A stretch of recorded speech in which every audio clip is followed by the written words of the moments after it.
pressed the madman for answers, Eliane interrupted him. Brother Danley, she said, a mental transmission. We have a proposition for you. The elf lingered on the crazy Magus for a few moments, wondering how messed up he was in the head. Then he turned to Eliane and communicated with an inquisitive gaze. I'm listening. We were able to locate the center of the secret plane, which also happens to be the region just beyond this third layer, she said in a solemn tone, instantly gripping the elf's attention. My party and Edward's party, we've decided to challenge the monster that resides in the heart of these cursed woods. She took a deep breath, then finally added, so what do you think? Will you and your party be willing to join us? Together we can conquer this secret plane. Danley's brows furrowed into a tight knot, his green eyes flickering with a series of conflicting emotions. Several thoughts appeared inside his mind, swirling into a typhoon of confusion and disbelief. How did they manage to reach the center of the secret plane without getting lost? Why are they so confident in dealing with that monster? Just what are they planning? What about the dangers involved? Is it worth it? Finally, his green eyes flashed with conviction, and he asked one simple question: how confident are you in defeating the monster? Eliane did not answer. Instead, she turned to the madman crouching beside her. The elf's eyes narrowed. He patiently looked at the coppery red-haired youth, waiting for an answer. Merlin did not answer, however. His lips curled into an exaggerated grin. That was the only response Danley got, a grin laced with madness. It was comical yet filled with sheer confidence. While Danley's party had chosen to safely camp among the branches of the trees, the other party, Merlin had sensed in the third layer, had taken a different approach. When the four manhwarecaps had created this secret plane, they designed it with a series of escalating challenges, each more difficult than the last. But alongside these obstacles, they also embedded hidden solutions. Yet, such answers were never obvious. Only capable, clear-minded magi could uncover them. In the chaos of battle, a panic-stricken mind would always overlook the path to safety, but a wise magus would always find a way out. As the old saying goes, since time immemorial, dangers and opportunities have always walked hand in hand. Edward and Aiden found themselves in a cavernous underground chamber. The hall was lit up by torches, its dim light casting a warm glow on the people present. So, how exactly were you able to find us? A beautiful elf with ash blonde hair and silver eyes stood at the center of the hall, gazing at the newcomers with narrowed eyes. Since they went to the same institution, Aiden was the one to carry out this conversation. Edward was simply there to provide weight to his words. He was, after all, the greatest talent of the Tower of Daybreak. One of our party members has exceptional scouting abilities, Aiden said truthfully, without revealing too much of the truth. Kamara Fino, daughter of Counselor Nylian Fino, deeply looked at Aiden. Then her gaze shifted to Edward, and she spoke flatly. Something tells me he isn't the party member you're talking about. Edward couldn't help but frown at that statement. What the hell is that supposed to mean? The beautiful elf replied with an emotionless face. Your presence is not suitable for a scout who, according to me, should be proficient in stealth and concealment. She paused for a moment, then added, even without trying, you radiate an aura akin to a storm. Edward awkwardly scratched his chin. Is that so? Well, I guess I'll take that as a compliment. Kamara's lips twitched. It wasn't a compliment. She then ignored Edward's stupid reaction and turned to Aiden, her eyes flickering with conflicting emotions. You're one of Adam's pupils, aren't you? After the Duskfall incident, Kamara did not know how to feel about Adam. A part of her admired him, while another part detested him. A part of her hated him, while another part of her. Ah, yes, I am, Aiden replied with a proud smile on his face. He puffed his chest a little and added, I'm one of three. Get out, Kamara coldly cut him off. She then turned away, leaving behind her parting words, don't make me repeat myself. Aiden and Edward were stunned. This wasn't how they had expected for things to go. Even the members of Kamara's party, all hailing from Saratoga, were taken aback by this unexpected turn of events. Aiden went to the same prestigious institution as them. Moreover, he was also the Dark King's pupil. Shouldn't that be all the more reason to help him? Hey. What the hell does that mean? Aiden cried out loud, but he received no response from the beautiful elf. Don't you at least want to hear what we have to say? You're so rude. Edward deeply looked at the elf's departing back, thinking to himself with disbelief, could it really be true? Those rumors about Adam and Kamara. No matter how he looked at it, this seemed like a quarrel between former lovers. In the end, he cleared his throat and spoke with disappointment, his voice loud enough for everyone in the chamber to hear. I guess you don't want to challenge the monster at the heart of the secret plane. He sighed, then patted Aiden's shoulder. Let's return, he said. We'll make do with both our parties and Danley's, I suppose. On the brighter side, this means there will be more blood cores for all of us. Haha, so everything worked out just fine in the end. Kamara froze in her footsteps. She slowly turned around and gazed at the pair with narrowed eyes. What did you just say? Edward concealed the mocking smile about to form on his lips and waved his hand nonchalantly. Oh, it's nothing you need to bother with. After all, you're not going to join us, are you? With that said, he turned around, dragging Aiden with him. Come, little Aiden, we have a lot of preparations to do, he said, his tone once again loud enough for everyone to hear. Hey, don't call me that. There's not much of an age gap between us, Aiden grumbled. All right, little Aiden, I won't. You. Kamara watched everything unfold with a detached look on her face. In the end, she heaved a long, helpless sigh. Wait, she said softly. Edward turned around and asked innocently, oh, did you want something? Kamara ignored the urge to lash out at him and silently walked towards the pair. Let's hear what you have to say. Hearing the words he wanted to hear, Edward grinned. He then lightly elbowed Aiden and gestured. Go on, little Aiden. Explain to her our plan. Aiden snorted in displeasure, then turned to Kamara. So here's what we've planned. Their 6th day in the secret plane was spent preparing for the battle against the abomination that lay in the heart of this mystical realm. 4 parties, each made up of 6 magi, Party A led by Edward, Party B by Eleni, the third by Kamara, and the last by Danley. After coordinating with one another, discussing everything they needed to discuss, and playing out countless battle simulations, they were finally ready. The 7th day had finally arrived.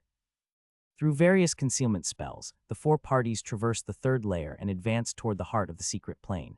Each group took a position at one of the 4 cardinal points, encircling the entity that lay in the center. When they deactivated their concealment spells and made their presence known, they looked extremely grim.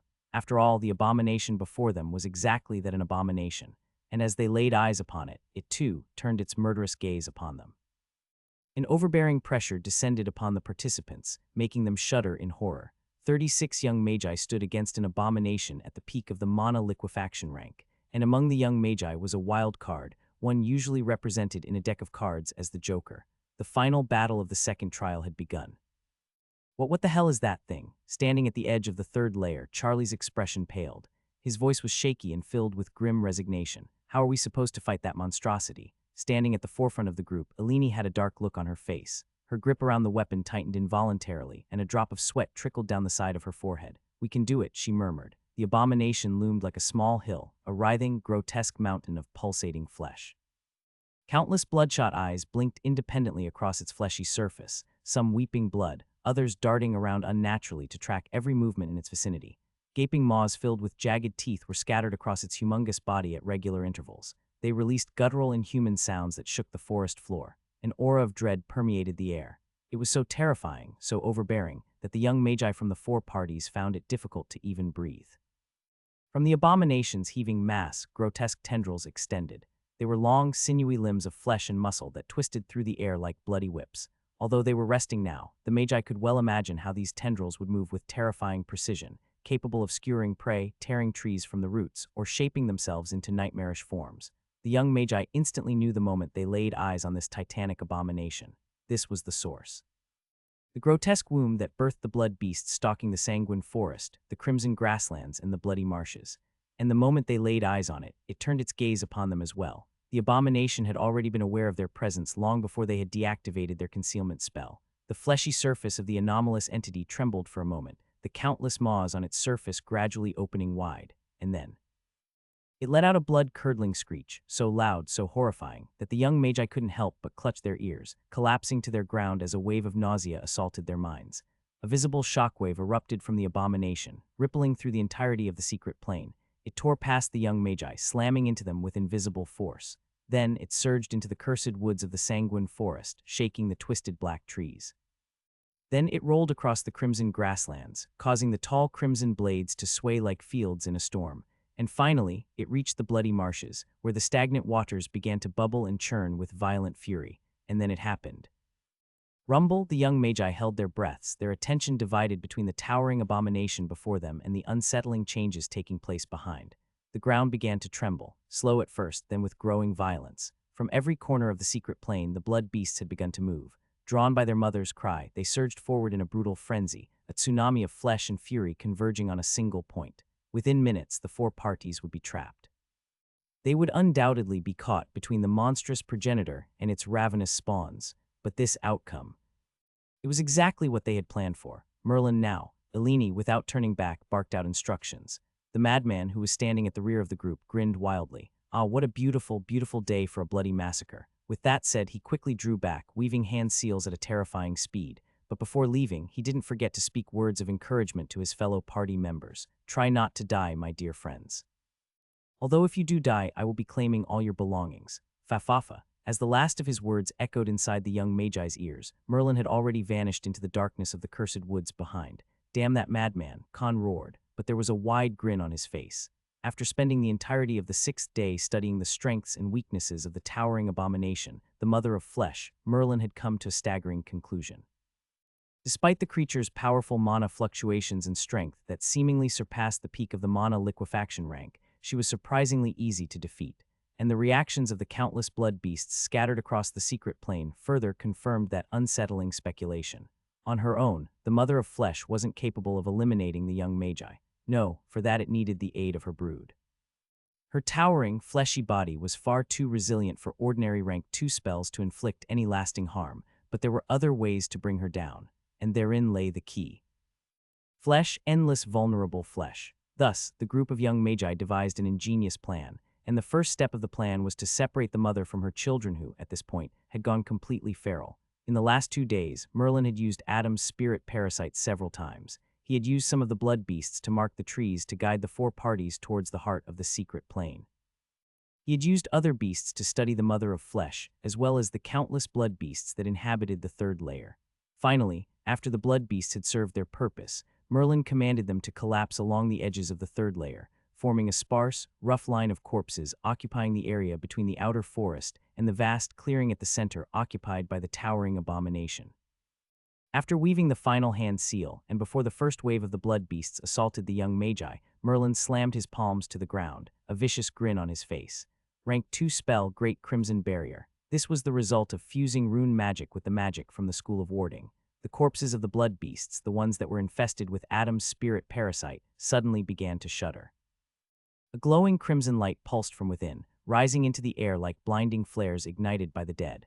1, 2, 3, then dozens. Blinding crimson lights erupted from the corpses, each shooting skyward before forming a massive circle around the clearing at the heart of the cursed woods. Then, as if responding to a silent command, the beams of crimson lights extended sideways, stretching toward one another slowly but surely until they converged, fusing into a towering, beautiful, and terrifying barrier of blood. Just in time before the waves of blood beasts could even crash against it, the barrier sealed shut, rendering them utterly helpless to aid their mother. Meanwhile, deep in the shadows, Merlin stood surrounded by hundreds of these grotesque creatures. He drew in a deep breath and then slowly exhaled, his lips forming a savage grin. While the young Magi took care of the Mother of Flesh inside the barrier, it was time for Merlin. Time to begin a bloody massacre. Shrouded by layers of concealment spells, Merlin watched as wave after wave of blood beasts slammed into the barrier, only to be repelled each time.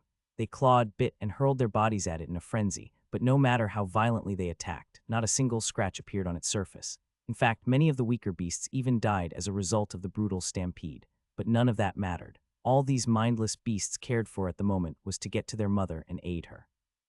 But for that they would need to overcome the crimson barrier set in place by Merlin.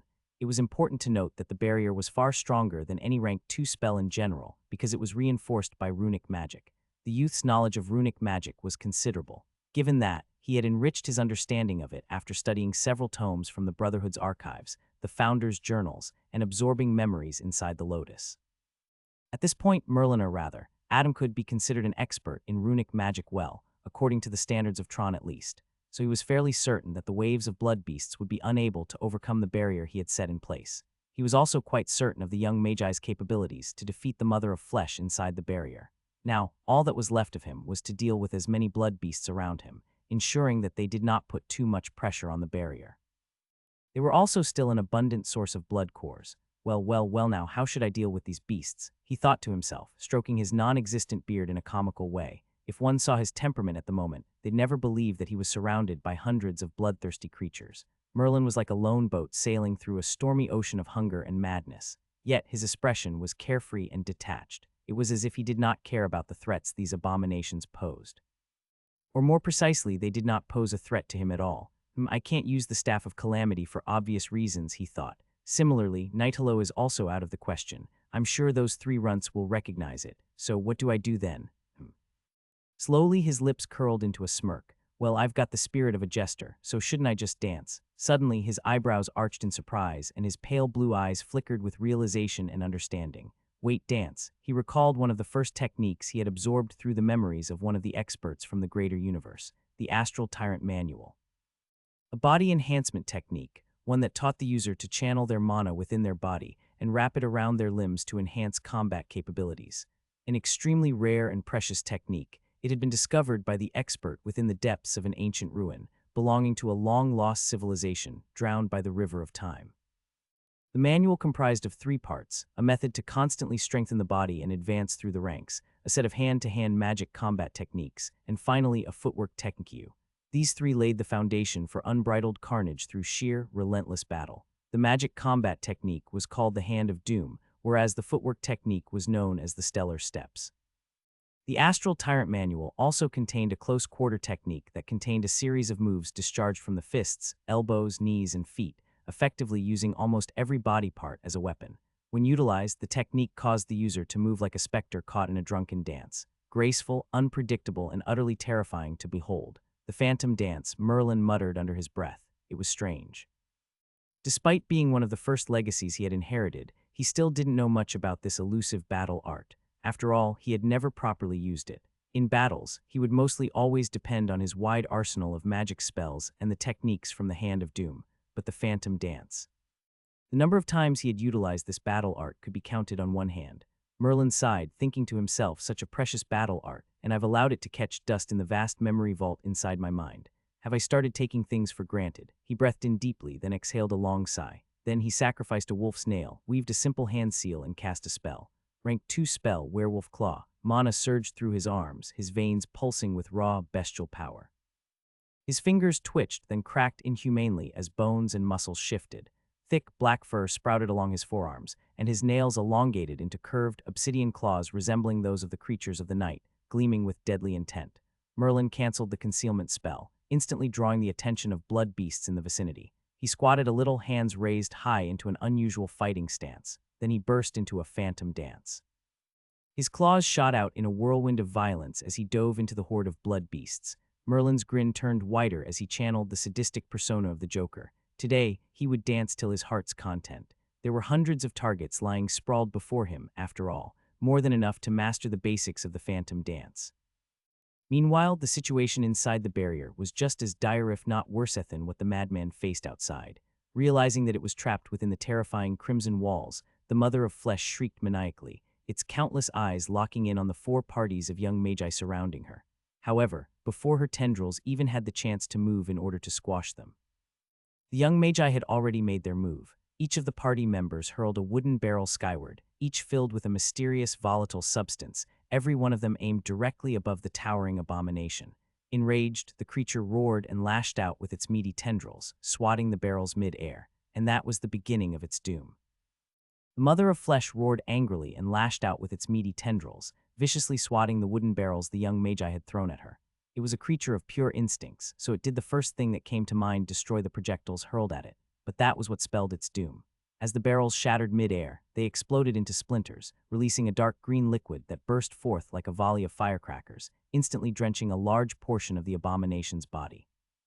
Seeing the grim liquid covering the fleshy surface of the monster, a dark smile appeared on Alini's face.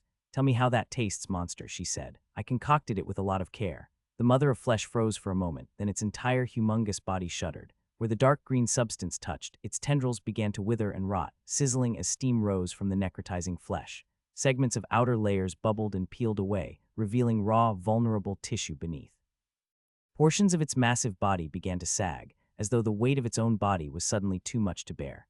A gurgling, distorted shriek erupted from its countless maws, echoing through the clearing like a miserable wail. The toxin was working. The towering abomination faltered ever so slightly, but then its monstrous form lashed out its meaty tendrils with newfound vigor.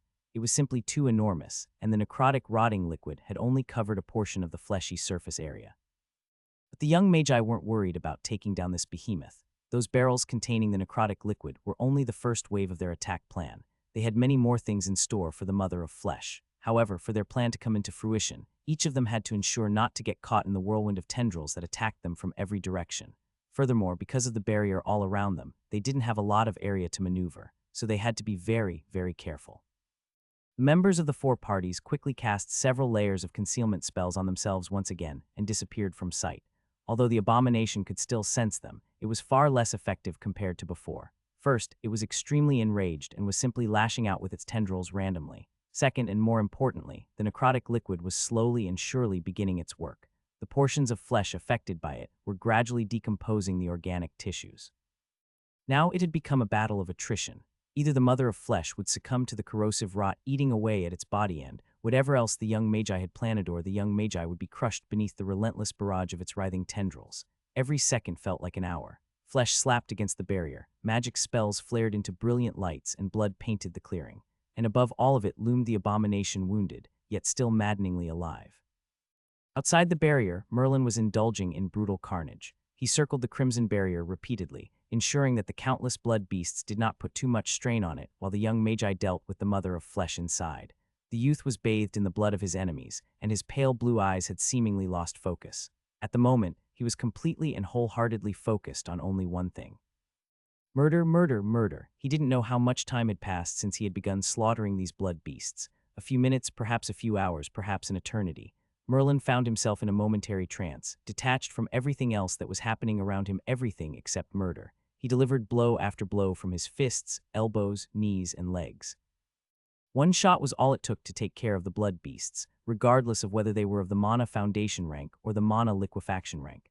Blood splattered in every direction, and pieces of bones and flesh rained through the air. Merlin had a feeling that he was on the cusp of something that would help him understand the phantom dance, so he delved deeper into the massacre. There were countless targets for him to practice, after all. Slowly, he was able to comprehend the tip of the iceberg.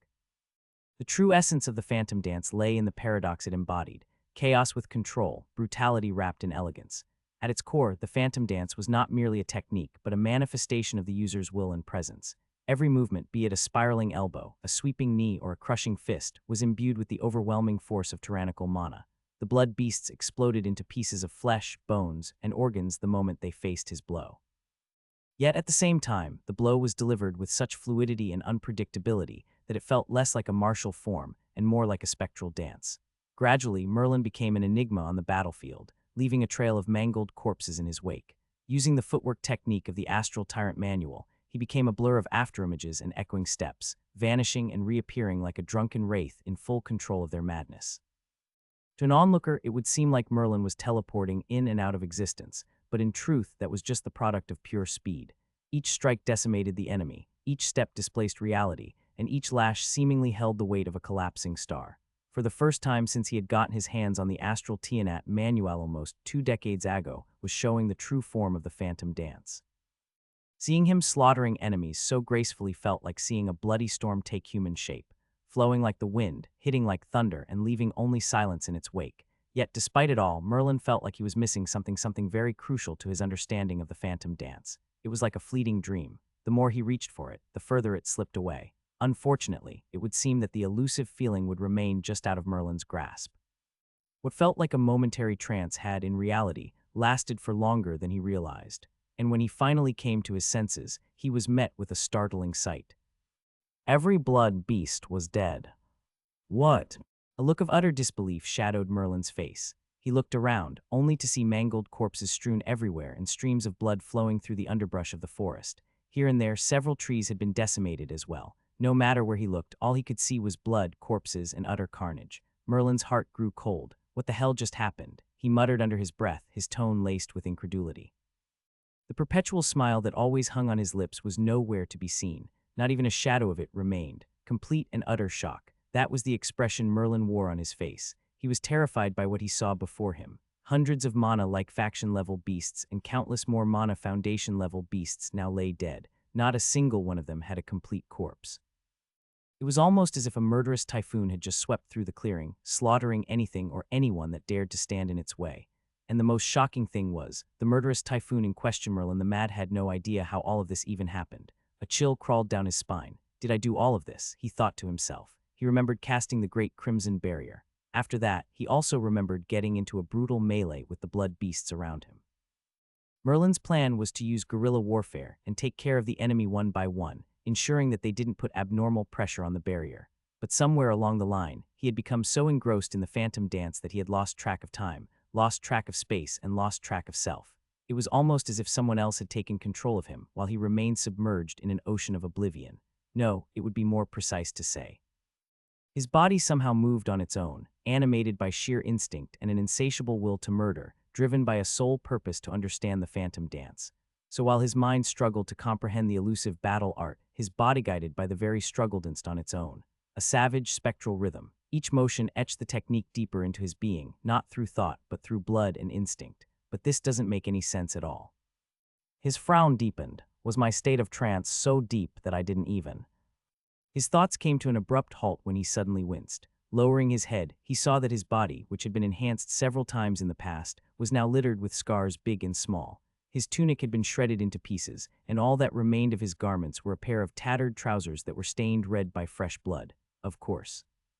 How could he come out of the bloody crucible unscathed? It was the first time he was going against such a large army of monsters. It was also the first time he had killed so many beings in one go. There was no escaping the consequences. Although his mana reserves hadn't depleted yet, his stamina and strength had, greatly so. Furthermore, he was grievously injured. His body ached all over, and his vision was slowly starting to darken. Merlin shuddered.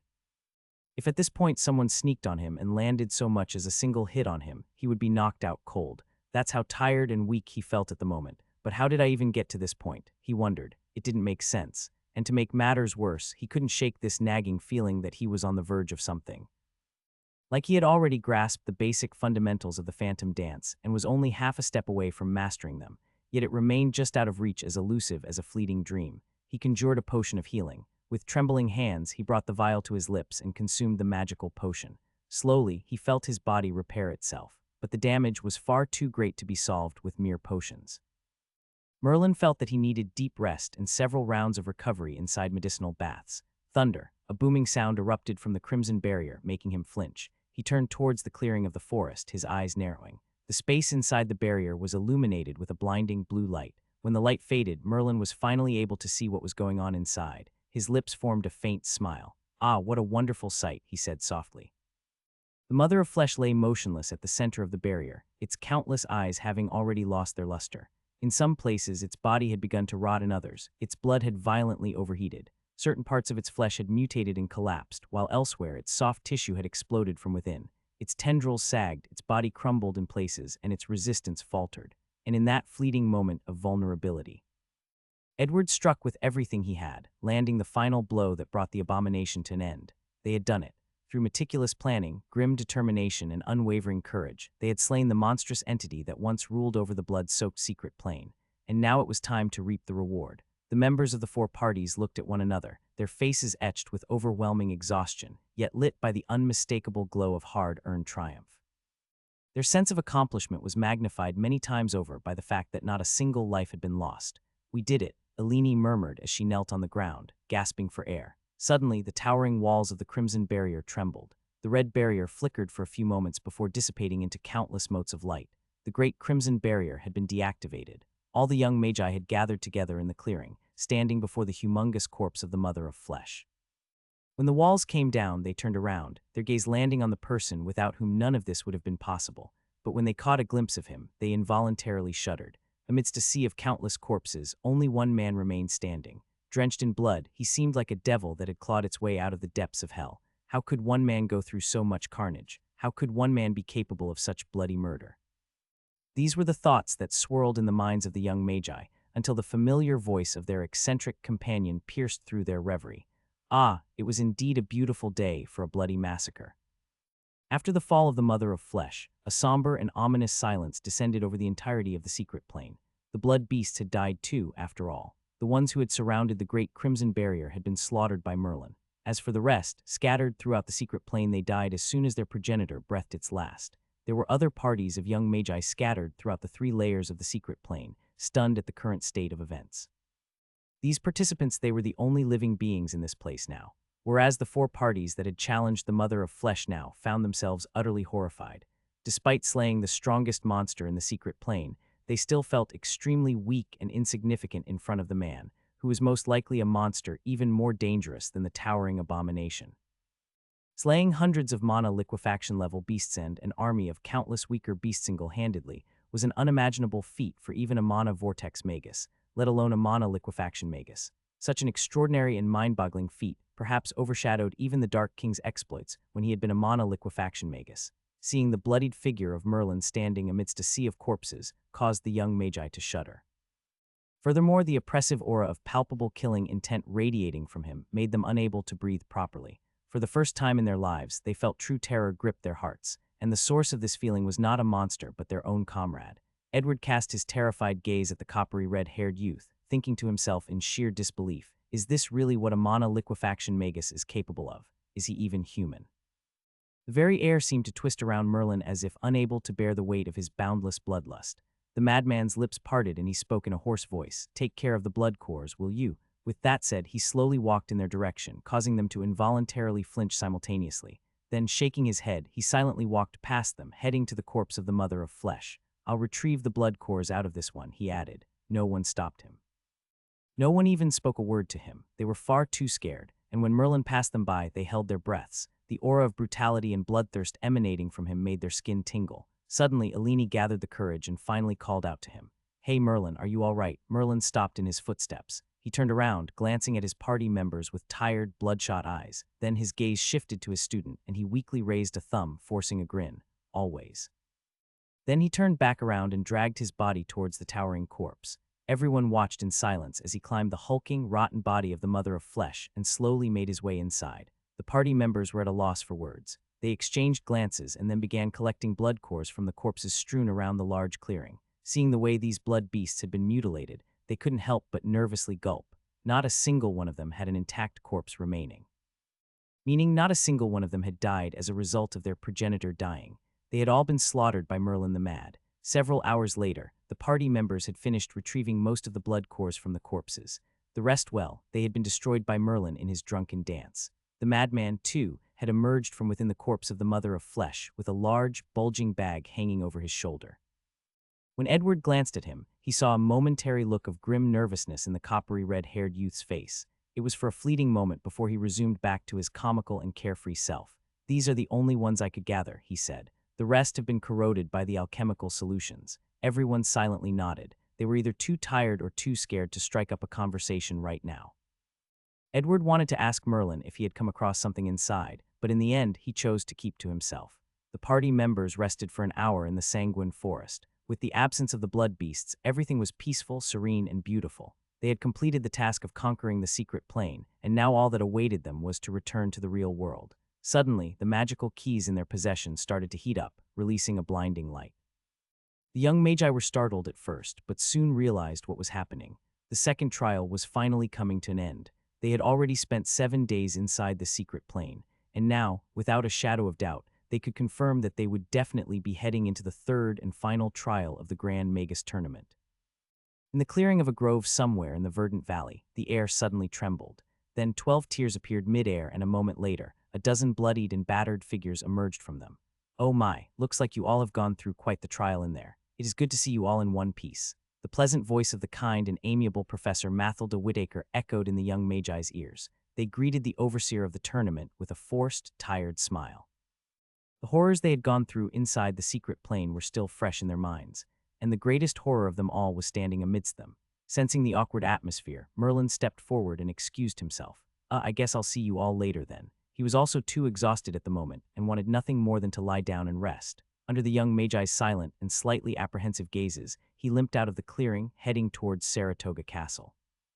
Professor Whittaker frowned, seeing this. Something must have gone terribly wrong inside for these young magi to treat Merlin with such reactions. However, she remained silent. When Merlin walked past her, he offered her a brief glance. Then he inconspicuously weaved a simple hand seal and cast Mind Whisper. "I found something, Professor," he said mentally. The progenitor of the blood beasts had indeed been secretly corrupted. Do you understand the implications of this?" His mind was an utter mess. This could only mean one thing, and he dreaded even to think about it. Professor Whittaker remained silent, her expression calm as the surface of a still lake. It was almost as if she had already expected this. Receiving no reply from her, Merlin asked in a somber mood as he headed deeper into the grove, "How many contestants have died?" Professor Whittaker's answer nearly made him stumble. "None at all." After the second trial, Merlin the Mad had seemingly vanished from the public eye. Or rather, this persona had now stepped back for the moment.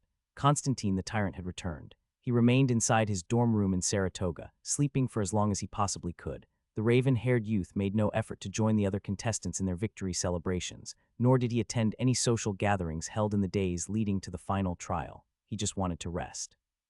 Besides, he had a strange feeling that his party members wouldn't want to meet him after they'd witnessed the bloody massacre he had caused. He didn't mind either way. On the second day after returning from the secret plane, Adam found himself comfortably lying on the bed, wrapped in a warm blanket. His face seemed calm and peaceful, but the slight twitching of his eyelids betrayed the unrest in his mind. Adam was still trying to comprehend how he had done what he had done inside the secret plane. Mowing through hundreds of mana liquefaction-level blood beasts and countless more mana foundation-level beasts had taken a toll on him not just physically, but also mentally. Such depth of slaughter was sure to stain a man's mind with blood. Even though he was killing mindless beasts, it still affected his state of mind. Adam had never killed so many beings at once, after all. But more than that, he never knew he was even capable of such a feat. It all had to do with the phantom dance. All this while, he had never paid much attention to this aspect of the Astral Tyrant Manual. In fact, he hadn't paid much attention to this Physique Enhancement Codex at all. He simply focused his all on studying magic spells and comprehending the profound mysteries of the way. The Astral Tyrant Manual, that was something he practiced passively, as he never had to rely much on it. But now he was beginning to realize that this technique held far more than met the eye.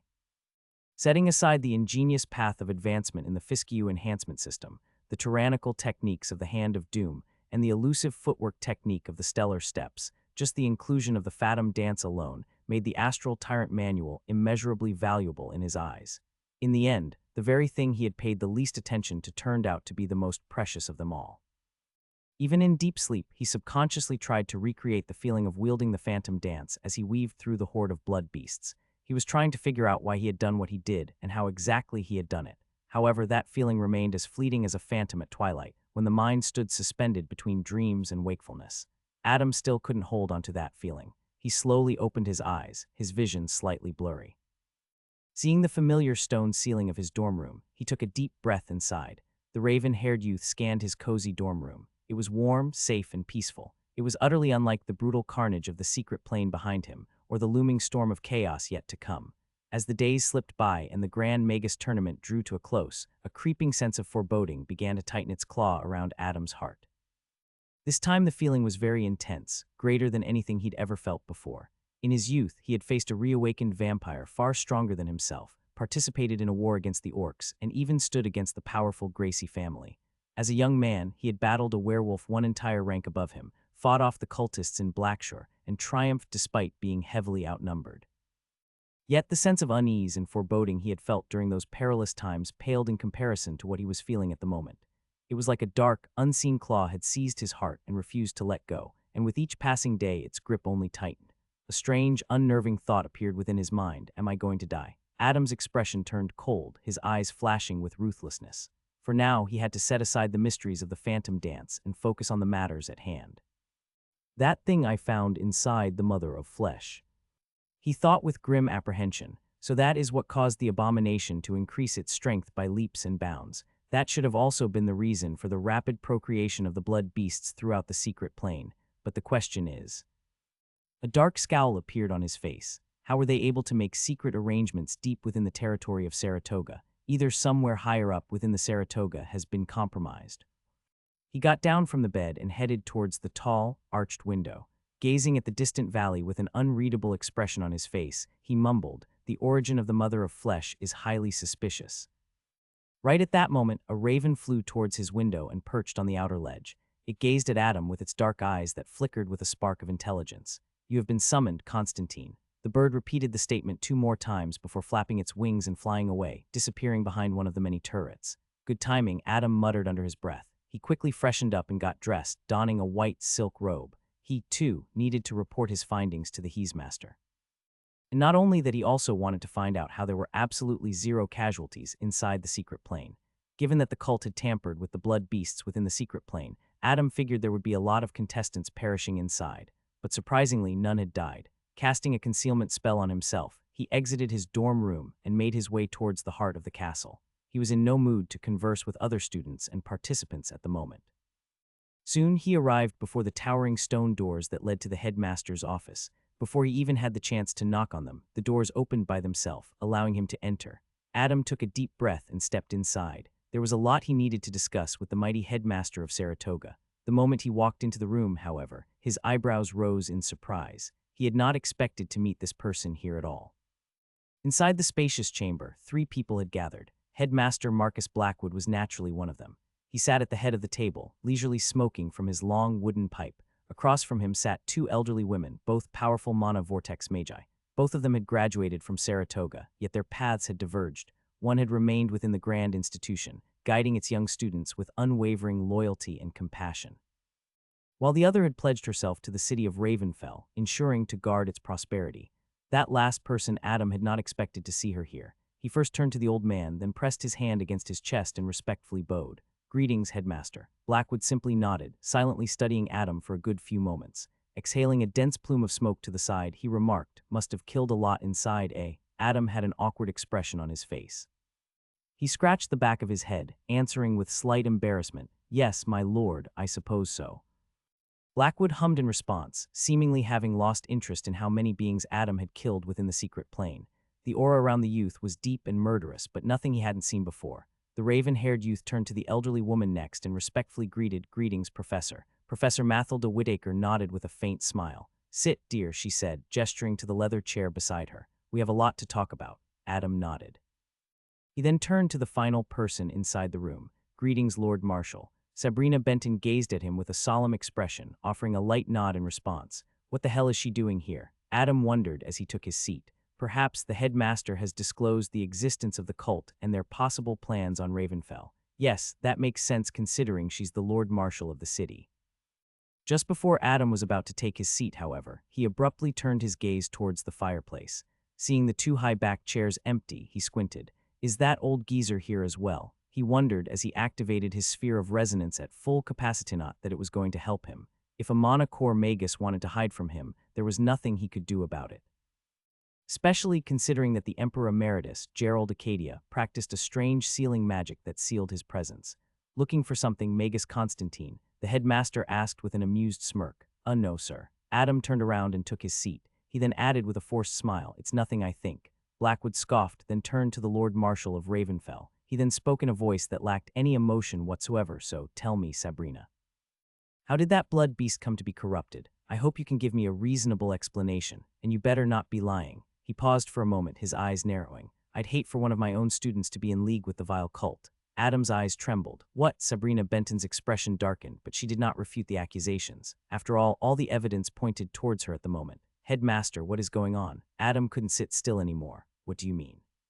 He turned to the Lord Marshal and murmured incredulously, "What the hell is happening?" "Mathilda," said the elderly headmaster. Professor Whitaker nodded solemnly. She then turned to Adam and said in a grim voice, "Like you said, the progenitor of the blood beasts had been secretly corrupted." She paused for a moment, thinking of the right words to say. After the second trial had concluded, the headmaster dissolved the boundaries of the secret plane, allowing mana vortex magi like me to enter. We investigated all 3 layers inside and eventually examined the corpse of the mother of flesh. That's when we discovered something startling. Her internal anatomy had been drastically altered. Several of her organs had been replaced with those belonging to powerful magical beasts. Adam had already studied that while he was inside the secret plane.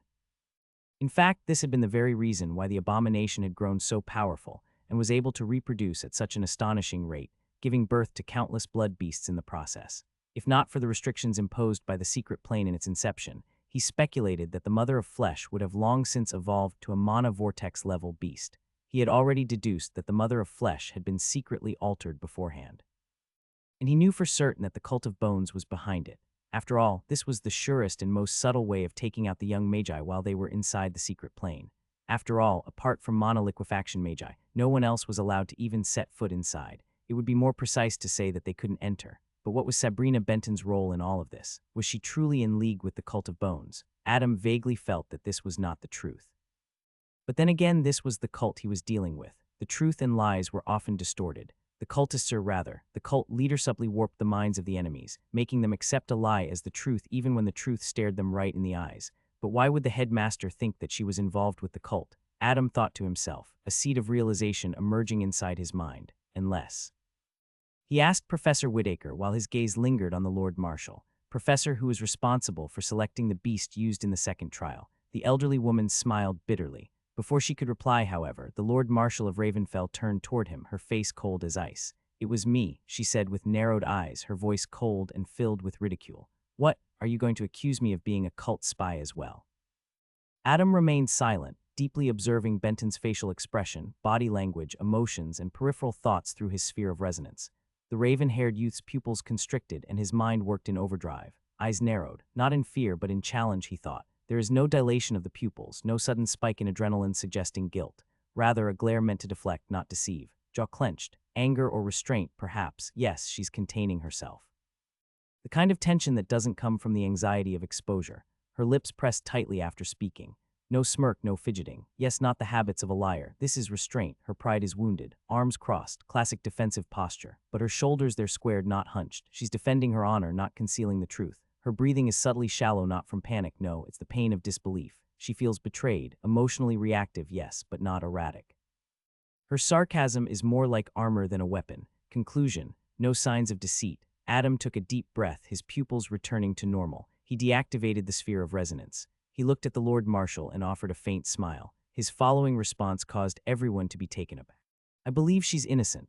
Headmaster Blackwood turned to look at him with an arched eyebrow. I did not expect you, out of all people, to say such words, Magus Constantine. Adam's lips twitched. Why would you say that, my lord? Don't you know I'm the most honorable man in the Akkadian Empire? Blackwood scoffed. Considering your history with the cult, I expected you to pounce at Sabrina. He tapped out the burnt ash from his pipe, packed up fresh tobacco leaves, then lit it. Taking a slow, deliberate drag, he then exhaled a steady plume of smoke. Not to mention, your mentor also has deep enmity with the cultists, so it's surprising to see you take Sabrina's side, mentor.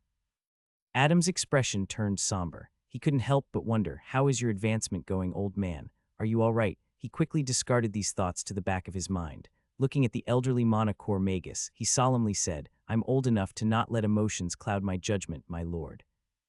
Adam paused, recalling what little he knew of Berger's history from the former emperor, then continued, besides, from what the old man told me, didn't my mentor already settle his differences with the cult? His lips formed a triumphant smirk, and he added, from what I heard, he dealt quite the blow to those cultists. Blackwood scoffed again, shaking his head ever so slightly. The audacity to call the Emperor Emeritus an old man. You must have no regard for your life. Adam shrugged nonchalantly. He's basically the old man's old man, so if you look at it from another perspective, I'm kind of like his pupil, no. Besides, it's not like he's here, so I should be fine. The raven-haired youth's voice trailed off when he saw the headmaster's lips slowly forming an amused smirk. He couldn't help but nervously gulp. He's right here sitting by the fireplace, isn't he? Adam did not need the headmaster's confirmation because right at the moment, a familiar elderly voice echoed inside the office chamber, ringing like thunder in Adam's ears. Berger always did tell me you lacked manners, boy. Adam's body trembled. Then he abruptly shot to his feet, sharply turned around, and bowed at a full 90 degrees toward the floor. Greetings, your majesty. Please know that it wasn't my intention to disrespect you in any form or manner. If anything, my words came from a place of love. Yes, that's right. From a place of love and admiration, your majesty. An elderly man with silver white hair and piercing blue eyes, wearing an indigo-colored robe with golden embroidery, calmly sat in the high-back leather chair by the fireplace. He naturally radiated an aura of a ruler. More importantly, he was arguably one of the, if not the strongest Magus alive in Ire. As he gazed at the raven-haired youth bowing in an exaggerated manner, he couldn't help but sneer. You consider yourself my pupil just because your mentor is my pupil. Hess, you think too highly of yourself. Adam remained in the same posture and hurriedly apologized. Please forgive me, your majesty. I didn't mean it, of course. I wouldn't dare to think of myself as your pupil. Inwardly, however, he was sneering too. Damned geezer. My mentors have been experts of the greater universe, far more knowledgeable and powerful than you. HMPH, who the hell wants to be your damned pupil?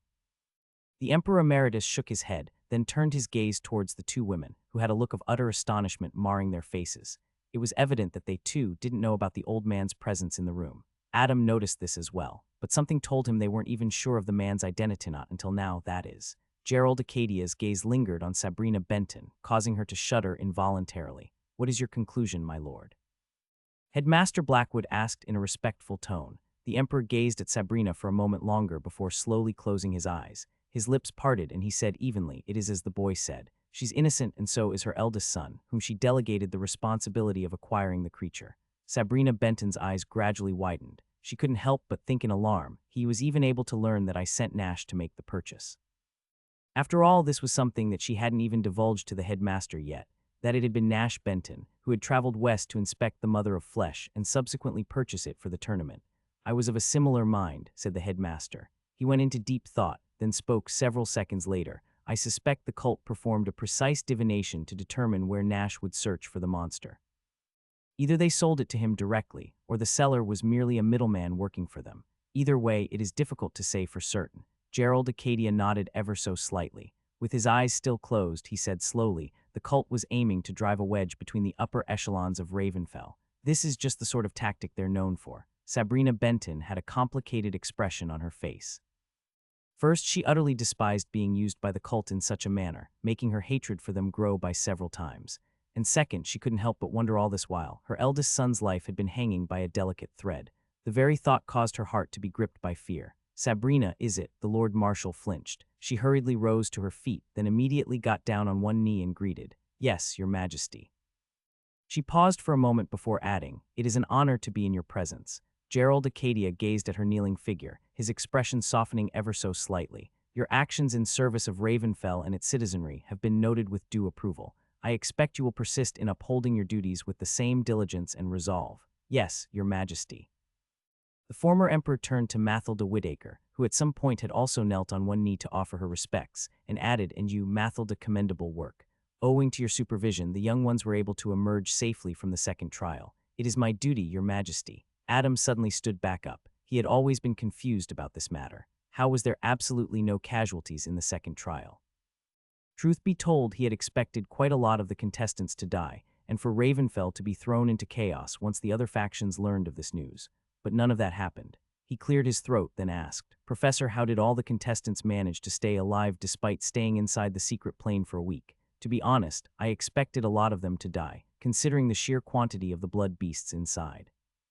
The youth paused for a moment and asked with a perplexed gaze, "So what exactly did you do?" Professor Mathilda Whitaker raised her head, then turned to Adam with a faint smile. "I lied." Adam walked through the corridors of the ancient castle. The people who walked by were completely oblivious to his presence. The youth had cast a concealment spell on himself, after all. The people within the castle walls displayed happy and excited looks on their faces. The second trial had concluded, and now there would be a few social events and other festivities for the next couple of days before the third trial began. Young Magi who still remained in the tournament took this time to rest and prepare for the final trial. Unlike the previous two trials, the third would consist of one-on-one duels designed to test their combat skills. When the Grand Magus tournament began, over 150 participants from the Four Pillars, the Baja High Forest, and the Rogue faction had entered. Now, however, after two grueling trials, only 62 participants remained. And by the end of the third trial, only one would remain. Adam didn't care much about the tournament. He never did. The youth had far bigger problems on his plate, and the closer the tournament came to its conclusion, the larger his problems seemed to grow. Turning a corner at the end of the long corridor, he couldn't help but sigh. So that's how all the participants managed to make it out alive, he thought. Deceptively simple, yet very effective. The rules of the second trial were simple. Participants were supposed to enter the secret plane and collect as many blood cores by slaying the blood beasts inside.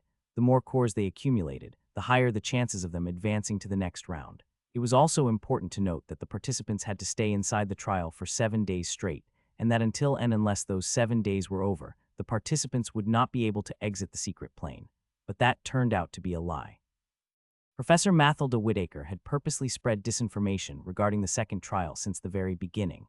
She knew that cult spies had already infiltrated Ravenfell, so she was fairly certain that the rules of the second trial would reach their ears one way or another. Those hidden in the shadows knew that the participants would remain in the secret plane for 7 full days. That was exactly how they planned to eliminate them, slowly but surely, over the course of that week. The cultists were certain that the numerous powerful blood beasts within the secret plane would overwhelm the participants, but little did they know that whenever a participant was close to mortal danger, the magical key in their possession would immediately teleport them out of the secret plane. Although these young magi would be disqualified from the tournament, they would still get to keep their lives, and that was why there were no casualties within the secret plane. No one but Professor Whitaker and the headmaster of Corsic knew that the keys allowed the participants to leave well before the 7 days were over. Well, that is one way to trick the damned cultists, Adam thought, finally arriving at the eastern wing where his dorm room was located. But something told him those bastards wouldn't be too bothered about failing to kill the future of Ulir inside the secret plane. After all, the best of the best were all heading into the final trial, and unlike the previous two trials, which took place within the safe boundaries of Saratoga, this one would unfold before the entire public in Ravenfell. A somber mood befell Adam, and his footsteps involuntarily slowed down. Why do I get this feeling that I'm walking towards my own doom? He thought with a bitter smile on his face. Is there truly no other way out of this? Is it inevitable? There was one way out of this whole mess, of course, and that was to abandon everything and flee south. He could meet up with Anna and then later figure something out, but could he really leave everything behind? Growing up as an orphan, he had always put his own needs above everything else. Survival, that was the only thing that ever mattered to him. He was selfish, greedy, and utterly self-centered. That was who he was. But then he met Anna, the beautiful soul who taught him how to open up and love again. He met grumpy old Berger, who guided him down the path of herbalism, and Valerin, sweet and curious Valerian, who in so many ways was just like him. He met Edward, silly and loud, and finally understood what it meant to have a best friend, a sworn brother. Then came Lisa, smart and fearless, who showed him what it truly meant to be brave and to live by a strong moral compass. And finally, there was Rowan. Unlike anyone else in Adam's life, a mortal man with no mana in his veins, yet it was Rowan who reminded Adam most of his father. Somewhere along the way, he grew from a distant, selfish child to a dependable young man, one who had formed deep, meaningful bonds with those around him. If his parents could see the man he had become, they would have been so incredibly proud. And that is why he couldn't just walk away or take the coward's way out. Too many people were counting on him, and he couldn't let them down. Just thinking about this caused Adam's eyes to glisten with emotion. Heh, am I growing old? He thought in amusement. He wouldn't be wrong, though. After all, he did spend hundreds of years inside the illusion in the Raven inheritance. I wonder, do these bonds make me strong or weak? Am I strong because I now have something to protect? Or am I weak because I have something holding me back? Riddled with these thoughts, he finally arrived before his dorm room, but he was surprised to see a large group of people standing by his door. He knew all of them, of course. After all, he had fought alongside them only recently. Kahaha, I thought you'd never return. Edward placed his hands on his hips, threw his head back, and laughed loudly. I hope you aren't busy, Adam. Lisa looked at him with a warm smile. Mentor, we brought our friends along. They've been very eager to meet you. Eleni displayed a brilliant smile. How about it, Mentor? Aiden grinned. Shall we have some wine and enjoy the rest of our evening? Seeing these people glancing at him with expectant smiles, Adam felt his heart enveloped in warmth.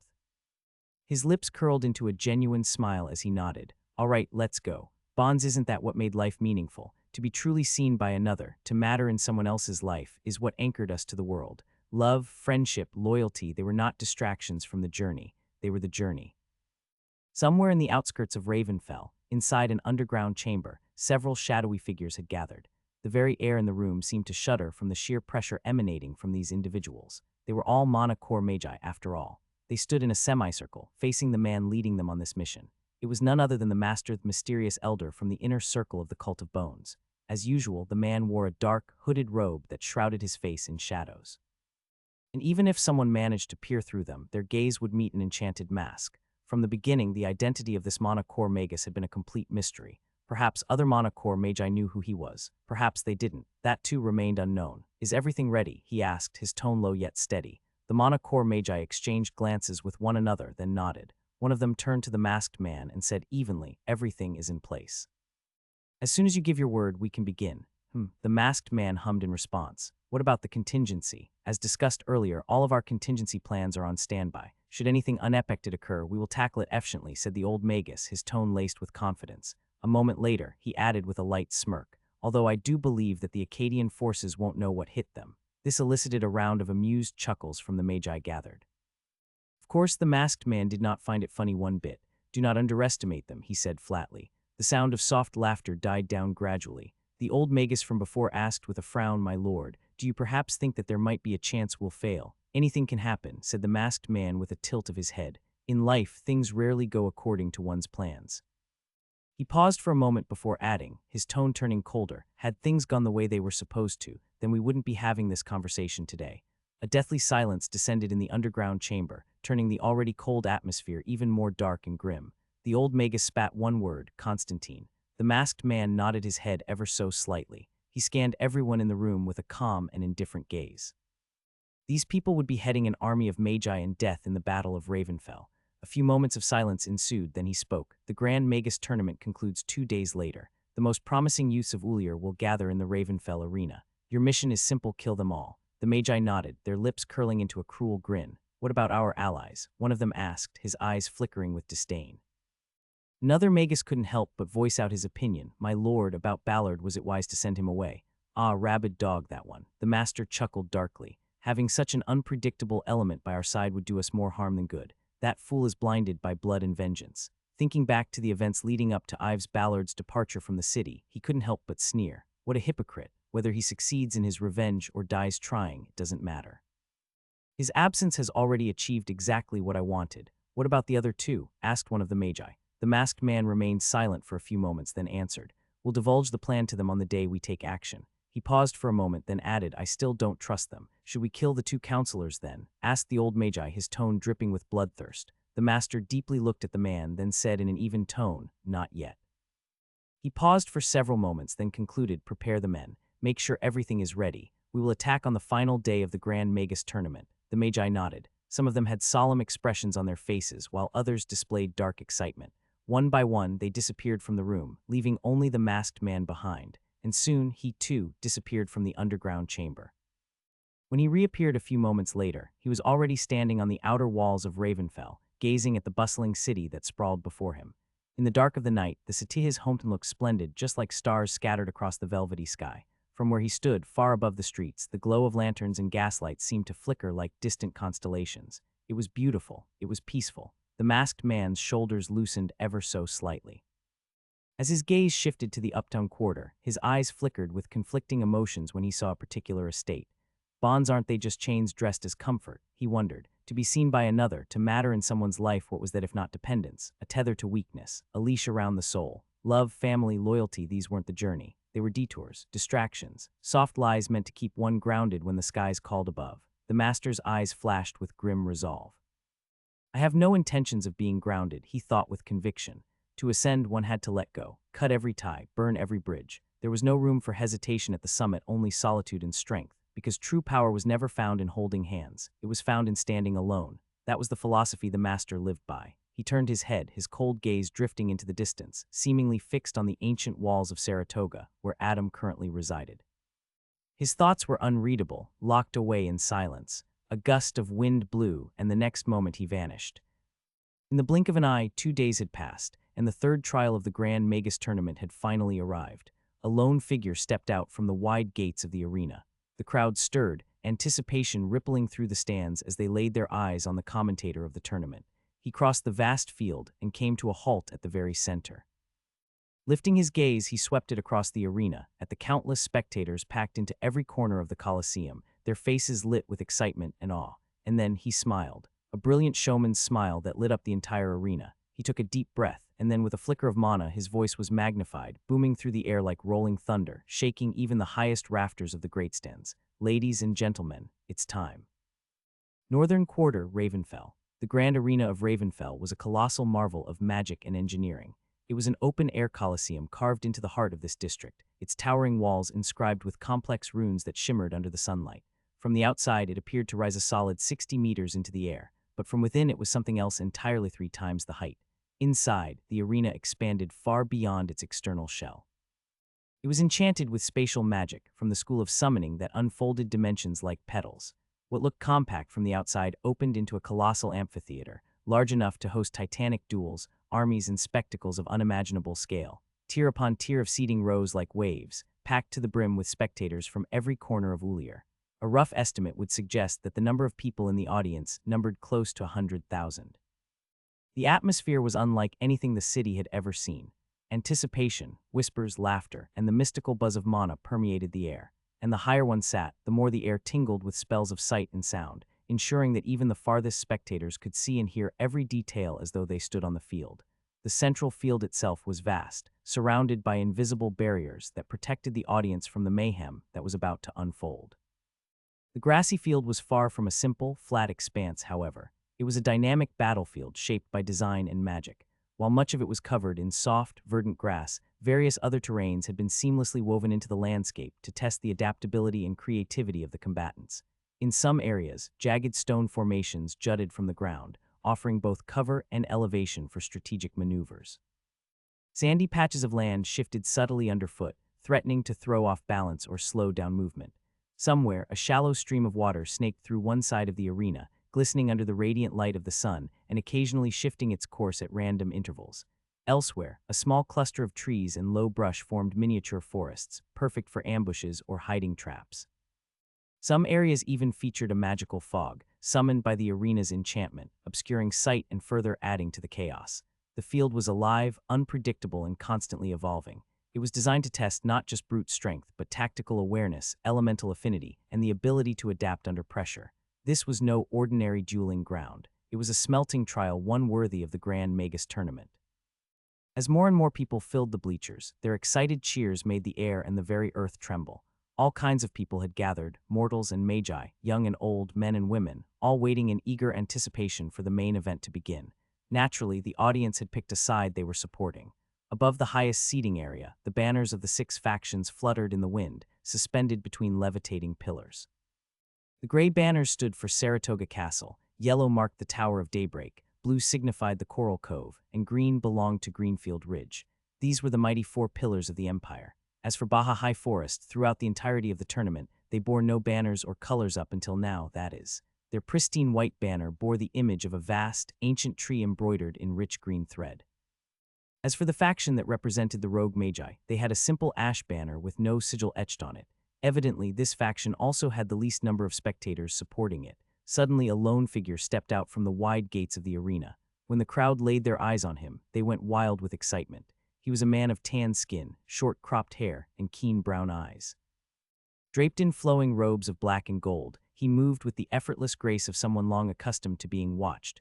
This was no ordinary spellcaster. He was the court magus of the Akkadian royal family, and a master of ceremonies renowned across the lands. In fact, every major event of importance in the empire bore his signature presence. And now, once again, the spotlight turned to him. The crowd erupted with cheers, singing his name. Almancer, Almancer, Almancer, Almancer. He crossed the vast field, coming to a halt at the very center of the arena. Lifting his gaze, he swept it all around at the countless spectators packed into every corner of the Grand Colosseum. And then he smiled a dazzling showman's smile that lit up the entire arena. The crowd, sensing what was coming, gradually fell into a hushed, expected silence. All eyes turned toward the man at the center. With a graceful flick of his hand, Almancer cast a minor spell that amplified his voice. And then, still wearing the brilliant smile, he spoke, "Ladies and gentlemen magi and mortals, warriors, scholars and dreamers alike." He paused for a moment, letting the veil of anticipation settle in the air, then continued in a loud, beaming voice, "Welcome to the grand stage of destiny, the final trial of the 73rd Grand Magus Tournament." The crowd erupted in loud cheers and applause, but Almancer raised a hand, commanding silence once more with nothing but his presence. Once every 30 years, the greatest young talents from across the realm gather to carve their names in history. What began with over 150 brave souls has now been narrowed to just 62. 62 who survived the chilling depths of Marion Lake and endured the horrors of the blood-soaked secret plane. Magus Almancer paused for a moment, scanning the crowd with his electrifying gaze, then continued with his booming voice. "Today, they stand before us stronger, wiser, and hungrier than ever for glory, for honor, for legacy." The crowd erupted once again, rising to their feet and thrusting their hands in the air, screaming and cheering with excitement. Almancer turned slightly, gesturing toward the towering gate at the far end of the arena. And to witness and guide us through this final leg of the tournament, we are joined by none other than the legend himself, the victor of the last Grand Magus tournament, the man who turned the tides of his generation, and now stands as one of Akkadia's greatest young magi. Almancer stretched his arms wide and introduced with a brilliant smile on his face, "Give your applause to the one, the only, the proud winner of the 72nd Grand Magus tournament, Grand Magus Mario of the Great Tower of Daybreak." After a short speech by Magus Mario, it was now finally time for the final trial to begin. Both Almancer and Mario stepped on a circular platform that was enchanted with the rank 4 flight spell. Instead of occupying the bleachers and commenting on the duels from there, they would be standing atop this moving platform, getting the best view of the matches. The 2 commentators stood tall on the floating platform. A hush fell over the crowd once again as Almancer raised his hand, his voice amplified by manner sonating through every tier of the colossal stadium. 62 magi remain, he began, and today they stand not against the unknown, but against one another. A flare of light erupted in the air above him, forming into a massive illusory board, hovering high above the field, inscribed with the names of contestants that glowed in magical gold. "One-on-one matchups," said Mario, pacing slowly, designed by fate, chance, and fortune's own hand. "Skill will be tested, resolve will be broken, and only the strongest, the most adaptable, will endure." As he spoke, the illusion above started to shift. The names paired off and slid into brackets, drawing audible gasps and murmurs from the audience. Dozens of matches flashed before them in pairs, each name carrying its own legacy, its own story. The crowd roared at the possibilities of these matchups. Will rivalries be rekindled? Will old friendships collide? And finally, which dark horse will find themselves thrust into the grand spotlight?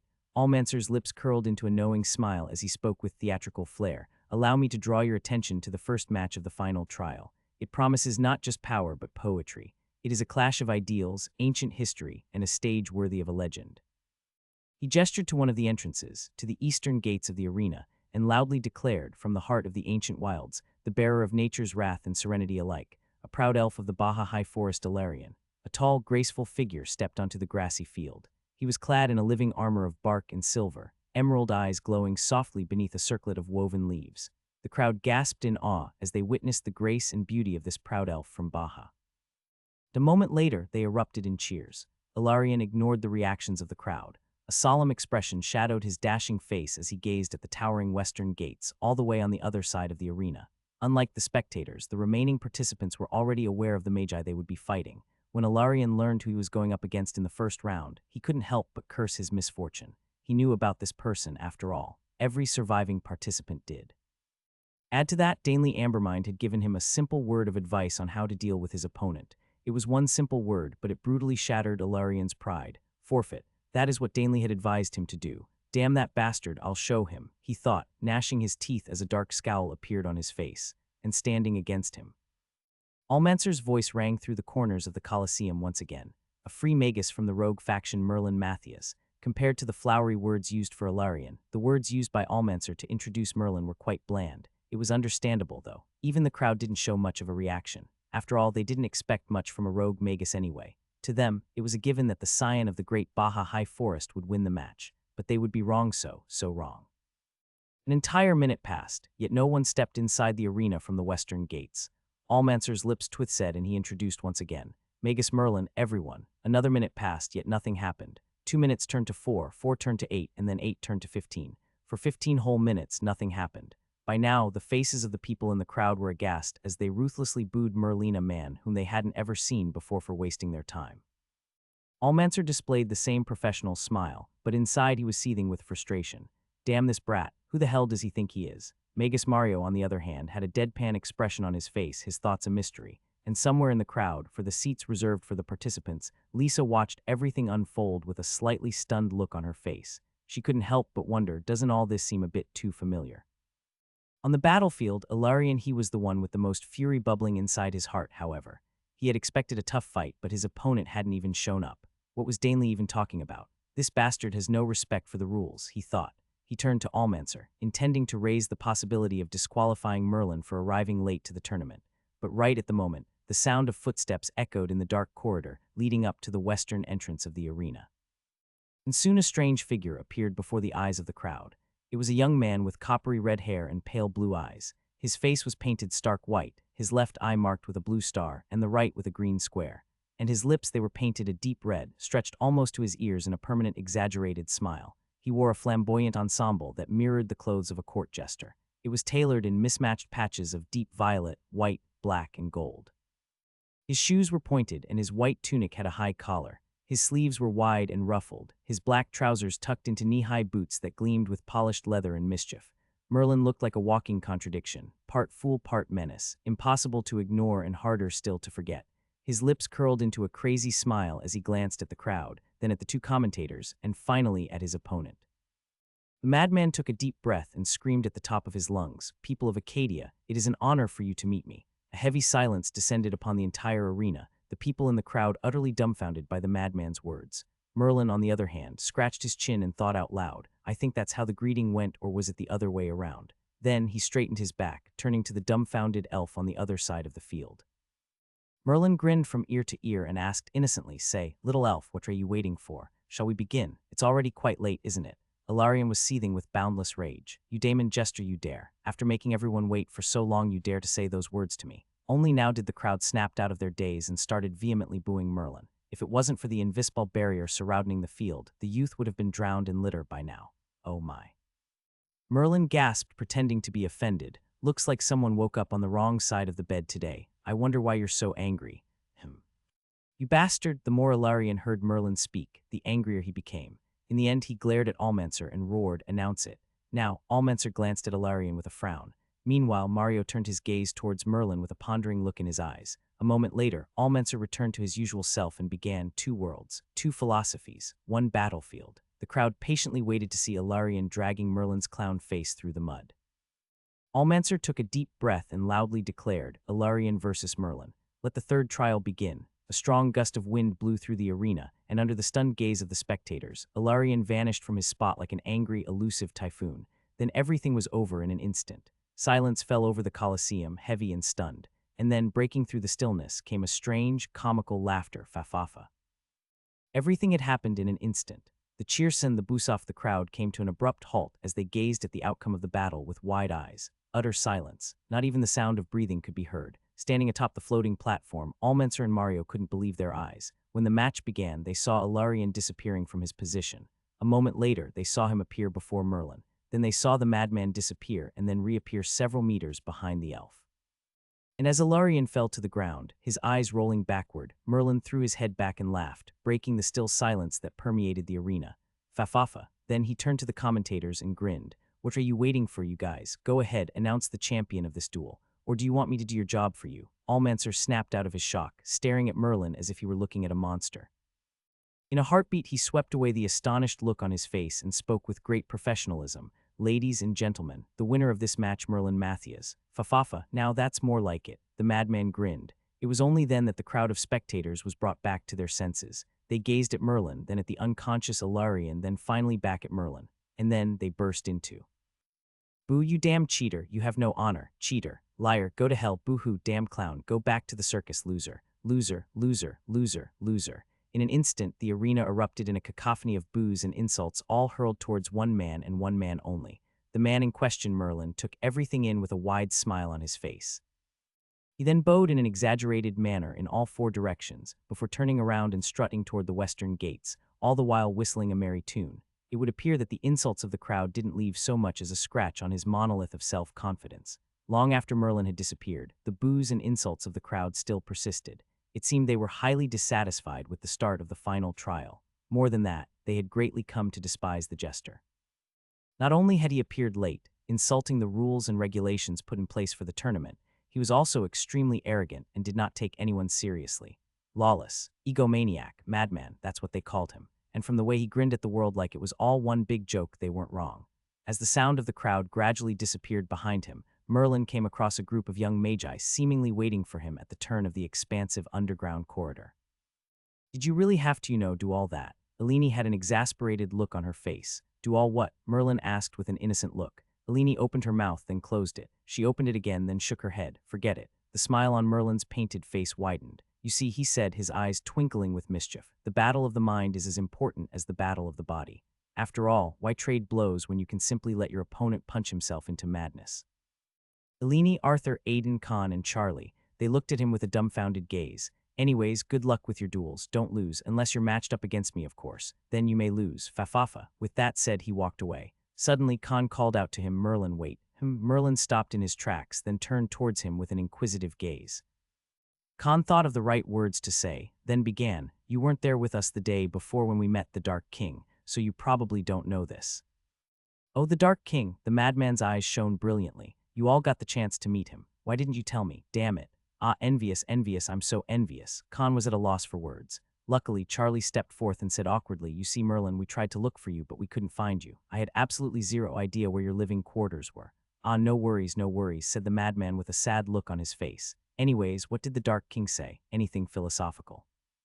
I have a feeling that guy drinks and knows things. Huh, Arthur was flabbergasted. Drinks and knows things. He exchanged glances with Eleni and Aiden, and all three of them had the same exact thought. That's exactly what he does. Khan said in a solemn voice, the Dark King told us to conserve our mana reserves, because once the finals are over there's going to be another event, one no one knows about, a surprise. He said we need to be ready when the moment comes. Oh, truly philosophical. Merlin rolled his eyes. I'll be sure to keep that in mind, I suppose. With that said, he turned around and headed deep into the darkness of the corridor, his expression gradually turning ruthless and solemn. The day had finally arrived. Back in the arena, the crowd had momentarily gotten over their distaste for Merlin, and were now eagerly looking forward to the next match. After all, one of the magi participating in it was none other than the one considered to be the greatest talent to have come out of the Tower of Daybreak. Edward. The blue-eyed youth flexed his shoulders, an indifferent expression on his face. On the surface, he looked calm and collected, but inside. My goodness, there are so many people here, he thought, flustered. I've never seen so many people gathered in one place. What the hell, and what is wrong with this arena? I could have sworn it looked smaller from the outside. The commentator's loud and excited words drew him out of his thoughts. Fighting out of the eastern gates, we have the proud warrior of Greenfield Ridge. Almancer spoke with outstretched hands, a wide grin on his face. Ladies and gentlemen, I present to you Magus Matimba. The crowd erupted into cheers once again as they recognized the talented young Magus from one of the four pillars. Matimba, Matimba, Matimba, Matimba. Almancer patiently waited for a few moments, allowing the excitement and tension to build up. Then, he roared to the skies, announcing the start of the match. Let's get ready to rumble. Edward's pupils constricted, and then thunder. Matimba's pupils constricted as an incandescent flash of blue light enveloped his vision. Edward's eyes narrowed as he failed to connect his palm thrust. Pivoting his waist, he spun around and delivered a vicious spinning back heel kick. However, that was already enough time for the talented young Magus from Greenfield Ridge to cast a defensive spell, erecting an earthy wall right before him that blocked Edward's attack. Matimba hurriedly retreated towards the part of the battlefield occupied by the mystical fog, and at the same time he weaved hand seals, aiming to launch a counterattack on his opponent. But right at that moment, a bolt of blue lightning tore through the rocky wall, destroying it into smithereens. Then it arched through the air and arrived before Matimba in the blink of an eye. The youth was already weaving hand seals for an attack spell, but now with such little time to spare until Edward's attack reached him, it was too late to alter the hand seals and cast a defensive spell. It was also too late to evade the attack, so Matimba gritted his teeth and injected mana into his silver armor, and then the bolt of lightning struck the youth with explosive force, hurling him several meters through the air. He hit the ground hard, bounced, and rolled several more times before coming to a halt. Sparks of lightning danced across his armor, and Matimba felt as though his entire body had been paralyzed, numb, frozen, and burning all at once. A groan escaped his lips as he tried to get to his feet, but his body refused to obey his commands. And right at that moment, Edward suddenly appeared before him, towering above. His hand, crackling with lightning mana and shaped like a blade, hovered just inches away from Matimba's throat. "Do you yield?" he asked flatly. Matimba gritted his teeth, his eyes flashing with dark reluctance. "Damn it, I tried so hard to reach this stage only to." He closed his eyes shut and then heaved a long, heavy sigh. His lips parted and he said helplessly, "Yeah, screw it, you win." Edward exhaled a breath of relief. He truly didn't want this match or any of the successive ones, as a matter of facto, be drawn out. He wanted to conserve as much mana as possible. The blue-eyed youth willed the lightning to dissipate, then extended his hand for his opponent to grab. "You did well. Better than most, really." Matimba resisted the urge to roll his eyes. He didn't know if it was Edward's arrogance speaking or genuine sincerity. Still, he took the youth's outstretched hand and pulled himself to his feet. He turned to Edward and said evenly, "Good match. Ladies and gentlemen, the winner of this duel, Edward Turner." While the arena jovially chanted Edward's name, celebrating his victory, the two commentators had already begun discussing the specifics of the match. This was a moment for spectators to gain insight into the battle. After all, the two commentators could be considered the greatest of mana liquefaction magi in these lands, and as such, there were many things that people could learn from them. "So, what did you think, my friend?" Almancer asked with an inquisitive gaze. Mario pondered for a moment before speaking. "Well, it is evident that both are exceptional magi. Magus Matimba's sensory capabilities are truly worthy of praise. As for Edward, let me tell you, whether it's strength or speed, that young man is simply a monster.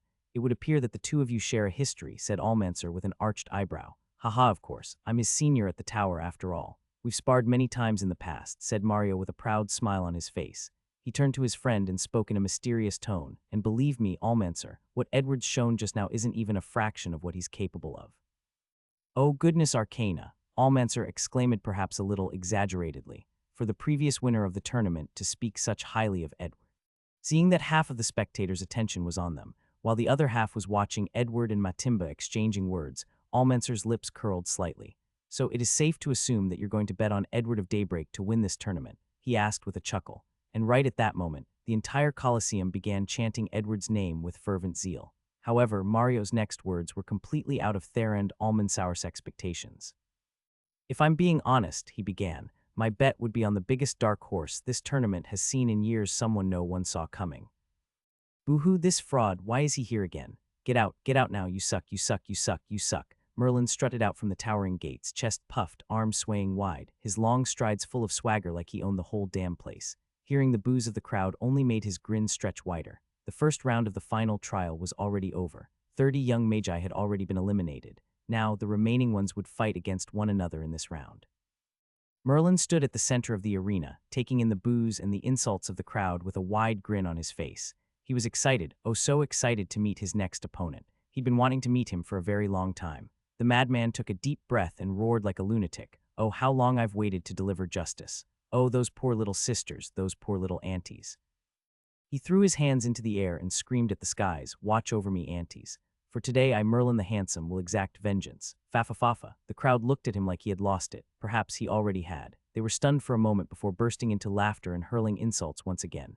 Meanwhile, standing on the floating platform, Allmenser cast a dubious look at his friend Mario. So this is who you're placing your money on? He asked with a strange expression.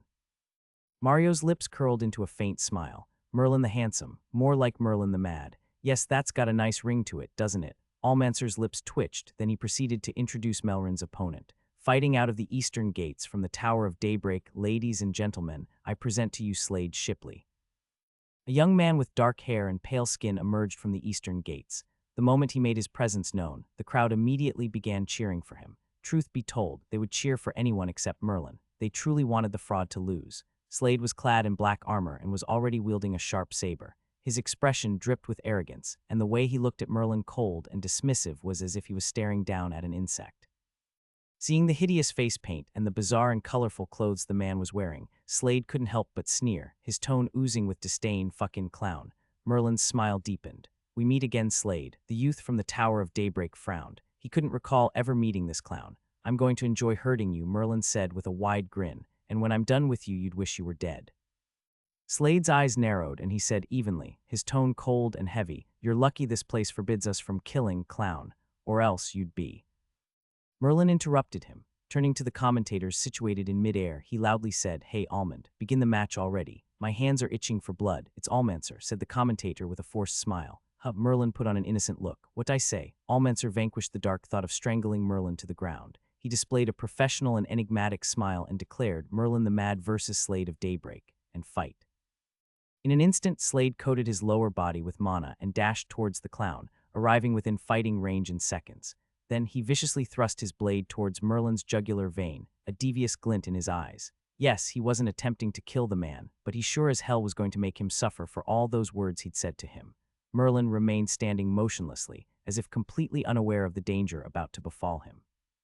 Images of what he'd witnessed in Velvet Dreams suddenly flickered through his mind, like a cruel, unshakable vision. Young women abducted and broken, forced into lives of servitude and pleasure to satisfy the noblemen's vile debauchery. He had seen it all, the torment, the cruelty, the unspeakable acts they had endured. What those monsters did to those women, even death would have been a mercy. And although Adam had publicly executed the Roland's Cupleth, owner of Velvet Dreams, had never gotten his hands on the true mastermind financing the human trafficking ring, Slade and his uncle, Alcott Shipley, and now one of them had come, guided by fate, to taste the full fury of his wrath. Slade's blade was inches away from slashing Merlin's neck. At the last possible moment, the latter's eyes flickered with a cruel light. He shifted his body at an unnatural angle, as if breaking into a dance. Merlin's right arm shot forward, curling around the blade as if it were a lithe serpent, and then he flexed his arm. Under the dumbfounded gazes of the spectators, Slade's Bladia Rank 2 artifact instantly shattered like fragile glass.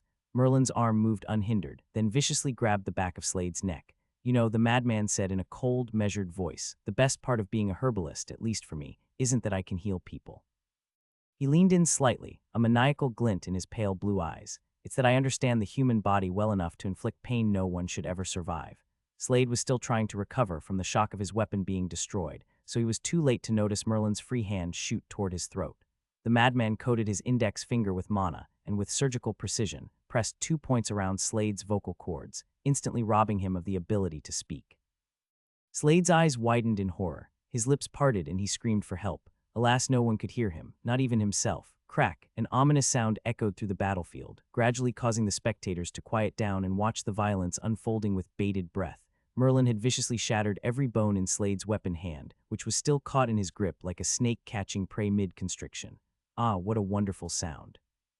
The madman's voice traveled through every inch of the arena, causing the spectators' hearts to shudder. He glanced at Slade, who had gone deathly pale by now, and patted his left shoulder. He asked with a concerned look on his face, "Hey, why aren't you speaking to me? Do you think I'm ugly? Surely not, right? My mum used to say I was the most handsome kid in town." Crack, another ominous sound reverberated on the battlefield. This time, Slade's other arm, specifically his shoulder joint that had been savagely shattered to pieces by the madman. Tears rolled down Slade's face as his body violently shuddered. He threw his head back and screamed, yet no voice escaped his lips. "Huh, what was that?" Merlin brought his ear closer to Slade's face. "You wish to lie down? Okay, buddy." The madman gently laid Slade's body on the grassy field. The latter writhed in utter agony, but the more he moved, the more pain he felt in both his arms. Merlin stood back up, stroking his chin with a thoughtful look on his face. What to do, he mumbled. "How do I make the pain go away?" "Ah, that's right." Merlin's eyes lit up like a brilliant star. "My mum once said to me," he said with a crazy gleam in his eye, "if you want to dull one pain, inflict a worse one." He then burst into laughter. Fafafa. Then he raised his foot and crack, crack, shattered Slade's kneecaps. The spectators were utterly horrified by this point. They couldn't believe what they were witnessing. A rogue magus taking care off, not to mention, utterly humiliating a genius of daybreak with such ease. Just who the hell was this madman? "Ah, since I'm already here, might as well." Merlin's voice trailed off. Crack, crack, Slade's ankles were destroyed as well. Then the madman slowly circled Slade's deathly pale, convulsing body. Without a hint of mercy, Merlin grabbed him by the hair and hoisted him up, leaving him hanging helplessly in midair. "I told you, didn't I?" he whispered. "When I'd be done with you, you'd wish you were dead." Merlin's lips curled into a grin, wide, unhinged, stretching from ear to ear, revealing his pearly white teeth. He leaned in close and whispered, his voice seemingly emerging from the depths of the underworld itself. "Now, let me take away your hope just as you did to those women." The madman augmented his free hand with mana, then drove it forward, viciously, mercilessly, straight into Slade's abdomen, unleashing the insidious technique of the Devil of Secrets. In a vast chamber located directly underneath the arena, a group of people had gathered around Slade's broken and unconscious body. This was the infirmary ward where participants' injuries were to be treated in between matches. It was none other than the Magi from the Herbalists' Guild who tended to the injured. However, even they found their stomachs churned seeing the state Slade was in. It wasn't his broken arms, knees, and ankles that made them shudder. No, it was something else entirely. Something truly insidious. Because of Slade's status as a nobleman from Akrian, the leader of the Herbalists' Guild, Halbert Dawson, had personally stepped in. As he gazed at the youth's body, his heart turned cold. He had never seen someone so vilely beaten. He gently pressed his hand on the youth's stomach, sending a thread of mana into the body to get a glimpse of the chaos within. Seeing Slade's internal state, Dawson sucked in a breath of cold air. "My goodness, what kind of dark magic is this?" he exclaimed as he quickly withdrew his hand. "What is that supposed to mean?" An old man standing right beside the guild leader roared in fury. "Fix him, damn it." It was none other than Slade's uncle, Alcott Shipley. "Aren't you a grade 3 fucking herbalist? Cure him this instant. I demand it." Alcott's face turned red from anger as he screamed at not just Dawson, but also the other herbalists. Halbert Dawson turned to him, his eyes narrowed. Then he spoke with a cold voice full of hostility. "Who are you to give me orders, Magus Shipley? And where do you think you are to be making such demands?" Alcott gritted his teeth as his eyes glistened with rage. He turned to his unconscious nephew and was unable to hold his anger any longer. "That damed Merlin. How dare he?" he roared in anguish. "How dare he do this to my Slade? And why the hell would she not do anything about it? Damn it all." Right after the match had ended, Alcott had rushed to confront Merlin. He wanted to know why things had to go so far. Wasn't this just a tournament between young Magi? But the brutality that Merlin had inflicted upon Slade was cruel, vindictive, and utterly inhumane. Alcott wanted to know why, but more than that he wanted to murder the madman. But something unexpected happened. He was instead confronted by the overseer of the tournament, Professor Mathilda Whitaker. She said to him that Merlin would be made to pay for his actions only after the tournament concluded. "Damn it all," Alcott roared, his eyes fuming with unprecedented wrath. He turned to Dawson and barked, "I don't care what it takes. You must fix him. You have to." Dawson deeply looked at the elderly man, then heaved a helpless sigh. He then slowly shook his head. "Nothing can be done now," he said. Hearing those words, something which he had already known, yet refused to acknowledge Alcott's body, involuntarily trembled. Dawson paused for a few moments, then said in a somber tone, "Slade's mana channels have been destroyed. He can no longer extract mana ever." The guild leader's gaze shifted from Slade's abdomen down to his groin area, causing his eyes to tremble. He gulped involuntarily, then continued, "And he can no longer sire any children." He had never seen such a diabolical technique, one that severs a person's mana channels, making him a cripple. And not just that, it also turned the target sterile. No matter how he saw it, Dawson felt that this technique had to belong to a ruthless devil, and when Merlin's painted face appeared in his mind, he couldn't help but wonder, is he the devil's incarnate? Hearing those words from a master herbalist himself, Alcott couldn't help but break down in tears. As he gazed at his nephew with overwhelming sadness in his eyes, he was suddenly reminded of something, or rather someone. He hurriedly turned to Dawson and tightly grabbed his arms. The Dark King, he blurted out. They say he's a talented herbalist. I'm sure if it's him, he can cure my nephew. He has to. Alcott's eyes flashed with newfound vigor. Summon him this instant. Only he can cure Slade. When Dawson heard the Dark King's name, his heart was gripped by terror. Remembering that horrifying night and the serpents, Dawson shuddered. Let go of me, he growled, pushing Alcott Shipley away. There's nothing Dawson's words got caught in his throat. He was scared to speak his name. He was scared to even think of his name, fearing that he would die a gruesome death. Take your nephew away, he said, waving his hand dismissively. There's nothing anyone can do for him. Just be happy that he's alive. Now go, stop wasting my time. Alcott Shipley was furious. He was about to retort when suddenly a deep sigh echoed through the infirmary, followed by a calm voice laced with mischief. Did someone speak my name? Everyone turned to the source of the voice, and there he was, a young man in flowing dark robes and a black pointy hat, casually leaning against the wall, arms crossed, watching them with a glint of amusement in his eyes. Under everyone's shock and Dawson's terror, Adam slowly walked toward the bed where Slade lay. Ignoring everyone, he placed his hand on the youth's abdomen and closed his eyes. No one dared to speak. They watched everything unfold, hoping to see a miracle. It was the Dark King after all. A few moments later, Adam opened his eyes. He turned his gaze to Alcott Shipley and spoke with absolute certainty. I can cure him. Alcott was stunned, unable to believe his ears. When he finally realized what was happening, he was completely beside himself. He was about to speak words of gratitude and whatnot, but Adam interrupted him before he could even begin. However, he said flatly, my services will cost you a fortune. I don't think you realize what has happened to this young man. His situation is very, very dire. He paused for a moment, raising his chin a little and continuing with pride, of course, I believe I'm the only one who can save him. After all, I am the greatest herbalist in the Akkadian Empire. Take it. Alcott hurriedly removed his space-type storage artifacts. Take everything. With a casual swipe of Adam's hand, the artifacts disappeared inside his sleeves. Then he clapped twice and instructed, all right then, everyone get out. I can't have anyone disturbing me. Chop, chop. Alcott was the first to leave, blinded by the faith he put in the Dark King. Halbert Dawson was, naturally, the last to leave, glancing at Adam with suspicion and for copious amounts of fear. At last, the infirmary ward stood silent and empty, except for Adam and Slade. Adam turned to the pale, unconscious young man. He outstretched his hand, which was covered in spiritual energy, and ruthlessly grabbed the youth's head. His lips curled into a cruel smirk as he thought, cripple, sterile, and now I'm going to turn you into a vegetable. All the matches taking place in the final trial took place in quick sessions. Although at the same time, the winners of each duel also got sufficient time to rest and recover. 62 young magi had qualified to enter the final trial of the Grand Magus tournament. After the first round, only 32 of them remained. After the second round, only 16 of them had advanced to the next round. Several audience favorites had been eliminated, while a number of unexpected dark horses had risen to prominence. Of the 16 remaining participants, 2 belonged to the rogue faction. Moreover, they were also the biggest dark horses of the event. The first was, naturally, Merlin the Mad, whereas the other one was none other than his party member, Michael Isaac. The others who had made it to this round from Party A and B were Edward, Lisa, Khan, and finally Eleni. The rest, unfortunately, had already been eliminated. The competition was just that fierce. Then a subtle shift swept through the arena, not in the air but in the hearts of the audience. Something had changed. After witnessing the brutal thrashing that Merlin had delivered to Slade, the crowd, strangely enough, had started to like the madman. Who would have thought that all it took to sway public opinion was a healthy dose of well-aimed violence? It was a strange phenomenon, but not an unfamiliar one. The crowd, once booing and hurling insults, now cheered with wide eyes and excited breaths. Why? Because deep down, spectators loved violence, not the clean, surgical kind, but the raw, unpredictable brutality that left them gripping the edge of their seats. There was something about watching pain from a distance, about seeing power unleashed without restraint, that stirred something ancient inside of them.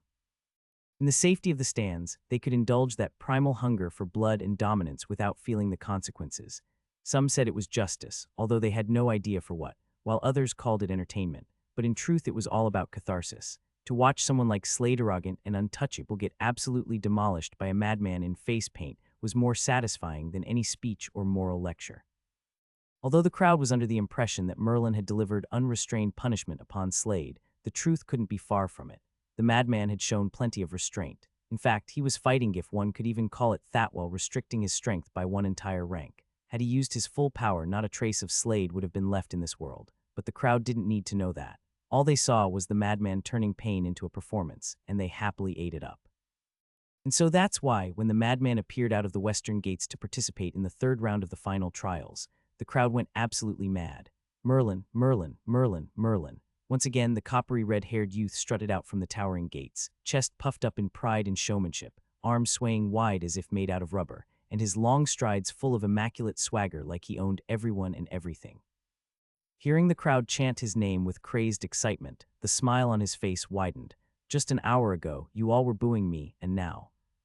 He thought, his eyes flickering with ridicule, and now you worship me like I am your god, so malleable, but unfortunately for you lot, you won't get to see any more violent acts from me. Slade had been an exception. Merlin held no enmity toward the rest of the participants, so he was only going to defeat them, nothing more, causing as little harm as possible. After all, who knew what the cult had in store for them? He couldn't risk it. His number one priority for the upcoming battle was to protect the young Magi of Ulier. They were the main target for the cultists, after all. Killing them all would land a heavy blow to the Empire. Just thinking about the damned cultists soured his mood, casing his grin to turn even wider. Almancer's loud and excited words brought him out of his reverie. Fighting out of the eastern gates, he said with clenched fists, the young warrior hailing from Coral Cove Magus Roll. Gazing at the dashing blonde youth walking out of the towering gates, Merlin's smile further deepened. Roll naturally emitted an aura of confidence, as if everything was under control. It almost made everyone think that he wasn't even afraid of going toe-to-toe against the madman. What's more, Roll hadn't summoned any weapons at all. Such levels of self-confidence made the audience truly excited for what was to come. Almancer glanced at the blonde contestant with an expectant smile. Then he turned to Merlin, his excitement climbing higher and higher. He wondered how this match would play out. Finally, he raised his hand and gave the signal. And fight! Without wasting a moment, Merlin dashed toward his opponent, aiming to end the fight as quickly as possible. Roll, on the other hand, remained standing in place, his back straight as an arrow and not a flicker of doubt in his calm, blue eyes. He slowly raised his hand, aiming his palm toward Merlin. The crowd rose to their feet, greatly anticipating the upcoming brawl. Their fists were clenched and their eyes were wide with excitement. Merlin appeared within fighting range in a few moments. Roll outstretched his hand, his palm pointing at the madman, and just when Merlin was about to attack, Roll's lips parted, and he said confidently, "I yield." Merlin was momentarily flabbergasted, then he quickly strained his hand that was about to knock the daylights out of his opponent. His palm stopped just an inch before Roll's chest, resulting in a visible shockwave of air that made his robes flutter furiously in the wind. Yet Roll stood calm and composed, unmoving like a monolith, staring at Merlin with those same confident eyes. The madman's eyebrows arched in surprise. He patted Roll's shoulder and grinned. Smart and brave, very brave, in fact. Then he turned around and swaggered back to the western gates, whistling a merry tune. Under the stunned gaze of the crowd, Roll crossed his hands and raised his chin arrogantly. HMPH. Then, he too turned around and walked away in the deathly silence of the arena. Little did everyone know. Roll's back was drenched in a layer of cold sweat, and his heart was pounding wildly. He thought to himself in nervousness, that mad butcher nearly killed me. Yet, the world would never know of his inner thoughts. They would remember him as the heroic magus from Coral Cove who stood dauntless in the face of Merlin the Mad. Michael Isaac's eyes narrowed as he saw Edward's lightning-coated fist enlarge in his vision. Quickly weaving hand seals, he brought his hands together, resounding in a booming clap. The ground beneath him trembled, then surged upward, wrapping around him, encasing his body in an armor of solid rock. Then Michael crossed his arms and blocked the incoming attack. Despite all his preparations, the magical armor shattered in an instant. Michael felt the bones in his arms creak, and suddenly he felt a coppery taste flooding his mouth. Gritting his teeth, he endured, and endured. And in the end, rather than being flung like a ragdoll, he merely skidded back a few meters, feet scrapping against the ground. Michael's vision was hazy. His breathing was ragged, and his muscles ached all over. Blood trickled down his mouth, falling to the ground. He didn't know how long the match had lasted. It could have been a few minutes, or it could have been a few seconds. He did not know. To him, all that mattered was the opponent he was fighting. Edward of Daybreak. From the beginning, the blue-eyed youth had not even cast a single spell. He had only utilized mana combat techniques. Yet Michael wasn't even able to land a single blow on him. This was already the quarterfinals. Of the 62 magi that had entered the final trial, only 8 remained, including him and Edward. Even though Mikael stood no chance against the greatest genius to ever come out of the Tower of Daybreak, he was the only one who had lasted this long against him in a duel, and thus he had quickly become the audience's favorite. Michael, Michael, Michael, Michael. The crowd chanting his name echoed within his ears. His vision cleared as he stumbled on his feet. He raised his hands in a defensive stance and stared at Edward, who was slowly walking toward him. "Even if I go down, I'm not going down without a fight," he he thought to himself as a flame of glorious fighting intent raged inside his heart. And then he heard the familiar voices coming from the bleachers nearby. "Dad, you can do it. Don't give up. You got this, Dad, you got this." His eyes trembled as he turned to the source of those voices. There in the stands, his two sons Joseph and Zachary were cheering for him with teary eyes and tightly clenched fists. Michael was stunned for a moment before he flashed them an assuring smile. He gave them a thumbs up, then turned towards his opponent. "Now, I definitely can't go down without a fight, not when my sons are watching." The flame of fighting intent in his heart raged like wildfire, instantly coursing through every inch of his body, filling it with strength and bravery. He took a step forward, weaving hand seals at a frightening speed. Another step forward, and the ground around him trembled, surged upward once again, and covered his towering body in a thick layer of armor. And then he dashed toward Edward in what felt like a final stand, ready to pour everything he had into the upcoming clash. The blue-eyed youth returned the same sentiment. With a simple command, the mana surged around his body, coating every inch of it in blue lightning. Then he too bolted forward, ready to battle Michael head-on. Michael roared to the skies, drawing his arm back for a vicious punch. Across from him, Edward remained calm and stoic, mirroring the motion with a calm intensity. Then their fists flew forward and collided. A clash of thunder and earth echoed through the arena. Every spectator present rose to their feet as they gazed at the glorious battle unfold. Under Edward's brutal, lightning-infused punch, something extremely unexpected happened. His fist crashed through the rocky armor, shattering it with ease, only to hit nothing. It wasn't Michael at all. It was just an empty rock golem. Before the crowd could process what had just happened, the ground behind Edward rippled like water and Michael burst out of it, as if diving up through a lake. In one smooth, vicious motion, he locked his arms around Edward's neck in a tight chokehold. Edward's eyes widened. His air was instantly cut off. There was no time to react. Michael swept his legs out from under him, slamming them both to the ground. He gritted his teeth, his muscles straining as his grip around Edward's neck tightened. The crowd exploded in cheers. If Michael could finish this, it would be the biggest upset in the entire Grand Magus tournament.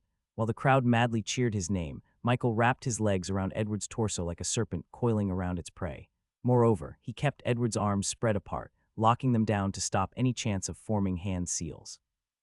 Then, gritting his teeth, Michael tightened his chokehold, pouring every last ounce of strength into his grip, aiming to knock Edward out cold. Edward's face turned red as he struggled to breathe. He tried to get his hands free from under Michael's hold, but it was all futile. In a contest of pure strength, he was greatly outmatched by Michael after all. The entire arena was trembling from shock and excitement. Although most of them were mundane mortals, they all knew one thing. To cast spells, a magus needed both hands to form hand seals. And now, with Edward's arms locked down and useless, what did that mean? It meant he was helpless. It meant he might lose. Sensing victory just within his grasp, Michael screamed out loud, pouring every ounce of strength into defeating his talented opponent and emerging victorious. But he had miscalculated. No, to be more precise, he had been unaware of one crucial fact. Who was Edward, a child of mana? His blue eyes sparkled with intense lightning. And then, without warning, he wove two independent hand seals, each with a different hand. Because of his innate mastery over mana control, he didn't need to bring his hands together. The effect was the same, perhaps even stronger. Under the stunned gazes of everyone in the arena, the air shimmered. In the next instant, the entire battlefield was bathed in an incandescent blue light. And then thunder. When the lightning died down, everyone slowly opened their eyes, their vision slowly adjusting to the abrupt change. What they witnessed caused their eyes to widen in astonishment. And high above the arena, levitating silently in the sky, hidden from all senses, the masked elder from the inner circle of the Cult of Bones watched everything unfold with narrowed eyes. His gaze was locked onto Edward, and beneath his mask he murmured, his tone laced with surprise, "Very interesting." As the crowd rose to their feet, shocked senseless by the outcome of the duel between Edward and Michael, an ominous figure observed everything down below with an inquisitive look in his eyes. The masked man, the master from the cult, silently levitated high up in the air, hidden from all senses. He had never expected much from the final trial of the tournament, but surprisingly enough, Edward had caught his eye. To be able to weave independent hand seals in separate hands spoke volumes about the youth's control over mana.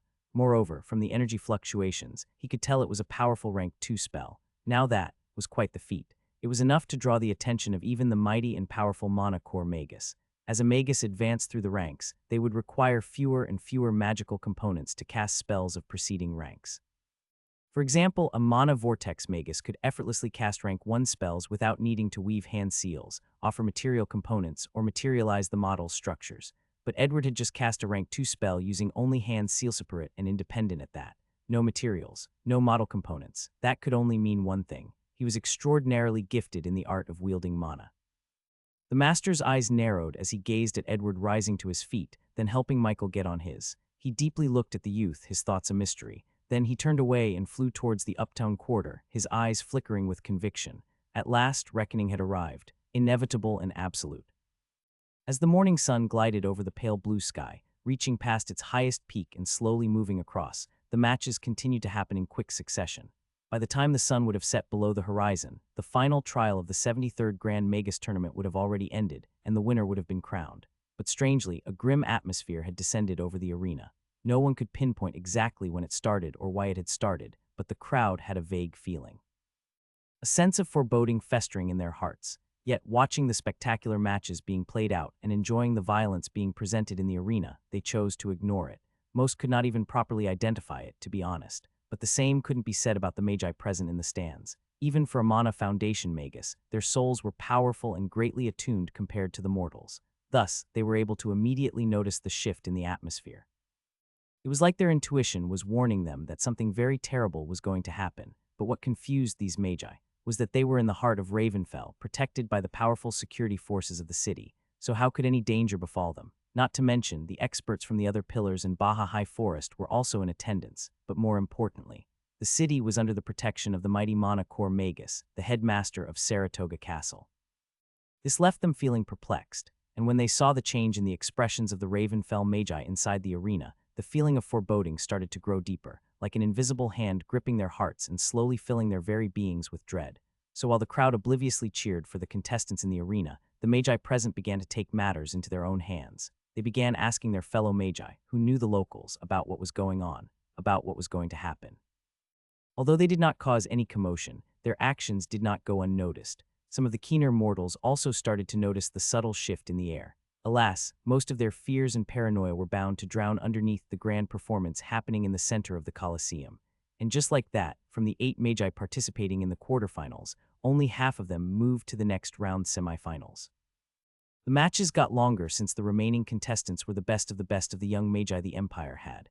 One by one, their favorites were eliminated, and then only 2 remained. The final match of the Grand Magus Tournament had arrived. From the left bracket, Edward Turner, the greatest talent of the Tower of Daybreak, had battled his way through, securing victory after victory, and ultimately emerged as one of the 2 finalists. Meanwhile, from the right bracket, the tournament's greatest dark horse had risen to claim the other spot in the finals. The people called him Merlin the Mad. On one side was Edward, polished, disciplined, and a prodigy among prodigies. The pride of the Tower of Daybreak, he was a master of lightning and strength. With a flawless record in magic that shone with both elegance and power, he had long been the people's favorite. On the other side was Merlin, the rogue, the wild card, the unpredictable storm. He didn't just win, he dominated, breaking his opponent's body, spirit, and sometimes even sanity. That was the way of the Mad Butcher. No one knew what spell he would cast next, or whether he would laugh, cry, or explode while doing it. 2 forces. One, the embodiment of order and potential. The other, chaos wrapped in genius. And now the arena would witness their clash. Or would they? Before the final match began, a brief ceremony was held. It was organized by the Magi of Saratoga and personally hosted by the Prince of Acadia. And while the ceremony unfolded, elsewhere, events were set in motion. Events that would soon alter the course of Ravenfell and shake the very foundations of the Akkadian Empire. In a vast underground chamber, the Dark King had summoned all the young magi who had participated in the Grand Magus Tournament. In the outskirts of the city, several powerful and mysterious figures made their presence known. In the vast and complex sewers beneath the city, countless shadowy silhouettes began to move. In the coastal waters, dozens of galleons suddenly materialized out of thin air. In the dark slums of the Corvid Quarter, the unseen and quiet stench of rot and death began to rise. In the depths of Marion Lake, the titanic ancient creature stirred awake. Soon the Battle of Ravenfell would begin, and old unease prophecy would come to pass, just as foretold, just as feared: fire, death, and a black comet. In a dimly lit chamber directly underneath the Colosseum, all the young magi, over 150 of them who had participated in the tournament, had gathered. Among them were the members of Party A, Edward, Lisa, Biden, Chris, Mikar, and Michael. There were the members of Party B, Eleni, Arthur, Aiden, Khan, and Charlie. Danley's party, as well as the one led by Kamara, had also gathered. Furthermore, the close family members of the participants, such as Danley's twin sister and Michael's 2 sons, were also in attendance. All in all, there were close to 200 people present.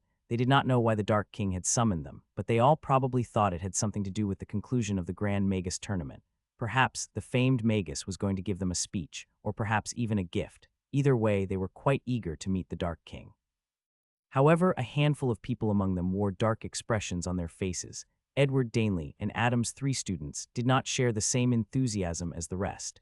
After all, they knew what was about to go down. They exchanged glances with one another, nervousness concealed in their eyes. "Where's Merlin?" Eleni looked around the small crowd, trying to find her party member. Hearing her question, the other young magi who were familiar with the madman also began to look for him. Alas, they couldn't find him. Edward frowned. "What's wrong with that guy? He always disappears when something important is about to happen," he said. He looked around, his eyes squinting as he tried to search for the clown-faced magus. He muttered under his breath, his tone laced with disappointment. "He was missing when we were with Adam a few days ago, and now this."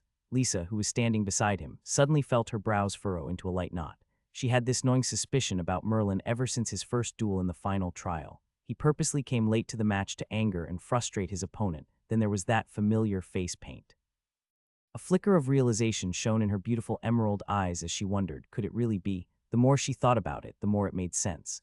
Slowly, her lips curled into a faint smile. That's exactly the kind of thing he'd do. She sighed, shaking her head. Then Lisa gently placed her hand on Edward's shoulder and softly said, "No need to worry about him. I saw him enter the infirmary a while ago." Edward turned to her with an arched eyebrow. "You did?" The other members of Party A and B also looked at her with inquisitive gazes. Lisa had an amused expression on her face, and she said, "What, surely you guys don't think he managed to get to the finals without any hidden injuries? Even Eddie received several wounds." The people thought her words made sense, but at the same time they couldn't help but find it a little strange. The madman entering the infirmary to treat his wounds. Strange, very strange. Somehow, when Merlin did something normal, it still managed to feel completely abnormal. He was a man full of oddities. Before anyone had a chance to ask further about Merlin's state, suddenly they heard the sound of loud footsteps echo in the chamber. They turned towards the source of the sound, and their breaths got caught in their throat. The silhouette of a tall man with broad shoulders and an imposing presence came into view. He wore flowing dark robes layered over purple and white inner garments, paired with dark trousers and knee-high leather boots. And atop his head sat an unmistakable mark of his eccentric presence, a black, pointy hat. For most of these young magi, this was the first time they were in the presence of the Dark King. They had only seen him once during his homecoming ceremony.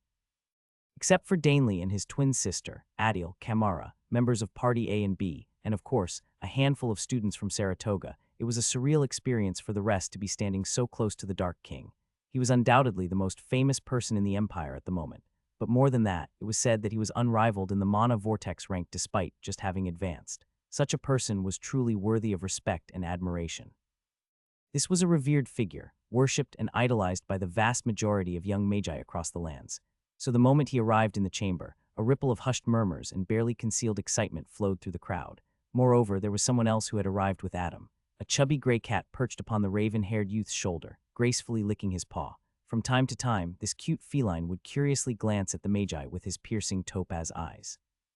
Of course, they all knew the Dark King's dear familiar. The cat, who could transform into a powerful and towering winged panther, was as famous as he, after all. He stood a few feet away from the group of young magi, scanning everyone's faces with a faint smile on his lips. He could see the curious and eager expressions on their faces. They wanted to know why they were summoned, and now he would finally tell them. Adam's gaze lingered on his friends and students for a moment longer before he said softly, "All of you, you are the best of the best young magi this land has produced." When he said those words, the group felt their hearts swell with pride. This was more so for the rogue magi. All of them waited patiently for what the Dark King had to say. "You are the future of Acadia," Adam continued. He lowered his head, his eyes flickering with complicated emotions.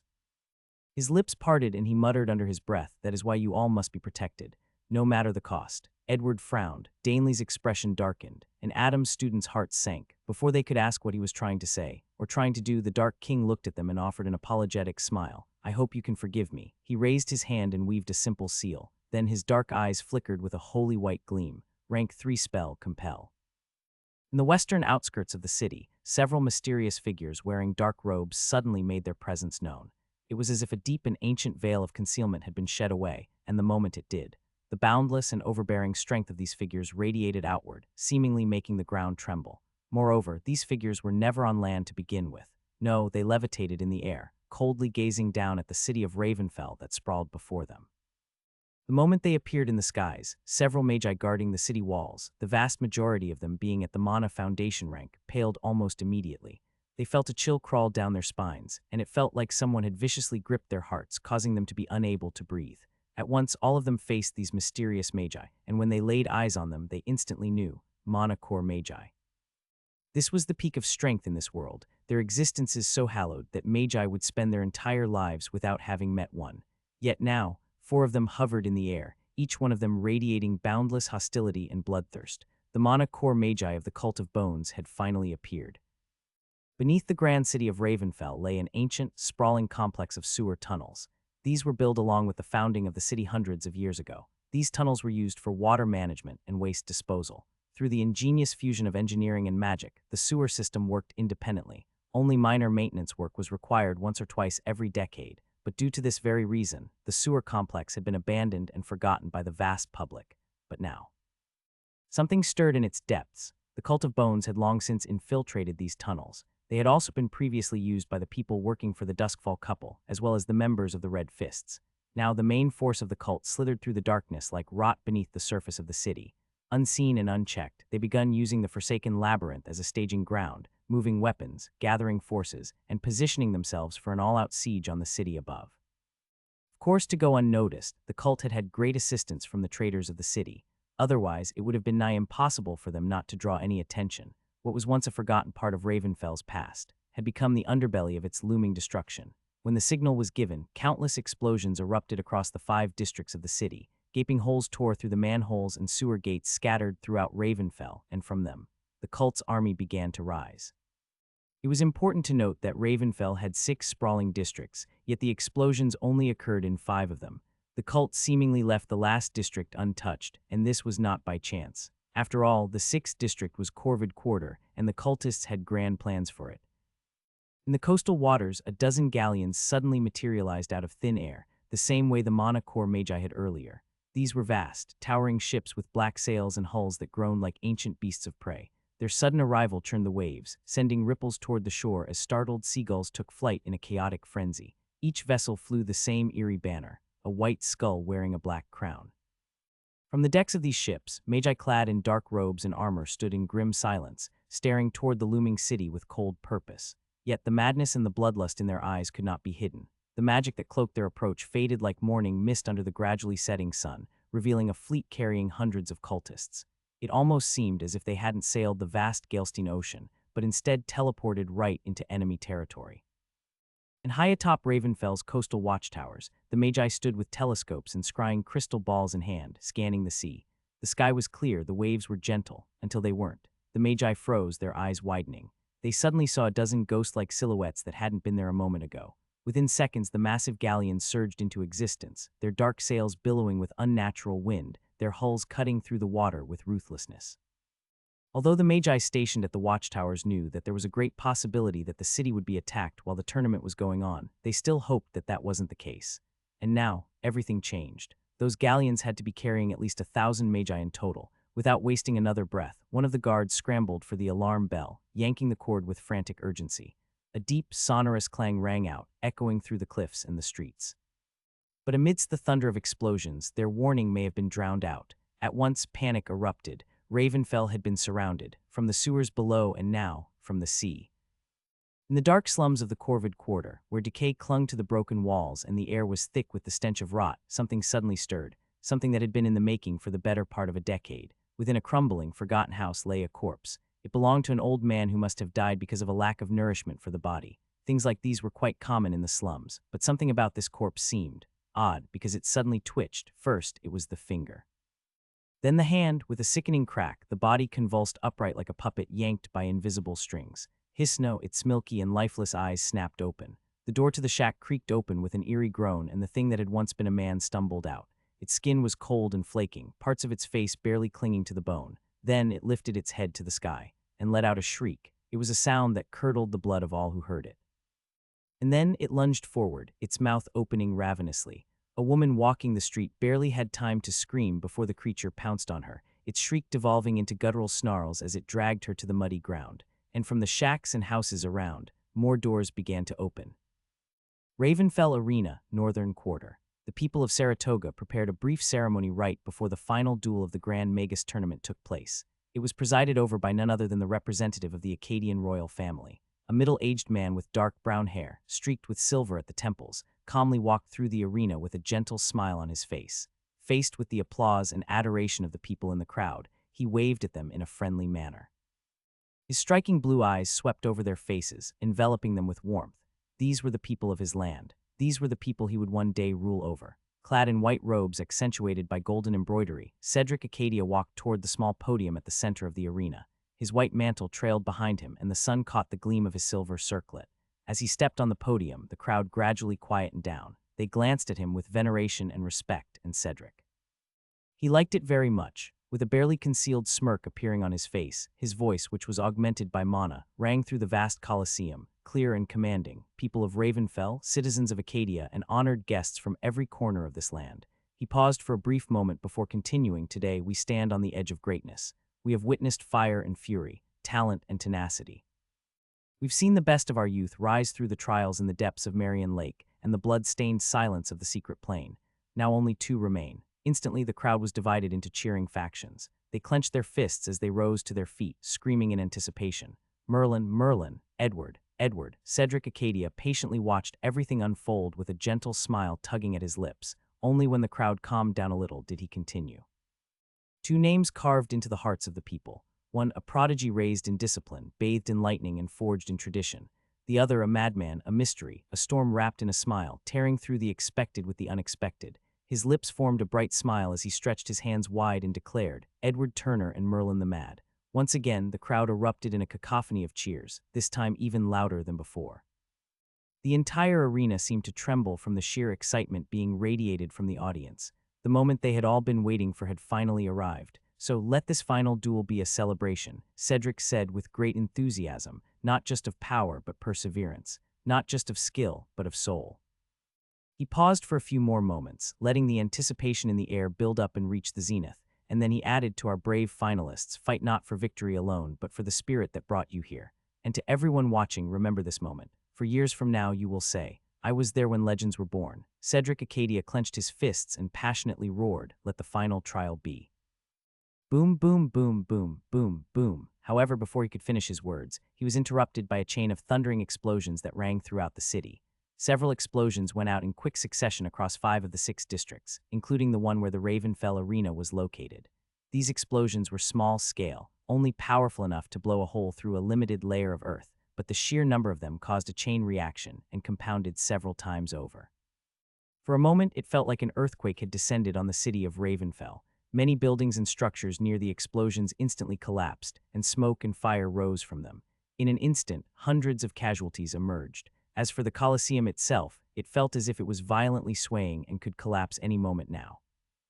Although because of the fusion of magic and engineering, it was very unlikely that the structure would collapse, the people in their state of panic would never find comfort in that. As soon as the explosions occurred, utter pandemonium ensued and all hell broke loose. The crowd erupted in a symphony of fear and panic. They rose to their feet and instantly scrambled towards the nearest exit. Terror had gripped their hearts, and now all that they cared about was survival. At the center of the arena, Cedric Acadia was immediately surrounded by a group of highly skilled mana vortex magi dressed in black. These were the hidden guardians and protectors of the prince, led by none other than the hunchbacked old man, Yaka. Your Highness, our worst fear has come to pass. Yaka had a grim expression on his face as he stood beside the prince, glancing at the chaos around them. We need to leave this instant. Before Cedric could reply, suddenly he heard the sound of the countless bells originating in the direction of the harbor quarter. Immediately, he, as well as countless other magi present in the arena, turned their heads east. The situation was exponentially worse than it seemed. First the explosion and now the alarm bells sounding from the watchtowers facing the Gelstein Ocean.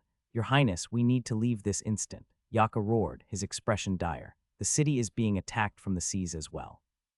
We need to hurry and leave. Cedric's eyes flashed with hesitation and a bit of reluctance as he gazed at the countless people in the audience running for their lives. In the end, self-preservation took priority. He gritted his teeth and followed his guardian's advice. However, just as he turned to exit the arena through a secret passageway that very few people knew of, a large shadow suddenly loomed over the arena. With each second that passed, the shadow seemed to grow larger and larger.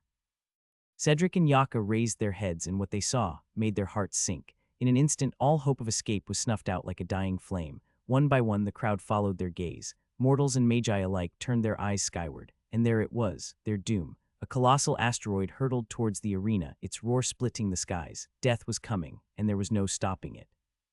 A massive boulder, easily tens of meters in diameter, was plummeting from the sky. To the eye, it appeared to descend slowly, almost lazily, but that illusion was born of its sheer size and distance. In truth, it was falling at a terrifying speed. It was so fast that the air around it seemed to scream as it tore through the skies. Its surface shone with residual mana fluctuations, glowing faintly red-hot from the force of its conjuration. Cracks spread across the asteroid's surface like veins, and mana leaked from them like a blazing inferno. And then, silence. The crowd had gone completely still. Tens of thousands of people in the arena, magi and mortals alike, remained frozen on their feet, their wide eyes locked upward. Time itself seemed to come to a halt. No one moved, no one breathed. The spectacle above was too colossal, too final. Death no longer seemed like a distant concept. It was real, and it was falling. At once, several thoughts emerged in Cedric's mind, creating a whirlwind of panic and tension. The size of the asteroid is big, far too big for a rank 4 spell. Could it be a combined rank 4 spell? If so, then how many powerful enemies are we facing? How did the spell breach through the city's defensive barrier in the first place? This is impossible. Can I survive this? Even if I use the teleportation scroll, will I be able to escape the blast radius? But what about all these people? What about me? And Yaka? Suddenly, a deep sigh tinged with disappointment echoed in the prince's ears, snapping him out of his stunned reverie. This voice. It was perhaps more shocking to him than the appearance of the rank 4 spell hurtling towards the arena. And then the voice spoke, directly addressing him. Were you planning on abandoning these people and running away to save your skin? Cedric recognized that voice. It was a voice that he hadn't heard in years, decades even yet. He recognized it almost instantly. He slowly turned to the source of the voice, his expression marred by shock and incredulity. Standing beside him was an old man with silvery white hair and piercing blue eyes. He wore flowing robes of indigo and gold that looked simple and ostentatious at the same time. Yet it wasn't his appearance that stunned others, but his aura. This man. He had the natural aura of a ruler. Cedric's eyes widened in sheer disbelief as he nearly choked on his words. Lord Grandfather. Not just him, even Yaka and the rest of the guardians surrounding Cedric were shocked out of their minds. If it wasn't for the asteroid falling upon them, they would have all kowtowed at the feet of the great Emperor Emeritus. Gerald Acadia did not say a word. He simply stared at his grandson of Manhwaedit, a heavily disappointed gaze. Strangely enough, he was suddenly reminded of Adam. If he were in his grandson's place, what would he do? Gerald sighed as he shook his head ever so slightly. Yes, he muttered under his breath. He would have surely jumped towards the rock with his staff in hand. Yes, he's ill-mannered, but he is brave. He deeply looked at Cedric and added, that is why he is king and you are not. Inwardly, he added, and you will never be a true emperor too. The prince had no idea what the old man was talking about. For all he knew, the old man might have been rambling nonsense. When death was at the doorstep, it was strange how the human mind functioned, filtering everything else as noise and illuminating only the path to survival. Yaka was the first to snap out of the shock. The sudden arrival of the Emperor Emeritus had perhaps astounded him more than the incoming asteroid. Your Majesty, we need to leave. Yaka had a vague suspicion that the asteroid was far powerful than a normal rank 4 spell, and it was very likely that it was a combined rank 4 spell. A combined rank 4 spell. Just how many magi had come together to create that spell? 2, 3. More? Either way, this was extremely bad news for everyone present, not to mention that 2 magi of Acadia's direct bloodline were also present. Leave. Gerald Acadia looked at Yaka with an amused expression. Boy, you seem to have forgotten who I am. The Emperor Emeritus calling an old man like Yaka a boy was strange, but no one corrected him. After all, the former emperor was likely twice Yaka's age. Gerald had long since crossed the millennium mark, his years stretching well beyond 1,000. In fact, he was nearing the very edge of the lifespan granted by the advancement to the mana core rank. Under the stunned gazes of the people nearby, Gerald Acadia took a step forward. His back was as straight as an ancient monolith. It seemed that even the ravages of time could not weigh him down. He slowly raised his hands, starting to weave hand seals. Each movement was deliberate, precise, and unstoppable. With every gesture, the world seemed to respond. Mana coiled around him like a living force, bending to his will. The air trembled and the ground shuddered. It was as if the world itself held its breath. After what seemed like forever, but also an instant, Gerald finally finished weaving the long and complex set of hand seals. He slammed his hands against one another, resounding in a booming clap that sent literal shockwaves of energy rippling outward.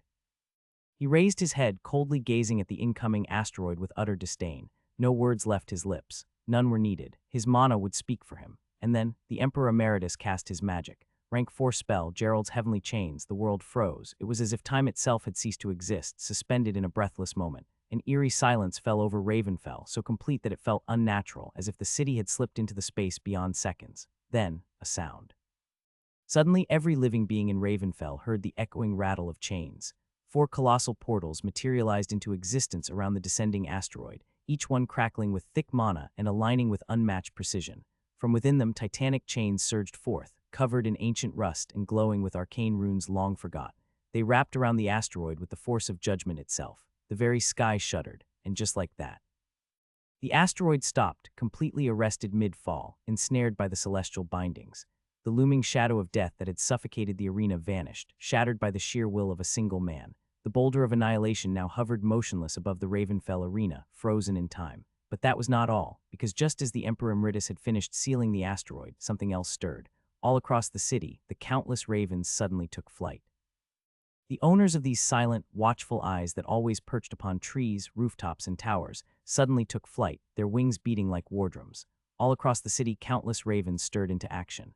They erupted from every shadow, rooftops, alleyways, gutters, steeples, and shattered windows. Nests were abandoned, feathers were scattered, and the air was suddenly filled with the deafening whoosh of tens of thousands of wings beating in unison. The sky over Ravenfell instantly darkened. Not from the clouds, however, but from the sheer number of birds circling over the city skyline like a black storm. They weren't aimless. They rose together, all turning towards a single direction. The arena. Their shrill and unnatural cries pierced the hearts of those below, whether they were local residents or the invading evil cultists. Some people dropped to their knees, while others fled indoors. Even seasoned magi stared skyward in stunned silence. Ever since the founding of Ravenfell, one could always find an abundance of these dark birds in the city, but never had the residents seen these creatures act this way. This was a response, a summons, an omen. As the countless ravens spiraled through the smoke-choked sky, their inky shapes started to change. The ginormous unkindness of ravens gradually coalesced together, turning into a river of dark light, as the ravens. No, the river of dark light quickly flew towards the northern quarter. It began to radiate an otherworldly pressure. Then, it arrived right above the arena, and in the blink of an eye, enveloped the large meteor suspended high up above the air by Gerald's heavenly chairs. Everyone below was stunned by this sudden change of events. Even in their wildest dreams, they had never imagined that these ravens, which were ever present in the city, to turn into something so murderous. Although the mortals and the weaker magi couldn't tell the oddity in the river of black light, the more powerful ones instantly knew. Their instincts screamed at them that should they ever come in contact with that river, then they would not live to tell the tale. While everyone was thunderstruck seeing the river of black light enveloping the titanic meteor, Gerald Acadia remained calm and tranquil. If anything, there was a hint of recognition and even admiration in his blue eyes. The ravens, the river of black light. This was the legacy of the knight Magus, Dendar Saratoga, and only the headmaster of Saratoga Castle had the right and the strength to wield this magic. The moment Gerald saw the river encase the meteor, he immediately canceled his spell. In the next moment, the colossal chains slithered back inside the portals, and the moment after that, the portals mended themselves back, returning the skies to normal. And a few moments after that, the river of black light that had wrapped around the meteor like a clinging shroud began to stir. It pulsed once, then suddenly burst outward in all directions, shooting across the sky like tendrils of darkness. The eerie dark glow scattered over Ravenfell, sweeping over rooftops and spires, before vanishing into the air as if it had never been. There was something else that had also disappeared. The meteor. The combined spell conjured by 4 powerful mana core magi had also vanished, seemingly devoured by the river of black light, and in its place a lone Magus levitated in the air. He was an old man, wearing dark robes that strangely seemed to absorb any light around it, the Lord of Ravenfell. The third headmaster of Saratoga Castle, the mighty mana core Magus, Marcus Blackwood. In but a few moments, the Emperor Emeritus and Saratoga's headmaster had nullified a combined spell cast by 4 mana core magi of the Cult of Bones. This spoke volumes about the two's tyrannical strength. As the people in the arena reeled in from the shock of having been at death's doorstep and nearly taking the next step to its cold embrace, Gerald turned to look at his grandson. Cedric Acadia was drenched in a layer of cold sweat as he gazed at the dark-robed headmaster levitating high up in the air. "Gather your bearings, you fool." Those cold words echoed in Cedric's ears, making him flinch. He immediately straightened up and turned to the old man. "Lord Grandfather, what do I do?" he asked, feeling greatly lost. Gerald Acadia's feet had already left the ground as he flew towards the lone headmaster.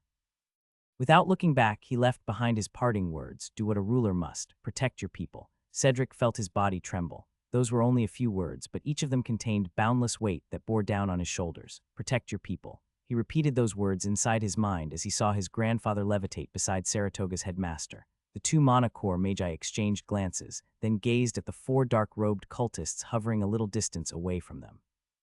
It was as if all four of them had come to a tacit understanding. What happened next happened in the mere blink of an eye. It happened so fast that Cedric couldn't quite comprehend it. All he saw was his grandfather and the headmaster fly towards the four cultists at unfathomable speed. There were a few explosions of light and darkness. The sky shuddered, the earth trembled, and then all six of them disappeared. Boom. A loud, thunderous explosion originated north of the city, towards the distant mountain ranges. And in that moment, Cedric knew that the six monocore magi had taken their epic battle in that direction. Your Highness, Yaka's loud words snapped him out of his thoughts. He turned to his guardian, his blue eyes flickering with conflicting emotions. Then he gazed at the countless spectators who were scrambling to find safety in the sea of chaos. A few moments ago, Cedric had wanted nothing but to leave this hell and get as far away from this place as possible. But now he felt boundless guilt, and then a sudden and overwhelming sense of duty. His blue eyes burned with determination, and he strangled the fear and helplessness growing in his heart. Cedric resolved himself and made a decision, his grandfather's words still echoing inside his mind. Do what a ruler must, protect your people.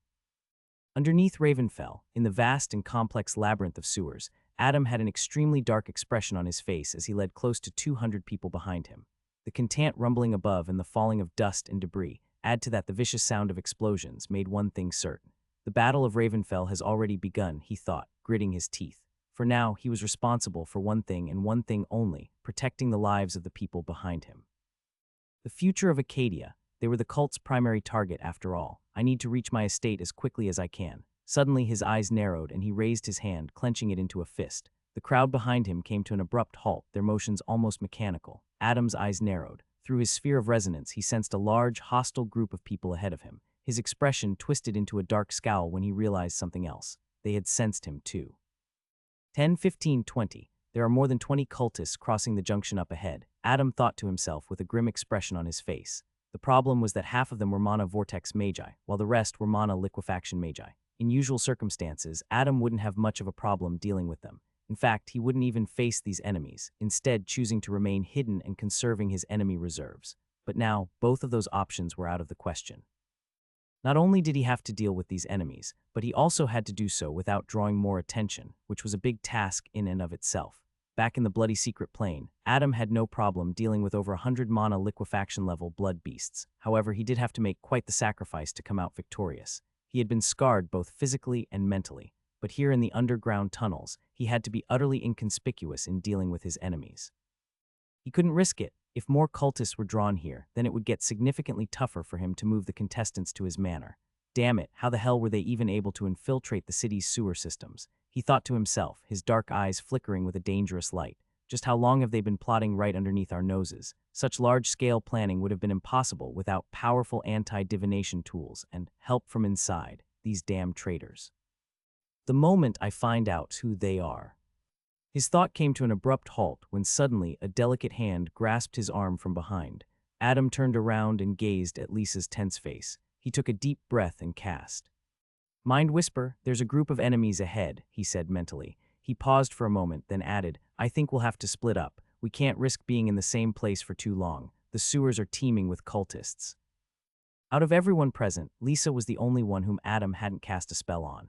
It was because he believed her to be the most pragmatic out of the bunch. Anyone else, including Edward and even his students, would have vehemently argued with him. Time was of the essence. As much as he hated it, he was forced to put an enchantment spell on them for their own safety. Lisa looked at Adam's solemn expression, her face gradually turning more tense. She involuntarily gulped and took a deep breath.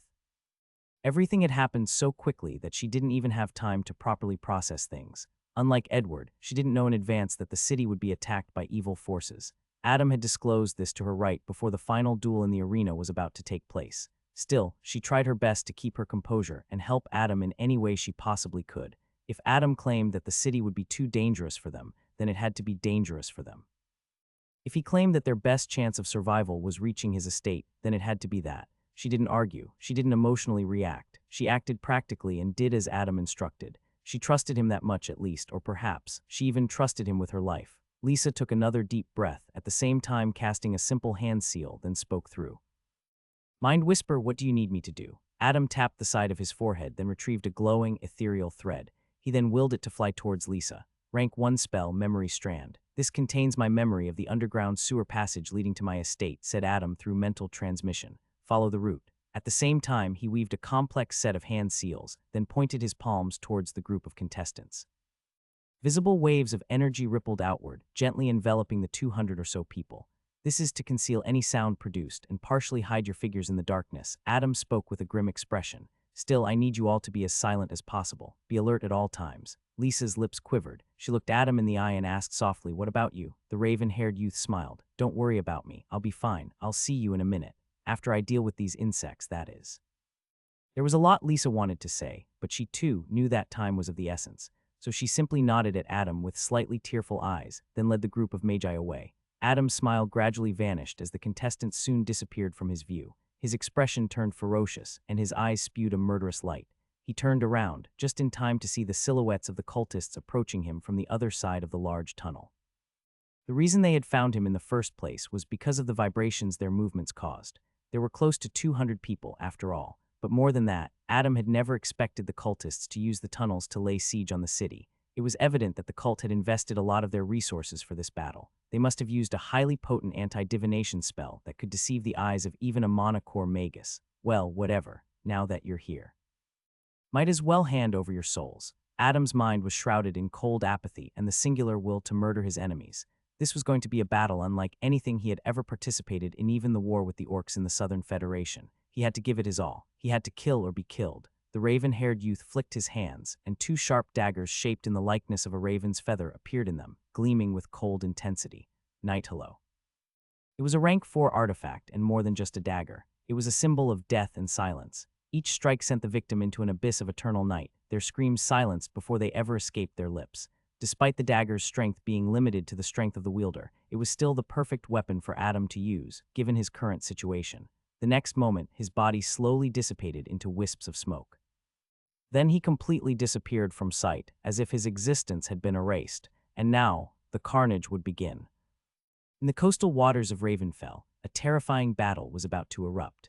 A dozen galleons, their black sails billowing in the wind and proudly bearing the banner of a white skull crowned in obsidian, surged across the waters toward the harbor quarter like sharks scenting blood.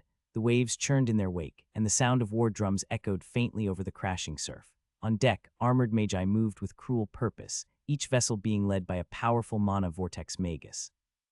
Their objective was rather simple and obvious: destroy the ports, wreak havoc, and surround the forces of Ravenfell. The monocore magi were already engaged elsewhere, away from the city. The city's ancient sewer network had already been compromised, and the cultists were already crawling beneath Ravenfell like a plague. And now, with the fleet approaching fast, the harbor district was on the verge of destruction. If it fell, the cult would have all it needed to execute a devastating pincer assault, crushing the city between fire from below and fury from the sea. Not to mention the seed of death they had sown in the Corvid Quarter almost a decade ago. No matter how much Ravenfell prepared for this battle, they would always fall short. The cult's anti-divination measures were just too strong. Not to mention, the mysterious cult leader also had the strange ability to mask truth as lies. This was going to be a very bloody battle. Civilians and magi on the docks, upon glimpsing the oncoming fleet, froze in horror. Their eyes were wide with shock and their breaths were caught in their throat. Then came the screams. Utter pandemonium descended upon the docks. The mortals dropped crates, tools, and fishing nets where they stood, scattering like ants from a flame. Panic swept the harbor district like a tidal wave, and their terrified cries rose into the sky, melding with the gulls' shrieks and the crash of the waves. No matter how fortified and secured the city had become, nothing had prepared the armed forces for this. The ships had appeared without warning, materializing from the mists like phantoms. No sails on the horizon, no horn of war, just there, sudden, silent, deadly. The coastal watch barely even had time to sound the alarms. Magi scrambled, rushing to man defenses that weren't ready.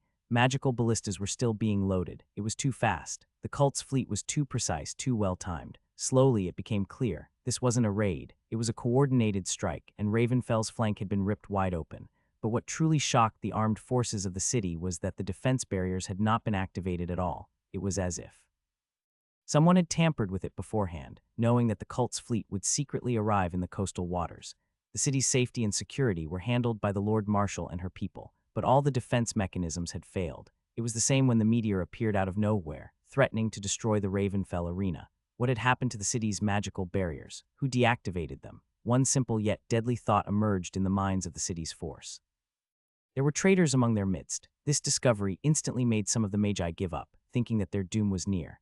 In the blink of an eye, the city that they called home had been infiltrated and devastated by the evil forces. This was the beginning of their end. The fact that there was a traitor amongst them, and a pretty high-ranking one at that perhaps, dealt them a more severe blow than the sudden arrival of the cult's forces. But little did they know, they weren't fighting alone.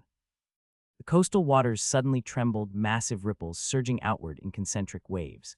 The ocean, which was restless but calm moments ago, now churned with unnatural waves, as if something beneath the surface was awakening. On the decks of the cult's galleons, powerful mana vortex magi stood still, their dark cloaks fluttering in the rising wind. Each of them wore a solemn expression, their eyes fixed on the distant city walls. But before they reached their objective, they had to deal with an old foe. They knew they weren't going to fight just the Ravenfell forces. They always knew. How could they not? They had been fighting this organization for thousands of years after all. The most powerful magus, standing on the deck of the flagship of the cult's fleet, suddenly took a deep breath and roared. "How long are you planning to hide? Come out, you damned heretics." Utter silence followed. It was like the calm before the storm. And a moment later, as if responding to the cultist's words, boom, suddenly the sea roared. Without warning, a colossal wall of water surged towards the skies, towering and furious, like a living tide wrenched from the depths of the Galestein. It rose higher and higher until it cast a massive shadow over the cult's fleet, blotting out the rays of the setting sun and silencing even the bravest hearts. And then, ships emerged. From within the watery wall, a dozen galleons burst forth, their hulls glistening, and their white sails emblazoned with the symbol of a rising sun. Like hungry beasts of vengeance, the ships sliced through the liquid curtain, cannons already primed and their crews battle-ready. As the new fleet descended upon the enemy, standing on the deck of the leading galleon, Kenelm Bowman, the warden from the Twilight Brotherhood, revealed a bloodthirsty and maniacal grin. He gazed at the captain of the cult's fleet and roared, "Who the hell is hiding? Allow me to give you a warm welcome." The next moment, he raised both hands and then viciously brought them down. Fire away! A thunderous barrage began. The forces of the Twilight Brotherhood had joined the battle. Benton Estate, Northern Quarter. A lone, robed figure walked Thorog the marble pathway leading to the main manor. The pathway was once pristine white, and the garden around was lush and vibrant. Now, however, the place looked no different from a slaughterhouse with countless corpses of magi strewn around. These were the magi who had sworn allegiance to the powerful Benton family. The robed figure left bloody footprints in his wake. Soon, he arrived at the lavish manor. Raising his head, he glanced at it for a few moments, then climbed the stairs leading to the towering entrance. He pressed his slightly trembling hands against the wooden oak doors and pushed them open. Then he stepped inside. Moments later, from within, came the desperate, harrowing screams of men, women, and children. Cries of agony and terror tore through the manor. It was raw, echoing, and unrelenting. It was the kind of sound that made the blood run cold in the depths of the Benton estate. Something unspeakable had begun. The lavish manor of the Benton family was now filled with blood, dread, and the miserable screams of its family members. Sword light flashed, and a middle-aged man's head fell off his shoulder, blood gushing from the neck like a vermilion fountain. With another swing of the sword, a woman protecting a child was murdered in cold blood. Both of them were. The masked man did not know how many family members had fallen to his sword. He knew that it was a lot, though. The constant screams and wails had turned his heart cold, and with every swing of his sword, his heart grew colder still, until all that remained was nothing but apathy. Cold, cold apathy. Men, women, the elderly, and even children. Everyone who had Benton blood flowing in them was indifferently massacred. The masked man made sure to do so. He had to. Needed to. All the maids, the servants, and the magi who had sworn allegiance to this once illustrious family had already been butchered.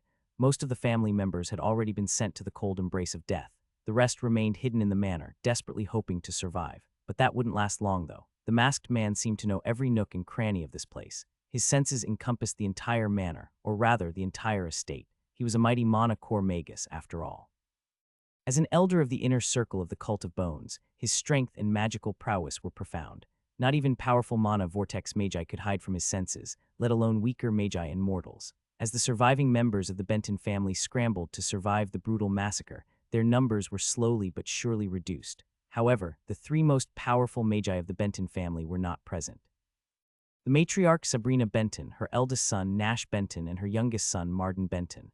These were the only magi not within the estate. Everyone else was accounted for. Everyone else was dead. It was understandable, though. Ravenfell was under attack at the moment, and as the Lord Marshal, it was obvious that Sabrina Benton would be very, very busy, and it was likely that her sons were with her, assisting her. This further allowed the masked man to carry out the wanton slaughter of the Benton family members. but even if the three mana vortex magi were present, they could not pose any resistance whatsoever. It was a given that the Benton bloodline would perish today, but the question remained. Why was the masked man doing it? As he turned a corner, he glanced at a young woman slowly crawling away from him, leaving behind a trail of blood. She might have been beautiful once, but now, covered in fear, blood, and exhaustion, she was anything but. Hearing footsteps approaching from behind, she tried to drag her body even quicker, but she miserably failed. The masked man had already cast a hex on her, weakening her by forcefully exhausting her mana.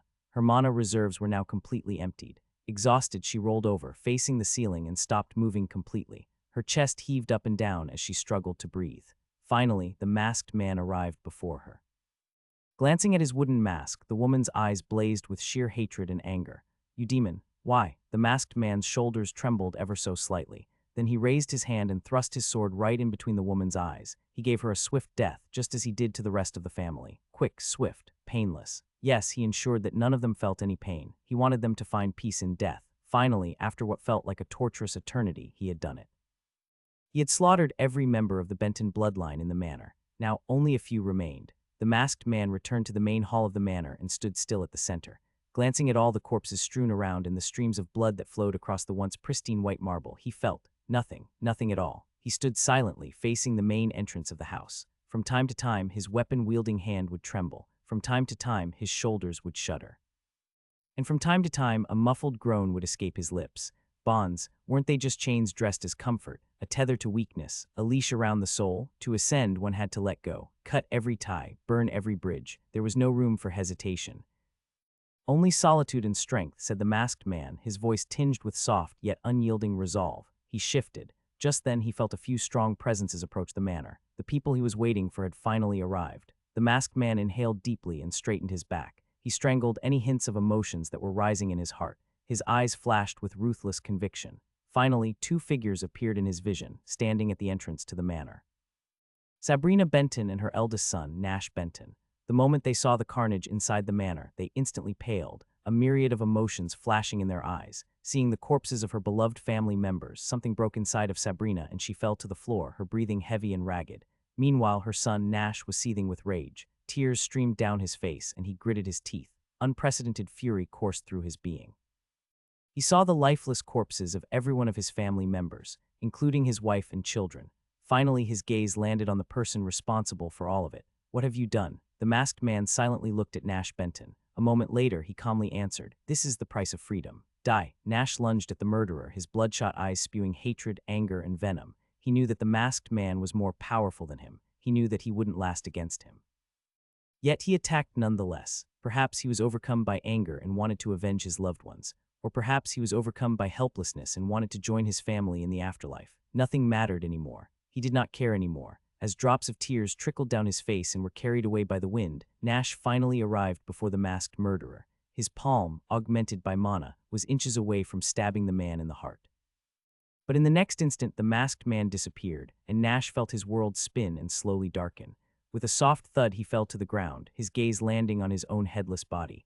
As death whispered to him the promise of eternal rest, he shifted his gaze towards his mother, who was still kneeling on the ground, unable to believe her eyes. Finally, his eyes lost their luster, and he soon joined his loved ones. The masked man flicked his sword, casting off the blood in a sharp arc before lowering the blade with cold precision, pointing it at the matriarch of the Benton family.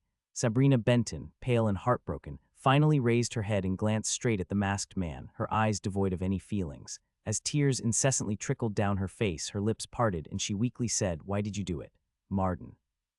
Those words sounded like thunder in the masked man's ears.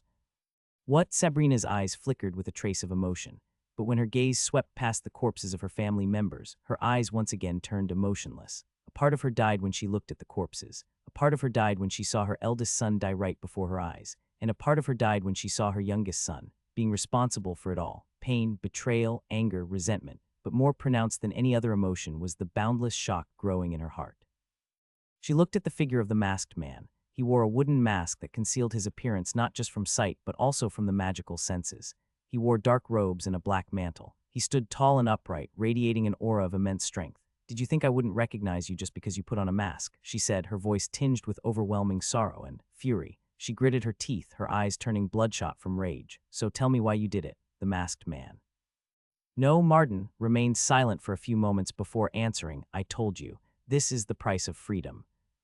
You would go so far as to kill your own family, your brother. You did not even spare the children. Why? Just why? Sabrina seemed to be on the verge of losing her mind, or perhaps she had already lost it. She kept pounding on the floor, causing wide cracks to appear on the marble and her palms to bleed. She kept clutching at her hair, screaming at the top of her lungs. Seeing the death of the entire Benton family had truly caused her to lose her sanity. And the fact that all of this was perpetrated by none other than her youngest son seemed to have been the final straw. Why? She kept repeating the same word, howling at the skies as tears streamed down her face. Martin's shoulders trembled seeing her in such a state, but soon he composed himself. His grip around the sword tightened, and he whispered, "I'll end your misery now." Mother. Sabrina seemed to have given up all hope. She finally stopped screaming, her shoulders slouched as she stared at the ground with a vacant look in her eyes. "You tricked us all. You tricked me," she muttered under her breath. Soon she started chuckling. "Monocore, you became a monocore magus. When? How did this happen? It doesn't matter," Martin said flatly. But Sabrina seemed to ignore his words as she kept talking to herself. "I see. You went to Europa when you were young. You changed after returning from that place. I see. So everything was a lie." Finally, she raised her head and glanced at her son with a deadpan expression, tears still continuing to trickle down her face. "Was it worth it?" she asked softly. Martin deeply looked at her. A long time later, he answered, "Yes." Sabrina's lips curled into a bitter smile. "I see." In the next moment, she flicked her hand and a sharp dagger appeared in her palm. She gripped the weapon with both hands, aiming the blade towards her chest. She cast one final glance at her youngest son. There were many things she wanted to say, but in the end, no words escaped her lips. Sabrina scanned the hall, her eyes observing the corpses of her family members. Each time, more and more of herself died inside. Her gaze lingered on her eldest son, Nash, for a few moments. She closed her eyes slowly. Then she inhaled deeply and plunged the dagger straight into her heart. Martin felt a vicious jolt course through his body as he saw his mother fall to the ground. It was as if someone had lodged a knife in his own heart. He witnessed her taking long, raspy breaths as if struggling to cling to the last vestiges of life. A few moments later, her body turned lifeless. The masked man remained standing at the center of the great hall, surrounded by the corpses of his family members. He had accomplished his task. All the members of the Benton family were dead, but at what cost? In that moment, something inside of him broke. Was it the chains holding him down, or was it his heart? He did not know. Love, family, and loyalty. These weren't the journey, they were distractions. Soft lies meant to keep a person grounded when the skies called above. Martin took a deep breath, trying his best to calm the turbulent waves of emotions churning in his heart. "I have no intentions of being grounded," he muttered softly, his tone devoid of any emotions. He put away his sword, then brought his hands together to form a simple hand seal. Moments later, the corpses each bearing the Benton bloodline began to levitate, rising from where they lay scattered across the manor. As if guided by unseen hands, they drifted silently through the air, converging toward the grand hall in a grim and macabre procession. The dozens of corpses of the elderly, the men, the women, and the children formed a bloody circle around Martin. Then, using the blood flowing through their lifeless bodies as ink, he etched large runes on the ground, a pentagram enclosed inside a circle. The runes seemed ancient and full of otherworldly power. It was complex and seemed to contain countless mysteries. Martin looked at the corpses of his family members one last time, his gaze lingering on each of them for several moments. It was as if he was burning their deathly faces into his memories. He cast a long and final gaze at his mother. Then he turned away. Finally, he began weaving a very long and complex set of hand seals.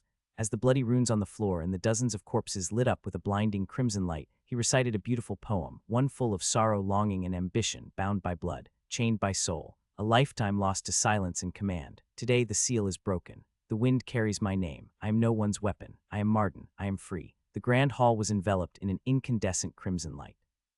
Streams of blood essence flowed from the corpses, slithered through the runes on the ground as if guided by magic, and entered Martin's body. There was something else, too. Wisps of ethereal energy rose from the corpses, drifting softly through the air like mystical streams of white light before merging with Martin's soul. Beneath the mask, he slowly closed his eyes, and when he opened them again, he appeared within his spirit sea. Martin opened his eyes, gazing at the white skies above with a vacant look. His shoulders were broad, and his stature was tall, unlike the hunchbacked, lanky fellow he usually portrayed himself as. He had black hair that had a vibrant sheen to it, unlike his previous long, disheveled hair that had started graying at the roots. There were no dark circles under his eyes, and he did not require the assistance of eyeglasses. His pupils were a striking gray, flickering with treachery, cunning, and barely concealed pain. His cheeks were no longer sunken, and his appearance was no longer haggard. He was neither shy nor timid. Yes, he was the black sheep of the Benton family, or what remained of it now anyway. All of that was just a facade. This was his true self. No masks, no pretenses. A mighty monocore magus, an elder of the inner circle of the Cult of Bones, second only to the enigmatic cult leader himself. Thinking of the cult leader, Marden's gray eyes flickered with triumph. Yet deep down, his eyes were overwhelmed by grief and sorrow. A lifetime of research, a lifetime of slavery, and a great sacrifice of blood and soul. That was the price he had paid to reach this point. As he squinted upward, he saw them. Faint, illusory chains stretched across the white skies above, covering the entirety of his spirit sea. It was common knowledge that spiritual energy was the power generated by the soul, and that the water inside one's spirit sea was a representation of one's spiritual energy. So this mystical realm, white skies above and the blue waters below, could be considered the manifestation of one's soul. And if this realm was a reflection of Marden's soul, then these chains had bound his very essence. But who could be capable of binding the soul of a mighty monocore magus and leave a slave imprint? Who else? After a lifetime of planning and scheming, I shall finally be free today, he murmured, his lips curling into a faint, bitter smile. At the boundaries of his spirit sea, he could sense wisps of foreign energy slowly flooding in. The strange thing was that although this ethereal energy was alien in nature, it still greatly resembled his own spiritual energy. This was naturally a given, the external spiritual energy. It belonged to the members of the Benton family, after all. Mana signatures, blood essence, and spiritual energy, these three traits were remarkably similar among all members of a bloodline.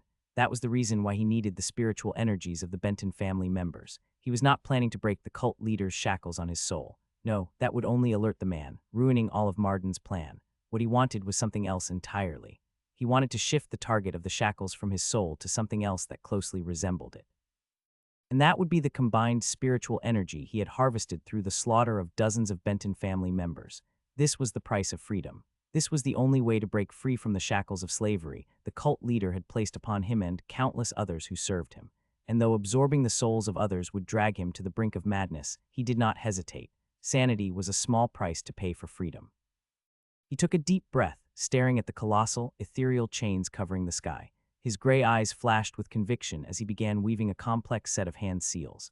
The souls of his family members were being devoured by the runic formation he had laid down in the material world. The formation was made of the blood and flesh of his kin. Finally, after what felt like forever but also an instant, he had finished absorbing the souls of his family.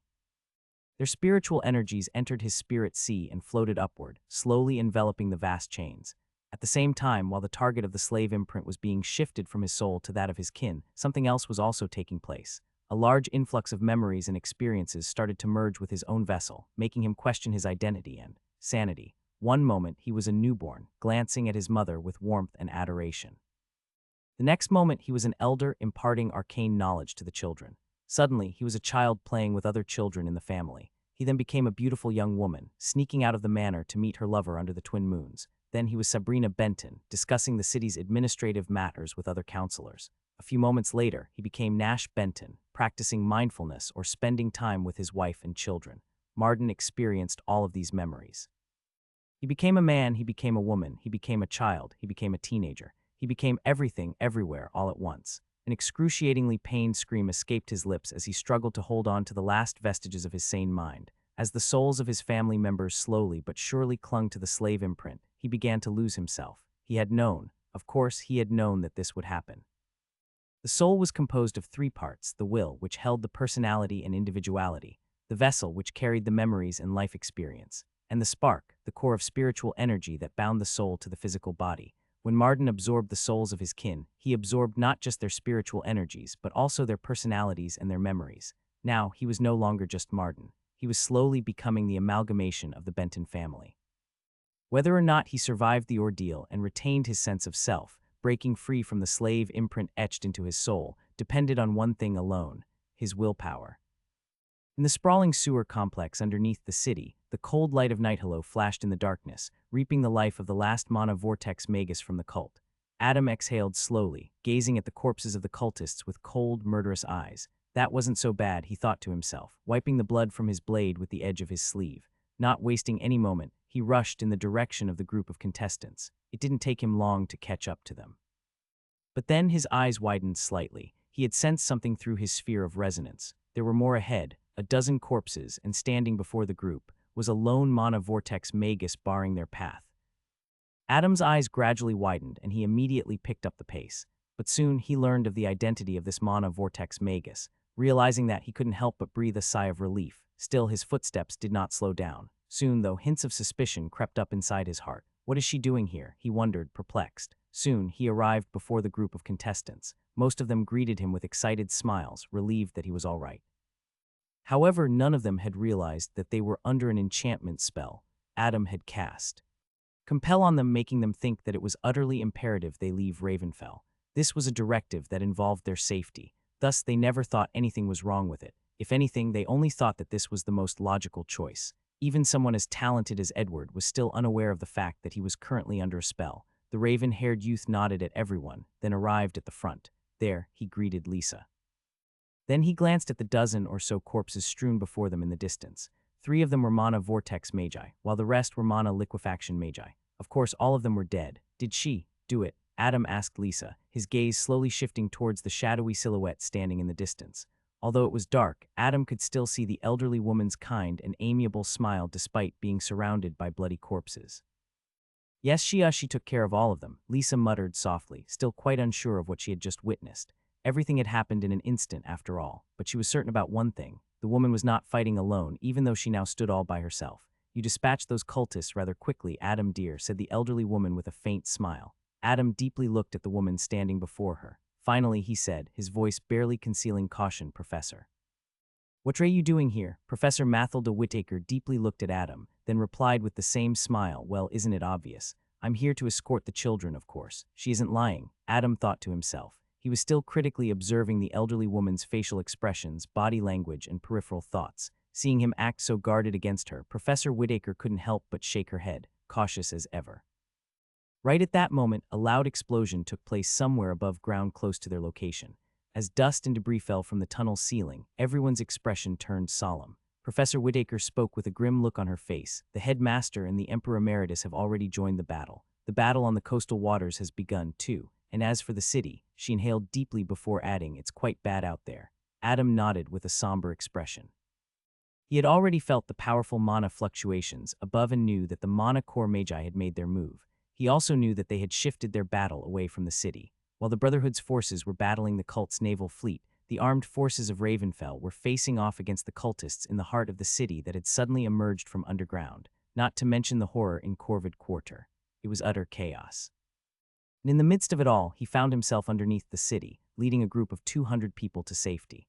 The 150 magi in the group were the cult's primary target after all, and as such needed to be protected. But that still did not answer the question, why was Mathilda Whittaker here? Could she be? Right at that moment, Professor Whittaker spoke with a bitter smile. Most of Saratoga's professors are in the city. I'm sure they must have already begun fighting the invaders. The headmaster's already got his hands full, and I'm sure you will soon enter the fray as well. She paused for a moment, inhaling deeply, before continuing, so someone needs to stand guard at the castle. The headmaster instructed me to find you and guide the children to the castle. Professor Whittaker paused for another moment, then added, he also told me that the shortest route to Saratoga is through your manor, and that only you can activate it. Adam's pupils constricted. In that moment, all suspicions were snuffed out. The fact that his manor contained a portal leading directly to Saratoga was known by only 2 people, he and Headmaster Blackwood. He felt a slightly bad taste in his mouth, thinking about how he suspected even Professor Whittaker of being a cult spy. Not to mention, he even ended up wasting precious seconds trying to confirm his suspicions. And something told him that Professor Whittaker, too, noticed it. Damn it, he cursed inwardly.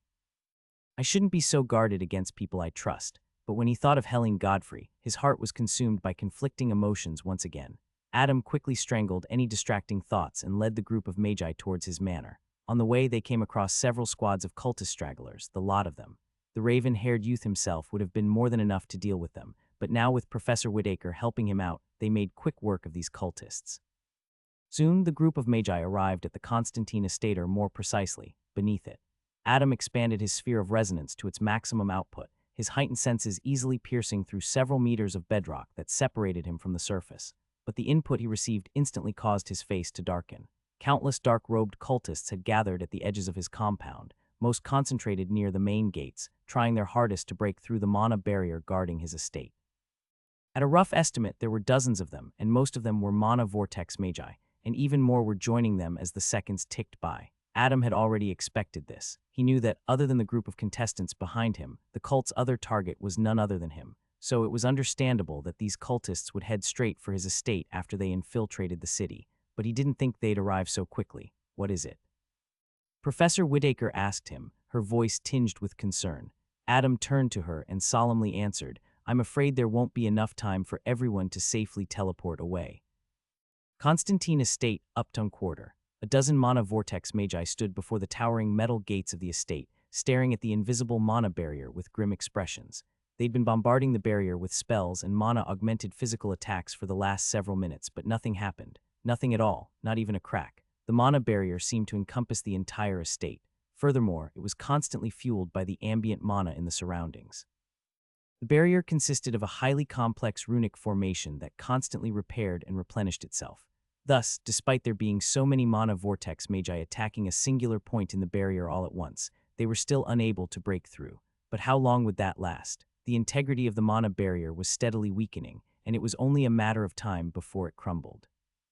Worse still, with each passing moment, more cultists flooded the area, piling even greater pressure on the already falling defense.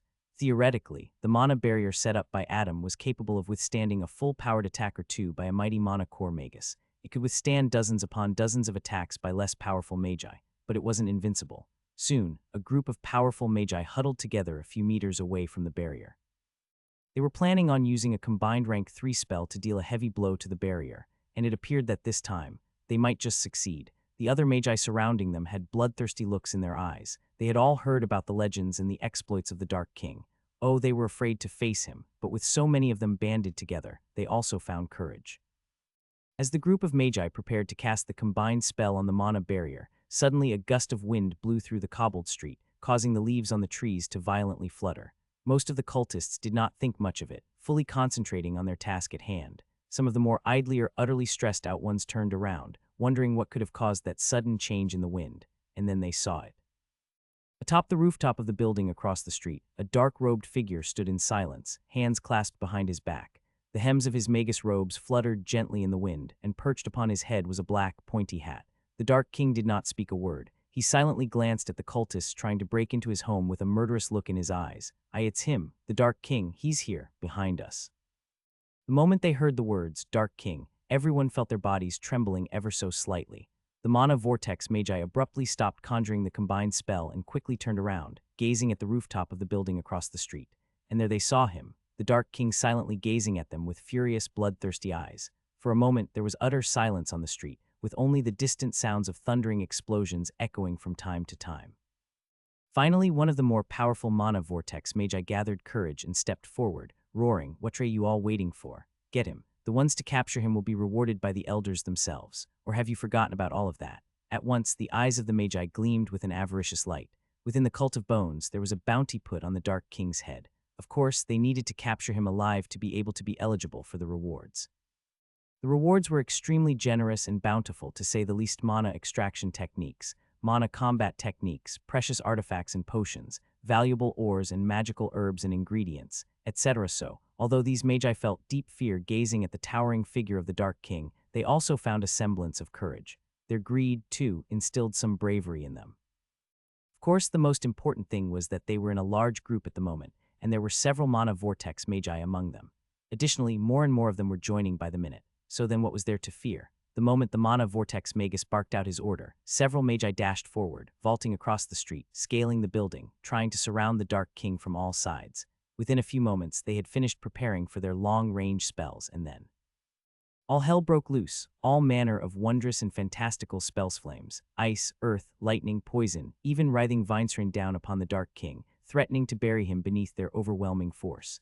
And from the shadows, dozens of skeletal soldiers emerged, their bony claws reaching hungrily for him. Just as the cultist's barrage was about to crash down on him, the Dark King's eyes narrowed. With a sudden surge of power in his legs, he launched himself into the air, narrowly evading the onslaught in a blur of motion. But the cultists were relentless. They continued to give chase and cast one deadly spell after another. Greed had clouded their minds, but the presence of their comrades had emboldened their hearts. However, there was one tiny problem. The mana vortex magus that had given out orders instructed only half of the men to pursue the Dark King, while the rest were instructed to continue bombarding the mana barrier of the Constantine estate. Deep inside the heart of the estate, a large group of magi emerged from a tiny shed in the backyard. This shed contained a secret passageway that led to the underground sewer tunnels. Everyone had safely arrived inside the estate. Professor Whitaker stood at the forefront of the group, glancing in the direction of the compound entrance with a grim look on her face. She could see the brilliant lights of spells and the deafening sounds of explosions coming from that direction. She could also sense the vast, invisible barrier surrounding the estate shimmer in and out of existence. There wasn't much time before the barrier gave out. Taking a deep breath, she turned her head, gazing at the shed. Everyone had finally made it out of the underground sewers. She looked at the last person to exit and said with a wry smile, "Looks like they didn't fall for it." Adam, the real Adam, shook his head, sighing helplessly. That's the problem with smart enemies. He paused for a moment, his gaze shifting from the invisible barrier around the estate to his main manor in the near distance. Hopefully, that should have brought us enough time. We need to make haste. While the group of cultists standing at the estate entrance was constantly bombarding the barrier, Adam had already led the contestants to the main manor. The manor was completely empty, devoid of any people. Adam had already paid his maids and servants a sizable amount of gold and ordered them to leave the city before the final trial of the tournament began. Now, whether or not they remained in the city, Adam did not know, and frankly, he did not care. He had already done his best to keep them away from harm. He wouldn't go out of his way to protect them if they were still present in the city. He had far bigger problems. He led the group to the underground level where his laboratory was located. Inside, nestled somewhere between wooden shelves containing wine barrels, was the portal that led directly to the underground vault in Saratoga. The headmaster had instructed Adam to guide the contestants to his underground vault, where they would be safe, and it was indeed the safest place for them to be. But now, several complications had arisen. Firstly, and most importantly, the cultists were trying to break through the mana barrier surrounding his estate, and soon they would undoubtedly succeed. Second, the portal was small and could only allow one person to teleport at a time if Adam infused considerably more mana into the teleportation portal, but that might become dangerous for the travelers. That brings us to the third point. The portal required Adam's mana to activate in the first place. The rank 4 spell, Dimensional Door, inscribed on the portal was tied to his mana signature, and as such, no one other than him could get it up and running. It was going to be a very time-consuming process. At the same time, Adam also had to ensure that the cultists did not disturb the teleportation process, which was going to be highly difficult. Arriving at the underground laboratory, Adam led the long line of group towards the corner of the chamber where the teleportation circle was located. Strangely enough, the laboratory was completely empty, and so was the rest of the manor. Well, of course it was. Adam would never leave behind his valuables even if the world were coming to an end. The raven-haired youth weaved a set of simple hand seals and placed one foot on the portal. Then, he channeled his mana, infusing the circle with fuel to facilitate the teleportation. As the large runic circle lit up with a resplendent light, he soon began helping the contestants step on the portal and teleport away. His students were the first to leave, despite being under the effects of compel. They felt extremely reluctant to part with their mentor. But of course, Adam lied to them with a reassuring smile, telling them he would join them shortly. Then his friends stepped onto the portal. Danley and Edward, too, were reluctant to leave. Especially Edward. He was even showing subtle signs of resisting the rank 3 spell from the School of Enchantment, but he was quickly pushed onto the portal, where the incandescent light enveloped him and teleported him out of the place. However, before leaving, though, Adam made sure to release the serpent seal he had placed on his mana channels. Soon, one by one, the contestants stepped on the portal and were safely teleported away. But at the same time, countless cracks started to appear on the section of the barrier near the estate's entrance. The mana vortex magi were concentrating their joint attacks on that singular patch of barrier. After all, slowly but surely, the invisible barrier was breaking apart. Gradually, the cracks in the barrier widened, branching out and connecting like a web, forming jagged spider-like fissures that spread across its surface. The mana vortex magus leading the cultists grinned from ear to ear as we saw the cracks becoming bigger and bigger. Just one more attack, and the cultists would succeed in breaching the defenses of the Constantine estate. But they weren't the only ones attacking. The magus raised his head, eyes narrowing as he gazed at the sky directly above the estate. There he spotted a small, black dot hurtling downward at unimaginable speed. It grew larger with every passing second, rushing toward the barrier like a harbinger of devastation. The magus laughed out loud. "Come on, you bastards. Just one more hit and then we can lay waste to the Dark King's home." OHHH. The magi cheered with a crazed look in their eyes. Each of them began preparing for the final spell that would allow them to shatter the mana barrier. And at the same time, the black dot in the sky above began to take shape with each passing moment, until its features were finally visible. Emerging from the skies like a nightmare born of darkness and decay, the beast's massive body resembled that of a lion, except it had 6 muscular legs. Its entire form was cloaked in pitch-black feathers, giving it a ghostly appearance. The creature had 2 serpentine necks, and at the end of each neck, a snake-like head with piercing emerald eyes and dripping fangs opened its maw. The twin Fieras. And riding atop this mighty mana vortex-level beast was a cultist who himself stood at the peak of the mana vortex rank. Both parties were only moments away from breaking through the mana barrier with twin Fieras and its rider hurtling down from the sky, and the large group of magi unleashing relentless force from the ground below. Inside the underground laboratory, Adam sensed everything unfold through his sphere of resonance. An extremely dark expression shadowed his face. He was still working on teleporting the contestants to safety, but so far, barely a fourth of them had managed to escape. Time was slipping through his fingers, and the barrier wouldn't last much longer. Damn it, he cursed inwardly. The Black Legion and Ravenfell's armed forces are busy fighting the cult's army that has infiltrated the city. The members of the Brotherhood are fending off against the bastards at sea. Despite planning extensively for the battle against the cult, they had still managed to catch them off guard. Now, everyone was busy fighting their own battles. The crux of the problem was that the cultists had used the sewer complex and had made it their staging ground to wage war against the city. This caught everyone off guard. It was as if the cult had found a way to bypass Ravenfell's security without alerting any Onevan the Lord Marshal. Adam had a dark scowl on his face as he thought to himself, I think it's still manageable if I teleport back and forth. If I use the Lotus, I can still ensure these people's safety. Suddenly his thoughts were interrupted when Professor Whitaker called out to him.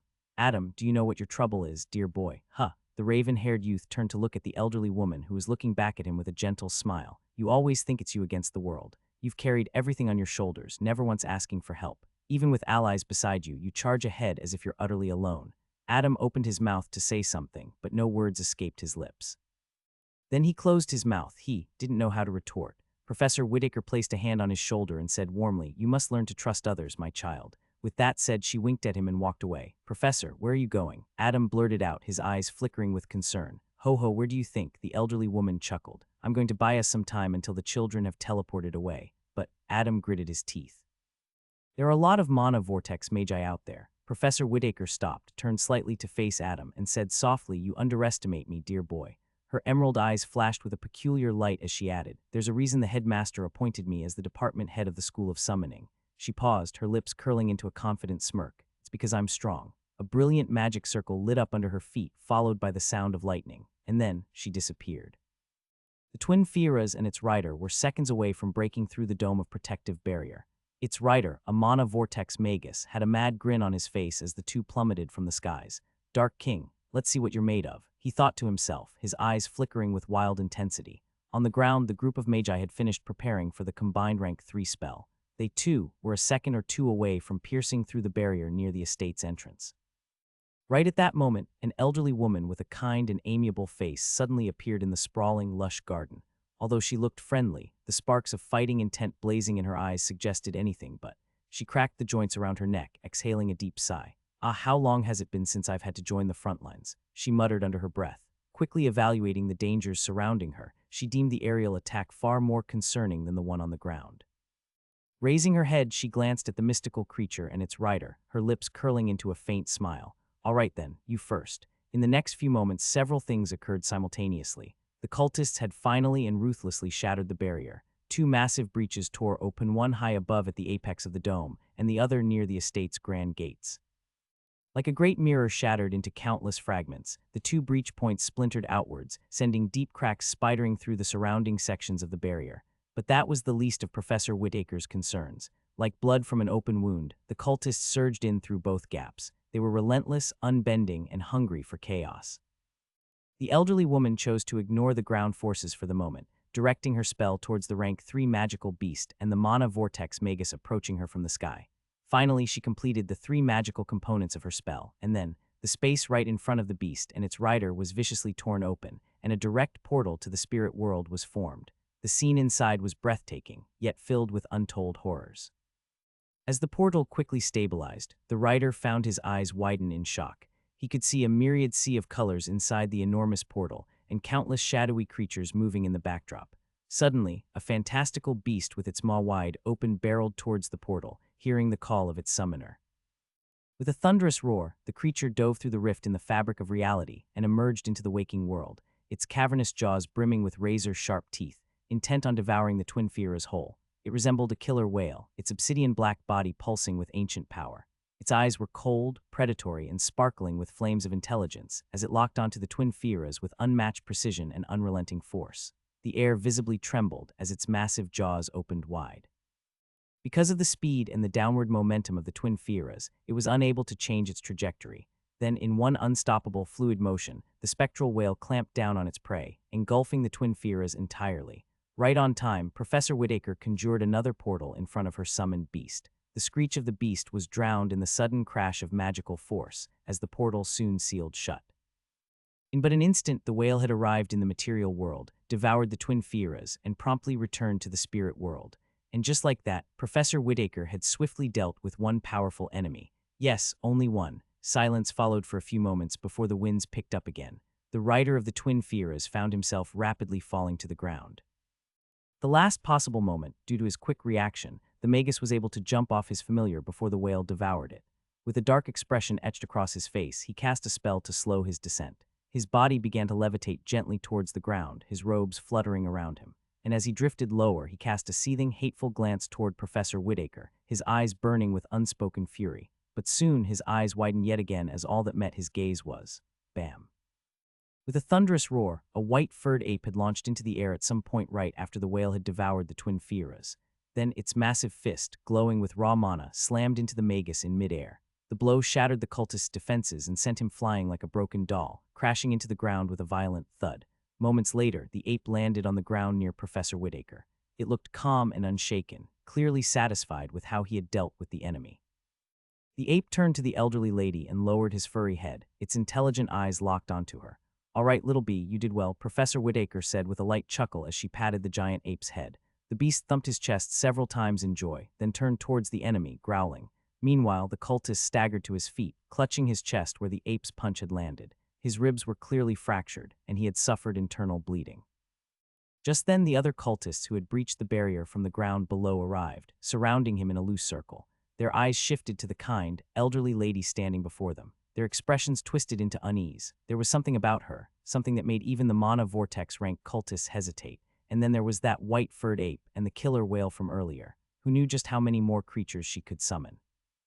Now they were extremely wary of her despite outnumbering her. Professor Whittaker scanned the faces of her foes, recognizing none of them. She displayed a faint smile and asked in a polite tone, "Tell me, gentlemen, how is it that all of you were able to infiltrate the city?" She paused for a moment, her eyes flashing with intrigue and something dark and ominous. Suddenly, the white-furred ape standing by her side shivered, casting fearful glances towards her summoner. "Ho, don't be afraid, gentlemen.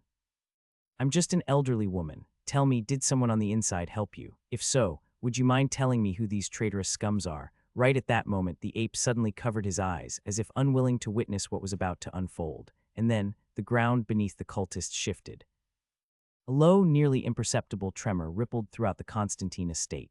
Before most of the cultists even had time to react, the ground beneath their feet convulsed violently, surged upward with a monstrous goan. Its texture rapidly shifted, turning murky and unstable, like corrupted quicksand. Caught off guard, many of the weaker magi were instantly ensnared. They thrashed and clawed in desperation, but the more they struggled, the faster they sank into the rising, undulating mound of earth.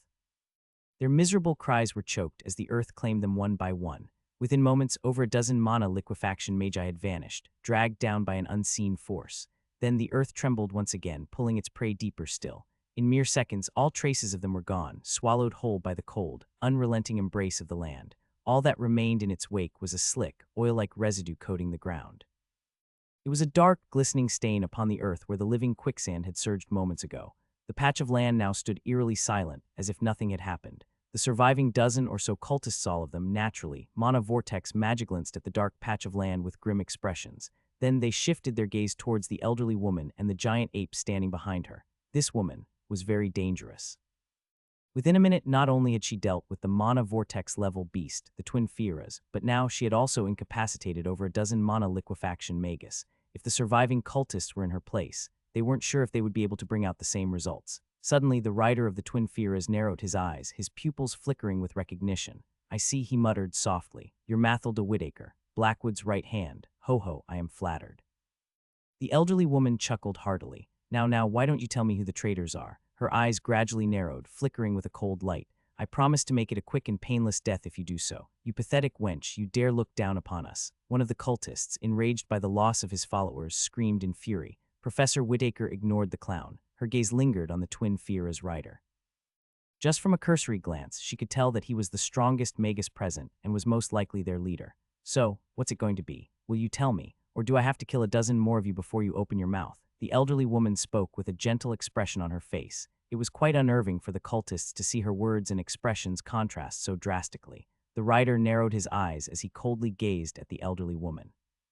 Then his gaze shifted to the lavish, white manor in the near distance, his eyes narrowing even further. Where's the Dark King? He asked, his voice dripping with cold bloodlust. I'm certain the one they're chasing outside is an illusion, quite a potent one, I might add. Professor Whitaker smiled. Oh, he's inside. Would you like to meet him? The rider couldn't help but frown, trying to figure out what she was trying to do. Suddenly, his eyes gradually widened. Before attacking the Constantine estate, he had heard from his comrades that they were unable to locate the contestants of the Grand Magus tournament in the Ravenfell arena. Since they were one of the two primary targets the cult was aiming for, a large portion of the cultists were dispatched across the city in search of them. It was imperative to slaughter every single contestant. In doing so, they will have delivered a very lethal blow to not only the Empire's morale, but also its future. This attack would cripple them thoroughly in more ways than one could imagine. Now the rider was slowly able to put two and two together. His gaze shifted between the elderly professor and the manor several times. Then he finally said, You're buying time. But for what? Tell me, Magus, are the contestants inside the manor? Professor Whitaker remained silent, her expression unchanging. However, her silence spoke more than words ever could. With that, the cultists prepared to move out, with half of them attacking Professor Whitaker, while the other half dashing towards the house. But right at that moment, the dark, oil-like substance coating the ground from the dissolved quicksand suddenly came to life. Then, without warning, it surged upwards and exploded outwards in all directions like a tide. In an instant, cultists standing in its vicinity were struck by the tendrils of black liquid. It clung to their skins and robes like tar, writhing and seeping through every gap in their defenses. Only a handful of the mana vortex magi managed to react in time, narrowly evading the strange substance as it spread across the vibrant garden like a rotting curse. The rider suddenly felt his skin crawl. He raised his head and saw dozens of portals, big and small, materialize above their heads. From the portals, dozens of flaming birds, ranging from mana foundation level to mana liquefaction level, emerged. Their scarlet eyes gleamed with intelligence as they received the instruction of their summoner. Professor Whitaker's lips parted, and she coldly said, Burn them all. At once, dozens of flaming birds opened their beaks and unleashed torrents of otherworldly orange flames. Like a blazing tsunami from the heavens, the flames crashed down upon the cultists, engulfing them in an instant. But that wasn't all. The black, oil-like substance clinging to their bodies reacted violently, acting as a catalyst. It amplified the effects of the flames 100-fold. Screams tore through the air as the fire intensified, severely burning the flesh of these cultists. Although the flames weren't capable of directly killing them, they were sure to leave them severely incapacitated for the rest of the duration of the battle. And while these cultists burned in agony, the rider and a handful of other cultists managed to push through, unaffected by the flames. Their eyes blazed with venom and fury as they closed in, spells prepared, approaching melee range of the elderly professor. But Professor Whitaker stood calm, the white furred ape bracing itself protectively before her. Without hesitation, the cultists unleashed their wrath. A wave of undead surged into being, skeletal warriors and rotting beasts rushing to encircle her. The spells from the cultists lit up the air, ice, shadow, and necrotic fire, all aimed to crush her in one overwhelming assault. 100 foes, one woman, and in the next instant, spells and undead creatures enveloped her completely. Professor Whitaker gazed at the myriad spells surging towards her with a flat expression on her face. Her gaze then shifted to the undead creaturesque soldiers and zombies lunging at her with primal hunger, but she remained unfazed throughout it all. Throughout her 500 years of life, she had seen much. She had made friends and lost them, found love and warmth, endured grief and heartbreak. However, through it all, one thing had always been a constant: magic. It had been a long, long time since she'd gone all out, but this time it was different. This time she was fighting for something far bigger than her, for the future of Saratoga, for the Empire itself. When the lives of those children depended on her, how could she not rise up to the occasion? Her being was filled with strength and her heart enveloped by a mantle of valor. She felt her magic surge, amplified many times over now that she had people to protect. This was no time for fear and nervousness. This wasn't just a battle, this was her duty. Just when the abominable undead creatures and the devastating spells were almost upon her, she gave the white-furred ape, Little B, a simple command: block. The ape's black eyes suddenly turned crystal white. His expression ruthlessly contorted into a dark scowl, and he hurriedly put the elderly woman in his embrace. Then the white fur on his body began to stand on end, slow at first, and then so rapidly that it became a blur to the naked eye. In mere moments, each strand of hair crystallized, merging into gleaming white shards that encased both the ape and the elderly woman in a solid, impenetrable chrysalis, a fortress of frozen crystal, utterly unbreakable. Just as the crystal cocoon formed around the two, they were drowned in a deluge of spells, rotten flesh, bones, and murderous hunger. The ground beneath them cracked open, and the spells caused the nearby vegetation to rapidly rot. The undead creatures slammed against the crystal cocoon, but to no avail. Their bones shattered and their muscles were torn apart, yet not a single scratch appeared on the crystal cocoon. A few moments later, when the carnage from the spells and the undead dissipated, the result of the battle was visible for all to see. Needless to say, the cultists, all of them manhwarecaps, had dark expressions on their faces. About half a dozen of them had attacked the elderly woman simultaneously, drowning her in utter carnage. Yet the crystal cocoon protected her through it all. Let alone Professor Whitaker and the white ape, not even the crystal shell had a scratch on it. It was as if nothing in this world could penetrate the ape's defensive shell. Glancing at the frozen figure of the elderly woman in the gentle embrace of the towering white-furred ape behind her, the rider of the twin Fearas couldn't help but growl angrily. In but a few moments, this woman had taken care of his mana vortex-level magical beast, dealt with a dozen mana liquefaction magi, and now managed to hold him and the rest of the mana vortex magi down. Damned summoners, he spat through gritted teeth. All 8 schools of magic were unique in their own right. But the magi who majored in the school of summoning, they could call forth creatures, objects, or entire realms from beyond the material world. Their magic spanned dimensional space, allowing them to form contracts with beings from the spirit world, such as elemental titans, astral beasts, or even ancient sentient relics. A summoner was not limited by their own power alone. They could tap into the infinite magical tapestry and the unknown, making their capabilities almost limitless and unpredictable. Aside from their mysterious abilities, magi who specialized in this school of magic were often branded as cowards. After all, they were masters of teleportation. If ever faced with a situation beyond their control, they could simply vanish, slipping into the folds of space with no trace left behind. Most enemies never even saw them leave. Chasing them was futile unless one possessed equal mastery over space magic or had the rare ability or spell to lock the spirit world's local reflection, thereby sealing off all escape routes. In that sense, summoners weren't just elusive, they were nearly untouchable. So when the writer confirmed that Whitaker was a summoner, he knew that it was going to be a troublesome affair. But now, things seemed to favor them at least. The elderly woman looked to be in a state of stasis inside the crystal cocoon along with the ape. More cultists were flooding into the estate, providing reinforcements. As the next wave of cultists arrived, most of them mana liquefaction, Magi the Rider ordered them to form a perimeter around the cocoon. Meanwhile, he led all the mana vortex magi towards the opulent manor in the distance. But just as he had turned around and taken a few steps, something ominous echoed in his ears. Crack. The rider's heart skipped a beat, his eyes slowly widening. He froze in his steps, then turned around. What he saw caused a chill to crawl down his spine. Professor Whitaker had raised her hands, pressing her palms against the inner wall of the crystal cocoon. 2 brilliant magic circles flared to life on her palms, then swiftly merged into the crystalline surface. And then, dozens of crystal spikes showed towards the cultists surrounding the cocoon. Everything had happened so fast, they barely had time to register it. One moment they were guarding the cocoon, and the next, massive crystal spikes burst forth, riddling their bodies with countless holes. In but a moment, scores of cultists, all of them mana liquefaction magi and weaker, had lost their lives. Only a handful of mana vortex magi, including the rider, had managed to defend themselves in time. The crystal cocoon had served as the material component for Whitaker's spell, and by the time the spikes had impaled the cultists, it had already unraveled, crumbling into dust. Professor Whitaker inhaled deeply, then glanced at the surviving cultists who were hiding behind their arcane barriers. She smiled faintly, then said, "Gentlemen, won't you consider telling me about the traitors?" She looked around at the mangled and bloodied corpses of the cultists and added, "Look, so many of you had to die needlessly." Professor Whitaker's eyes narrowed, and she coldly muttered, "Reveal the traitor's name, and I'll grant you the mercy of a painless death." The rider and the rest of the surviving mana vortex magi learned one thing: they would not be able to enter the manor. Not unless they killed the elderly woman, of course. However, the elderly woman was strong, very strong. Perhaps she was at the peak of the mana vortex rank. Moreover, she also had the aid of mysterious beasts from the spirit world, who knew what else she had in her vast arsenal. Thus, all of them exchanged glances and reached a radical decision. The spell they were about to unleash was meant for an entire army, yet now it would be cast upon a single, frail-looking elderly woman.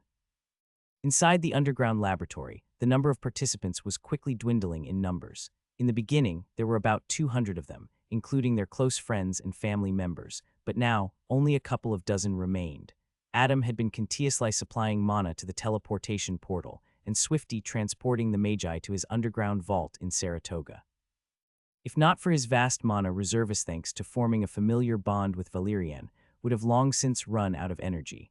But still, having to activate the teleportation portal for an extended period of time was depleting his mana at a very quick rate. It had to be known that the teleportation portal was a result of the rank 4 spell Dimensional Door. Thus, the mana consumption for its continued activation was enormous. Yet it had to be done. The safety of these contestants took precedence above all else, perhaps even his own well-being. As the young Magi, all of them showing a mixture of concern and gratitude on their faces, continued to be drowned by the resplendent light of the teleportation portal, Adam couldn't help but wonder, since when did I start putting others' lives before mine? This was a sudden realization that startled him greatly. Unbeknownst to him, it had sort of become his life's mission to deliver these Magi to safety.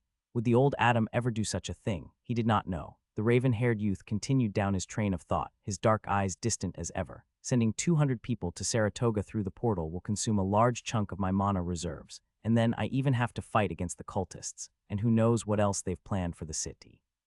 The future is uncertain and full of risks, and yet his thoughts came to an abrupt halt when a couple of children ran towards him and gave him a hug. He was quite tall, so the kids ended up hugging his legs instead. They looked up with teary eyes and said, You won't leave us, right?" Adam was momentarily startled. Michael's boys, he thought. He forced out a smile, then fondly rubbed their heads. "Of course, I'll be there right after you, promise." The younger one, Joseph, asked as he held out his pinky. Adam hooked his pinky finger with the boys and smiled gently as he lied, "I promise." He then nodded at Michael and sent the family away. One by one, the contestants stepped on the portal and disappeared. The adults were under the influence of compel, so most of them teleported away without any resistance. The ones with more mental resilience struggled slightly, but in the end they, too, were sent away. At the same time, Adam also made sure to observe the progress of the battle above ground through his sphere of resonance. Things were not looking so good. He was deeply surprised by the professor's magical prowess. Unlike him, who favored close combat battles and a blend of mana combat techniques and spells, the elderly woman fought exclusively from afar, wielding a vast arsenal of powerful spells. Moreover, she also had the assistance of a large number of mysterious creatures from the spirit world, making her fighting style even more versatile and unpredictable.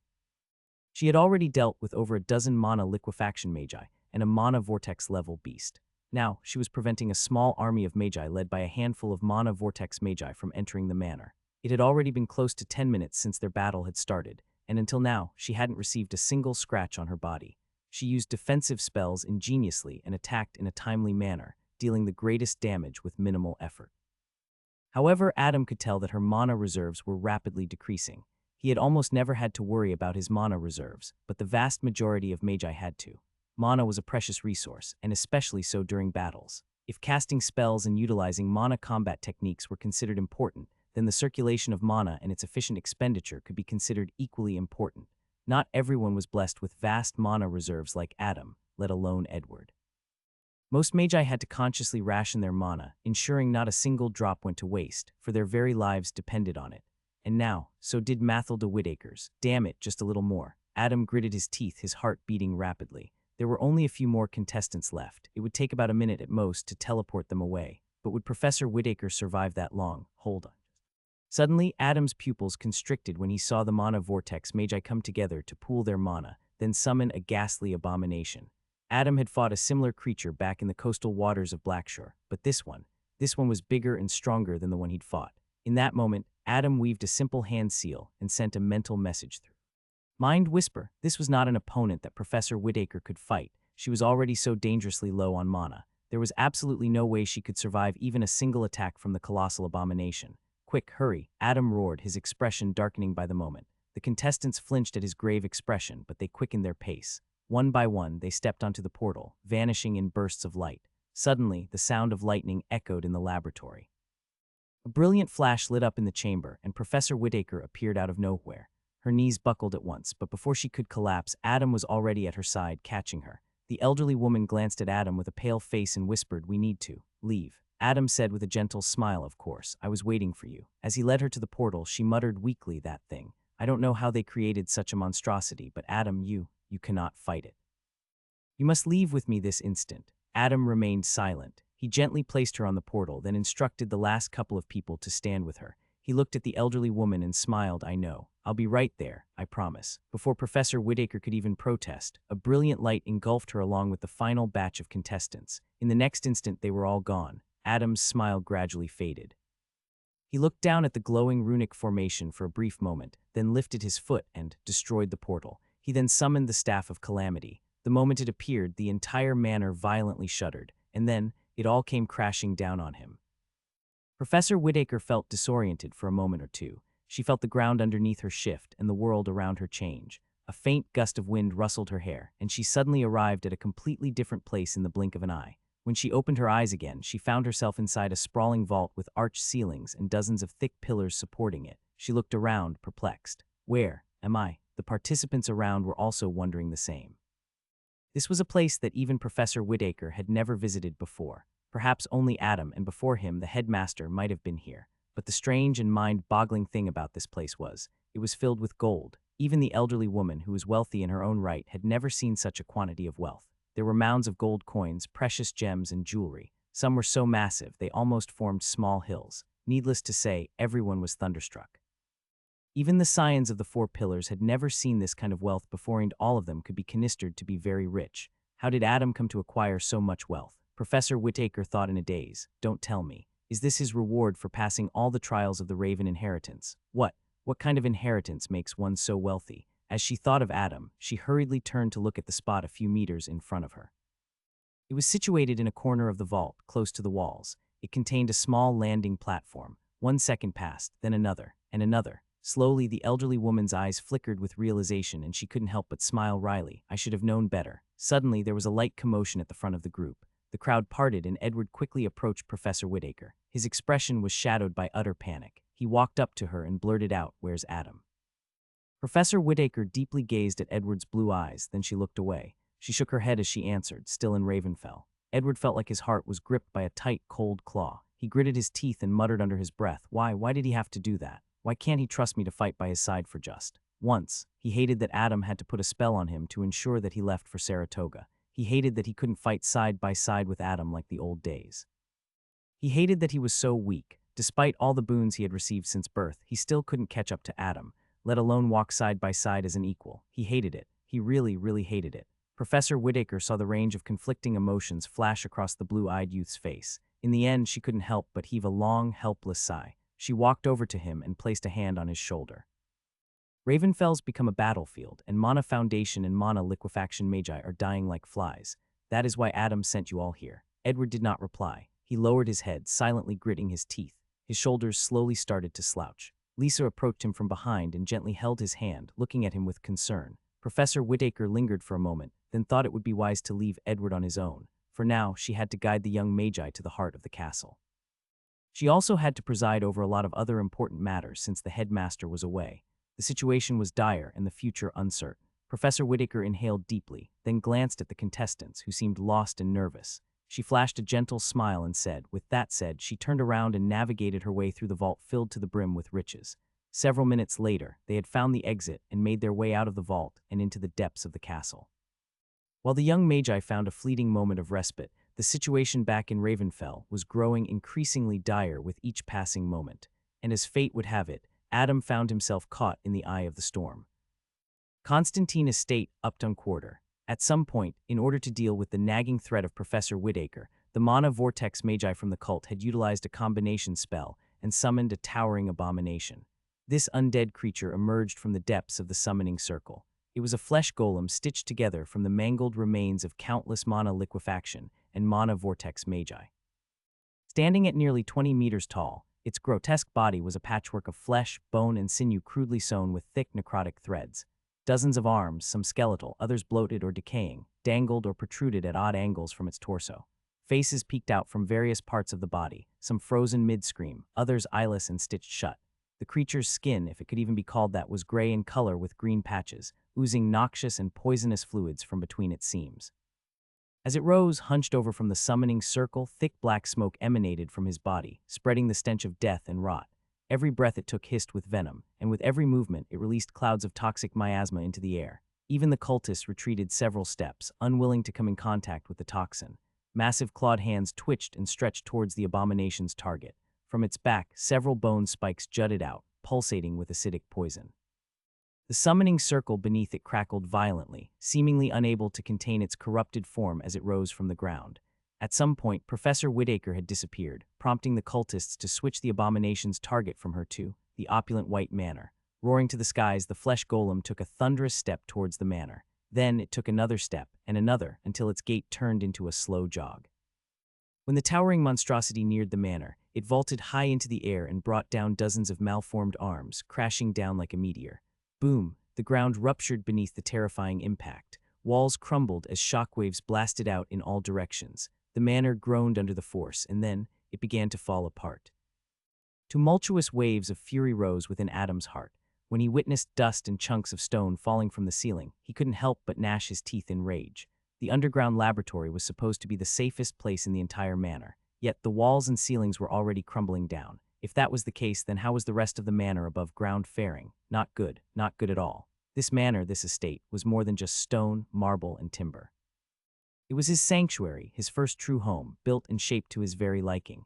He had poured his heart and soul into it, cherished every hall and corner. Although he did not spend as much time in this manor as he would have liked to, he still loved this place very much. He knew how much trouble and effort Rowan had to go to for weeks, months, evento have this place built from scratch. And now, it was being torn apart before his very eyes. He took deep breaths, trying to control the raging emotions swirling in his heart. This was war. He couldn't let emotions cloud his judgment, not when countless powerful magi and a towering flesh golem were waiting for him above ground, ready to pounce on him. If that grotesque abomination was able to break through the enchanted exterior of the manor, it meant that it was very strong. And not just that, Adam could sense that the golem's toxins were highly corrosive. They were able to decompose through stones that had been inscribed with runes by him. He didn't dare to battle the golem head-on. Seeing as how even the cultists were avoiding it, Adam, too, chose to avoid it. His physique was augmented several times over and was more durable than the average mana vortex magus. But even then, he did not wish to go toe-to-toe with the towering abomination. He knew that this was just the first of many battles he'd have to fight tonight. He'd have to be efficient in how he dealt with his enemies. But still, the flesh golem had to be brought down. The bastard was destroying his home, unforgivable. As the ceiling came crumbling down instead of heading above ground, Adam walked deeper into his laboratory. His eyes were cold, but deep within, they were seething with fiery rage. Now that the young magi, his friends and students, had been teleported away to safety, he could go all out. Walking to an unassuming part of the laboratory, he crouched down and placed his palms on a slab of stone. The moment he injected mana into it, the stone separated, revealing a small, secret compartment. Adam looked at the instrument hidden within for a few moments. It was something he had been working on earlier, meant to be used as a contingency. He never expected to one day use it, but deep down in his heart, he probably knew. The raven-haired youth took another deep breath, closing his eyes. What he was about to do next meant that he would have to completely destroy his home. But it had to be done. He needed to do it. They were going to destroy it anyway. He muttered under his breath as he opened his eyes and gazed at the spherical instrument. His dark eyes flickered with resolve, and he sent a pulse of mana into the sphere, activating the mechanism he had enchanted it with. Outside the manor, the group of mana vortex magi stood at a distance, gazing at the towering flesh golem wreaking havoc on the opulent property. Behind them stood about 100 mana liquefaction magi, and more were coming in from the breach in the barrier. They had extremely pale expressions on their faces as they saw the golem smash the house apart, its venom further corroding everything it touched. Standing at the forefront of the group, the rider of the twin Fieras had a triumphant look on his face as he saw the carnage in front of him.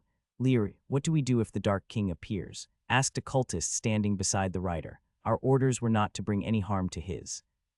The rider, Leary, waved his hand nonchalantly. "Don't worry, a little bit of poison won't corrode the bastard's skin. If he was so easily hurt, they would not have called him the Dark King." But the cultist tried to protest, but Leary interrupted him. "Or are you suggesting we deal with him without the aid of the flesh golem?" Leary turned to him and added flatly, "The golem will weaken the Dark King, and then all of us can swoop in and capture him." The fact that it would take a monstrous golem at the peak of mana vortex rank to severely weaken the target, and even then require an entire army of mana vortex and mana liquefaction magi to get involved and capture him, left a bitter taste in their mouths. But that was exactly how things were. The Dark King was no ordinary magus. He had already killed several mana vortex magi from the cult, and was designated as a highly dangerous target by the inner circle. Such precautions were not excessive, they were necessary. Just as the cultists were discussing the battle plan among themselves, the atmosphere shifted. All of them simultaneously turned towards the manor, feeling cold dread grip their hearts. Even the flesh golem, who was supposed to be a mindless, murderous creature, stopped in its tracks and involuntarily took a step back. Then something shocking happened. The ground rumbled as the manor groaned and buckled under its own weight. But rather than collapsing in ruin, each falling stone and shattered beam moved with eerie, mystical precision. The walls folded in, the roof caved with accuracy, and the rubble twisted unnaturally, pulled by an invisible magic. Dust scattered everywhere as the remains of the once opulent manor fused together, rising in a spiral of debris. Moments later, the outline of a massive figure emerged, a towering stone golem forged from Adam's beloved home. With a deafening boom, something shot out from the shoulder of the stone golem. It was a streak of black light soaring skyward. As it rose, it began to grow, expanding rapidly until it was large enough to be wielded by the golem itself. Then, with perfect timing, the golem extended its massive arm. Clang! The enlarged black staff slammed into his palm, gripped tightly by stony fingers, the staff of calamity. The stone giant now stood tall, weapon in hand, as it faced the grotesque flesh golem before it. Then, with a thunderous roar that echoed across the estate, the stone golem lunged forward. As the sun slowly dipped below the horizon, it dyed the sky in myriad shades of violet, indigo, and orange. The spring breeze blew from the east, traveling across the Galestein and gently blowing over the city of Ravenfell, a city that once stood as one of the greatest metropolises in the empire, housing one of the four pillars, now lay enveloped in fire and death. The warm spring breeze did little to fix the bloody, fiery landscape. If anything, it appeared that even nature was seemingly afraid of the mortal affairs in the city. The sky slowly darkened and the twin moons rose to the sky, their pale glow gradually illuminating the city below. In the Uptown Quarter, a district overrun by cultists who had infiltrated from the underground sewer tunnels, it was utter chaos and madness in every nook and cranny. The armed forces of the city did their best to defend against the intruders, and although it seemed that they were doing a good job at it, more and more cultists emerged from the sewer tunnels, gradually tipping the scales of battle against the defenders. While the small skirmishes were taking place all over this once lavish, upper-class district, in the Constantine estate, a battle of epic proportions between two giants was about to take place. Located deep within the chest of the stone golem, Adam held a spherical instrument in his hands as he kept injecting a steady flow of mana into it. This sphere served as the core of the golem, and he was its energy source. He had studied the stone golems he'd fought the last time he'd visited the Soaring River secret plane. Although he couldn't quite make the stone golemborn from his dear home act independently, this was still quite a desirable result. Him serving as the fuel source of the golem and controlling it from within allowed the stone construct to be that much more devastating in its attacks. Moreover, Adam also had a weapon that would significantly increase the attack power of the stone golem. All in all, it was quite beneficial for the golem to be controlled by him. However, there were two primary drawbacks. The first being the core acted as the center of gravity, holding the large boulders and the chunks of rock together and preventing them from falling to the ground. As such, Adam's body was constantly being squeezed by the surrounding rocks. However, it wasn't much of a concern. His physique had been augmented several times, making the pain of being encased in stone more than tolerable. The other major flaw was the control of the enormous construct. Stone Golem was as big as the flesh golem, standing at 20 meters tall. He figured that he'd only be able to deliver a few attacks at most before the golem fell apart. Adam had no experience maneuvering such a large construct of magic after all. Not to mention, the flesh golem wasn't the only opponent he had to face. There was a group of dozen mana vortex magi, and over 100 mana liquefaction magi in his estate already. More were entering through the breach as time passed. Adam was outnumbered and outmatched, but so what, wasn't that always the case? The odds were always stacked against him. When had anything ever come easy? Besides, he was sure that his anger would fuel him to brutally decimate the flesh golem standing before him. The grotesque monstrosity had destroyed his home after all. As the staff of calamity slammed into his palm, Adam gripped it tightly with his stony fingers. Then he opened his giant maw and growled, "Bastard, how dare you destroy my house?" With a thunderous roar that echoed across his estate, he lunged forward. Everyone, even the mindless flesh golem, was momentarily stunned by the sudden turn of events. They had never expected the lavish, two-story manor to turn into a stone golem after all. Adam wouldn't miss this golden opportunity. In but a few moments, he arrived within fighting distance of the stunned flesh golem. The Staff of Calamity flashed through the air, leaving behind a mesmerizing trail of black and gold, and viciously slammed into the flesh golem's shoulder. In that instance, when the staff connected, Adam gave his weapon a simple command in Snackatung, expand. The staff, already nearly 20 meters tall, now doubled in size. Its height surged and even its width expanded twofold. But there was one other change: its weight. Even in its shortened form, the Staff of Calamity's weight was enough to crush boulders with ease. Lord White had placed several restrictions on this great artifact, binding its power to Adam's growth. As he became stronger, he would be able to wield it more freely. When he had received this artifact, he was but a mana liquefaction magus, but now, he was already one entire rank above it. The moment the Staff of Calamity connected, its size and weight grew twofold. Pushed by the vicious downward momentum of the weapon, the ground beneath the flesh golem cracked open, unable to withstand the weapon's immense mass, forming a small crater. Adam's rocky hands instantly shattered from the recoil, chunks of stone and debris raining down like a shower of falling stars. And then there was the flesh golem itself. It was as if a mountain had collapsed upon it, no, a star, crushing it under its unstoppable weight. The staff effortlessly tore through its shoulder, cleaved down its chest, ripped through its stomach and waist, and finally, with a thunderous boom, slammed into the earth. In the blink of an eye, the Staff of Calamity had viciously obliterated the grotesque abomination, leaving behind only scraps of rotting flesh, shattered bone, and oozing toxic blood. Along with the flesh golem, the stone golem's body, too, was slowly falling apart. The weight of the Staff of Calamity was too much for it to bear. Its hands had already crumbled into debris, and now the rest of the body was following. Right at that moment, Adam willed the staff to shrink to its normal size and return to him. At the same time, he burst out from the chest of the rock golem, a furious look on his face. In one hand, he accurately caught the returning Staff of Calamity, and in the other, he finished weaving the hand seal for his next spell. Suddenly, the rock golem shuddered, its entire bodice stone, marble, and timber alike illuminated by brilliant, glowing magic circles.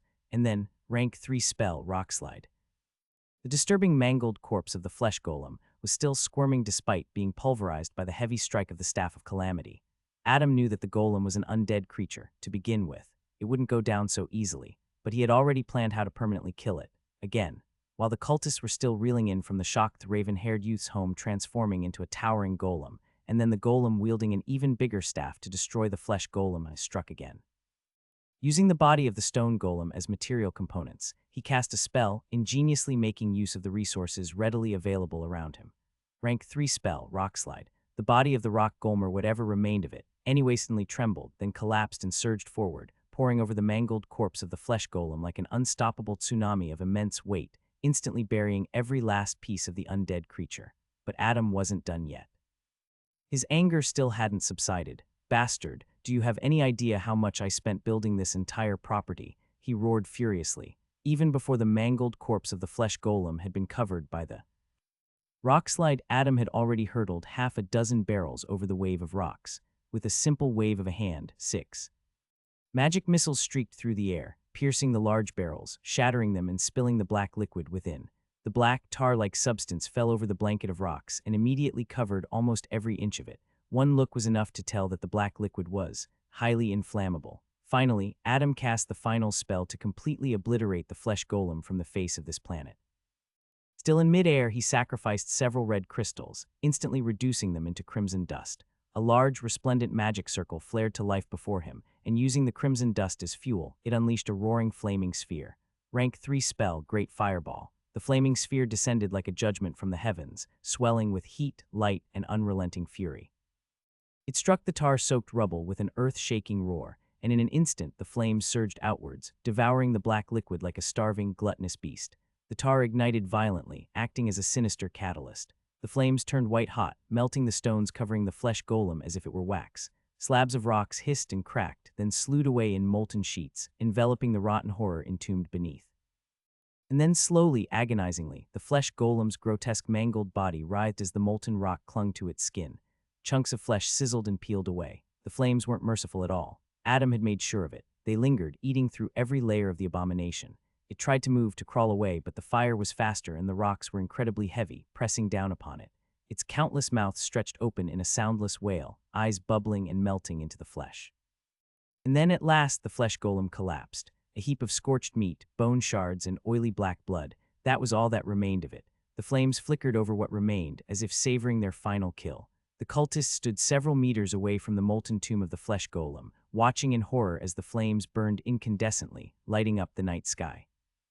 The grotesque abomination, made from the corpses of countless mana liquefaction and mana vortex magi, was supposed to be an undying instrument of war that could fight against an army. Yet it was slain by one man. The Dark King emerged from the flames, the Staff of Calamity gripped firmly in one hand, his gaze fixed on the hundreds of cultists assembled before him. He wore dark robes, the hems slightly singed by the fires that still blazed behind him. His back was as straight as the staff he carried, and atop his head sat a black, pointy hat, and his expression, when the cultists gazed upon his savage and murderous expression, they shuddered. Adam glared at them with bloodshot eyes, causing even the powerful mana vortex magi standing at the forefront to flinch and subconsciously retreat a step back. This brought the youth some precious time to calm down his flames of fury burning in his heart. Damn it, what is wrong with me? I got carried away. Despite how many times he told himself that this was war, and that he shouldn't allow his emotions to cloud his judgment, in the end, he did just that. He allowed his emotions to cloud his judgment, and the result of it was that he had brutally murdered the flesh golem when, in fact, he could have smartly dealt with it while expending the least amount of mana. Now the fact that the cultists were frozen by fear, paralyzed by the sheer brutality of how Adam had felled the towering flesh golem, brought him a few precious moments to gather his breath, to clear his mind, and to plan his next move. More than a dozen mana vortex magi and over 100 mana liquefaction magi, he thought to himself, his eyes flickering with dark emotions. I can sense even more magi infiltrating through the breach in the mana barrier. Within half a minute, I'll be completely surrounded, and then, Adam's heart turned cold. From a quick analysis of his situation here, he could tell that the armed forces of Ravenfell were greatly outnumbered. Moreover, it seemed that the cult had sent a staggering amount of mana vortex magi to Ravenfell this time. And then there were the mana core magi too. Adam didn't want to believe it, no. He didn't even want to let the thought take shape, but he knew. He knew that they were fighting a war they could not win. Damn it all, how did this happen? Right at that moment, Lear seemed to have come to his senses, brushing off the fear covering his being. He stepped forward and roared, everyone surround him. He's weakened from fighting the golem. Surround him and capture him. Adam's expression twisted into a dark scowl. It was pointless to go all out against these cultists and fight them head-on. That would only deplete his stamina and his mana reserves needlessly. He had already devised a battle plan, one that was built upon the very things others mocked, the cowardice of the school of summoning and the deceit of the school of illusion. Fine, if this is what it takes, then so be it. He put away the Staff of Calamity and instead summoned a pair of night hellos. As the cultists unleashed a torrent of spells and the undead creatures charged at him in a suicidal frenzy, his dark eyes glinted with a faint, holy white light. Then Adam's body began to fade into smoke, as if erased from reality. Moments later, desperate and blood-curdling screams erupted from within the ranks of the cultists, and so began the ghostly slaughter. While the spectral massacre was being carried out in the Constantine estate, the rest of the city was undergoing a bloody and drastic change as well. Out in the coastal waters, the fleet of the Twilight Brotherhood clashed violently with the cult's armada. Spells and cannonballs tore through the air, streaking over the waves and leaving behind only shattered timber, torn flesh, and blood-stained foam. Kenelm Bowman, the mana vortex magus from Europa, seemed to be doing a decent job at leading the Brotherhood's fleet. He led his people with impressive precision and control. So far, their battle had reached a deadlock, with neither side gaining ground and the sea itself littered with wreckage and ruin. It seemed their stalemate might hold, until someone broke it. And if the two organizations' long history had proven anything, it was that the cultists never hesitated to take drastic measures. Meanwhile, throughout the cobblestone streets of the city, the armed forces of Ravenfell were fighting a desperate battle against the evil cultists, who seemed to have no end to their numbers. Even now, the city officials were completely clueless as to how these outsiders had managed to infiltrate the city in the first place. Not only that, they also had no idea for how long the cultists had been planning this siege right underneath their nose. For all they knew, the cultists could have been hiding in the shadows of Ravenfell for months, years, maybe even decades. As for the countless ravens that had previously made a move when the cult's 4 Monaker Magi had summoned a meteor upon the arena, they were nowhere to be seen. It was as if they had exhausted all their power to destroy the enormous meteor. Whether or not they would return to help the citizens in need, no one could tell. As for the man who could control these ravens, headmaster of Saradaga, along with the Emperor Emeritus, had disappeared behind the mountains to the north of the city. They were locked in a violent battle with the 4 cultists. From time to time, entire sections of the mountain range were obliterated, and blinding light lit up the darkness, followed by thunderous blasts that echoed through the peaks, triggering massive avalanches that surged down the slopes. A battle between Mana Core Magi was, quite literally, earth-shattering. Each exchange had the power to scar the lands, reshaping the very topography of the region. That was precisely why Headmaster Blackwood and the Emperor Emeritus had dragged their enemies away from the city. Had they continued their battle in the skies above Ravenfell, the city would have already been reduced to rubble. No one knew the status of their battle. It was far beyond the perception of lesser magi. Their movements were far too fast for these people to follow. Worse still, the headmaster and the second emperor were outnumbered 2-1. How their fight would unfold, no one could say. This single act had given them precious breathing room, just enough to focus on the cultists who had infiltrated from below. The odds were slim, the hope faint, but there was still a fighting chance. Little did they know that in the heart of the city, there was yet another monocore magus from the cult, who was in the process of shattering the chains around his neck and achieving freedom. Within the towering spire of the downtown quarter, the heart of Ravenfell's governance, Council Keep, the city's most influential magi had assembled. Their faces were ashen and their eyes wide with panic as the weight of impending doom pressed from all sides. A large part of the magi gathered here consisted of the upper echelons of the city, namely the noble aristocrats, the rich merchants, and of course the powerful magi. The Council of Seven was also present, or rather 4 of them were. The others were missing. Hammond MacLeod, the patriarch of the MacLeod family, stood at the round table, glancing at everyone present with a dark scowl on his face. "Where the hell is Sabrina?" he roared. But behind the mask of fury, there was deep fear and nervousness. Never in his long life had he expected the mighty city of Ravenfell to fall, and the fact that intruders had been right under their nose, all this while caused him to feel deep fear. He already knew what this meant.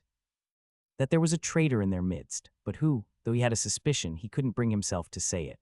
The situation was already very dire, and pointing fingers would only make things worse. However, the newly appointed counselor, Halbert Dawson, did not share the same sentiment. In fact, he was perhaps the most nervous out of everyone gathered. Not only was he apprehensive of direct battle since he was a herbalist with barely any combat experience, but he was also scared of what Adam might do to him in the chaos currently ensuing. The raven-haired youth had put some sort of curse on him, and if he wanted to kill Dawson, this was the best opportunity. In his moment of sheer panic, he couldn't help but blurt out, "Wasn't Sabrina responsible for the Ravenfell's security?" "Why, yes, she always has been." That means she knows the ins and outs of every little nook and cranny in this city. If there's a traitor, it's got to be her. Everyone turned to look at the elderly herbalist with varied expressions. Some couldn't believe that he would be so quick to point fingers. Some of them threw disdainful looks at the newest counselor, while others, their faces were shadowed by grim thoughtfulness. "Watch your mouth, Dawson," Hammond MacLeod growled. "Do not question Benton's loyalty to the city and to Saratoga." The elderly herbalist's teeth couldn't stop clattering. His robes were already drenched in cold sweat from the sheer panic and fear gripping his heart. "Who else if not her?" he muttered nervously. "How else do you explain those intruders' presence underneath the city for so long? You think the guards wouldn't have noticed their presence? Of course they fucking would. I'm telling you, Sabrina and her guards are in on this. Her entire family is in on this." As the 2 old men went back and forth, Taryn Norwood, one of the counselors of Ravenfell and the only other elf apart from Nylian Fino, suddenly looked toward the cold and stoic Daniel Ransenberg. The 2 exchanged glances, and the latter nodded his head ever so slightly. Norwood's lips curled into a wicked smile. He reached out for the dagger concealed within his robes, then silently stepped towards the panic-stricken Halbert Dawson. Meanwhile, Daniel Ransenberg moved just as quietly, approaching Hammond MacLeod from behind like a shadow. At last, the traitors of Ravenfell were stepping out from the darkness. The previous night, in an underground chamber somewhere in the outskirts of Ravenfell, the master whom we now know as Marden Benton sat on a chair, whistling a merry tune. He wore dark robes and of course he still had the wooden mask on. It was a powerful artifact that prevented others from peering through his presence. It also had anti-divination properties. In front of him, across the table, sat 2 individuals. This time, however, they did not conceal their appearances like in the previous meetings. It did not matter anymore, as the following day the Battle of Ravenfell would begin. These were the traitors from the Council of Seven, Taryn Norwood and Daniel Ransenberg. "So," Marden began, his tone devoid of any seriousness, "tomorrow is the day." Taryn couldn't help but shift in his seat, his expression utterly solemn. "Is it finally happening?" Meanwhile, Ransenberg remained silent. However, the narrowing of his eyes betrayed his calmness. Marden silently observed Ransenberg. He shook his head ever so slightly and chuckled. Then he turned to Norwood and answered, "Yes, we will be attacking Ravenfell tomorrow, at sunset." Taryn Norwood asked, his tone grave, "What about the cult's forces? Where will you attack from, and what do we need to do?" The reason the elf was being so obliging was naturally because he was offered a deal he couldn't refuse. Help the Cult of Bones in exchange for a mana extraction technique that gave him the chance to attempt the breakthrough to the great mana core rank. As for the promise of land and riches, these were secondary. For most magi, nothing mattered more than their ascension in the arcane path. Ives Ballard was offered the same deal, and so was Daniel Ransenberg. Naturally, they had agreed, too. In the face of the legendary Mana Core rank, truly nothing else mattered to them. Marden chuckled lightly under his mask. Where will the cult's forces attack from? I wonder. He paused, rested his hands on the table, then interlocked his fingers. Marden leaned forward and said in an eerie voice, "What if I tell you that our forces have already infiltrated the city? And what if I tell you we've been here for a long, long time?" What? Norwood was so stunned that he didn't know what else to say. Already infiltrated the city. Been there for a long time. Ravenfell had tight security, both mundane and magical, that prevented outsiders from even stepping foot inside without the authorities being alerted.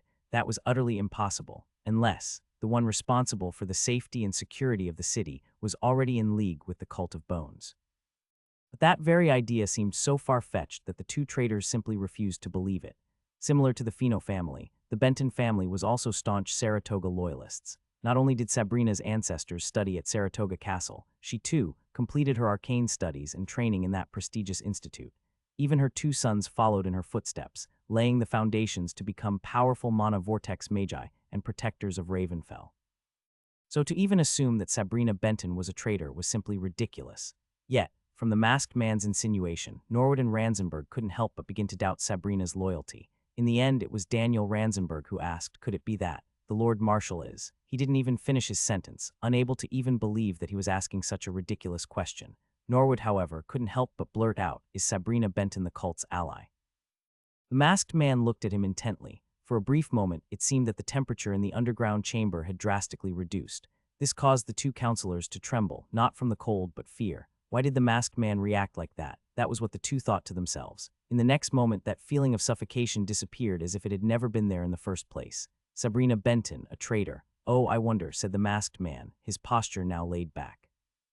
Then how Norwood was truly curious about the movement of the cult's forces.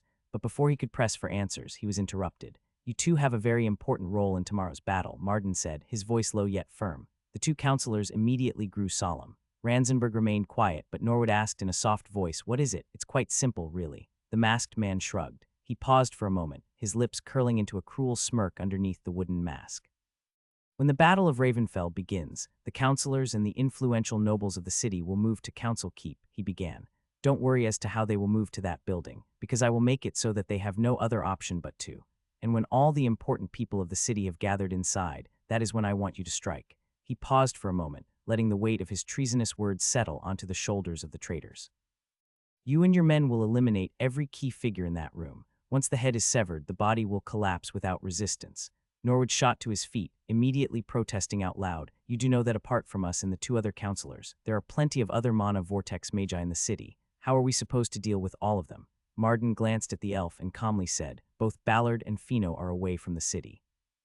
You both have to kill MacLeod and the newly elected counselor, Dawson. As for the rest of the mana vortex magi, I will have my men keep them occupied." He paused for a moment, his tone turning colder than before. "You can take care of 2 old mana vortex magi, can you not?" Norwood shuddered. He sat back down on his chair, then nodded. "All right, 2 counselors shouldn't be a problem for Daniel and me." "Not just 2 counselors," Marden corrected him. "Every person in that room tomorrow. You will eliminate them. I don't care if it's a woman or a fucking child." "Understood." Norwood couldn't help but nervously gulp. He exchanged glances with Daniel, then both of them nodded. Finally, the stoic Ransenberg spoke up. "What about the mana extraction technique?" Marden remained silent for a while, then smiled. "Tomorrow, after the battle, you will have what you desire." He rose to his seat, chuckling insidiously. "Of course, you must remain alive if you want to get your hands on the manual." Daniel Ransenberg gritted his teeth. However, he remained quiet. Taryn Norwood was about to retort, but a simple glance from the stoic counselor caused him to remain silent as well. "Oh, and one more thing," said Marden casually as he walked toward the exit. "You both should stay here until the battle commences. I wouldn't want you to sustain any collateral damage, you see." With that said, he walked out. Although his words might have seemed that he cared for the 2 counselors, that could not be further from the truth.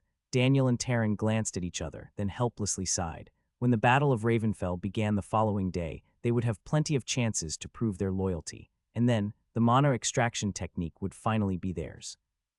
Present day, as soon as Daniel and Taryn silently drew their weapons, their men followed suit. Their blades flashed as they lunged towards their unsuspecting targets. It all happened too fast. The chamber erupted into chaos, catching everyone off guard. Daniel Ransenberg moved like the wind, vanishing and reappearing before his target in the blink of an eye. His cold blade swept through in a clean, merciless arc, and then hot blood sprayed through the air. Taran Norwood's eyes gleamed with a murderous gleam as he silently approached the newly elected counselor, Halbert Dawson. He did quite well to keep his bloodlust hidden until the last possible moment. The second he made a move, the magi of House Norwood present in the chamber also did the same. They brandished their weapons and attacked at the same time. They were all given strict orders to take care of the targets closest to them. Of course, they wouldn't be attacking Ranzenberg's magi. After all, the two groups were working together. They did, however, have to kill every other person present inside the room. That was going to be quite the task given that they were quite outnumbered, but they did have the element of surprise with them, making the assassination easier. Moreover, once the traitors, Norwood and Ranzenberg, had finished dealing with the other two counselors in the room, it was going to become quite easy for their men to take care of the rest. After that, it was going to be pure carnage. The elven counselor, Norwood, could already see the mono-extraction technique being bestowed upon him after the Battle of Ravenfell had concluded. Once he had gotten his hands on the manual, not just he, but even his family members would soar to the great arcane rank practicing it. He could already taste victory. His eyes turned into crescent shapes, flickering with murderous glee as he thrust the poison-coated dagger straight at the clueless Halbert Dawson's back. The elf never did like the guild leader of the Herbalsits Guild, and was in fact more than happy to take care of the man. Cold light flashed and hot blood sprayed through the air. A moment later, the surprised and blood-curdling screams of people echoed inside the room. But something seemed off. What is? Taran Norwood's cruel smile gradually vanished. He did not feel anything for a moment. No, he did feel something. Something strange and excruciating. And then a piercing, agonizing pain radiated from his hand. He slowly lowered his head, stunned to see that his dagger-wielding hand was cleanly cut off from the wrist. As blood gushed out like a fountain from the bloody stump, the darkness around him surged forward. A gust of cold wind brushed against his pale face, and the next moment, dark tendrils rose from the shadows and viciously coiled around his limbs and torso, severely restricting movement.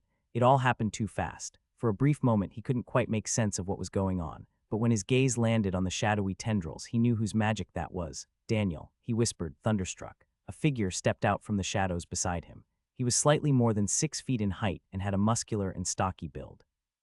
A sword was tightly gripped in his hand, and blood dropped from its sharp blade. Suddenly, realization dawned on the elf, and he hurriedly looked towards the other people in the chamber. Just now he had heard the desperate screams of people. When he raised his head and looked at the bloody massacre unfolding, his eyes trembled. Those screams, they belonged to the magi of his family. Daniel's men were brutally killing his magi. Overcome by rage, Norwood turned toward the stoic, fence-sitter Daniel and screamed, his tone laced with panic and shock, you betrayed. His following words, however, were forever buried inside of him.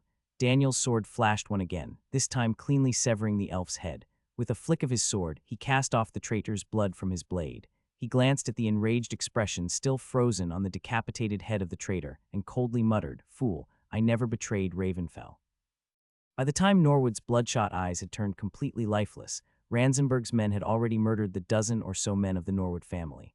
The newly elected counselor, Halbert Dawson, who was mere moments away from getting assassinated, slowly turned around, his back drenched in cold sweat. When he saw the elf's decapitated head and the hot blood gushing out of his cold, severed neck, he couldn't help but jump in fright and scream in a high-pitched voice, "Gee goodness arcana. What is?" And when the herbalist's gaze shifted to Daniel, standing beside the corpse with a sword in hand, he couldn't help but hastily retreat.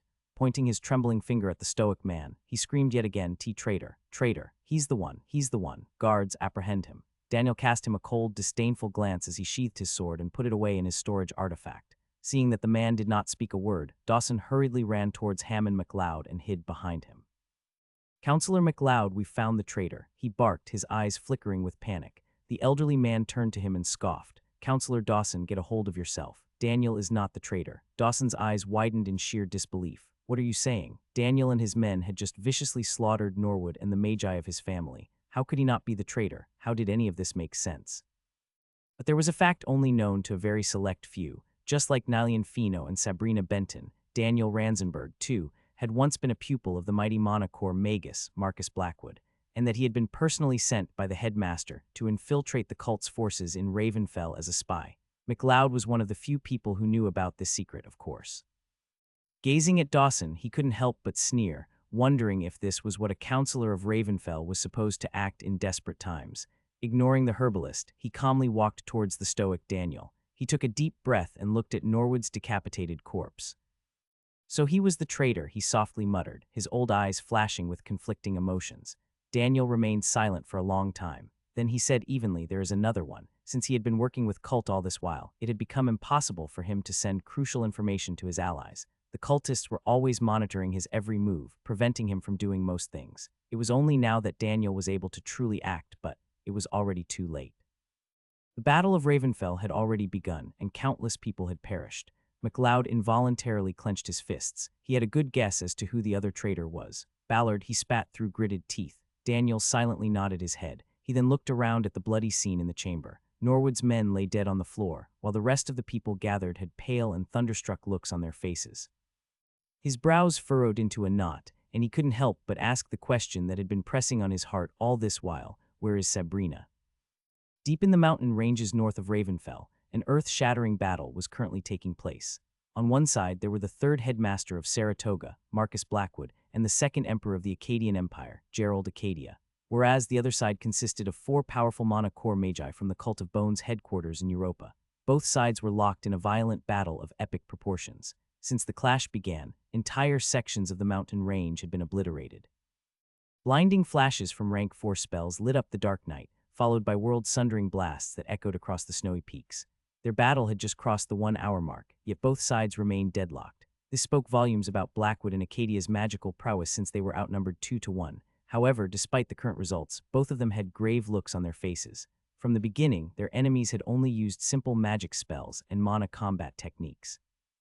They had never resorted to the magic that made the cult so deadly and formidable: necromancy. After a brief melee clash in which over 100 blows were exchanged within mere seconds, the two sides broke apart, hovering in midair. They locked eyes, each silently reassessing their next moves. The wind howled between them, carrying the echoes of their last exchange. Mana crackled faintly around them, restrained yet ready to be unleashed at any given moment. It could be said that the cultists were having even greater problems dealing with the 2 magi from the Empire. 4 of them had joined hands, yet they were unable to take down these 2 old monsters. Marcus Blackwood was renowned for his corvid magic, and as headmaster of one of the 4 pillars of the Empire, his battle prowess was unquestionable. There were very few people on the continent who could stand toe-to-toe with him, fewer still who could hope to defeat him.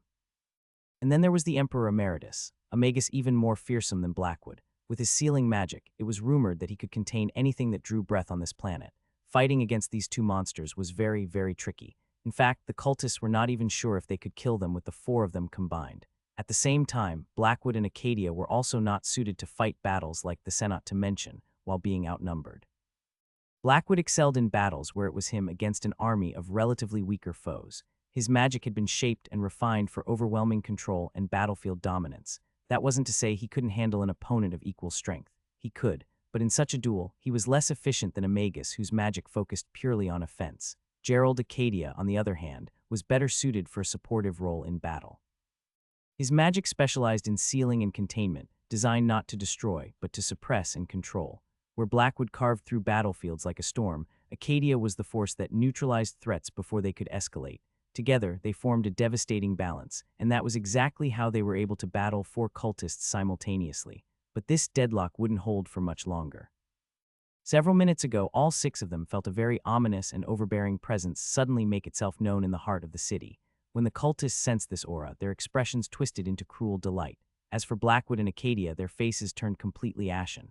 That aura, it belonged to a manhwarecaps magus. Moreover, this presence seemed to originate from the Upton quarter. Blackwood turned his head ever so slightly, his senses flooding the city behind him. He locked on to the manhwarecaps magus, his expression darkening as he muttered under his breath, "Sabrina." His eyes flashed with unmatched fury when he sensed the manhwarecaps magus inside the Benton estate and Sabrina's presence. He could no longer sense it. "Don't lose yourself, Marcus." Gerald Acadia's calm, aged voice drifted into his ears, making the headmaster of Saratoga turn back towards the enemies. "Yes, you don't have to tell me," said the elderly headmaster, his eyes cold and his tone indifferent. Acadia cast a brief glance at him and couldn't help but inwardly sigh. He turned his attention towards the 4 cultists, all of whom had triumphant looks on their faces, and asked coldly, "That man is your leader?" "Yes, the elder from the inner circle." One of the cultists laughed crookedly. "Ah, so what if he is?" The cultists then slowly started to spread mid-air, trying to surround Blackwood and Acadia and begin yet another round of brutal combat. But just as they did, something in the air shifted. At once, all of them turned towards a distant snowy mountain peak. There stood a lone figure of an old man with a muscular build. He wore black robes, and the snow around him seemed to be melting just from his presence alone. He had just arrived in this mountain range. Noticing all 6 mana core magi intently gaze at him, the dark-robed old man did not flinch one bit. Instead, he lazily yawned and scratched the back of his head. Then his lips parted and he spoke in an extremely laid-back manner. "Let's quickly get this over with, Marcus. If I'm not back home by sunrise, my great-granddaughter is going to be very, very upset." Although he had said those words in a very soft voice, strangely enough, they echoed clearly in the ears of the magi floating high up in the sky. Suddenly, the dark-robed figure seemed to have sensed the silhouette of the Emperor Emeritus levitating right beside his friend Marcus Blackwood. Seeing the elderly man who seemingly had one foot already in the grave, the dark-robed figure subconsciously straightened his back. "Old man, you're here too," Acadia scoffed. "Blackfire Balthazar, how nice of you to finally join us." The dark-robed old man, Balthazar, had nothing to say. He remained standing in an awkward position, glaring at his friend Marcus, seemingly screaming at him. "Why didn't you tell me the old man was also going to be here?" As the faces of the 4 cultists started to darken, Gerald Acadia turned to yet another distant mountain peak. His lips parted and he flatly said, "Silent King, are you ready?" Suddenly, a small section of space rippled at that peak, as if a curtain of concealment had been pulled away, revealing a hunched-back figure clad entirely in black. The only visible feature beneath their robes was a pair of inky, unreadable eyes. The Silent King spoke, their voice androgynous and low. "Your Majesty, I do not dare to call myself king in your presence. And yes, I am ready." Right at that moment, Blackfire whistled in surprise as he stared at the hunchback figure. Although there was a vast distance between them, he could still see them clearly. "So the Silent King is real, eh?" he said, his voice tinged with barely suppressed astonishment. "I thought you were a ghost." The Silent King turned towards him, then said evenly, "I am a ghost." With that said, the Monocore Magus known as the Silent King, the greatest assassin to have ever walked the lands of Ulier, completely vanished from existence, like a ghost. No one could sense their presence. Gerald Acadia then coldly glanced at the 4 cultists. Seeing their triumphant smirks disappear like the snow under the blazing sun, his eyes flickered with dark glee. "Go ahead, Marcus. The 3 of us will take care of them." The headmaster did not waste any time. His body instantly dissipated into a murder of ravens, which burst into the air and rapidly streaked towards the city. Soon, the city would be enveloped by ravens once again. Constantine Estate, Upton Quarter. An hour had passed since Ravenfell was attacked by the cultists. At the start of it all, Adam had managed to teleport the young contestant safely, but after that, things started to go downhill. First, his manor was destroyed, but its destruction gave birth to the stone golem, which Adam used to kill the grotesque flesh golem. And now, he was surrounded by cultists from all sides. Worse yet, more and more of them were pouring into the estate. The mana barrier had long since been taken down, and now nothing was stopping them. Moreover, since Adam had been one of the cult's primary targets in this battle, a significant number of their forces, mana vortex and mana liquefaction magi alike, were focused on him. They knew he was within the estate, so it was swarming with cultists. Of course, as someone with decent attainments in the School of Summoning, Adam could always teleport away from here. That would spare him a great deal of trouble. He wouldn't have to go through the brutal slaughter, but he couldn't leave. He had to remain here and take out as many cultists as he possibly could. While hidden in the shadows, concealed by illusion magic, he continued to murder one cultist after another. The corpses continued to pile up, and the terror in the hearts of his enemies grew. But at the same time, he could also hear the loud and desperate wails of the city's residents outside his estate walls. Through his sphere of resonance, he could tell. He could tell that they were being slaughtered out there, and their souls. They were rapidly being absorbed by the Lotus. The number of deaths in his vicinity made him shudder. This was a complete slaughterhouse. Night Hello flashed in the pale light of the twin moons as Adam made his presence known for a brief moment. He emerged among a crowd of cultists, turning into a whirlwind of steel and mana. Over a dozen mana liquefaction magi were instantly killed, and before the nearest mana vortex magus could approach, Adam once again disappeared, concealed in layers of illusions. Just like that, he continued to disappear and reappear in random areas of his estate. Using illusion magic and summoning magic ingeniously, he continued to reap countless lives like he was the herald of death himself. The more he killed, the colder his heart became. More. "I need to kill more so the pressure is alleviated outside," he roared in his heart as he continued the wanton slaughter. Although his actions were savage, brutal, and bloodthirsty, his mind was cold and calculating. He did not let emotions cloud his judgment like the previous time. This time, he circulated his mana in the most optimal manner, ensuring to use the least amount of energy to deal the greatest damage. As long as he stayed within the estate, the cultists would be drawn here. And if these cultists were all focused on him, it would give the armed forces of Ravenfell and the mundane people outside room to breathe. He would be fine as long as no mana core magus was involved. He had that much confidence in his abilities, at least. Hopefully. He was about to stab an unsuspecting mana vortex-level cultist in the back when suddenly, his heart skipped a beat. He instantly retreated several meters back, adding more layers of illusions to conceal himself once again. No one attacked him, though. Adam turned his head and looked in the direction of the mountain range north of Ravenfell. He had been paying attention to the violent battle between the mana core magi happening there. Of course, his sphere of resonance could not reach that far. Still, he was able to vaguely sense the situation there because of the wildly fluctuating mana signatures erupting in that region from time to time. A battle between mana core magi was a deadly affair. Just a few moments ago, he sensed the arrival of 2 more mana core magi. His heart churned with tumultuous emotions, and he couldn't help but think nervously, Headmaster, Emperor. He couldn't help but fear for their situation. They were already fighting 4 mana core magi, and now 2 more of them had shown up out of nowhere. Worse still, he did not know if they were allies or enemies. Suddenly, the night shifted. It seemed to become much more dark. Adam's eyes narrowed, and he raised his head, sensing the changes in the night sky. What he saw caused him to be thunderstruck. Yes, the night had become much darker, and the reason for that was the dark blanket suddenly enveloping the city of Ravenfell, blocking the pale light of Selene and Luna. After observing this blanket closely, Adam realized that it was made of countless ravens. He immediately knew who this was. The headmasters returning to the city, he thought, stunned. Does that mean the 2 newcomers are allies? He desperately hoped so. The mana core magi would dictate the outcome of the battle. The more their side had, the greater their chances of making it out of this gruesome and bloody mess. The sound of distant explosions and thundering echoes spreading across the mountain range confirmed Adam's speculations. The 2 new mana core magi were indeed allies. But where is Headmaster going? He wondered, safely hidden under concealment spells. He watched as the countless ravens swirled together, forming a dark pillar that descended upon. Adam's eyes narrowed, a dark, foreboding feeling gripping his heart. Bent in a state, there was also that presence I sensed there earlier. That was all the time he had to think. He turned back to see the cultists nearly upon him. His face twisted into a ruthless expression, and he lunged forward. The massacre resumed. Bent in a state, the pillar of ravens descended from the heavens, landing at the entrance of the lavish manor like a dark curse made flesh. An otherworldly pressure seeped into the air, warping it, cracking the very walls of the building. Pain, regret, and unprecedented anger emanated from the dark pillar. From the swirling mass, Marcus Blackwood emerged, his expression carved from ice and indifference, yet deep within his dark eyes, a storm of fire and fury howled in silence. Took a step forward, entering the manor through the towering stone doors.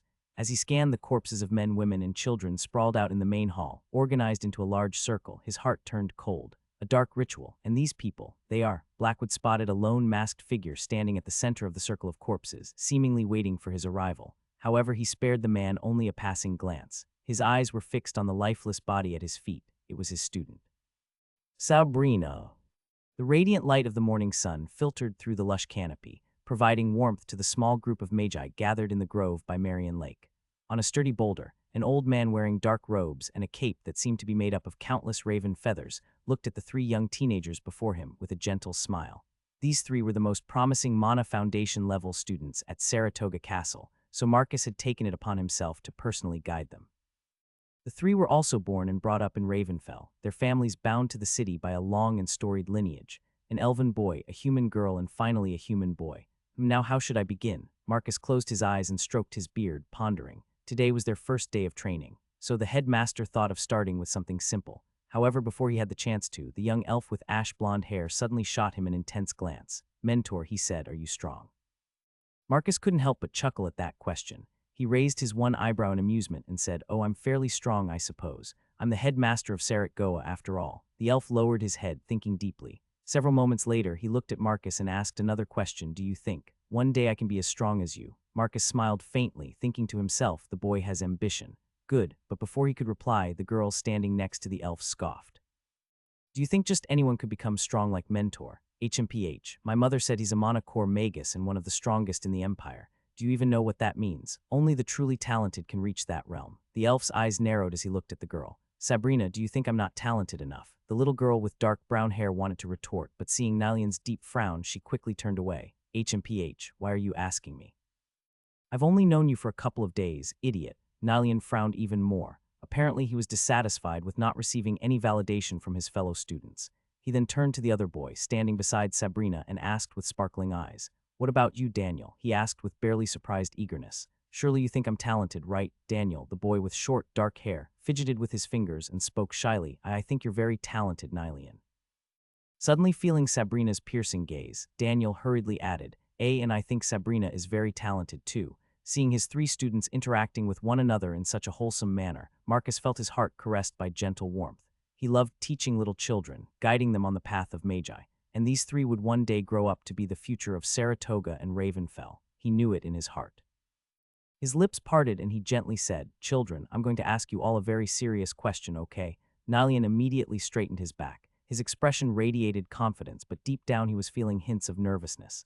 Sabrina tried to mirror the elf's posture, trying to show the same confident demeanor, but she wasn't as successful. Daniel, on the other hand, started fidgeting with his fingers even more. His posture was clumsy, and his eyes darted all around the grove. Clearly, he was the most nervous out of the bunch. Marcus silently studied their faces with a faint smile, then asked, What is your dream? The three young magi were, needless to say, caught off guard. They had expected questions about the spell model applications of rank 1 spells or the underlying principles of arcane spell casting, but the question turned out to be almost too simple. Wanting to be the first to answer, Nylian took a step forward and proudly patted his chest. My dream is to be a powerful magus, just like you. Marcus nodded with a warm smile. That's a worthy goal. He then turned to the young girl, waiting for her answer. Sabrina thought for a long time, then answered, My mother says that the Benton family has always protected Ravenfell since it was founded. So I think I'll do the same. Very admirable. Marcus nodded. Finally, he turned to his last student. And you, Daniel? Daniel fidgeted with his fingers, his gaze glued to his feet. I don't know. He cast a secretive glance at his fellow studenti's only friendson meekly added, I don't have any lofty goals. I just want to live a decent life and protect the things I value, I guess. That's more than enough, said the headmaster, his voice gentle. Knowing what you want to protect gives you strength, and living a decent life takes more courage than most people realize. Really? Daniel beamed with happiness. Yes, Marcus nodded with a light chuckle. He rose to his feet and slowly walked toward Marion Lake, gazing at its depths with a distant look in his eyes. I hope the three of you grow into splendid magi, he said gently. And more than that, I hope that you protect Ravenfell and Saratoga and someday become the ones to guide the next generation. Sabrina ran up to Marcus. She looked up to him and said with bright, shining eyes, You can count on me, mentor. I will protect my home just like my parents did and their parents before them. I promise.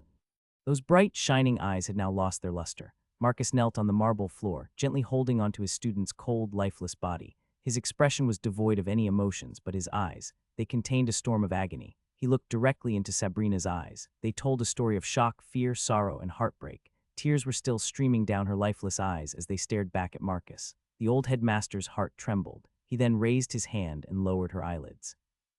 He gently caressed her head and whispered, Rest now, my dear child. Then he carefully laid her back down on the blood-stained marble floor and slowly rose to his feet. For the briefest moment, his gaze lingered on her clasped hand. He then inhaled deeply, then shifted his gaze to the heinous perpetrator. The masked man was calmly standing with his hands clasped, baying his back. Through the slits in the wooden mask, one could see his brown eyes gleaming with hints of madness. His lips parted, and he spoke in a welcoming tone, Hello, Headmas.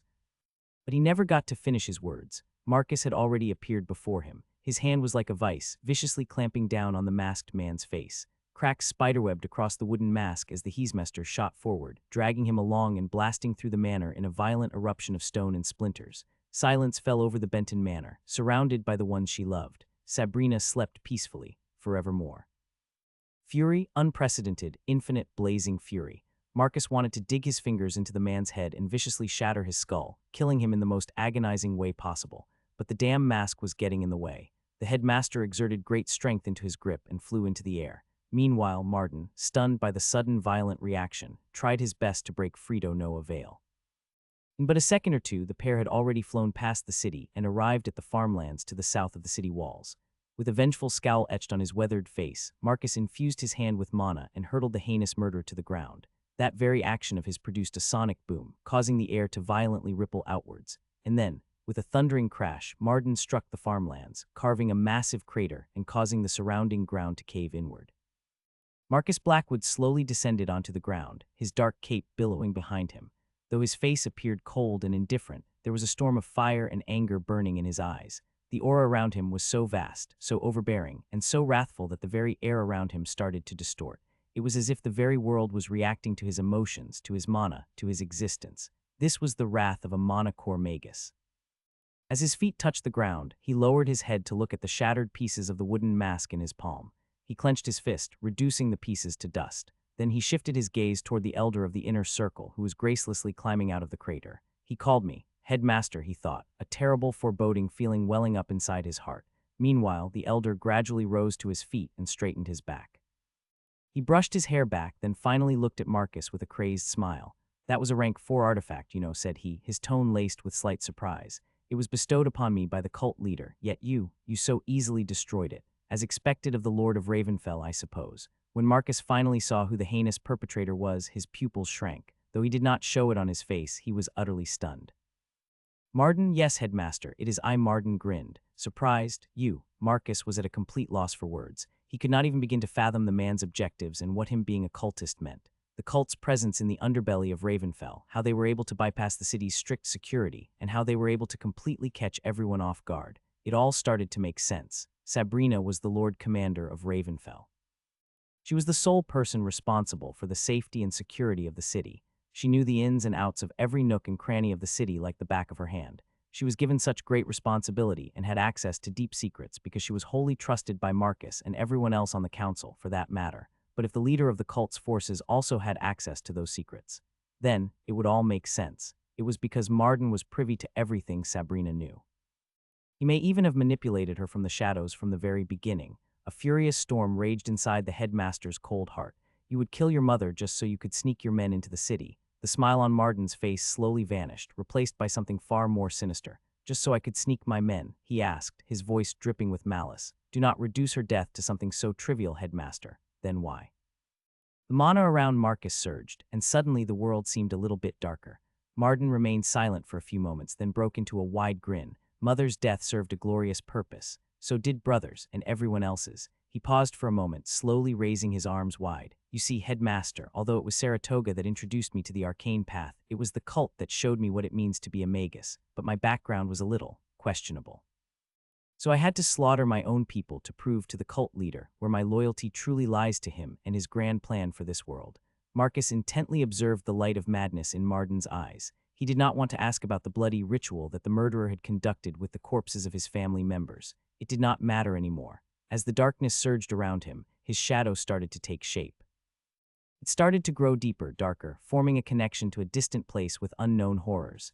His eyes flickered with emotions as he whispered, "She was like a daughter to me, and you killed her just so you could prove yourself to your wretched master. Do not reduce her death to something that trivial." Marden roared, his eyes bloodshot. I told you it was for a glorious purpose." Marcus frowned. Seeing the light of madness in Marden's eyes growing deeper with each passing second, he muttered, "Familicide is a heavy sin to bear. I see that it is already weighing on you heavily." "Why would it?" Marden said with a slight tilt of the head. His voice sounded almost innocent. He turned his head ever so slightly, glancing at the silhouettes of men, women, the elderly, and the children all gathered behind him. His eyes flickered with madness, and he whispered, "They're all here with me." By the time he had turned back around to face his enemy, Marcus had already disappeared. What he saw instead was a tide of darkness that quickly engulfed him. And from that darkness, the headmaster's cold, murderous voice echoed in Marden's ears. "I will give you the most harrowing death, Marden, and after that, I will rend your soul for all eternity." Constantine Estate, Upton Quarter. The sheer number of enemies drowning him was unlike anything Adam had ever faced in his life. Even the war between the races of the Southern Federation and the orcs of the Murky Mountains paled in comparison. In this battle, he learned something very crucial. The enemy would never give him enough time to cast spells. Casting spells was time-consuming after all. Even though it took a few seconds, that much time was enough for the cadence of battle to completely change.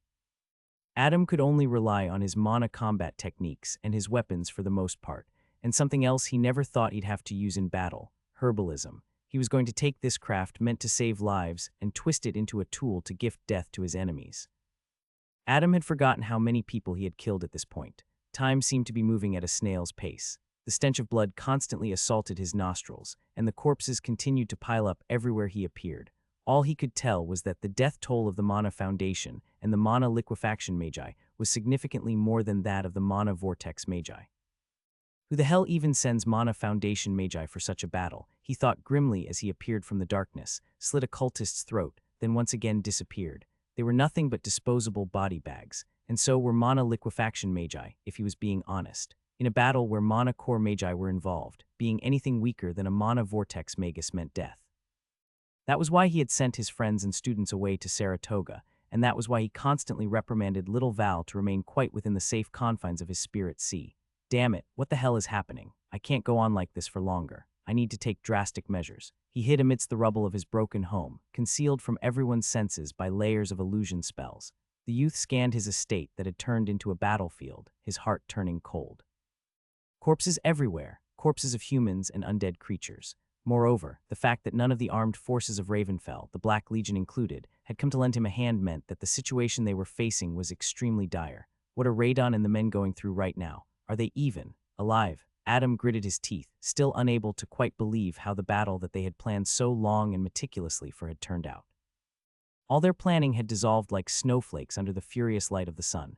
Could these cultists have used that thing that they used in Hand City and Blackshore? Adam thought to himself, a hint of nervousness flickering in his eyes. Damn it, nothing makes sense anymore. Form a tight perimeter around the estate. Leroy barked out orders, surrounded by powerful mana vortex-level undead creatures. Erect the barriers. Nothing gets out of this place. Move in groups of 3. Hurry, hurry. His tone seemed desperate, and there was barely suppressed fear in it. How could it not? It had been a little over an hour, yet over a dozen mana vortex magi had already been killed, and the number of mana liquefaction and mana foundation magi that had died was countless. All of them were butchered by one single man, the Dark King. Now, even with close to 50 mana vortex magi within the estate, Leary still felt unsure about his chances of apprehending the raven-haired youth. And there was another thing. All kinds of divination spells to locate the Dark King turned out to be utterly useless. No matter what they did, they just couldn't scry his position. On the other side, Adam felt increasingly unsure about his ability to slaughter all these cultists on his estate, so he could give his allies room to breathe. If things were already so bad here, he didn't dare to think how the others were faring. With the Mana Core Magi engaged in their own battles, it all came down to how the Mana Vortex Magi of each side performed. And from the look of things, the Mana Vortex Magi of the cult far outnumbered the Mana Vortex Magi of Ravenfell. Damn it all. Adam would have loved to unleash the Serpents of War on these cultists, but doing so would burn through his mana reserves. Moreover, he did not want to play that card so early in the battle. From the way things were going, this was proving to be a very long battle. He had to efficiently use his mana and call upon the serpents when the time was right. I never thought I'd have to worry about mana consumption, he thought to himself bitterly as he saw the cultists erect a formless barrier around the estate. Though cultists were still pouring into the barrier, none could leave. It was a one-way barrier. It seemed they were hellbound on their objective to capture him no matter the cost. Only if I could kill all these bastards without mana. Without mana. At the moment, something clicked inside his mind as he gazed at the new barrier surrounding his estate, people coming in but none being able to leave. Without mana, one-way barrier. His eyes narrowed. It was a gamble, but one he was willing to bet on. Then, without wasting any moment, he shot to his feet and rushed to a new hiding spot. He couldn't stay at the same place for more than a few seconds. Cultists were swarming every inch of the estate, after all, but now he had a plan to wipe them all out in one fell swoop. This time he did not kill any cultists he passed by. Instead, he took this time to consume one potion after another, applying ointment all over his skin and stuffing his ears and nose with medicinal wax. He also circled his estate several times. Finally, after he had made his preparations, he canceled his concealment spells. Suddenly appearing out of nowhere, he caught the cultists off guard. We found him, the Dark King, he's here, everyone, he's here. At once, a thunderous clamor descended in the estate, and a heavy, fearful atmosphere pervaded the surroundings. Lear and the rest of the Mana Vortex Magi rushed towards Adam, but instead of attacking him, they all surrounded him from a distance. None of them dared to attack. They were still wary of him, after all. Putting on a brave front, Leary grinned maliciously. Dark King, are you finally ready to give up? Adam patiently waited for all the cultists to gather around him. He did not reply. His mouth was stuffed with a mess of chewed-up leaves. He coldly glanced at the leader of this force, Leary, and calmly shook his index finger. Then he nonchalantly went on to seal his eyes shut with an amber-colored wax. Leary frowned. When he noticed Adam's skin was smeared with some kind of ointment, and the facial orifices sealed with some kind of strange wax, a terrifying feeling gripped his heart, and only one thought echoed in his mind. Why did the Dark King suddenly show himself? By the time realization struck him, it was already late. Dozens of explosions erupted around the estate, but these weren't the flashy, fiery blasts one might expect. There was no firepower behind them.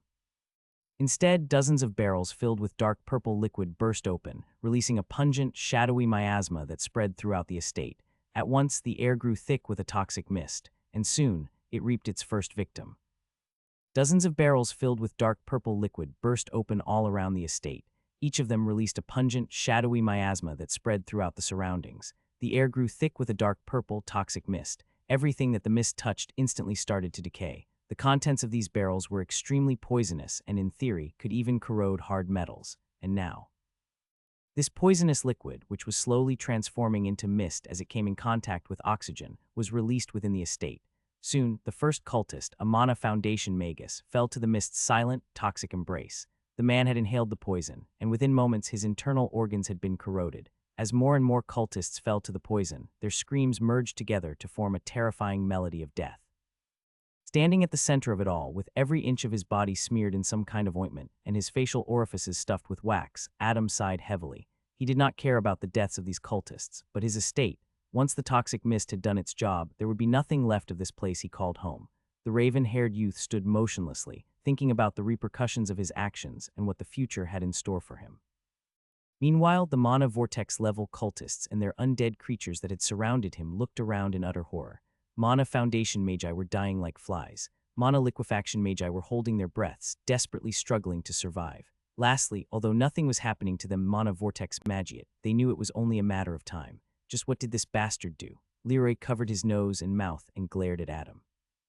Seeing the youth remain still with even his eyes closed, he couldn't help but subconsciously close his eyes as well. The only ones who seemed to be completely unaffected by the poisonous mists were the undead creatures for obvious reasons. Their undying bodies were highly resistant to cold and poison, after all. So with a simple mental command, he ordered all of his undead creatures to attack Adam. At the same time, through Mind Whisper, he commanded his comrades to quickly leave the estate. They could still leave the one-way barrier since they had the means to. The Mana Foundation and Mana Liquefaction Magi might be doomed, but the Mana Vortex Magi, with their enhanced physiques and high metabolism, still had a good chance. If they left the estate immediately, they could still survive the poison. This devious little bastard, Lear roared inwardly as he rushed to the edge of the barriers along with the rest of the Magi. Behind him, the wave of undead creatures had already drowned the Dark King. He did not care about the outcome of that battle. All he cared for was his own survival. Nothing else mattered. As he dashed away from the center of the estate, he heard the desperate and miserable screams of the other cultists succumbing to the poison. Their screams were so blood-curdling that it caused a chill to crawl down his spine. He could hear the poisonous mist sizzle and eat away at their flesh, their bones, and finally their organs. He could hear the sound of trees corroding away and falling to the ground. He could hear the sound of boulders sizzling into little crumbs. Faster, faster, faster. Unprecedented panic gripped Leroy's heart. This was a type of fear that he had never felt before. He almost had this senseless feeling that the fear would kill him quicker than the poison could. What is this feeling? And then he felt it. A light tingling sensation on his skin, followed by a burning pain that radiated inward. Finally, the poison was beginning to affect his skin. Realizing that, he hastened up even more. As long as he could exit the one-way barrier, he would be safe. He desperately hoped so. Conjuring the small disc that would allow him passage through the barrier, he quickly tried to inject mana into it to activate it. But before he could, the circular disc slipped through his trembling fingers. His heart was pounding in his chest, and he feared that it would burst open. Leroy clutched at his chest, coming to a halt. He gritted his teeth, thinking to himself in absolute horror, What is this fear? This fear? What is this? Lear and the rest of the Mana Vortex Magi were feeling extremely afraid. Of course, with a toxic mist running rampant through the estate, they were right to feel afraid. But this was something more than fear. And why wouldn't it be? Adam had cast a spell on them after all. Rank 3 spell, Dread. This spell from the School of Enchantment instilled terror in the targets, leaving them paralyzed for a few fleeting moments. In that instant, their minds could focus on nothing but the fear gripping their hearts, and those few fleeting moments were all Adam needed. He was already standing by the edge of the barrier with the Staff of Calamity in hand, waiting for them. As for the Adam that the undead creatures were attacking in the center of the estate, rank 3 spell, True Illusion. The real Adam had always been standing by the barrier, patiently waiting for his prey to deliver themselves to him. And now they finally had. His eyes were still wax-shuten, so were his other facial orifices. He used the sphere of resonance to detect his enemy's movements. Then he took a silent step forward, brandished the Staff of Calamity, and began the slaughter. This time, however, it wasn't weak and helpless cultists falling to their deaths, but powerful Mana Vortex Magi. Adam cast a few more spells from the School of Enchantment, ensuring that these 50 or so Mana Vortex-level cultists posed as little a threat as possible. Then he started taking them down one by one.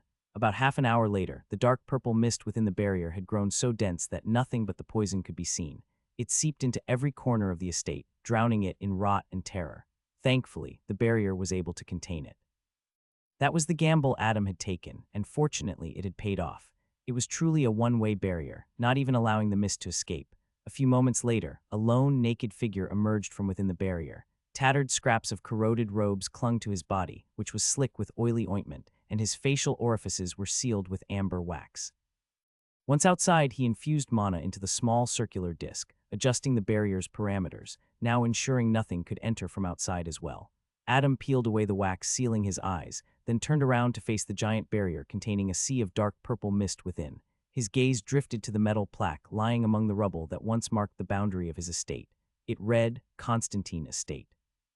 Adam exhaled deeply, then turned back around with a slightly forlorn look on his face and disappeared into the darkness. His estate lay in ruins, littered with the corpses of cultists and their undead thralls, and he was homeless once again.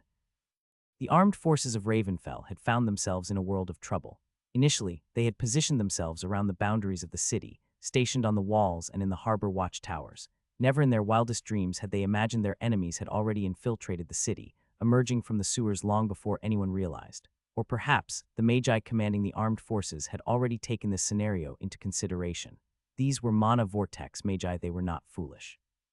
Of course, it would make sense for them to take into account every small detail, including the possibility of the enemy utilizing the sewer networks to infiltrate the city. But little did everyone know, the higher-ups had already been compromised. More specifically, the Lord Commander of Ravenfell, Sabrina Benton, had already fallen victim to the enemy's insidious trap way before the battle had even begun. It was unknown whether Marden knew everything that was happening in the council's headquarters, or if he had been pulling the strings from behind, using his own mother as his marionette. Or it could have also been the cult using the subtle, cunning perception-changing magic that they had used in Hand City and Blackshore and who knows where else. But one thing was certain, Marden knew too many secrets, and not just about Ravenfell. Moreover, he and the cult had been planning for this day long before the Brotherhood even came to know about it. And so, before the battle had even begun, the armed forces of Ravenfell had already lost. To the north of the city, in the mountain ranges, the Emperor Emeritus, Gerald Acadia, Blackfire Balthazar, and the Silent King were battling 4 mana core magi of the cult. Considering that the cultists had already begun summoning their powerful undead creatures, their battle was becoming more and more serious by the second. Unfortunately for them, the 3 magi they were fighting against were quite problematic. For now, the 3 magi seemed to be holding up just fine against the cultist. If anything, they actually seemed to have a slight advantage against them. To the south of the city, in the farmlands, a violent battle was taking place between Headmaster Marcus Blackwood and the Elder of the Inner Circle, Marden Benton. Their battlefield was shrouded in darkness, and it was hard to tell how the two were faring, but judging by the destruction left in their wake, their battle was turning out to be quite calamitous. Fortunately, the battlefields of the Mana Core Magi were far away from the city. Then there was the battle raging within the city itself. Out of the 6 quarters that made up the city of Ravenfell, 4 of them had already been overrun by the cultists. Expertly navigating through the complex sewer tunnels, they had made sure to concentrate their forces underneath these 4 districts, thus taking the enemy by surprise. Uptown Quarter, Downtown Quarter, Market Quarter, and Northern Quarter were the districts where the battle was the most intense. Almost all of the city's armed forces were gathered here, bravely fighting against the cultists. The battlefield had become an urban war zone. This area of the city was perhaps the only district where things seemed to be going in favor of Ravenfell. Under Kenelm Bowman's leadership, the Brotherhood was dealing severe damage to the cult. Just from the general situation of these 5 districts, it was evident that the forces of Ravenfell and the Brotherhood were on the losing side. And then there was the 6th and final district. Things had been awfully quiet and ominous in the Corvid Quarter ever since the battle began. There were no cultists present there, strangely enough. That was because the cult was using a different weapon there. The residents of Corvid Quarter, they were the cult's weapons. The disenfranchised and neglected people of Corvid Quarter, over 1 million of them, had ended up becoming the vile cult's living weapons. About a decade ago, when the Red Fists ruled over this district with an iron fist, a strange pandemic had spread across this district. Strangely enough, this disease never permeated outside the boundaries of the Corvid Quarter, almost as if it had a mind of its own. Thousands of people fell dangerously sick, and thousands more died. Just when the people of this district thought that all of them would give in to this strange disease, the Red Fists lent them a helping hand. Because the rest of the city never would. The Red Fists provided them with mystical medicines and cured these people, thus receiving their widespread faith, respect, and admiration. However, what they believed to be their cure had become their undoing. And now, over 1 million people who called the Corvid Quarter their home had turned into mindless zombies. Moreover, this horde of bloodthirsty zombies was now surging towards the rest of Ravenfell. But that wasn't all. Deep within the heart of Saratoga Castle, a towering onyx statue of a raven slowly spread out its wings, revealing the entrance to a secret passageway beneath its taloned feet. The weathered stone doors of the passageway shifted sideways, and a few moments later, hundreds of silhouettes emerged from within. They wore dark robes, and the aura of death and decay clung to them. Their eyes gleamed with a predatory light as they looked at the dimly lit chamber they had arrived in. A large portion of them were mana liquefaction and mana foundation magi. There were a few dozen mana vortex magi, and their leader was a mighty mana core magus. But the most shocking thing was, none of them were affiliated with this ancient castle. The leader of this small army glanced at the ancient chamber with a cold look in his eyes. His lips curled up into a crooked smile, and he said, "So this is the famous Saratoga Castle." He then turned to the people behind him and ordered, "Slaughter everyone in here, and burn this place to the ground." The Cult of Bones had done the unthinkable. They had infiltrated one of the 4 pillars of the empire. Saratoga Castle. At one of the highest spires in this ancient castle sat the headmaster's office. Inside, Professor Whitaker and a few other faculty members stood in tense silence, grim expressions etched across their faces. These were the only faculty members left guarding the ancient castle, just a handful of mana vortex magi. The rest of them had gone to witness the Grand Magus tournament, and now, whether they were alive or not was unknown. Fortunately enough, the vast majority of Saratoga's students still remained inside the safety of the castle. Whether it was by design or happenstance, the students were told to remain in the castle until after the tournament had concluded. There was supposed to be a special closing ceremony held at the castle. As long as the future of Saratoga was in safe hands, nothing else mattered. Professor Whitaker had just finished telling the rest of the faculty members about how exactly Ravenfell had been attacked by the vile cultists, and how Adam had safely teleported the 150 contestants and their close friends and family to the castle. Just what the hell were those counselors thinking? Goodness arcana, how could they fail so miserably? The walls of Ravenfell have been breached for the first time since its founding. Just how could they let such a thing happen? I heard the Emperor Emeritus has also joined the battle. Surely everything is going to be all right with the headmaster and the second emperor leading our magi.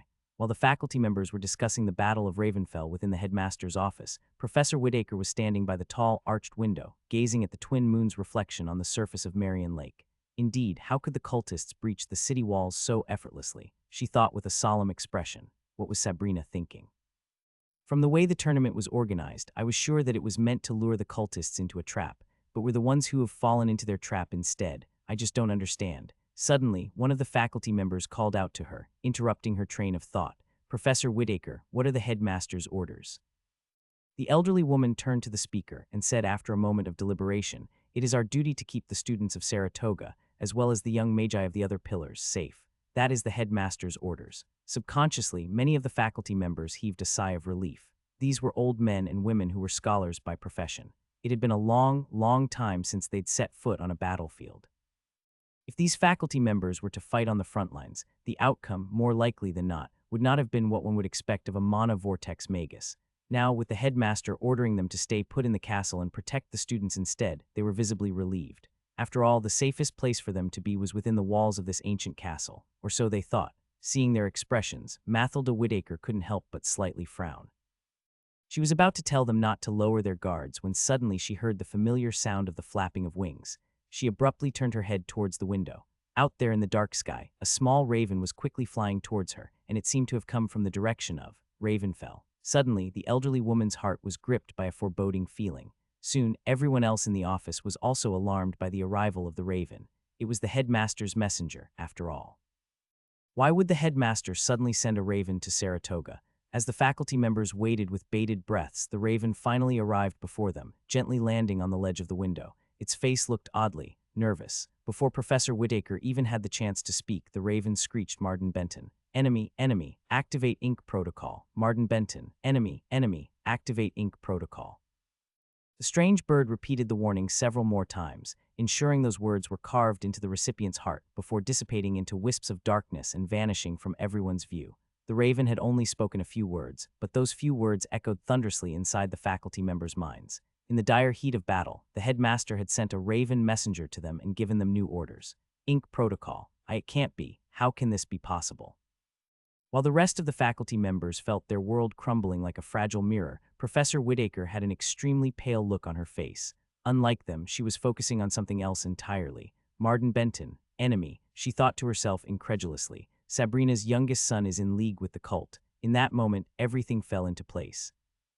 Whitaker instantly understood how the city had been so effortlessly breached by the cultists, rendering every security measure utterly useless. She also realized why the headmaster instructed her to activate the Ink Protocol. It was because Martin Benton was once a student of Saratoga Castle. As such, he deeply knew the ins and outs of this ancient stronghold intimately. After all, he had spent years within its walls. Martin Benton also knew the ins and outs of Ravenfell, and now the city was on fire. So what did that mean? Professor Whitaker's eyes trembled. She involuntarily looked toward Marion Lake and muttered incredulously, "It can't be." As if vanquishing any lingering doubts she might have had in her heart, a low rumble spread through the walls of the ancient castle, and a moment later, the distant sound of an explosion echoed in the ears of her and the faculty members. Professor Whitaker's eyes widened. Without wasting another moment, she rushed towards the headmaster's desk. Pulling open a drawer, she quickly pressed a hidden mechanism inside. Following that, a real-time illusion of the entire castle suddenly came to life on the surface of the wooden table. Countless blue dots were scattered throughout the illusion. These represented the students of Saratoga. Around 200 green dots were gathered in a particular hall. These were the contestants and their friends and families. Finally, in one of the underground levels of the castle, over 200 red dots had suddenly appeared, with one of them emitting so much light that it caused the elderly professor's body to sway. "Impossible," Whitaker muttered, her tone filled with disbelief. "A monocore magus." In the time it took for her to utter those words, several blue dots near the red ones suddenly died out. "No," Professor Whitaker screamed in overwhelming sadness and fury. She knew what those blue dots blinking out of existence meant, of course, and so did the rest of the faculty members. Some were shaken to their cores, while others were simply fuming with anger. With bloodshot eyes, the elderly woman gritted her teeth and retrieved a large, black, unassuming conch from a concealed safe under the table. With trembling hands, she quickly brought the shell to her lips and then blew on it. No sound was produced, but invisible waves radiated from the shell, spreading far and wide, reaching across several miles. Nothing happened for a few moments, and then, the surface of Marion Lake suddenly rippled. Out of the 6 districts, 4 were overtaken by the forces of the cultists, and now, a brutal war raged on as both sides fought to claim control. Surprisingly, the collateral damage borne from the violent battles was not as disastrous as one would have guessed. Of course, the destruction of civilian properties was great, but injuries to the civilians themselves and even accidental deaths were relatively minimal. This was because in the months leading to the Grand Magus tournament, the council had subtly encouraged the mundane residents and even magi families, for that matter, to build and make use of safe, underground bunkers. Despite all these precautions, there were still deaths. This was war, after all, and even the existence of reinforced underground bunkers did not guarantee complete safety when Mana Core and Mana Vortex Magi were involved. While the 4 districts were embroiled in spells, steel, and blood, the Harbor Quarter was the only district that was under the full control of the city's armed forces. Despite securing a stronghold in this district, the armed forces were not completely safe yet, though. Towards the east, the naval battle against the cult's fleet thundered across the waves. From the west, the cultists surged in from the market quarter, putting immense pressure on the armed forces. Meanwhile, from the northwest, those advancing from the downtown quarter threatened to encircle them in a deadly pincer. Maintaining the stronghold in the harbor quarter was absolutely critical. It served as the city's last reliable point of supply and retreat, with direct access to the sea for reinforcements or evacuation if need be. If the armed forces of Ravenfell lost control of it, they would be cut off, surrounded on all sides with no escape route. Moreover, the harbor quarter's elevated terrain and fortified structures made it a natural defensive bastion. Losing it would not only cripple morale, but also hand the cultists a strategic high ground to launch their final assault. But herein lay a crucial problem. Ravenfell's forces were stretched precariously thin. The vast majority of it was entrenched in fierce battles across uptown, downtown, northern, and market quarters, where the scums of the cult fought with unrelenting madness and ferocity. Meanwhile, the remaining troops were scattered across the coastline, fending off against the cult's advancing naval fleet. Although with the help of the Brotherhood's Magi, their chances of naval victory seemed quite high, victory would take time, and time was a precious commodity, especially in war. With resources divided and reinforcements dwindling, the harbor quarter stood on the brink, though it was the last bastion of the city's defense if the situation remained unchanged. It too would soon be overrun, and with it, Ravenfell's final hope would collapse to the sea. It all came down to the performances of the Mana Vortex Magi on both sides. That would determine the scales of war. Unlike wars fought in the mundane world, where victory hinged on discipline, coordination, and strength of the collective, a war between Magi played by entirely different rules. Here, the battlefield could be reshaped by a single will, a single spell, a single moment of brilliance or devastation. In such conflicts, the actions of even one magus could shatter armies, turn tides, or reduce strongholds to ashes. The forces from the Cult of Bones knew this. The forces of Ravenfell knew this, and the Dark King knew this as well. After leaving his estate, or rather, what was left of Atatum silently prowled the entire city, concealed in layers of illusions. Although prolonged use of concealment spells was slowly burning through his mana reserves, it had to be done. He needed to survey the battlefield all over the city to determine what plan of action to take. By now, he had a general idea of how everything was going to play out, but the one district he was most worried about was the one infested with zombies, Corvid Quarter. Damn those bastards, Adam thought to himself furiously as he entered a dark alley and canceled the concealment spells. He turned south in the direction of the Corvid Quarter with a grim look on his face. The only thing stopping that horde is the Del River, he thought. But for how long? Damn it, we need to secure the harbor quarter and focus our forces towards the Del River. As for the other quarters, I'll think of something else. Once again, concealed under illusion spells, he moved towards the harbor quarter, vaulting from one rooftop to the other. His priority right now was to ensure that the forces of Ravenfell weren't defeated on the dockside. His plan wasn't to take on the entire army by himself. No, his plan was to assassinate the key mana vortex magi on the cult's side.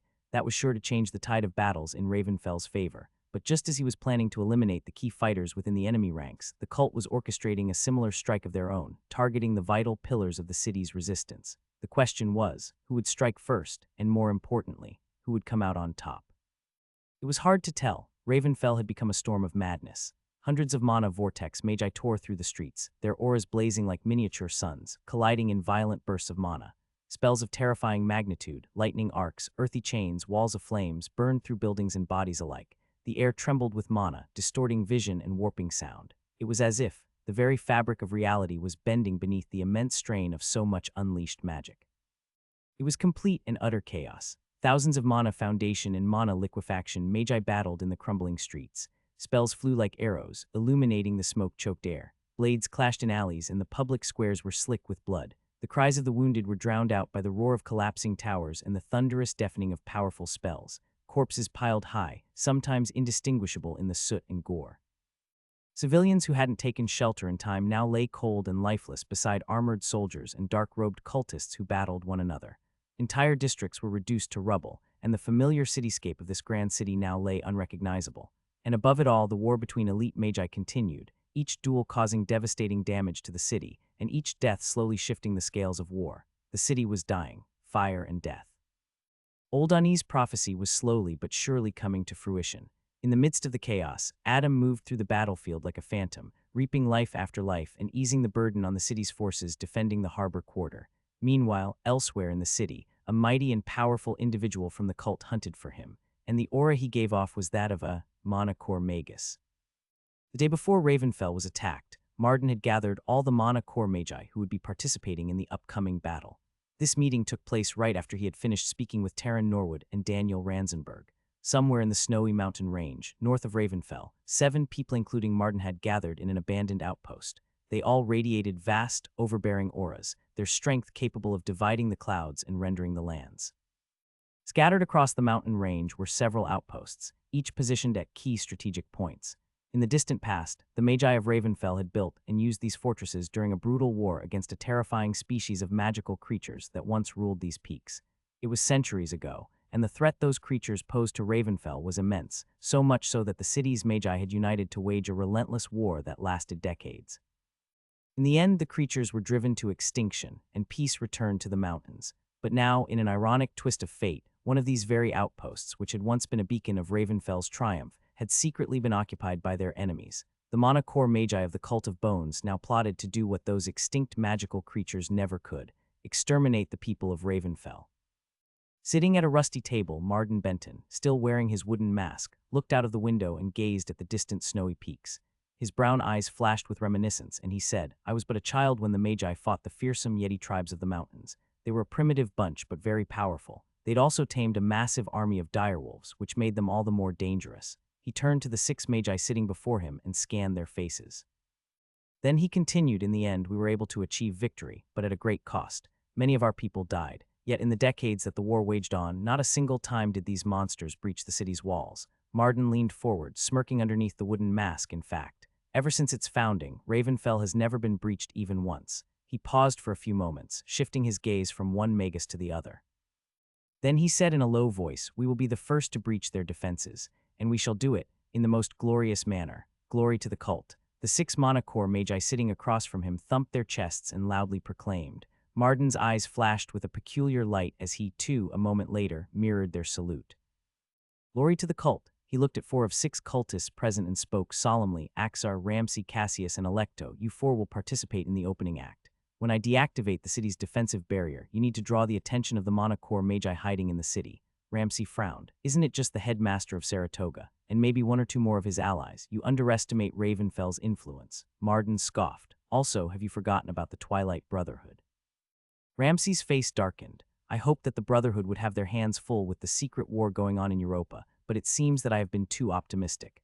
How many have they sent? Just 1, Marden said in a grave tone. Who are they? The Emperor Emeritus, Gerald Acadia. Marden finally divulged the information that he had just recently learned about.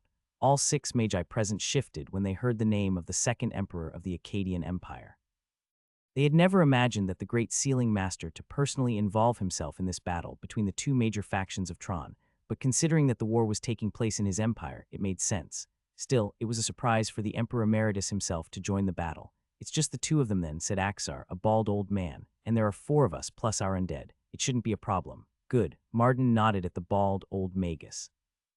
Then he turned to another elderly magus. He had long gray hair and his eyes were dark and looked lifeless. Daggett, you will take a couple of hundred of our men, lead them to the mountain cave I showed you in the vicinity of Poor Town. There's a tunnel deep inside the cave. Follow it, and you will reach one of the underground levels of Saratoga. The password you must tell the gate guardian is. Marden instructed Daggett in great detail about how they should infiltrate Saratoga Castle. The other were not surprised by this. They had long since known that Marden had attended Saratoga to pursue arcane studies in his youth. They also believed that the reason the cult leader took him into the organization was because of his deep ties with Ravenfell and Saratoga. As for whether this statement was true, nobody knew. After Marden was done with Daggett, he turned to the final monocore magus in their group. His expression turned solemn and he began, Felix, your work is no less important than what the rest have been assigned. The man with short white hair and piercing gray eyes silently nodded. Marden conjured a similar wooden mask to the one he was wearing from his storage artifact and pushed it towards the elderly monocore magus. Felix's eyebrow shot up in surprise. Master's creation. I did not know there was another one. Marden solemnly nodded. You will need it. He paused for a moment, then continued. You are to infiltrate Ravenfell at your earliest convenience. He pointed at the mask and added, with that, not even the headmaster or the 2nd emperor will sense your presence. Felix placed his hand on the wooden mask, then covered his face with it. Through the slits in the mask, he calmly looked at Marden and asked, Elder, what is it that you want me to do? Marden's eyes narrowed. Capture Adam Constantine. At once, the 6 magi glanced at Marden with strange looks on their faces. They couldn't help but wonder if sending a mighty monocore magus to apprehend a mere monovortex magus was a bit too excessive. Felix deeply looked at Marden, remaining silent for a long time. Finally, he said, Anything else? Marden smiled faintly. Leave the rest to me. Then he turned to Daggett and said, Once you're done with Saratoga, return to Ravenfell. He inhaled deeply, then spoke in a solemn tone, If all goes according to plan, by the time the sun rises, Saratoga Castle will have fallen, Ravenfell will lie in ruins, Blackwood and Acadia will be dead, the Empire's future wiped out, and our master. At long last, we will have acquired his vessel. He then added inwardly, and I will finally be free. Quick, secure the perimeter. Hurry. A mana vortex magus from the cult barked out orders to his squad consisting of 6 mana liquefaction magi. They were tasked with expanding into the harbor quarter. They were currently positioned on one of the main streets in the downtown quarter that led to the dockside. They, along with over a dozen other squads, were tasked with engaging the city's forces and establishing a corridor for the cultists to advance through. These mana vortex magi, dealing with the city's forces, were some of the best the cult had to offer. They were the advance party, and as such, held solid battle prowess. Dozens of advance parties, each led by a powerful mana vortex magus, were steadily moving from the direction of the downtown quarter and market quarter, advancing towards the harbor quarter with ruthless determination. Once the harbor quarter was within their grasp, the scales of war would dramatically shift in favor of the cult, and then it would only be a matter of time before they secured the victory. After all, the rest of the districts, with the exclusion of the Corvid quarter, were already embroiled in brutal warfare, and the cult had the upper hand. Securing the harbor quarter meant securing victory. Hurry, hurry. The mana vortex magus steadily moved forward, weaving earthen walls for his comrades, protecting them from spells and arrows. Their only disadvantage was the lack of familiarity with the terrain. This was Ravenfell, after all. Its residents knew the ins and outs of this city like the back of their hands, so it was easier for them to use the terrain's layout to their advantage and fight back. But how much more can you fight? The mana vortex magus grinned maliciously, casting a flaming spear towards his enemies, skewering a couple of mana liquefaction magi hiding within a building and killing them. We have more mana core magi on our side, he thought. Once they're done with their battles, they'll soon arrive to lend us a helping.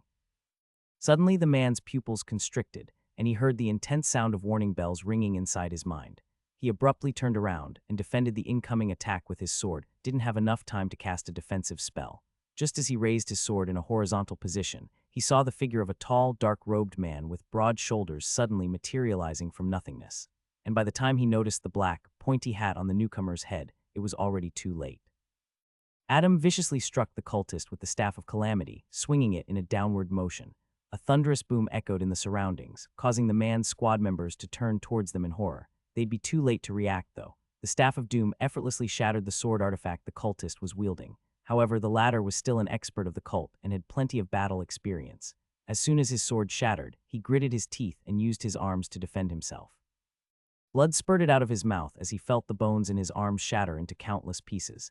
He could even see some sharp bone fragments jutting out of his skin. Beneath it all, he felt immense pressure. Heavy. The staff was too damn heavy. A small crater appeared underneath the man's feet, and before he knew it, he was forced to kneel from the impact of the attack. Worse still, the weight of the staff seemed to be increasing even more. Just when he thought that he would be crushed under the weight of the staff, it disappeared, suddenly disoriented by the drastic change. The cultist swayed, feeling pain radiate through every fiber of his being. His hands were now done for. He doubted if he could cast another spell anytime soon, but that was the least of his worries, because in the next moment, Adam conjured two sharp daggers shaped in the likeness of a raven's feather. Night Hello flashed with a cold light, and in the next instant, the daggers were buried deep inside the man's neck. There was a faint crack, and that was it. That was the last sensation the man felt before slipping into cold oblivion. All it took was a little more than 1 second for Adam to take care of the mana vortex-level cultist. It was an incredible feat, but to him, it wasn't enough. The raven-haired youth flicked his daggers, cleaning the blood from their dark blades with a swift, practiced motion. Then he put it away and cast an indifferent side glance at the remaining cultists. These men were utterly terrified to be in his presence, to say the least. For someone to kill their squad leader in the blink of an eye, just what kind of terrifying devil was this? Adam didn't even have to raise a finger to slay them. In fact, he didn't have to do anything. Just as he had slain the mana vortex magus, the forces of Ravenfell had capitalized on the opportunity and struck a decisive blow to the rest of the squad. Various elemental spells vaulted across the city's cobblestone streets, drowning the cultists with unmatched fury and precision. As the cultists fell to their deaths, Adam's figure had already vanished, nowhere to be seen. But the forces of Ravenfell knew. The Dark King is with us. Fight, fight, fight for the Dark King, for Ravenfell, they roared to the skies. Even in the face of defeat, as long as the Dark King stood with them, here was hope. To his enemies, Adam was the harbinger of death. To his allies, he was a burning symbol of hope. For the last hour or two, he had been silently prowling through the downtown and market quarter, killing as many mana vortex magi as he possibly could. By now, he had forgotten how many of them he had even killed. Definitely a few dozen, he thought. With every mana vortex-level cultist that died by his hand, the chances of the city's forces coming out on top and defending the harbor quarter increased significantly. Adam's heart was awash by bloodlust, but his mind remained viciously cold. He arrived at the rooftop of a 3-story building, coldly gazing at the chaos ensuing below. Another squad of cultists was in the midst of brutal combat with the city's magi. Staff, daggers, rinse, repeat, he thought to himself as he brandished the Staff of Calamity. But just as he was about to jump down to the streets below, he faintly sensed someone's gaze lock onto him. The feeling was extremely fleeting, but he managed to get a hold of it somehow. He frowned, suddenly feeling his heart turn cold for some reason. His grip around the staff tightened involuntarily, and he slowly raised his head. There, on the edge of the rooftop across from him, stood a black-robed figure, one who, strangely enough, gave off no presence at all. But the moment Adam's gaze locked onto this figure, he shuddered. A feeling of dread gripped his heart, and in that instant, he could feel the hair on the back of his neck stand on end. Adam involuntarily gulped, his gaze never once leaving the man's face, or rather, the familiar wooden mask. The master, Adam froze when he saw the dark-robed figure standing at the edge of the rooftop across from him, staring at him with his dark gray eyes. Every cell in the raven-haired youth's body was screaming at him to flee. This was an opponent he could not defeat. In the world of magi, the difference between ranks wasn't linear. It was exponential. Each ascent in rank represented not just an increase in raw power, but a fundamental evolution in one's control over mana, perception of the world, and mastery of the arcane arts. The gap between mana foundation and mana liquefaction was notable. Between mana liquefaction and mana vortex, it became daunting. However, the difference between mana vortex and mana core became simply overwhelming, like the divide between man and a natural disaster.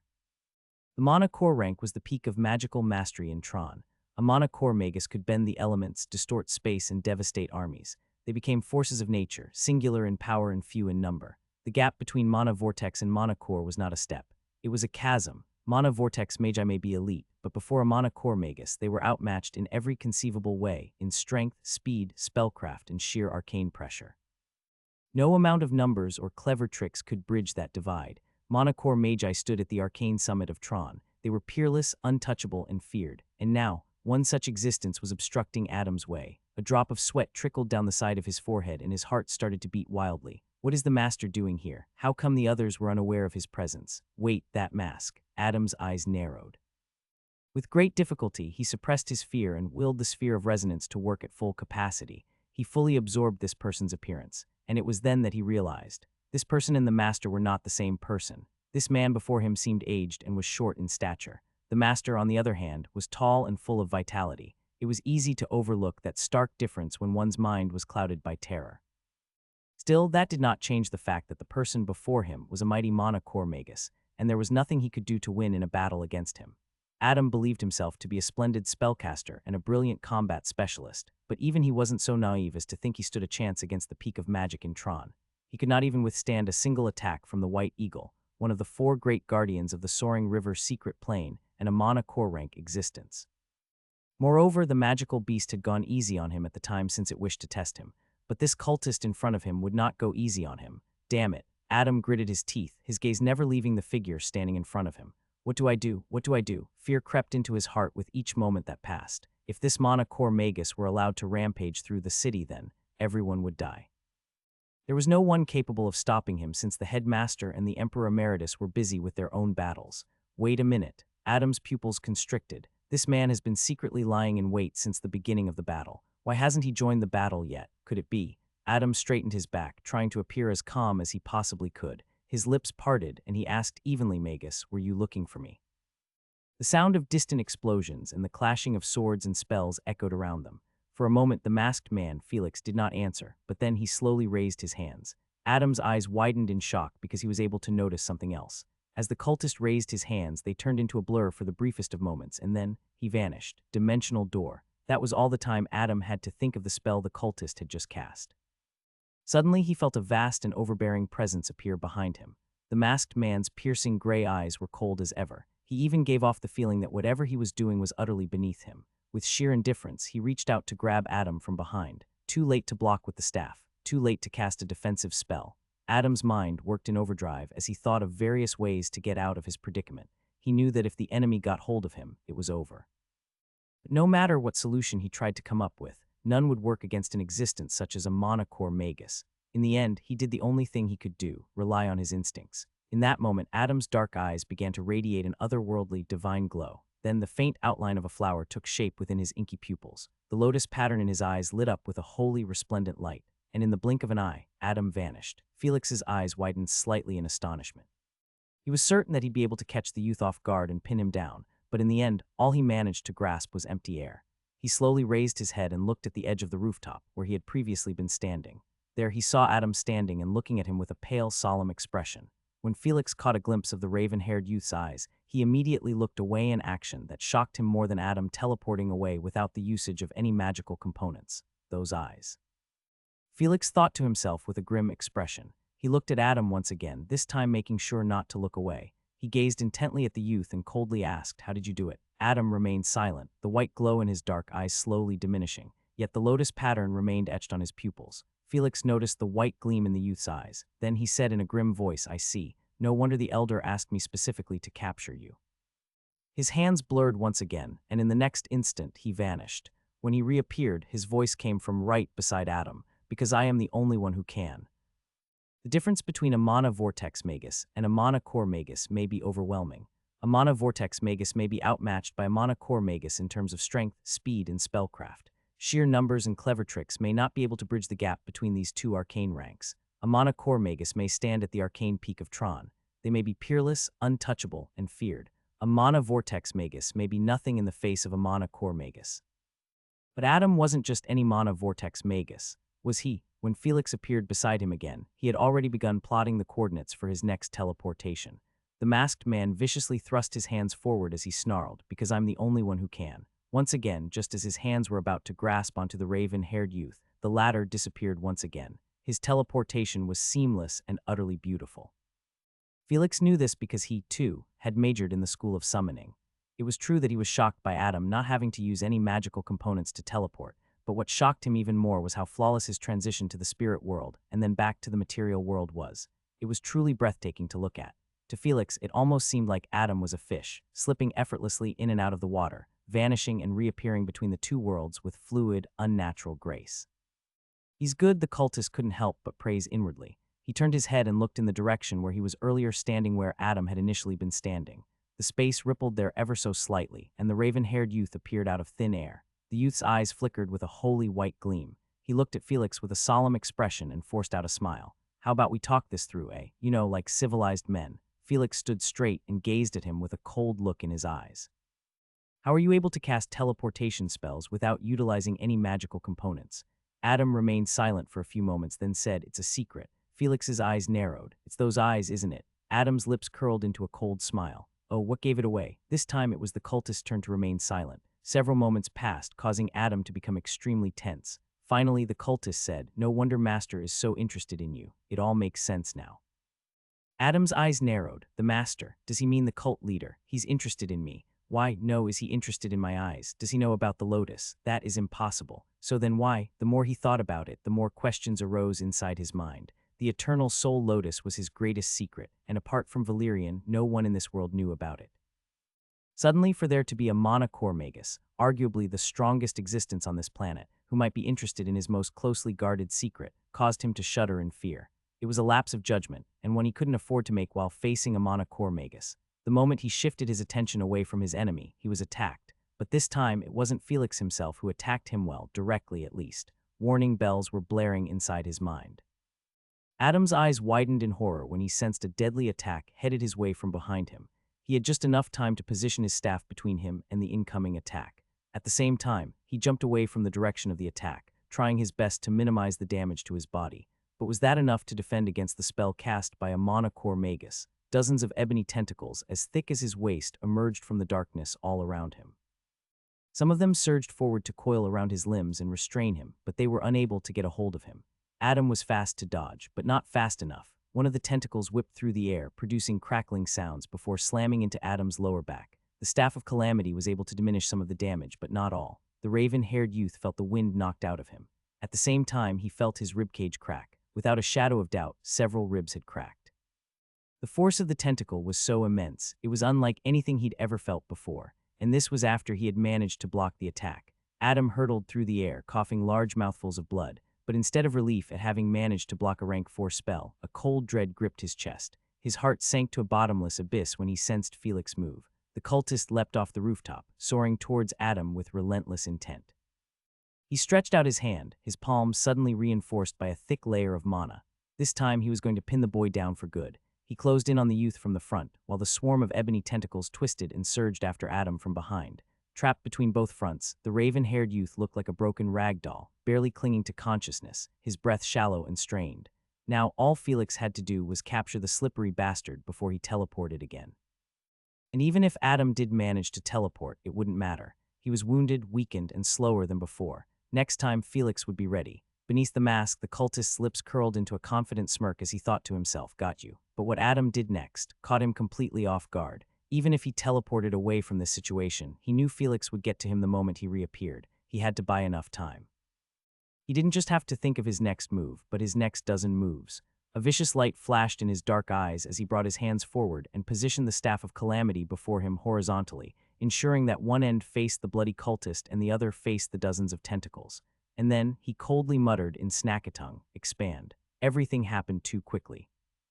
One moment Adam was within his sight, and the next, the staff expanded at a ridiculous rate, its golden cap slamming into him with the weight of a mountain. At the last possible moment, Felix threw his arms and blocked the blow. Even then, the sheer force sent him hurtling through the air, crashing into the distance. As for the ebony tentacles, they were obliterated, reduced to chunks of dark flesh as the other end of the staff tore through them like paper. In the blink of an eye, the staff of calamity had extended over 50 meters in length. As it came crashing to the ground, Adam planted his feet on the surface of the shaft and vaulted backward into the air. The twin moons, Selene and Luna, shone brilliantly in the backdrop as Adam somersaulted midair, completing a long and complex set of hand seals in a single second. A wave of mana rippled outwards with him at the center, the force of it distorting the air around him. His lips parted and he said in a cold, commanding voice, "Heed my call, serpents of war." Back when Anna and her entourage had left the city, Adam had come up with an ingenious method to manifest a summoning gate over large distances.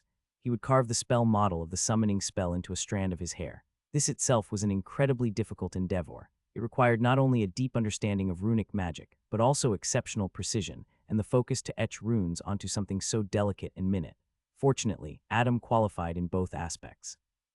He had deepened his understanding of runic magic by studying tomes given by the Brotherhood and also memories rich with the past experts' experience in this type of magic. As for the latter, the sphere of resonance had several applications, limited only by his creativity. One such application was magnifying his vision to observe the most minute of details. Of course, such a thing required Adam to expend spiritual energy. Moreover, his strand of hair could also be considered a material component. It was a body part of a mana vortex-level existence, after all. With that, the requirements for the model component and material component were satisfied. All Adam needed to do was weave a set of hand seals that would activate the runes on the strands of his hair and create a portal that led directly to the coil of eternity. As soon as Adam finished the physical component of the spell, several locations in the 5 districts of the city surged with unnatural energy fluctuations. The youth's lips curled into a grin, knowing that he had succeeded. In the months leading to the Grand Magus tournament, he had plucked several strands from his head and turned them into material components for the summoning spell. Then, he scattered these strands all across the city. One by one, these places with the erratic energy fluctuations went through a drastic change. A small tear appeared in these places, growing bigger and bigger with each passing second. Most of these portals appeared in the cobbled streets and alleys, but there were some that appeared inside buildings, in underground sewers at the piers, and one even appeared outside the city walls. The people around these portals, whether they were the armed forces of the city or the heinous cultists, were stunned by the sudden development. They all quickly retreated in fear, staying clear of the portals that were expanding by the moment. A portal was a direct gateway to the spirit world, and this mystical dimension was full of mysteries and unknown horrors. The cultists thought that this was the city forces doing, while the latter thought this was another one of the cult's dastardly tricks. For a few moments, there was a sudden lull in the fighting as both sides regrouped, staring in stunned silence at the dozens of portals that had appeared throughout the city. And then it happened. Countless shadowy figures slithered from the depths of the portals, surging towards Ravenfell. One of Ravenfell's magi, who was standing near one of the portals with utter horror etched across his face, suddenly saw the true appearance of one of these mysterious creatures coming from within the portal. And when he did, the horror on his face was instantly replaced by relief, then intense fighting spirit. He raised his fist to the skies and roared at the top of his lungs, "It's the Dark King's army, the Serpents of War." As if to confirm his words, a dark, ominous sound rolled over the city. It was a cacophony of primal, predatory hunger. When it echoed through the ears of every living being in Ravenfell, an unprecedented fear gripped their hearts, as if something ancient and monstrous had turned its gaze upon them. And then, HISSSSS, an ocean of serpents flooded through the portals, quickly drowning the cobblestone streets with scales and fangs. They eyed the living beings in the city with bloodlust and hostility. It didn't matter if they fought for Ravenfell or the cult to the Serpents of the Coil, they were nothing but food. And then Adam's voice, magnified countless times by a spell, echoed in the minds of these serpents. "Bare your fangs at the bastards of the cult. Drown them in venom and slaughter them all." As soon as those words left his mouth, he transmitted his intent to all the serpents through the magical bond they shared. At once, the serpents who were glaring at the Ravenfell magi with avarice and hunger suddenly turned their heads towards the dark-robed cultists. This time all the serpents displayed dark hostility towards the cultists, their eyes flickering with rapacious bloodthirst. They had found their prey. And now, their hunt began. At once, the scales of the battle had changed once again. This time, the brave warriors of the city found powerful, otherworldly allies to fight by their side. Their fighting intent tore through the skies, and they tapped into strength they didn't know they had. The battle became chaotic and brutal with the involvement of the Serpents of the Coil. There was no cadence to it, just pure, unfiltered slaughter. This was a decisive turning point for the city. As for the one who summoned these serpents, before Adam's feet even touched the ground, he saw the space before him distort, and suddenly there was the faint outline of a mystical door right before his very eyes. It all happened too quickly for him to react. Felix suddenly appeared before him, his expression twisting into a dark scowl. He thrust his hand forward, and this time he did not miss. The masked man tightly gripped Adam's neck, causing his face to instantly turn pale. The man squeezed his hand, then viciously slammed the youth onto the street below. The ground cracked apart, and instantly a small crater formed from the terrible pressure. Once again, Adam felt the wind knocked out of his lungs. His eyes almost rolled over as he teetered on the verge of clarity and unconsciousness. Felix grinned wickedly behind the mask. He was quite annoyed at not being able to succeed in taking down the slippery brat in his first few attempts. Moreover, the mysterious staff slamming into him had angered him even further. Now, finally, he had caught the raven-haired youth. "Out of tricks, Magus," he said. He then leaned in closer, his tone dripping with malice as he added, "Foolish boy, did you think your little snakes could help you?" Adam gritted his teeth, then let out a faint smile. "Those little snakes weren't meant to help me in the first place." A faint, foreboding feeling gripped Felix's heart, but due to the fact that he was dealing with a mana vortex magus, he didn't think much about it. But that was his folly. Adam's hands shot forward, violently grabbing the hand Felix was using to choke him against the ground. "Come, bastard," he said, grinning like Merlin the Mad as the lotus pattern in his dark eyes shone with a blinding holy light. "Let us take a trip to the spirit world." And then, the two of them vanished. Radon and the Magi of the Black Legion were having a hard time fighting the cultists. They, as well as the elite Magi serving a few counselors, were currently defending Council Keep against an onslaught of spells and steel. The battle in the downtown quarter was one of the harshest, and Council Keep was located in the heart of this district. Moreover, since the building served as the central command for the city's forces, it also became a big target for the cultists. Hold the line. The tall figure of the captain of the Black Legion could be seen weaving through the enemy lines, his twin blades flashing as he reaped the lives of one magus after another. Even the most powerful of mana liquefaction magi did not stand a chance against him. Although he and his men seemed to be holding on for now, there were two things that constantly worried him. First, the absence of his Lord Commander, the Dark King. Through mystical means of communication, he had learned from others that Adam was trapped within his own estate, completely surrounded by an army of magi, dozens of whom were mana vortex magi. He also learned that a strange dome surrounded the entirety of the Constantine estate, and a thick, dark purple miasma permeated every inch of land within that magical dome. Radon feared for the safety of his Lord Commander.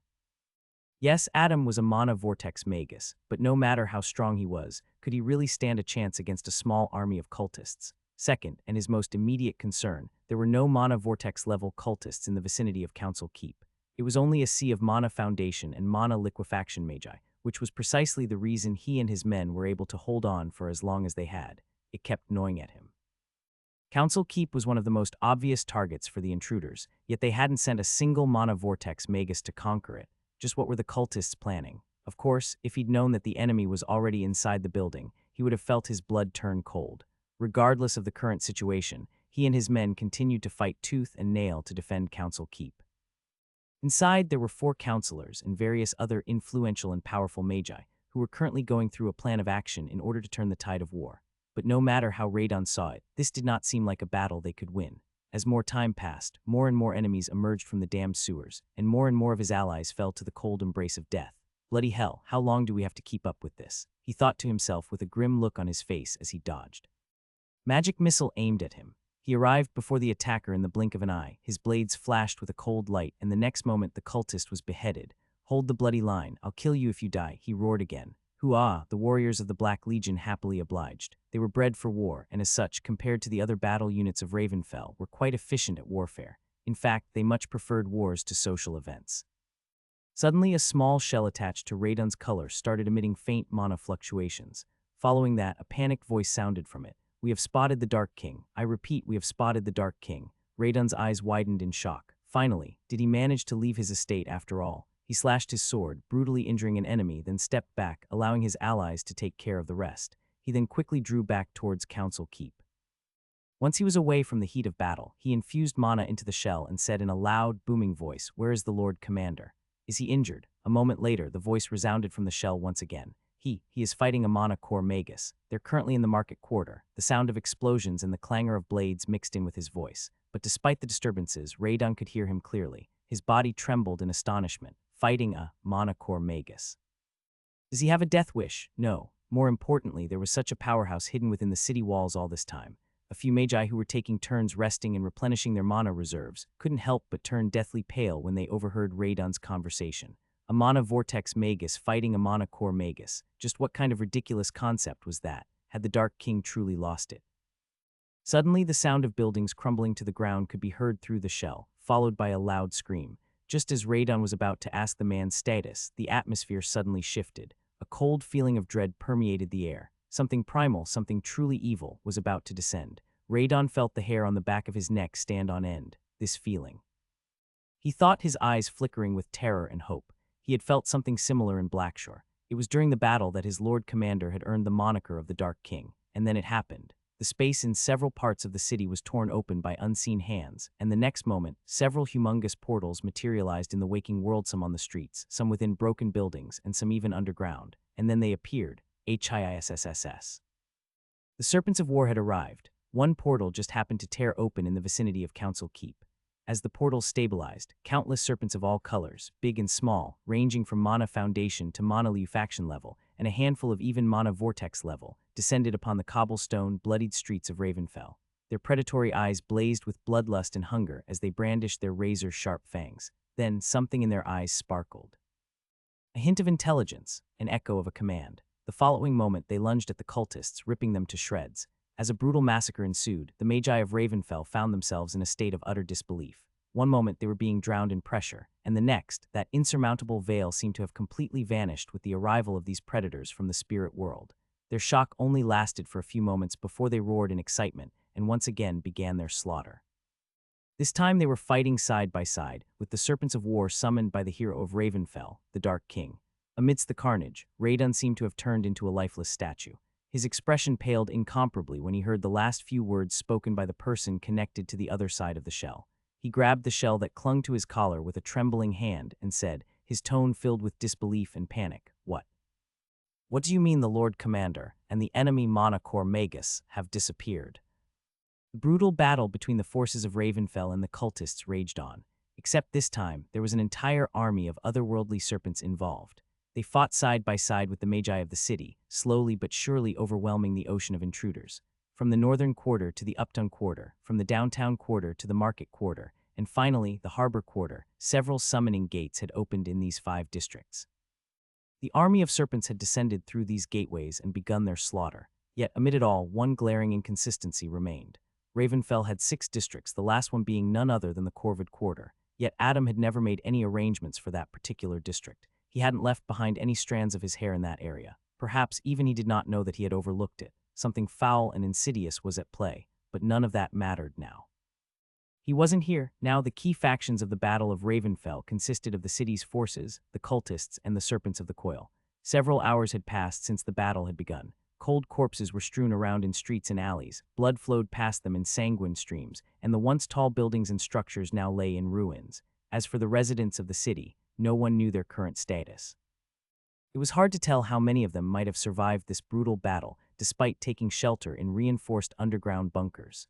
Radon had just heard the ominous news from the person on the other side of the communication shell. After that, he received no response whatsoever. The battle on the other side must have gotten too brutal for the person to divert his mind to communicate through the shell.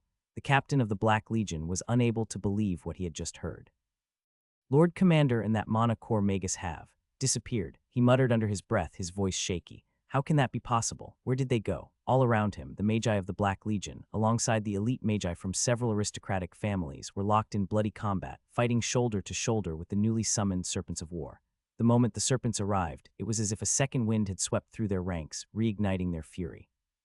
But Radian was drowning in a sea of fear and nervousness. He constantly worried about the well-being of his Lord Commander. The Dark King's survival was of great importance to Ravenfell. Suddenly, the towering doors of Council Keep behind him opened with a loud creak. Radon's heart skipped a beat, and his grip around the twin blades subconsciously tightened. He immediately turned around and got ready to fight. Clearly, he was not in the right state of mind at the moment. When he turned around, he was greeted by the cold, stoic face of an elderly man. He was muscular and stocky in build, with a presence that radiated quiet strength.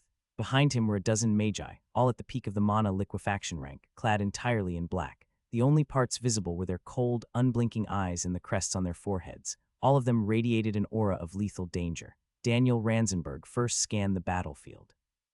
When he saw the sea of serpents ripping into the cultists and drowning them in fangs and venom, his eyes flickered with hints of relief. Finally, he shifted his attention to Radon and said, "You're the captain of the Black Legion." Radon immediately put away his twin blades and straightened his back. Then he thumped his chest armor with his right fist and respectfully answered, "Yes, counselor. I am Radon of the Black Legion." Despite the clash of blades and the explosion of spells taking place in the background, Daniel Ranzenberg remained unfazed. He calmly studied the injured captain and indiscernibly nodded. "Any word from your commander?" Radon's eyes trembled. "My lord, he has disappeared." Daniel frowned. Before he could ask a follow-up question, Radon continued, his words taking him by shock.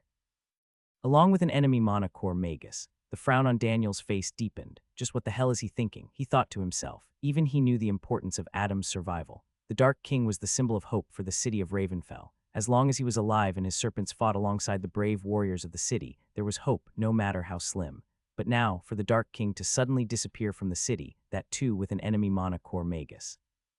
Just what kind of ridiculous notion was that? Even Daniel, who had always held Adam in high regard, couldn't help but wonder if the youth had bitten off more than he could chew. The stoic counselor scanned the battlefield once again, his gaze lingering on the serpents of war. Several tense moments later, he spoke again. "As long as these serpents remain, it means he's still alive. But where could he have gone, with a mana core magus, no less?" That thought only remained for the briefest of moments before he turned to Radon and started giving orders. Without even waiting for the man's response, Daniel turned around and glanced at the two mana vortex magi, as well as other powerful experts of the city, standing behind him. "Hammond, I'll leave main command to you. Take control of the city's forces and ensure a seamless integration with Adam's serpents. Send word to any surviving mana vortex magi and gather them here. We'll begin by retaking the downtown quarter and push outward from there." The elderly counselor, Hammond MacLeod, nodded, understood, though he was still shaken by the betrayal of Taryn Norwood and the bloodbath that had ensued in the council chamber upstairs. He remained composed, as befitted someone of his rank. "And you?" Daniel turned to the newest counselor, Halbert Dawson, and said, "Gather all the herbalists from your guild. Immediately start tending to the injured magi, and do it now." Dawson nodded, his body trembling. "Why, yes." Daniel intently looked at the herbalist, then turned to his old friend and said, "Hammond, keep an eye on him." Then without another word, he turned away and strode straight into the heart of the battle. Behind him, 24 of the most elite magi of Ravenfell followed, their steps steady and resolute.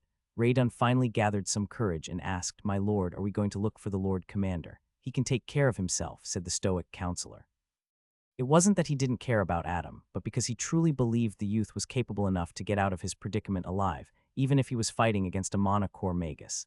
He didn't think the Dark King was a stupid youth who truly bit off more than he could chew. Radon gulped nervously. Then, "Where are we headed?" Daniel's eyes gleamed with a cold light. He drew his sword, and in that instant, the shadows around him deepened, thickening like a living entity. His lips parted, and in a flat, emotionless voice, he muttered to the Benton estate. The small squad of magi led by Daniel plowed through the streets of Ravenfell, leaving a trail of dismembered corpses and streams of blood in their wake. To be truthful, the 24 magi barely had to make an effort to fight. The man leading them seemed like a one-man army, after all. There were hardly any cultists that managed to survive in front of his blade and his shadows. Apart from the mysterious magi of the Ranzenberg family, and perhaps only a handful of other people, no one truly knew the extent of the counselor's magical prowess. Daniel Ranzenberg had always been an elusive individual. Even when he did appear on special occasions, he rarely spoke. His true thoughts were always a mystery. In fact, his very existence was a mystery to most people in Ravenfell. Fence Sitter Ranzenberg. That was what the counselors had nicknamed him. Meanwhile, the other magi down the hierarchical ladder did not think much of him, just that he was a mana vortex magus and kept to himself.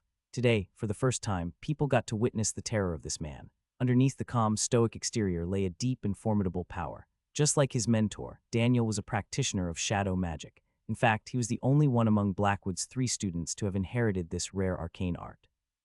And today, during the Battle of Ravenfell, he had truly unleashed it. Expertly weaving seals with one hand and slashing his sword with the other, he continued to reap one life after another. It didn't matter if they were mana foundation, mana liquefaction, or mana vortex magi. They all died the same. Ranzenberg made easy work of the former 2. As for the latter, shadows rose around him, tightly constricting his enemies. His blades flashed under the pale light of the twin moons and sent these cultists to the cold embrace of nothingness. The counselor's mysterious retainers did not show much of a reaction to this, but Radon and the 12 men from the Black Legion, they were thunderstruck. Radon felt his heart turn cold as he witnessed the counselor turn into a whirlwind of steel and shadows. Their group was like a speeding arrow that tore through the sea of cultists, blood mist spurting in every direction. Just what kind of a monster is he? Radon thought to himself incredulously. His eyes suddenly flashed with a cold light and he swung his twin blades, swiftly defending against a mana-liquefaction-level cultist trying to ambush their group. He didn't even have to finish off the attacker, and neither did his men. The serpents had already taken care of it. Shifting his attention back to the stocky figure of the man leading their group, Radon couldn't help but give birth to a terrifying thought. Could Counselor Ranzenberg be stronger than the Lord Commander? No, that seems unlikely. I don't know. The more he saw the stoic counselor display his formidable combat prowess, the more certain he grew. If not stronger than the Dark King, Ranzenberg was undoubtedly on par with him. Such a thought caused a jolt to run through Radon's body. If this is the case, then where has the counselor been all this while? He thought with a grim expression. After all, a magus with such skills should have been renowned throughout the Empire, yet he was barely known within the walls of Ravenfell. The man was just as secretive as the magic he wielded. After about 30 minutes of pure massacre, the group of magi finally arrived at the gates of the Benton estate. Throughout the entire ordeal, they hadn't stopped even once. There were no casualties among them. In fact, the magi only sustained light injuries, and the reason for all of this was because the man leading them had borne the brunt of the enemy's assault, all while expertly navigating them through the chaos of battle across the Sea of Carnage. Even so, the counselor seemed unfazed, as if he hadn't even broken a sweat. "Don't lower your guard," he said, without turning around. Then he stepped in through the gates. His eyes flickered with unease as he made his way to the manor that lay in the heart of the estate. It was quiet all around. In fact, it was too quiet. It was as if this small patch of land existed in a completely separate dimension from the rest of the city. The ravages of war did not seem to reach this place, or perhaps they had, long before they consumed the city of Ravenfell. Daniel's heart tightened in apprehension when he saw several presences inside the manor. But the thing was, none of them showed any signs. "Sabrina, please." He gritted his teeth and broke into a run, leaving the others behind in a stunned daze. They quickly scrambled to catch up to him. Thankfully, there were no cultists or serpents inside the estate. Within a minute, Daniel had already arrived at the base of the stairs leading to the main entrance of the manor. His face was deathly pale, and his eyes glistened with emotions he hadn't shown in years, perhaps even centuries. As he climbed the stairs, his knees threatened to buckle. A shaky breath escaped his lips as his gaze landed on the familiar figure lying down near the entrance. Daniel's shoulders trembled, his footsteps gradually coming to a stop right before his childhood friend. His vision turned blurry as tears slowly trickled down his cheeks. He slowly knelt on the ground, then reached out with trembling hands. "Sabrina, it's me," he said gently. He gently lifted her from the ground and hugged her. "It's me, Daniel," he called out to her again, his chest heaving up and down as he took raspy breaths. "Sabrina," he called out once again, but she never responded. The soft light of the twin moons gently caressed her cold, pale cheeks. She lay peacefully in Daniel's arms, silent still, never to wake up again. Daniel's eyes shifted to the corpses of the rest of the Benton family members. He felt as if his heart was stabbed countless times by an unseen blade. He sobbed uncontrollably, and at last he spoke, his voice low and trembling, filled with indescribable pain. "I'm sorry." In the mystical depths of the spirit world, where countless mysteries and unknown horrors existed, Adam found himself, falling once again. The raven-haired youth struggled to steady himself as he plummeted downward like a broken kite. He gritted his teeth and screamed inwardly, "Why the hell am I always falling in this place?" Despite having achieved some surface-level comprehension of the ability spirit world traversal, which he had inherited from Valerian, he still found it difficult to get a hold of himself. The wind assaulted him from all sides. Was it the wind, or was it water, or was it nothing? He, in fact, did not know. Something assaulted him from all sides, making it difficult to steady himself. Moreover, he did not even know if he was falling downward or soaring upward. All he knew was that he was in motion, gaining speed with each second that passed. But it sure felt like he was falling down, and even deeper into the void. Speaking of passing seconds, time had lost all meaning. In truth, Adam had no idea how long he had been falling for. The very concepts of time and space had been tangled, warped into a strange, magical sludge that defied logic. It stretched in every direction, bleeding into the farthest corners of the spirit world, a realm where reality twisted and the infinite mysteries reigned supreme. And as if that was not enough, "You wicked brat, how dare you? Do you have any idea what you've done? I'll kill you if it's the last thing I do. You won't escape me. You'll never escape me. Just you wait." Felix, the Mana Core Magus, was right on his heels. In fact, the moment the two had crossed into the spirit world, he had already cast a powerful binding spell, one that tethered him directly to Adam, ensuring that the two never separated. A thick ethereal chain jutted out from Felix's palm, stretching into the void and coiling tightly around Adam's neck.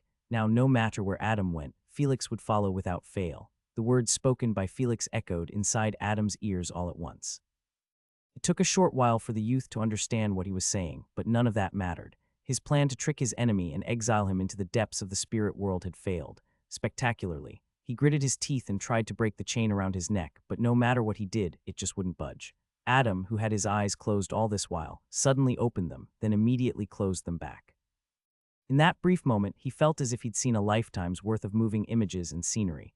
It was too much information for him to process, and he couldn't help but grimace. He saw a colossal giant in the distance, aimlessly strolling through the void. He saw a herd of flying elephants bathe under a starry waterfall. He saw a giant peacock fighting an invisible entity, or the peacock might have just been hallucinating. Or was he hallucinating?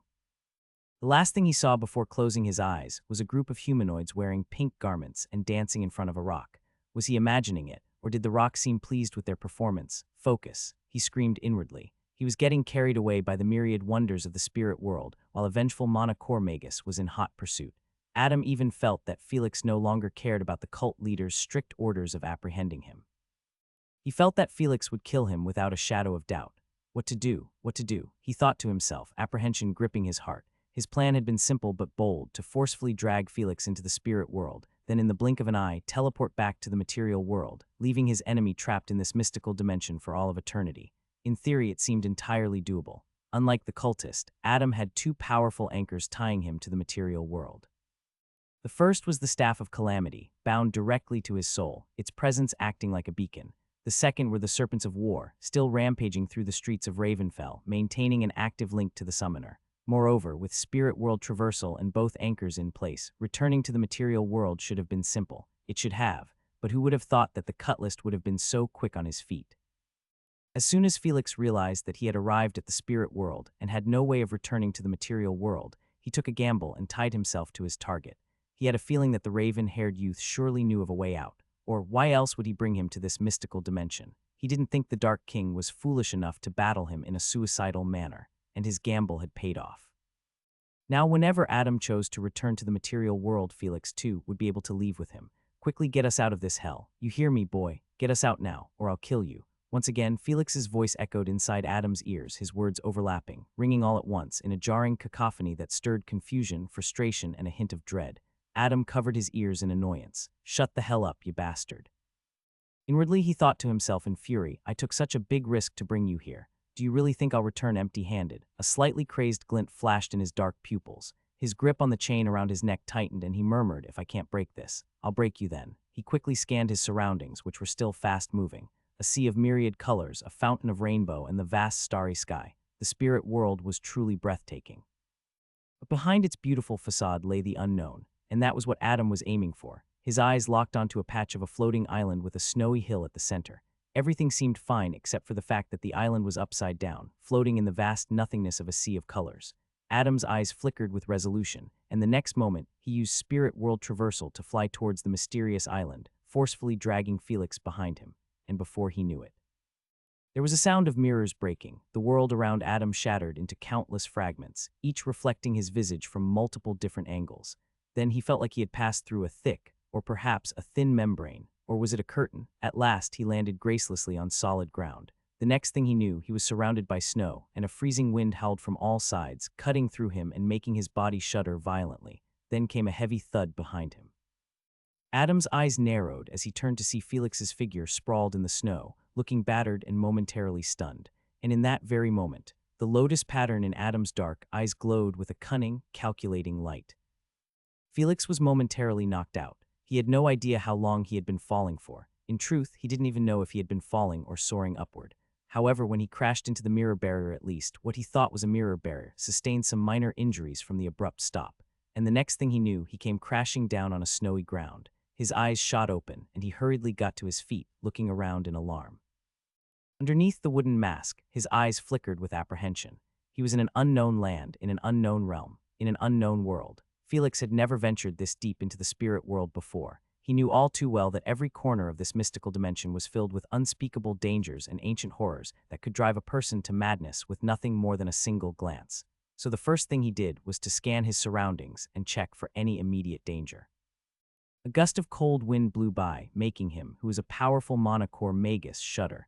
The environment was unexpected, to say the least, just like the spirit world. He seemed to have landed near the center of the snowy island. Felix was already halfway up to the summit of the hill. To his left, there was a sheer drop into nothing but darkness, bottomless and foreboding. To his right lay a steep, jagged cliff face. The path beneath his feet was broad enough for 10 carriages to ride side by side, and it seemed to circle the hill in a winding loop. From what he could tell, this was the only navigable route around the hill. Far off into the distance to his left, he could see shadowy figures prowling in the snow. There were several of them, with the weakest of them displaying energy fluctuations similar to a mana foundation magus. There were also a handful of them whose presence caused even Felix to turn solemn. With nothing but a jagged cliff to his right, Felix turned his gaze upward toward the sky.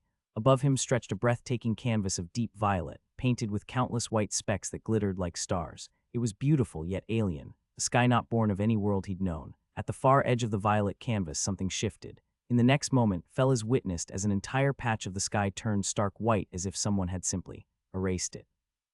Then slowly new colors began to bleed into the blank void, swirling and spreading as if someone was painting over the emptiness with deliberate and graceful strokes.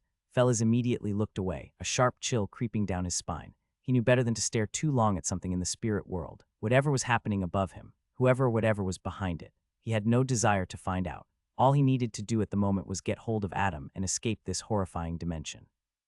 Every passing moment in the spirit world slowly corroded his soul. Creatures from the material world weren't meant to linger here. Stay too long and the world itself would consume you. When he tore his gaze away from the sky above and looked down, his eyes widened in sheer disbelief. The chain in his hand, the one tethering him to Adam, was broken. He grasped the broken end of the chain, his heart pounding wildly in his chest.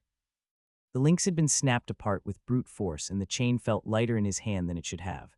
Where did he go? Impossible. For the first time in a long, long time, fear crept into his heart. He looked around with sheer terror flickering in his eyes, but no matter where he looked, all he saw was snow. Adam was nowhere to be seen. How could he have broken this chain? It's a rank 4 spell.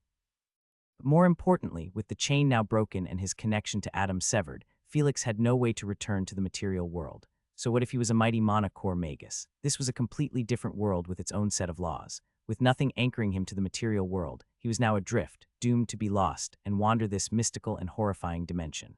But even more pressing was the slow and inevitable decay of his soul. The longer he remained, the more it would wither away, until all that remained was a hollow, lifeless husk.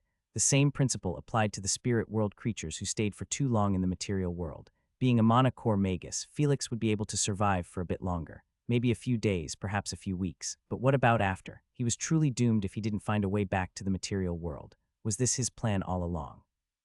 The cultist thought to himself, his heart turning cold. No, more importantly, how is he able to navigate this ghostly dimension in the first place?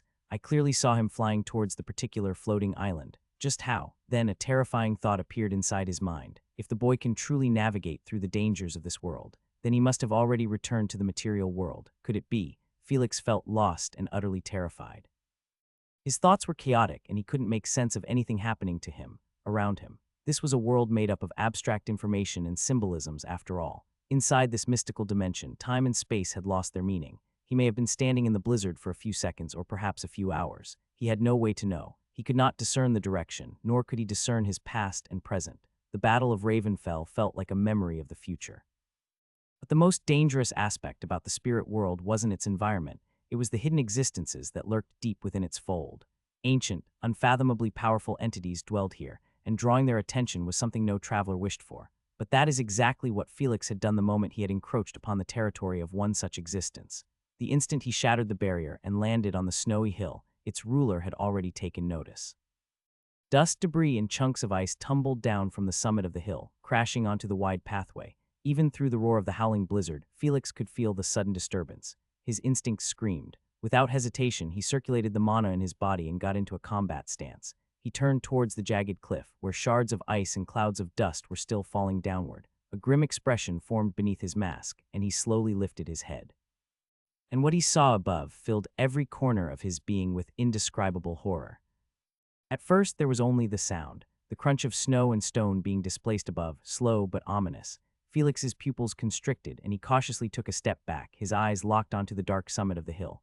Through the thick veil of snow and wind, a silhouette slowly began to form. This entity moved slowly, unnaturally, as though time itself seemed to have come to a standstill around each of its steps. A gaunt, elongated limb extended first. was impossibly long, jointed wrong, and ended with bony claws that scraped against the cliffside. Then another, and another. 4 arms in total moved with dreadful coordination that sent shivers down Felix's spine. The aura that the creature was radiating was suffocating. The creature's body was wrapped in filthy white fur clinging to its skeletal frame. Snow clung to its body as though the blizzard bowed to it, wrapping it in a veil of frost. Bit by bit, the rest of the creature emerged from the darkness. Finally, its head came into view. 2 long, white horns jutted from its skull, spiraling backwards like an ancient crown made of roots. Its face was pale and hairless, smooth like unblemished porcelain, and its eyes, if they could even be called that, were sewn shut with thick black cords. The stitches crossed cruelly over the sockets as though something terrible lurked behind them, never meant to be seen. Who had sewn the creature's eyes? Was it self-imposed, or had someone else done it? Had the creature seen something it shouldn't have, or was there something residing in its eyes that needed to be hidden? Countless questions assaulted Felix's mind, driving his already fragile mind into a state of chaos. Though the entity's eyes were sewn shut, he had this vague feeling that it was looking right at him. The creature didn't speak. It didn't roar. It simply kept coming, slow and inevitable like a nightmare given form. The closer it drew, the heavier the air became. The blizzard quieted. The world seemed to retreat, leaving Felix alone on the rocky pathway, with the thing descending upon him. It was just Felix, the 4-armed creature, and Adam. The raven-haired youth stood several dozen meters away, his back resting against the face of the jagged cliff. His eyes shone with a blinding holy light. As the 2 lotus patterns ignited with brilliance, the illusion spell he had cast on himself was strengthened incomparably. It was so potent that it had even fooled the senses of the monocore magus, Felix. Not only had Adam concealed his appearance, smell, or sound, he even weaved an elaborate illusion to make it seem that the chain Felix was holding was broken. Even the sensation the cultist felt was completely false. Yet Adam couldn't help but furiously curse under his breath. Why has this bastard still not cancelled that spell? Damn it all. His plan had once again been simple in theory. He wanted to arrive at this island and instantly disappear, making Felix think that the chain had been broken and that he had returned to the material world. Adam had hoped for the cultist to then cancel the chain spell in a moment of anguish so that he could actually return to the material world. But Felix seemed to have completely forgotten about canceling his damn spell. Had the realization of getting lost in the spirit world, unable to return to the material world, struck him so hard that he forgot to cancel his spell. A rank 4 spell that consumed a lot of mana, no less. What the hell is he thinking? Adam gritted his teeth in utmost grievance. And to make matters worse, the island he had chosen to land on turned out to be the territory of a hidden existence, and now that entity had made its presence known. Moreover, the aura it was radiating was no weaker than Felix's. Worse still, Adam did not know if his illusion would really work before the Iceune or not off this 4-armed creature. The creatures of the spirit world were mysterious to the bone, just like the plane they inhabited. Who knew if this 4-armed creature could really see through Adam's illusion? And to make matters even worse, the constant usage of the eternal soul lotus was putting a heavy strain on Adam's eyes. He didn't know how long he would be able to sustain the illusion. At least for now, it did not seem like the 4-armed creature had spotted him, because as soon as its feet touched the rocky pathway, it lunged at Felix. A brutal battle began between the 2 monocore-level existences, and Adam was stuck right in the middle. Cancel the spell, damn it. Are you bloody stupid? The youth felt like crying. He had to cling to the thick chain wrapped around his neck, staying constantly near Felix and the monster. If he strayed too far, the chain would tighten, tugging at the cultist and revealing the truth, that it never truly had been broken, that it was all part of an elaborate scheme. Then there was the most concerning matter, heavily pressing down on Adam. The flow of time. He feared that by the time he returned to Ravenfell, if he managed to return at all, battle would have already been over. Worse still, several years might have passed in the material world. No matter how he looked at it, things possibly couldn't get any worse. Adam gritted his teeth, his eyes flickering with dark, ominous intentions. He clasped the chain around his neck, suddenly thinking of a possibility. Could it be that this man thinks I haven't truly left, and that the broken chain is an illusion? Why else would he keep the spell activated despite fighting against a creature with similar strength? He's an expert from the cult, so he should have sufficient intel on me and my capabilities. The more he thought about it, the more it started to make sense. Felix was, in fact, holding on to the faintest chance that Adam had not left, and that he was still on this cursed hill, waiting for the most opportune moment. In that instant, Adam felt his mind clear a little. Of course, he thought, what was I even thinking? How can a monocore magus be so stupid? Right then, he came to a decision. A drastic decision. The lotus patterns etched on his pupils glowed brilliantly for a brief moment, then dimmed. Immediately after, his presence was made known to the other 2. Instantly, Felix and the 4-armed creature turned their attention towards him. The former looked at him with unrestrained joy and affirmation, while the latter gazed at him with blazing hostility. I knew it. Felix had never been so happy to see another person. He quickly drew some distance from the monster and drew closer to Adam, but under his dumbfounded stare, Adam was inching closer to the monster. Where are you? Wish to return home. Adam's lips curled into a taunting grin. Then help me kill this beast first. The Cult of Bones had grand plans for the entirety of Tron, and the Akkadian Empire stood in its way. So attacking Ravenfell was a strategic move for the cult, not only because it was home to one of the four pillars of the empire, but also because the promising young Magi future of the empire would all be gathered in the city for the Grand Magus tournament. As such, the cult spared no effort in destroying Ravenfell and taking their first step into conquering the Ulier continent. To demonstrate their resolve, they had even dispatched 7 Mana Core Magi. This was a declaration of war. 4 Mana Core level cultists were currently fighting Gerald Acadia, Blackfire Balthazar, and the Silent King in the mountain range north of the city. Felix and Adam were fighting a separate battle in the mysterious depths of the spirit world. The leader of the cult's present forces and also an elder of the inner circle, Marden Benton, was fighting a gruesome battle with headmaster Marcus Blackwood. Finally, there was the 7th Mana Core Magi, who had been tasked to infiltrate Saratoga Castle and burn it to the ground. Daggett led over 200 cultists, ranging from Mana Foundation to Mana Vortex ranks, through one of the many secret passageways and arrived at a certain underground level. As he appeared inside the vast, dimly lit chamber, he scanned the surroundings first. Near the entrance of the chamber, a few students had huddled together with despondent looks on their faces. They had just learned about the battle in Ravenfell, after all, so why wouldn't they feel downcast? Daggett ignored them and looked around with curiosity. So this is the famous Saratoga Castle, he said. Behind him, the excited, bloodthirsty screams of the cultists resounded in the underground chamber. Who are you? How did you get here? One of the students took notice of their arrival and panicked. He stood before the other students, seemingly protecting them. Answer me, how did? The young man put up a brave front, trying to stall for enough time for the rest of the students behind him to escape and inform the professors. But it was futile. In the face of a mighty Mana Core Magus, everything was futile. Daggett swiped his hand, interrupting him. A dark green light flashed through the air, and the next moment, the students fell to the ground, their vitality drained off of them. In but a moment they had perished, leaving behind nothing but dried-up corpses. The cultist then turned to the people behind him and ordered, separate into groups of 6.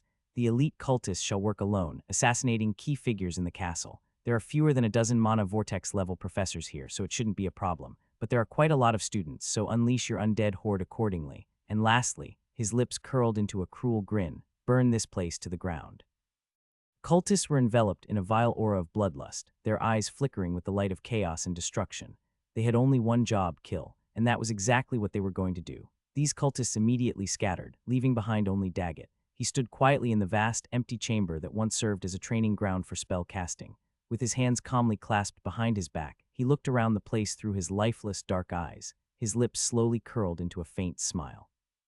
Saratoga Castle, one of the 4 pillars of the great Akkadian Empire, will be destroyed today at my hands. His eyes flickered with an insidious light as he made his way to the upper levels. He circulated the mana inside his body, ready to fight at any given moment. Even though the headmaster wasn't inside the castle, Daggett was still prepared for the worst. Saratoga Castle was an ancient arcane institution as such. It could very well hold several trump cards that could defend against the mighty strength of even a Mana Core Magus. That is why Daggett did not put his guard down. Marden had reminded him on several occasions never to think lightly of this great pillar. So what if its headmaster was away? Saratoga Castle still had the means to fight off intruders. The cultist's dark eyes gleamed with a cold light, and the aura around him changed in an instant. It was sharp and reeked of death and rot. He was ready to fight. All right then, he muttered under his breath. Let's see what you've got. In a vast hall in the depths of this ancient castle, the majority of the students had gathered. Along with them, the contestants of the tournament and their friends and family members had also gathered. Just a few minutes ago, loud bells had begun ringing from the steeples of this ancient castle. None of the people present in the hall knew what it signified. After all, these bells had never rung before since the founding of Saratoga, but a tense atmosphere had already permeated the hall. That, coupled with the distant sounds of explosions and the low rumbling that spread through the ground, gave birth to a terrifying possibility. Yet these young magi simply refused to believe it. They didn't dare think of that possibility. Right at that moment, a secret door situated within the hall suddenly creaked open, taking everyone gathered by surprise. Some had even started preparing to cast spells in their state of panic. Calm down, children. Professor Whitaker's gentle voice echoed in everyone's ears. Then she, along with a couple of other faculty members, arrived before everyone's eyes. Professor, what is going on? What are those bells for? Do you hear those explosions as well? Just what is happening? Please answer us, Professor. Mathilda looked at the panic and fear in everyone's eyes, then sighed. After several moments, she raised her hand, gesturing for everyone to quiet down. Then she said evenly, Saratoga is under attack. There was a brief silence. The students of this prestigious institution were seemingly unable to comprehend the gravity of those words, and then all hell broke loose. At once there was utter pandemonium in the hall, with the young magi gathering around the faculty members, trying to understand how such a thing could possibly even happen and how they were going to make it out of all of this. Were they even going to survive this? They did not know. The uncertainty weighed heavily on them. Amidst it all, Lisa stood at a corner of the hall, surrounded by her friend, Biden, and Adam's students. Panic shadowed her face, and her eyes couldn't help but flicker towards the entrance of the hall every few seconds. Did he tell you where he went? Eleni asked calmly, yet the slight trembling of her voice betrayed her expression. Lisa absent-mindedly shook her head. Beside her, Biden was constantly pacing back and forth, his forehead covered in sweat. Finally, he couldn't take it anymore and suggested, let's go look for him. We can't leave him on his own, not when. Leave who exactly? Khan walked up to them, a deep frown on his face, with Charlie following close behind. A moment later, the other young magi who had participated in the second trial of the tournament together arrived as well. A tense silence permeated amidst the young magi. Mikar suddenly noticed something amiss as he observed everyone in the group. He couldn't help but ask, where's Edward? Lisa turned to him, her eyes gleaming with deep worry. After a long pause, she said, he's gone. A moment of stunned silence ensued, then Chris, the magus from Greenfield Ridge, blurted out in shock, what the hell do you mean he's gone? Did he leave the castle? Or, what exactly? Lisa shook her head, then exchanged glances with Biden before finally divulging the truth. There was no point in keeping it hidden from the others. Besides, she was going to need their help to find Edward, that is, if they were allowed to leave the hall in the first place. He's gone to, what? Charlie was dumbfounded. Hold on a minute, Khan frowned. You mean to say Edward had already qualified to advance to the Mana Vortex rank before the tournament began? Lisa nodded silently. A moment later, she added, Adam had sealed his energy center, preventing him from advancing until after the tournament was over. She paused for a moment, scanned everyone's faces, then said, and right before he teleported us here, he undid the sealing. So the first thing Eddie did after reaching Saratoga was find a secluded spot and advance to the next rank. And then, Lisa clenched her fists tightly, aggrieved at how things had turned out. Never had she imagined, even in her wildest dreams, that the great Saratoga castle would be infiltrated. We need to go look for him. Biden stepped forward and spoke resolutely. Who is willing to join Lisa and me? Before anyone could even answer the young man's question, an elderly voice, one laced with absolute authority, sounded from behind the group. No one is to leave this hall. The group turned around to see Professor Whitaker looking at them with a solemn look in her eyes. She looked at the young magi and added, only I and the other faculty members will venture outside. This hall is the safest place for the rest of you. Lisa couldn't help but voice out her opinion, Lady Whitaker. I'm fairly certain that the cultists outnumber us, and there are only so many Mana Vortex magi among us. You'll need all the help you can get. Please allow us, or at least those who are willing, to join this fight. The elderly woman turned to Lisa. She studied the youth for a few moments before asking in a flat tone, what makes you think we're outnumbered? What makes you think there are only a few Mana Vortex magi on our side? She paused for a moment, her eyes narrowing. Remember, child, Saratoga Castle is the oldest of the 4 pillars. Even if the headmaster is away, do you think this castle will fall so easily? To a bunch of cultists, no less. Lisa felt a strange coldness crawl down her spine as she looked at the elderly woman's sudden change in demeanor. Whitaker, who always appeared kind and gentle, now looked as if she could tear a demon apart with her bare hands. Having said her piece, Professor Whitaker turned around.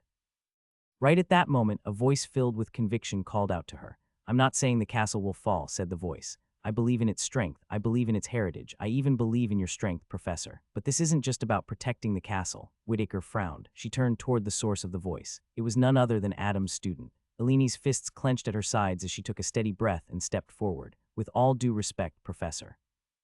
It's better to fight than to cower behind walls. Her voice rang out, firm and clear. We may not have your strength or your experience, but we have the will. If we sit behind these ancient stones and wait, we're not defending, we're hiding. And I refuse to do that while others lay down their lives for Saratoga, for Ravenfell. She glanced at Aiden and Arthur, then back at the elderly professor. We didn't train all these years to watch from the sidelines.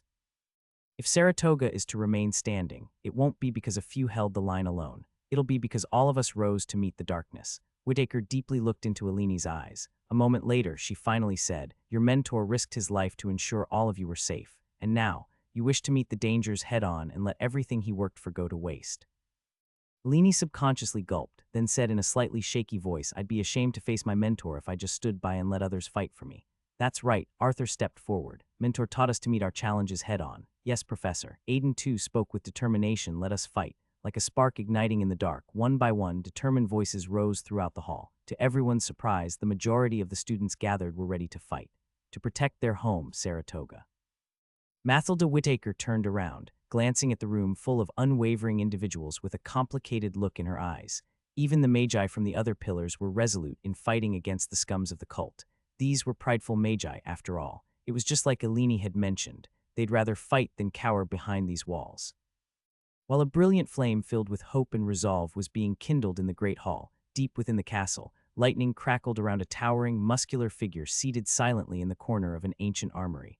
His eyes remained closed as arcs of lightning danced across his body, and the wind howled through the stone chamber, tugging at his long, black hair. In the depths of Saratoga Castle, a new king was awakening. The crackle of flames and the crash of the shattering objects echoed through the corridors of Saratoga, painting a grim symphony of chaos and destruction. These cultists acted no differently than mundane bandits who raided villages, looting everything of value and destroying the rest. They moved from one classroom to another, stealing precious books and scrolls. They moved from one dormitory to the other, burning everything to the ground. They moved unitered, for now. Professor Whittaker said the reinforcements would arrive soon. Arthur spoke through gritted teeth. "Where the hell are they?" Currently, Lisa, Biden, and Adams, 3 students, had gathered together and were racing towards the spot where the elderly professor had said Edward was advancing. Initially, Professor Whittaker was adamant about not letting any of the young magi outside the hall, but something changed her mind. Perhaps it was Alini's words, or it was because of the firm resolve that was gleaming in everyone's eyes. Regardless, she still forbade all Mana Foundation magi to partake in the battle. They were young and had a bright future ahead. As for the rest, they weren't forced. They could fight the cultists only if they were willing to. No one judged the people who refused to battle on the front lines, especially when their friends and families were also involved. For example, Michael Isaac's 2 boys were within the castle. As such, he wished to stay by their side and protect them should anything happen.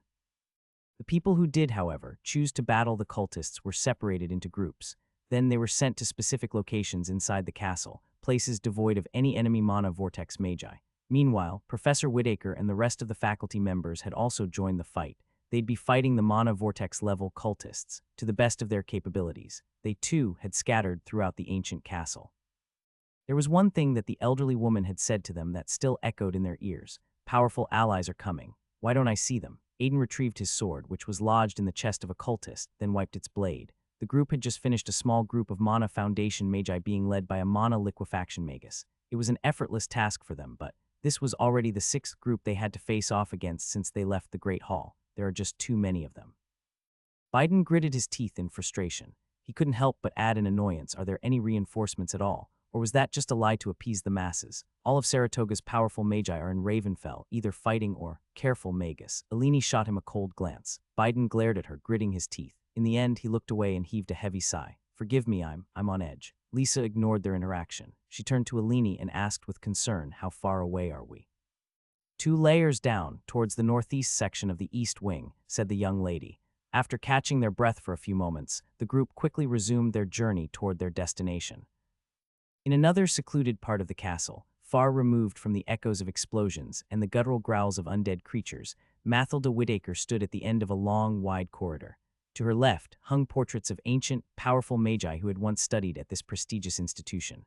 To her right, a series of long, arched windows offered a breathtaking vista of the verdant valley. A thick crimson carpet stretched down the corridor, flanked by dozens of statues of knights cast in stone, wielding all manner of weapons, standing silently like eternal sentinels. Her expression remained calm, her gaze fixed unwaveringly on the far end of the corridor. She was clearly waiting for someone. As she stood in silence, memories from her youth resurfaced, of running through these very halls as a carefree child, laughter echoing between the stone walls like a distant dream. She had practically grown up within Saratoga's embrace, and today she was determined to fight, protecting it till the very end.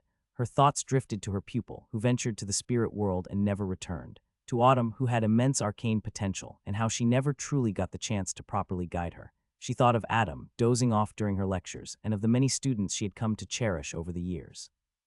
She thought of her fellow faculty members, comrades in arms, now more than ever, and at last her thoughts settled on the indomitable pillar of Saratoga itself, Headmaster Blackwood. Professor Whittaker took a deep breath, steadying her resolve. Then she whispered, "So be it." The next moment she conjured a black staff, carved from an ancient, peculiar kind of wood. As soon as she tapped it firmly on the ground, a deep hum resonated through the stones beneath her feet. Within the next minute, the sound of footsteps could be heard approaching from the other end of the corridor. Slowly, a silhouette appeared in the darkness. It was an elderly man with long gray hair and dark, lifeless eyes, Daggett of the Cult of Bones. He looked at the elderly professor with an arched eyebrow, clearly amused. "Just you." Mathilda's back was straight as an arrow, and she showed no fear in her eyes. So what if she was facing a monocore magus alone? She would not back down. "You've made the grave mistake of intruding upon my home," she said. "Are you prepared to face the consequences?" Daggett remained silent, intently looking at the elderly professor. Then he looked past her, trying to determine if there were any more people accompanying her. Soon his lips formed a smirk. "Tell me, old hag, do you think your actions are brave or simply foolish?" Mathilda didn't answer. She silently raised the wooden staff, then tapped the floor once again. A simple act, yet one that caused Daggett to frown. An invisible hand clawed at his heart, and in that moment, he knew that the wooden staff was an extremely dangerous artifact. A dark frown appeared on his face. He felt uneasy for some reason. Something in the air had shifted. Then Mathilda's cold words echoed through the corridor, reverberating through every corner of this ancient castle. "Rise." An indiscernible ripple of energy originated from the staff, spreading outward, touching every inch of the castle. Nothing happened for a brief moment, and then the statues of the stone knights came to life. The ancient city of Fapor was considered the most prosperous magical civilization to have ever existed on Tron.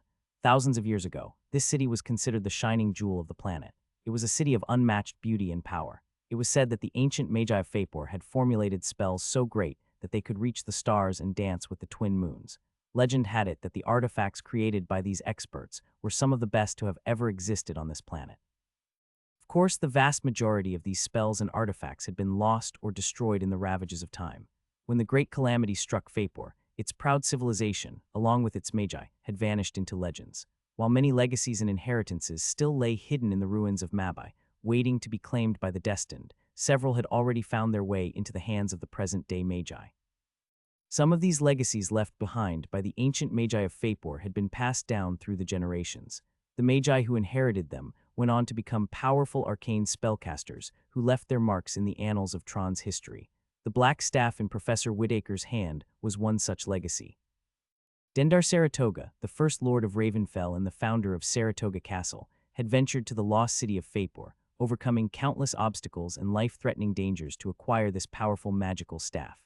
The staff was originally crafted to accelerate spellcasting and hasten the replenishment of the wielder's mana reserves. However, the first headmaster had modified its runes and bound it to the ancient castle itself.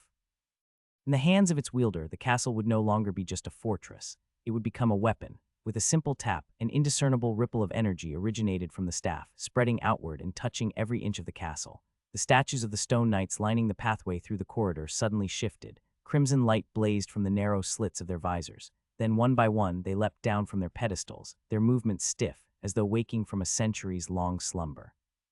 Stone knights wore full suits of ancient stone armor, their forms broad and imposing.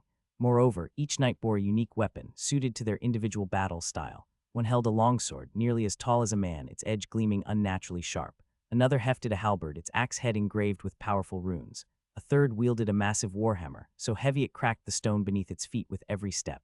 The nimble knight among them wielded a scimitar, built for swift and precise strikes.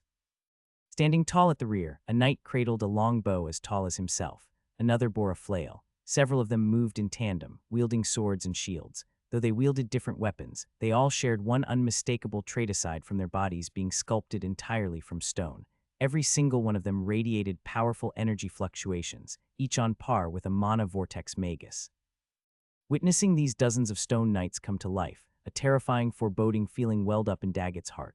On his way from the underground level, just how many stone knights had he seen throughout the castle? Too many to count. And not only that, there were countless stone statues, especially gargoyles, built on the exterior of the castle. Daggett subconsciously turned his head to his left, glancing at the night sky through the tall, arched windows, and there they were.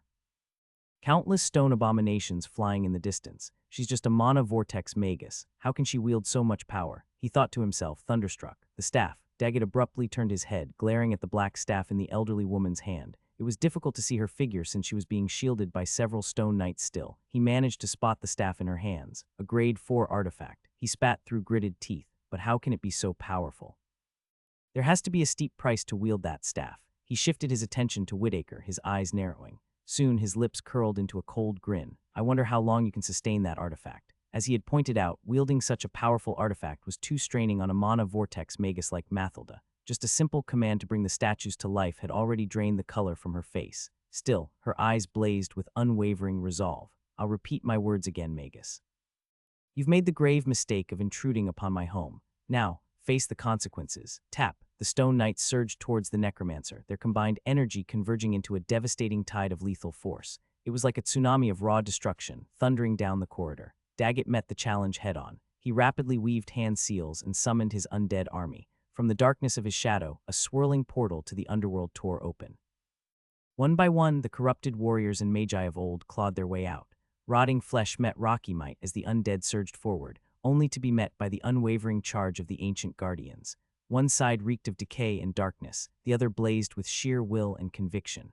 An explosive sound thundered as the two forces clashed, destroying the walls and windows on each side of the corridor. Professor Whitaker remained steadfast as she continued to infuse the staff with her energy, the life slowly draining away from her face.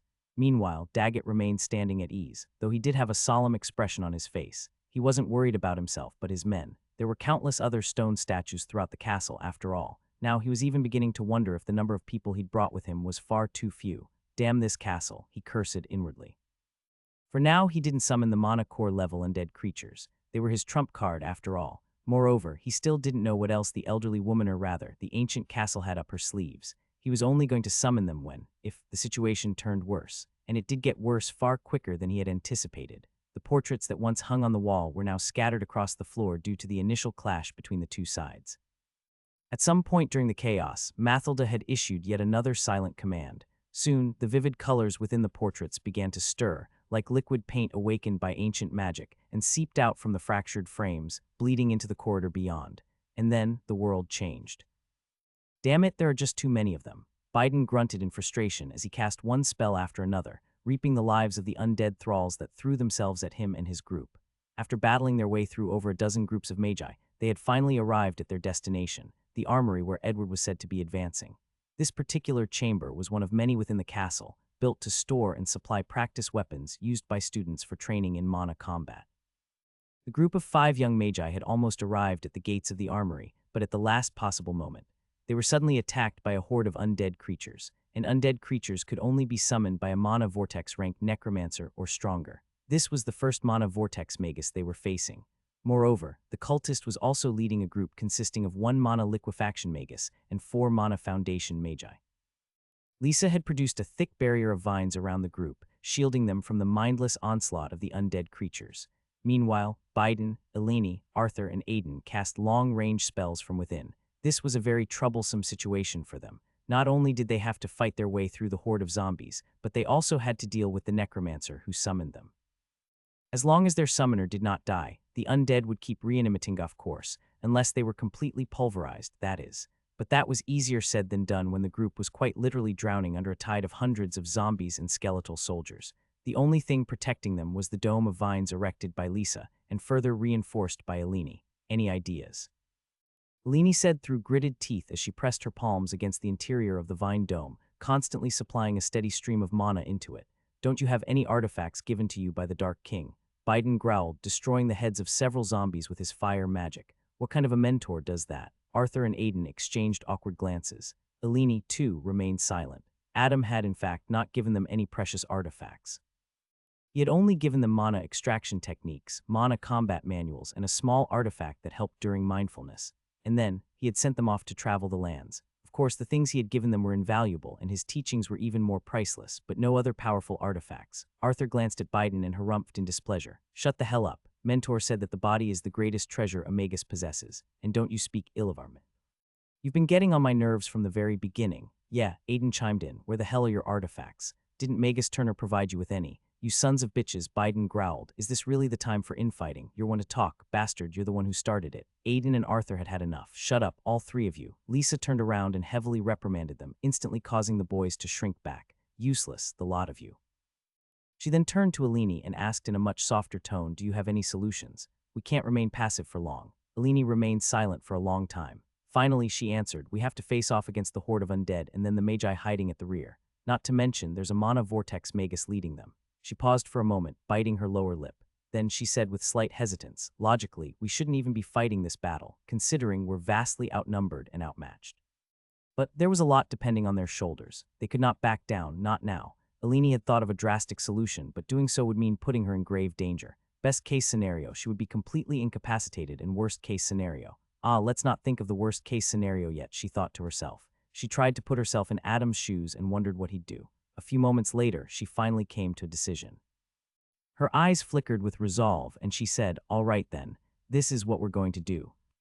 Before she could lay out her plan of action, the battlefield suddenly shifted. Several figures clad in stone armor rushed through the corridor. They bypassed the vine dome, slaughtering the undead creatures with ease. Then they cut a bloody path filled with dismembered corpses towards the intersection ahead where the armory was situated. Soon, the sound of blades clashing against metal and explosions from spells echoed in this part of the castle. For a brief moment, the horde of zombies froze in their movements. Then more than half of them rushed towards the summoner, while the rest continued to attack the vine barrier in a frenzy. Inside the dome, the 5 young magi were stunned by the sudden turn of events. They could barely see what was happening outside through the thick vines and the undead thralls, but they did see several figures exploding into a whirlwind of destruction as they cut through the horde. "What was that?" After a long time, Biden blurted out in astonishment. "I don't know." Lisa shook her head in a daze. Meanwhile, Adam's students felt like they saw familiar figures, but they couldn't quite put a finger on it. "Whatever," Arthur screamed, "I'm sick of hiding. Let's go out and kill some zombies." Lisa's entire demeanor changed. Then she weaved a set of hand seals and pressed her palms to the ground. Immediately after that, the vines around the group squirmed, then shot towards the undead creatures. Some were impaled, while others were outright turned to rotten meat paste. The dome slowly unfurled, and from within, the 5 young magi burst forth, weapons drawn and spells crackling at the fingertips, ready to face the horde that had decreased significantly. As the young magi closed in on the cultists, they saw something quite spectacular. Knights made from stones fought valiantly as they took down the necromancer and his thralls. They fought without fear, with only one objective constantly echoing in their heads: kill the intruders. Scenes such as these were taking place everywhere inside the castle. The cultists, who thought breaking into Saratoga and burning it to the ground would be a good idea, would finally learn the might of the oldest pillar of the empire. And that was not all. As the battle raged on, the tides of battle began to shift in favor of Saratoga's magi. The ancient stone corridors that were dry and scorched by fire and spells suddenly grew damp. Water trickled through the cracks in the floor and the walls, rising steadily. And then, piercing through the chaos of battle, came a haunting melody, one that belonged to the dwellers of the depths. It was the song of the bewitching sirens. The terror of Marion Lake had made its move. In the depths of the spirit world, Adam found himself in a dangerous situation. In a strange twist of events, he found himself courting death and fighting for his life at the same time. The Chaina result of an annoying rank 4 spelted him to Felix, the monocore magus from the cult. Felix needed Adam alive to get out of the spirit world, but why should Adam do what Felix wanted? It had taken tremendous effort on his behalf to drag Felix out of Ravenfell. And now that they were in the spirit world, Adam wouldn't leave until one of 2 things happened: Felix died or the chain broke. Either way, the death of Felix and the breaking of the chain were tightly bound. One would lead to the other. So Adam came up with a daring, suicidal plan of action. "Damn it, is Merlin's craziness rubbing off on me? Since when did I become so reckless? Forget it, it's now or never." The youth discarded all unnecessary thoughts from his mind and threw himself headfirst into the battle against the 4-armed monster. A mana vortex magus rushing to fight a spirit world creature no weaker than a mana core magus was quite a comical scene. Yet it was happening nonetheless. "You devious brat, get back here." Felix roared in frustration as he dashed towards the monster as well. He couldn't let Adam die, no matter what. If the youth died, then his fate would be sealed too. Damn you. He roared furiously as his hands turned into a blur once again. He sacrificed 2 sets of materials and cast 2 rank 4 spells in the time it took Adam to reach within attack range of the monster. A brilliant magic circle lit up beneath the 4-armed monster. In the blink of an eye, a dozen black vines studded with poisonous thorns erupted from the ground, lashing at the ruler of this snow island. The monster moved swiftly, dodging most of the vines with wild precision, but not all. One vine coiled around its leg, and as the venomous thorns sank into its thighs, the limb went rigid, paralyzed almost instantly. And that was when Adam appeared before the creature like a phantom, his right hand surging with an overwhelming concentration of mana. The sheer force radiating from his palm distorted the air around it. Hand of doom, coiling palm strike. A thunderous clap echoed on the snow-covered hill. When Adam's claw struck the creature's waist, he twisted his palm at the point of contact, releasing all the accumulated mana. As a result, a large chunk of the creature's left side of the waist was completely obliterated. Such an attack would have killed a mana vortex magus in one go, but it barely made the mighty spirit world creature before him stagger. He had done his job, though. As soon as he landed his strike, he immediately drew back well, as far as the length of the chain would allow him. And right at that moment, a giant blackish-red centipede emerged from the ground, coiling around the four-armed creature. This was Felix's second rank for spell. This was the perfect moment to kill the monster. However, Felix did just the opposite. He ran towards Adam, planning to tightly clutch him in his hands and never let go. "Quickly get us out of here," he roared angrily. There was no way he was going to fight a Mana Core-level spirit world creature, not when he didn't know anything about it. Besides, Mana Core rank existences were quite hard to kill. Despite having the four-armed monster completely pinned down, Felix was not confident in killing it. Seeing the cultist dash toward him, Adam displayed an expression of relief. He raised his hands in a show of surrender and sighed, "You're right. Let's just get out of here. I really overestimated myself." Felix's eyes gleamed with a fierce light. Once he got hold of the raven-haired youth again, he swore he would never let go of the devil, not until they made it back to the material world. In the blink of an eye, he arrived before the youth and then lunged at him. But he ended up passing through nothing but smoke. Felix's eyes widened when he realized he had been tricked, an illusion woven by a mana vortex magus that was capable of deceiving a mana core magus. Sort of a ridiculous concept was that. The real Adam stood before the four-armed monster, his hands raised high and his palms facing the sky, or whatever passed as the sky in the spirit world. Above him, 6 massive flaming spheres, each 1 meter in radius, floated in the air, radiating a fierce orange glow. With a ferocious look in his eyes, Adam thrust his arms forward, launching the fiery orbs at the four-armed monster. Rank 3 spell, Adam's Fireball Barrage. Boom, boom, boom, boom.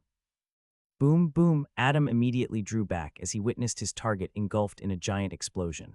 Of course, he didn't expect the monster to go down with his spell. In fact, the monster hadn't been his target to begin with. His real target had been the centipede all along. Felix, too, realized his intentions and couldn't help but roar, "You diabolical son of a..."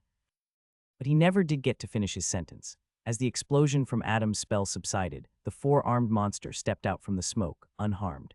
In 2 of his hands, it held the mangled remains of the centipede, and at its feet lay the shredded remains of the black vine, severed and scorched. Oi oi, those were rank 4 summons, you know. Adam thought to himself nervously, shocked at how effortlessly the four-armed monster had taken care of Felix's summons. Suddenly, Adam's pupils constricted and his heart tightened.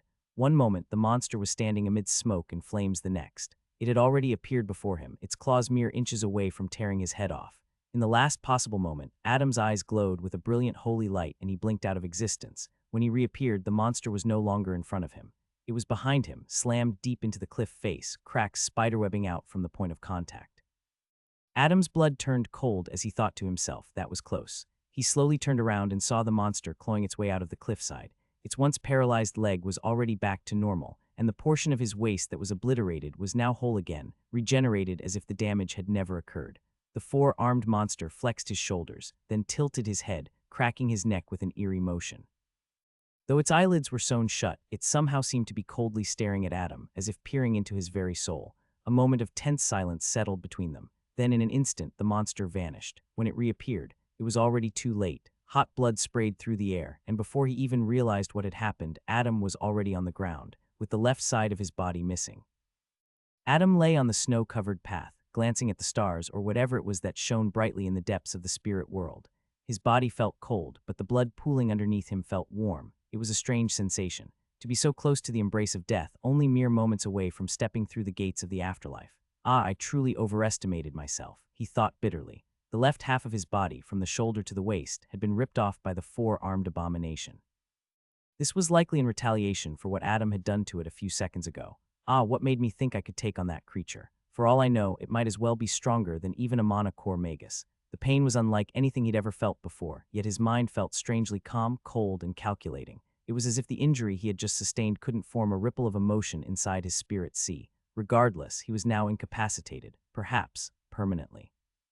And to make matters worse, the chain still tightly clung to his neck. The bastard probably thinks this is an illusion. I wish it were, he thought to himself as he felt strength gradually leave his body. A few meters away, the four-armed creature stood tall. In one of its hands, it held Adam's severed limb, clutching the bloody arm still attached to the mangled portion of chest and torso. It lowered its head, examining the torn flesh with a slight tilt of its head. Then a moment later, it flung the mutilated piece over the edge of the path and into the darkness waiting below. Finally, it turned towards Adam. Seeing his chest slowly rise and fall as he tried to breathe, the four-armed creature tilted its head again, his thoughts a mystery. Regardless, it was going to kill him. Adam had landed an attack on it, after all. That hurt its pride. It was something the creature could not forgive. It took a step forward and instantly appeared before the pale, raven-haired youth. Adam looked back at him with blurry eyes. Is this it? I can't even cast a spell with one hand, he thought bitterly. He didn't say a word. He was unable to. He simply stared at him, his eyes flickering with quiet defiance. The creature tilted its head again, puzzled. Why was this human, who was at death's door, so calm? Something about this human irked the spirit world creature very much. There was something in his eyes, something terrifying, something divine. It caused the four-armed creature to suddenly feel a chill crawl down its spine. It let out a bestial roar from its gaping maw. Just as it was momentarily distracted, something crashed into its back with overwhelming force, hurtling it like a ragdoll towards the cliff face. The impact was immense, like an entire mountain had been hurled at it, crushing stones and sending shockwaves through the air as the four-armed creature slammed into the jagged rock wall, cracking it deeply with the sheer violence of the blow.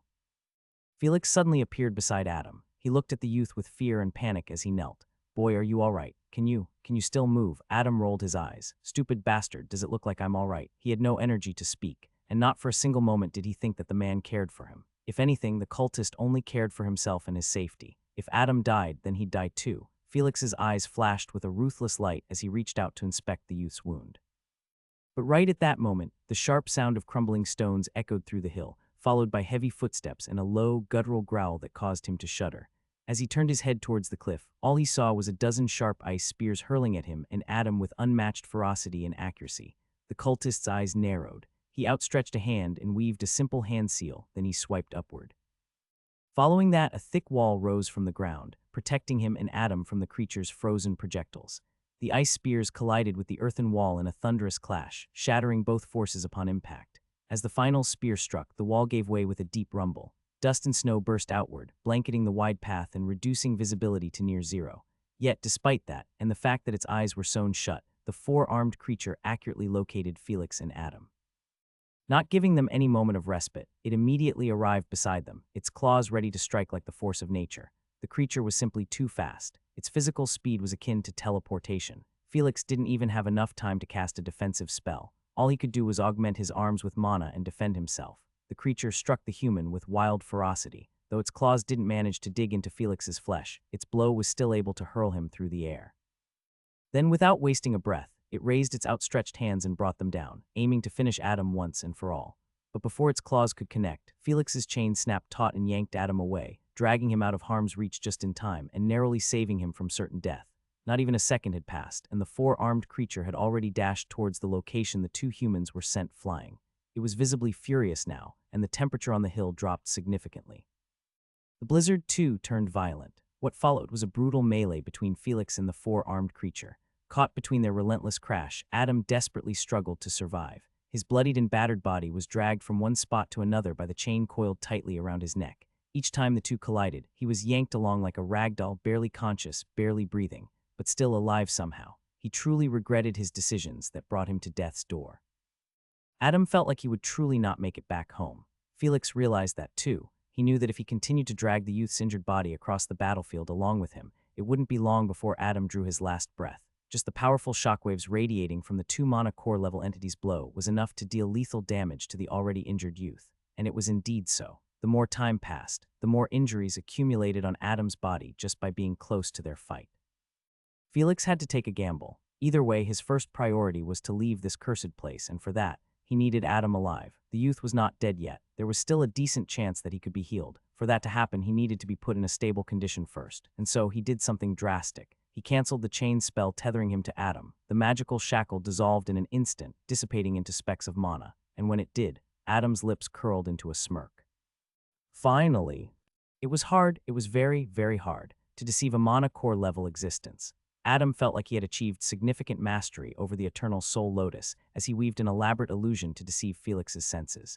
And not only that, he had even kept the illusion running for more than 10 minutus, or at least, what he felt were more than 10 minutus until Felix was certain that Adam was indeed truly injured. In the process, the youth received several more injuries just by remaining in the vicinity of their battle.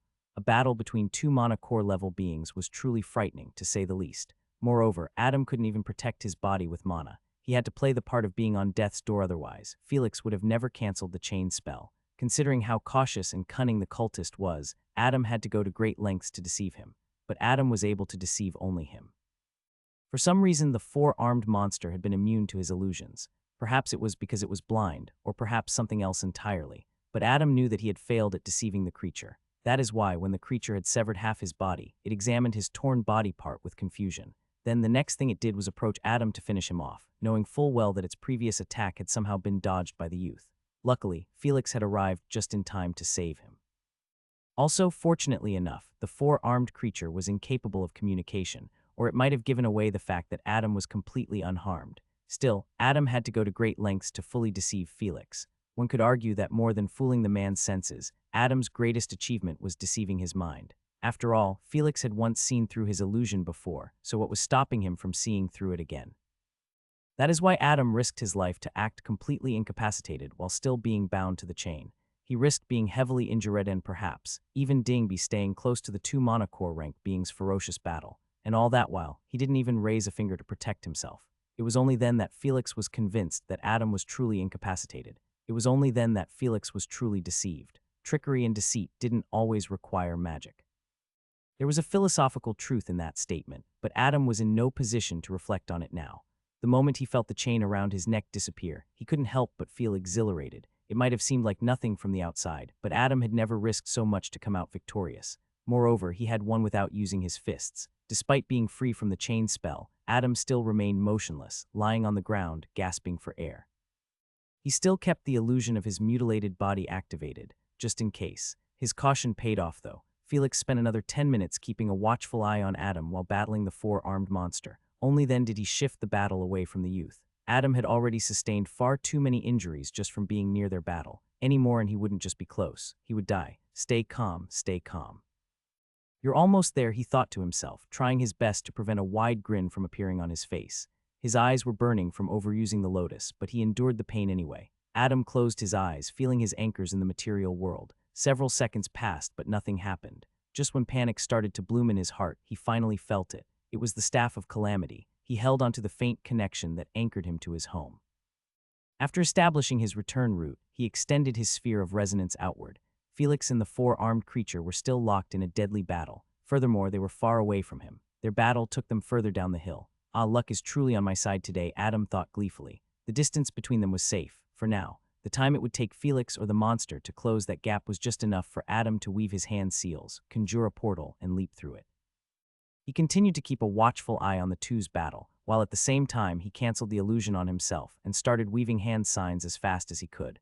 Once he canceled the illusion, two things happened almost immediately. Constantine, a furious roar emerged from somewhere down the hill. The voice belonged to Felix. It would appear that the cultist, too, had been keeping an eye on him. But even though Felix may have realized that he had been tricked, he still couldn't do anything about it.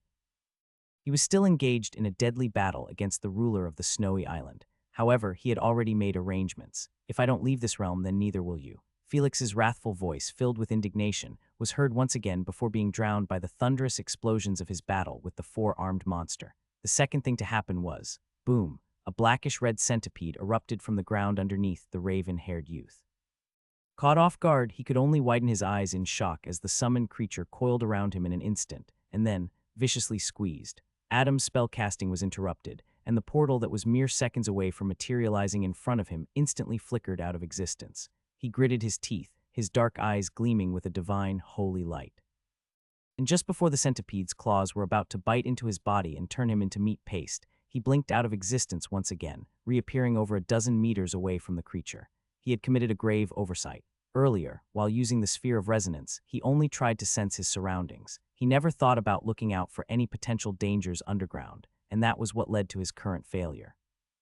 Blood spurted out from his eyes as his vision grew blurry and his thoughts turned sluggish. He bent over and coughed out a mouthful of blood. Damn it all, he cursed out loud. He didn't even have enough time to catch a breath because the centipede was almost upon him. Cursing under his breath, he turned around and dashed towards the summit of the peak. This time, he didn't teleport. He simply used his physical strength to scale the distance. He needed to outrun the centipede. He needed to get as far away as possible from Felix and the four-armed monster. And finally, he needed to get the hell out of this accursed place. And he needed to do it quickly. Adam dashed towards the summit at his fastest speed, the monstrous centipede slithering in relentless pursuit behind him. But little did he know, an even greater horror awaited him at the summit, one far more terrifying than the four-armed monster. Adam's lungs felt like they were on fire. His body was bruised all over, and he struggled to even stand straight. Yet the adrenaline pumping through his veins gave him the fuel required to outrun the damned centipede behind him. He had been running for the last several minutes. The summit of the hill was getting closer and closer, but so was the centipede behind him. It had caught up to him on several occasions, forcing him to teleport and increase the distance between them. No matter how many spells he hurled at the creature, nothing would get past its tough metallic chitin. It truly had a superb defense for a rank 4 creature. Adam couldn't help but wonder just how the four-armed creature had dismembered the insect so effortlessly. Was the four-armed monster truly a monocore-level existence, or was it something even more powerful? Adam shuddered to even think about it. He ran along the cliffside of the hill as he weaved a complex set of hand seals. Then he pressed his palm against the cliff face and immediately teleported over a dozen meters away. When the centipede arrived at that location, the cliffside suddenly trembled, then collapsed in a violent mudslide, burying the insect underneath all the snow, rocks, and earth.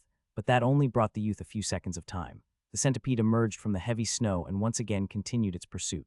Damn it all, Adam cursed inwardly. He raised his head and noticed the summit getting closer. But what would happen once he reached the peak? For now, the reason he was heading there was to get as far away from Felix and the four-armed monster. But what then? With the centipede following closely behind him, would he even have enough time to cast a spell and open a portal to the material world? He could fall off the top of the mountain, then conjure a portal while he was falling. But with how strange the laws of space worked in the spirit world, the act of forming a portal while in motion became exponentially harder, maybe even downright impossible. But what other options did he have? Adam gritted his teeth and increased his pace. Faster, faster, faster, he roared inwardly, and then he heard the voice that he dreaded so much. Constantine, you won't escape me. Felix's furious howl broke through the cold of the night, thundering in Adam's ears.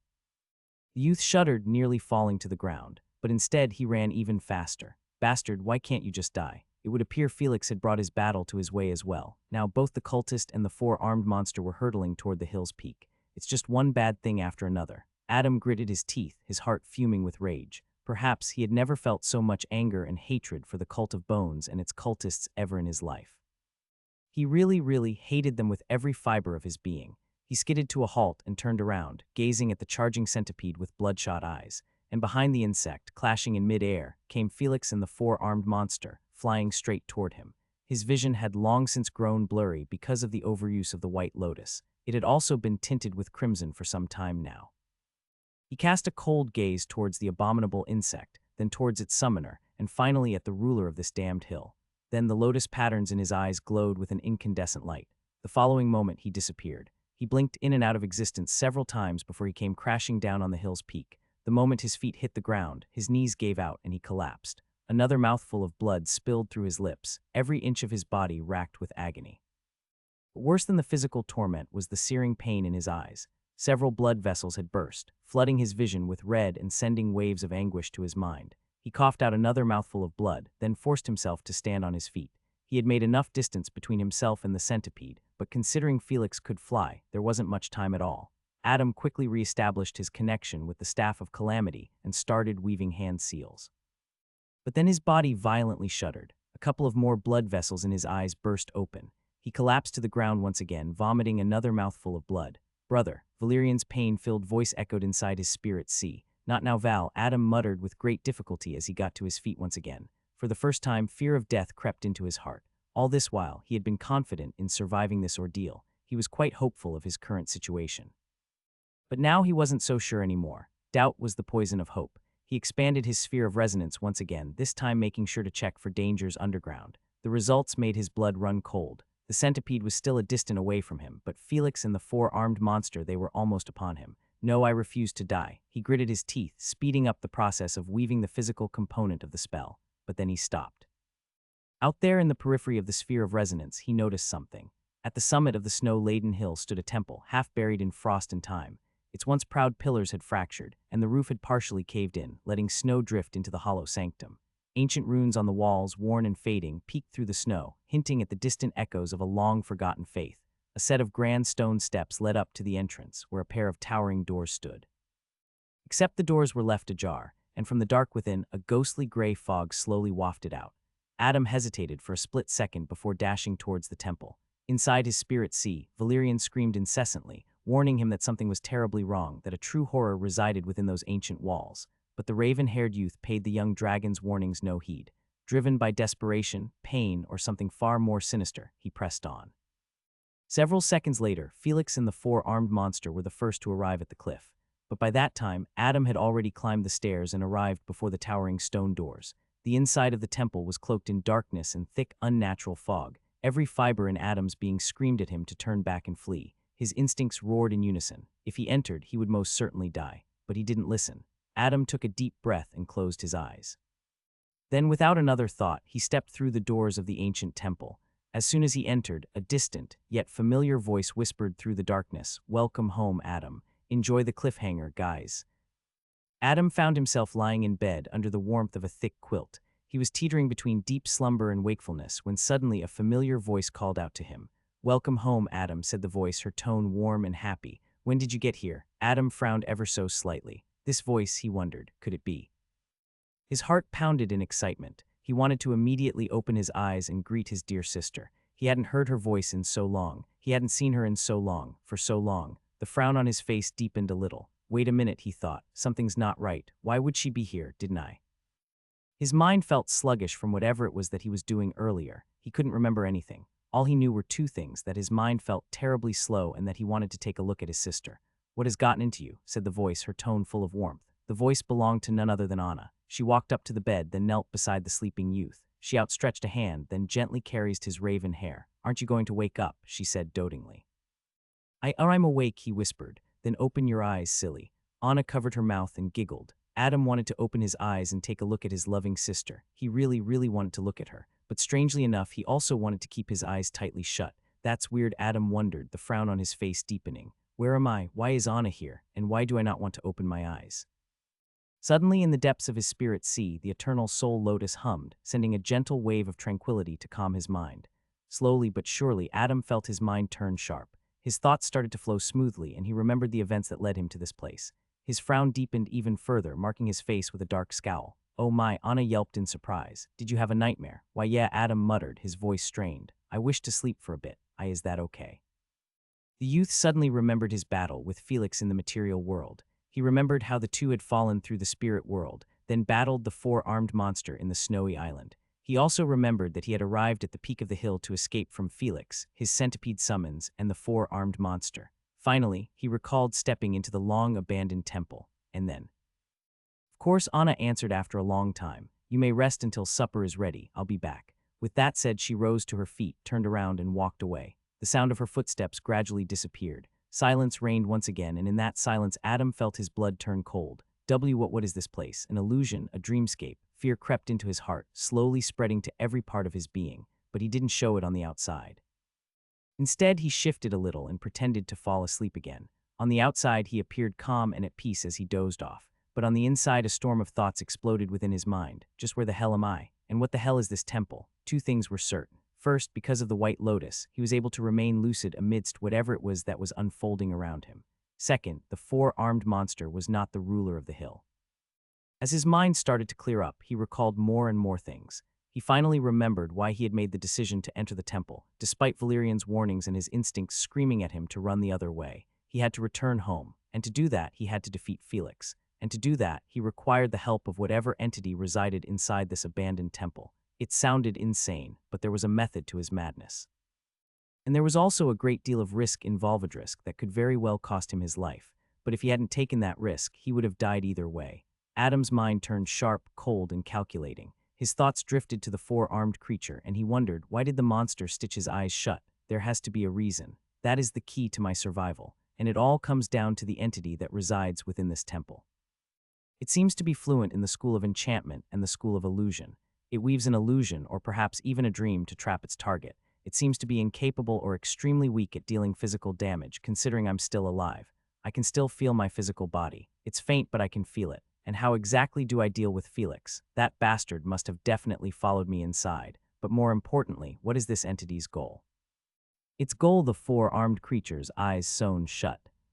Slowly, Adam was able to understand the entity's motive. However, these were just his speculations, but he had a feeling that he wasn't far from the truth. Suddenly, the door creaked open once again. Adam heard the sound of footsteps approaching him. Here we go again, he thought as he became more and more certain of the entity's motives. Then a voice echoed inside his ears, one that made him shudder. Adam, is something the matter? This voice.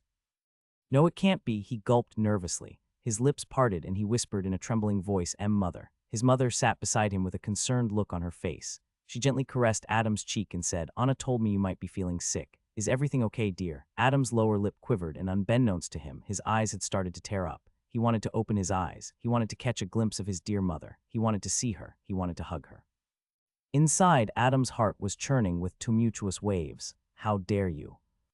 How dare you use the memory of my mother? Son, why don't you look at me? His mother said gently, I'm worried about you. Is everything okay? You're scaring me. Adam didn't reply. He didn't open his eyes. He just silently sobbed. His mother frowned. Look at me when I'm talking to you, she said. More tears streamed down Adam's face as he gently shook his head. I said open your eyes. His mother's words turned cold. Adam remained silent. His mother's lips curled up slowly.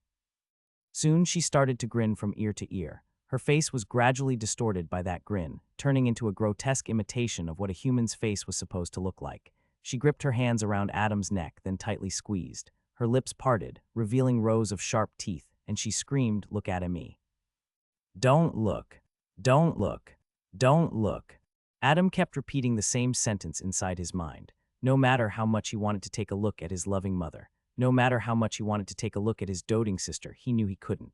He grew more and more certain that the entity residing inside the abandoned temple was incapable of causing physical harm. Its expertise lay in the domain of the mind, and perhaps even the soul. Opening his eyes meant doom. So Adam was unwilling to do that until and unless he grew certain of the entity's motive and how it operated. Based on that, he could formulate a plan. But for that, he needed to be absolutely certain.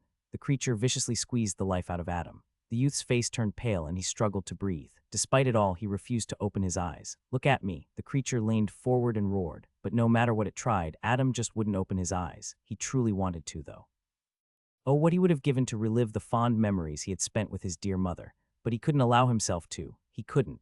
After an eternity passed, or perhaps just an instant, the entity slowly released its grip around Adam's neck. Its face returned to normal, once again displaying the doting expression of the youth's mother. She caressed Adam's raven hair and said gently, Oh, you'll come around, son. Your father will be home soon.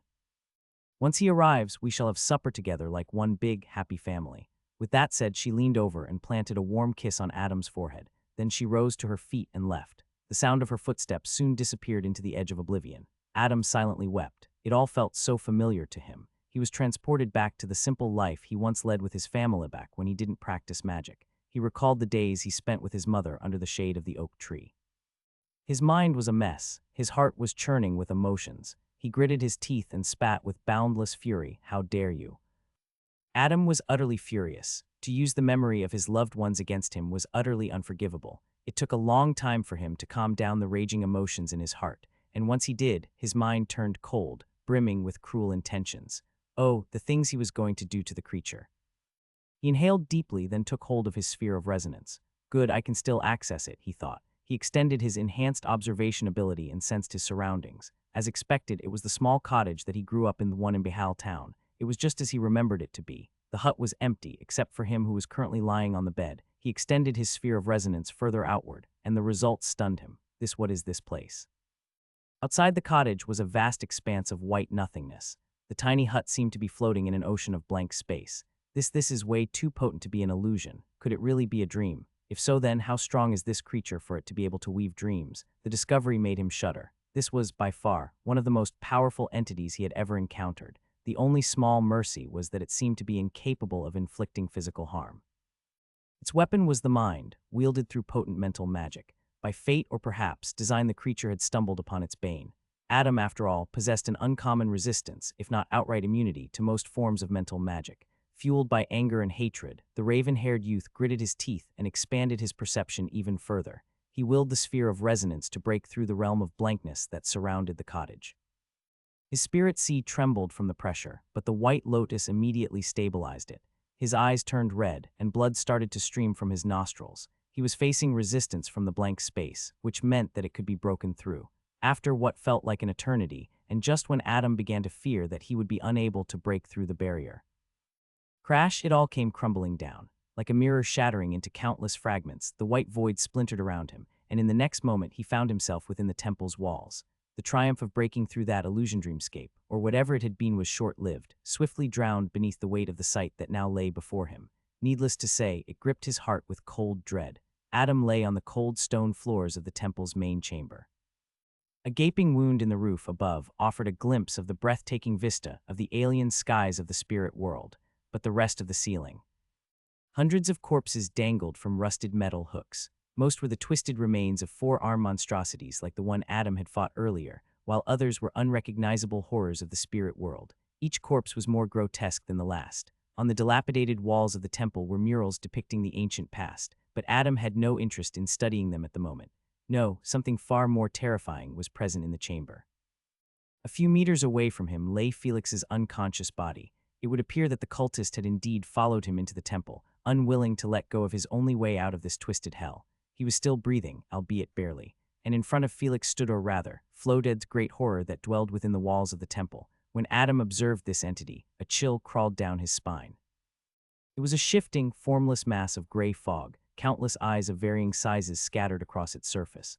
The pressure it exuded was suffocating and alien. Its very presence gnawed at the edges of his mind, and the energy it radiated, without a doubt, it surpassed the might of even a monocore magus. It took a long time for Adam to formulate his thoughts, but he grew certain. If I can gaze upon it through my sphere of resonance, then. His thoughts ground to a halt as the formless fog began creeping towards Felix's unconscious body. Tendrils of gray mist slithered around its limbs and torso, hoisting him into the air like a puppet. Then, under Adam's thunderstruck gaze, the fog surged forward, pouring into Felix's body, through his eyes, nose, and mouth. Felix's body convulsed in agony, thrashing helplessly as the unknown entity's power crushed his will. He desperately tried to break free, but against this great horror of the spirit world, his resistance was meaningless. Several long, dreadful seconds passed. Then his body fell still. Felix, a mighty monocore magus of the Cult of Bones, had perished just like that. After the formless fog was done with the cultist, a single misty tendril snaked forward, coiling around his corpse. Then it lifted Felix's lifeless body toward the ceiling and impaled it on a rusted metal hook. The cultist had become yet another trophy among the countless victims suspended from the ceiling of this temple of a long-forgotten god. Once the formless fog was finished with him, it shifted. Its countless eyes turned towards Adam. Then a familiar voice echoed within his mind, "Adam, supper's ready." The formless fog floated towards the unmoving body of Adam. Unbeknownst to it, the youth had already broken through the mind prison and had gained consciousness. While the great horror was dealing with Felix, Adam had the perfect opportunity to run away.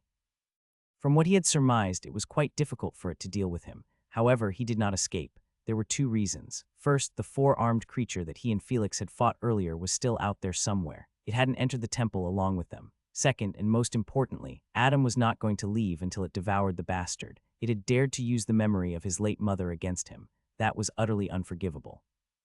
There were very few things in the world that could enrage him and bring out such hatred and fury. This was one of them, so he allowed himself to become the fog's helpless prey. He had already seen how the entity had killed Felix. Now Adam grew more and more certain of his speculation, and that was why he chose to stay and fight back, because he had a chance. The formless fog slithered towards the raven-haired youth's motionless body. Just like what had happened with Felix, the creature's tendrils of gray mist slithered around Adam's limbs and torso, lifting him into the air like he was a broken marionette. Still, Adam remained motionless. This wasn't going to be a battle of physical might. No, this was going to be a battle of the mind and soul. The next moment, the fog surged forward like an all-consuming tide and slithered inside Adam through his facial orifices. The youth's body trembled violently as the fog bypassed the physical barrier and entered his mind. Once again, he heard the familiar voice of his dear mother. "Adam, supper's ready." The youth found himself lying in bed under the warmth of the thick quilt. His eyelids trembled ever so slightly. Not yet. Then came the sound of footsteps. Adam's mother walked towards the bed, then sat beside him. With a gentle expression on her face, she reached out with a hand and caressed his raven hair.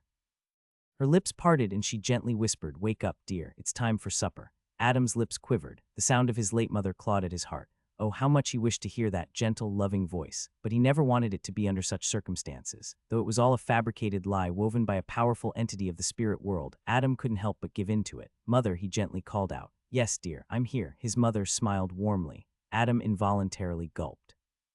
Then with a strained voice, one choked with emotions, he said, I missed you, mother. I missed you so much. You would have been proud to see the man I've become, just like I promised you that night. I've made lots of friends, they care for me, they look up to me, and just like I promised father, I've become a splendid magus. You both would have been so proud of me. The creature froze. It didn't speak for a long time. Then it said with a warm and doting smile, I'm proud of you, Adam. Did you have a nightmare? Come, open your eyes, let me look at you. Adam sat up on the bed and wiped his tears. Yes, my supper's ready, he mumbled, his heart igniting with murderous fury. Come now, open your eyes, my son, said the creature. Look at me. The creature's voice was indistinguishable from Adam's mother's, yet its twisted form was a cruel mockery of her memory. You want me to open my eyes? Adam asked, his voice cold. Yes, open your eyes. The creature's voice was the same as ever, full of love and warmth. After witnessing how the formless fog had killed Felix, Adam became certain of its nature. There was a reason why it invaded his mind, wearing the guise of a loved one. There was a reason why it kept urging him to open his eyes. Eyes were the windows to the soul, after all. An aura of intense bloodlust inadvertently radiated from Adam. Immense hatred and anger surged forward as he spat through gritted teeth, then look into my fucking eyes.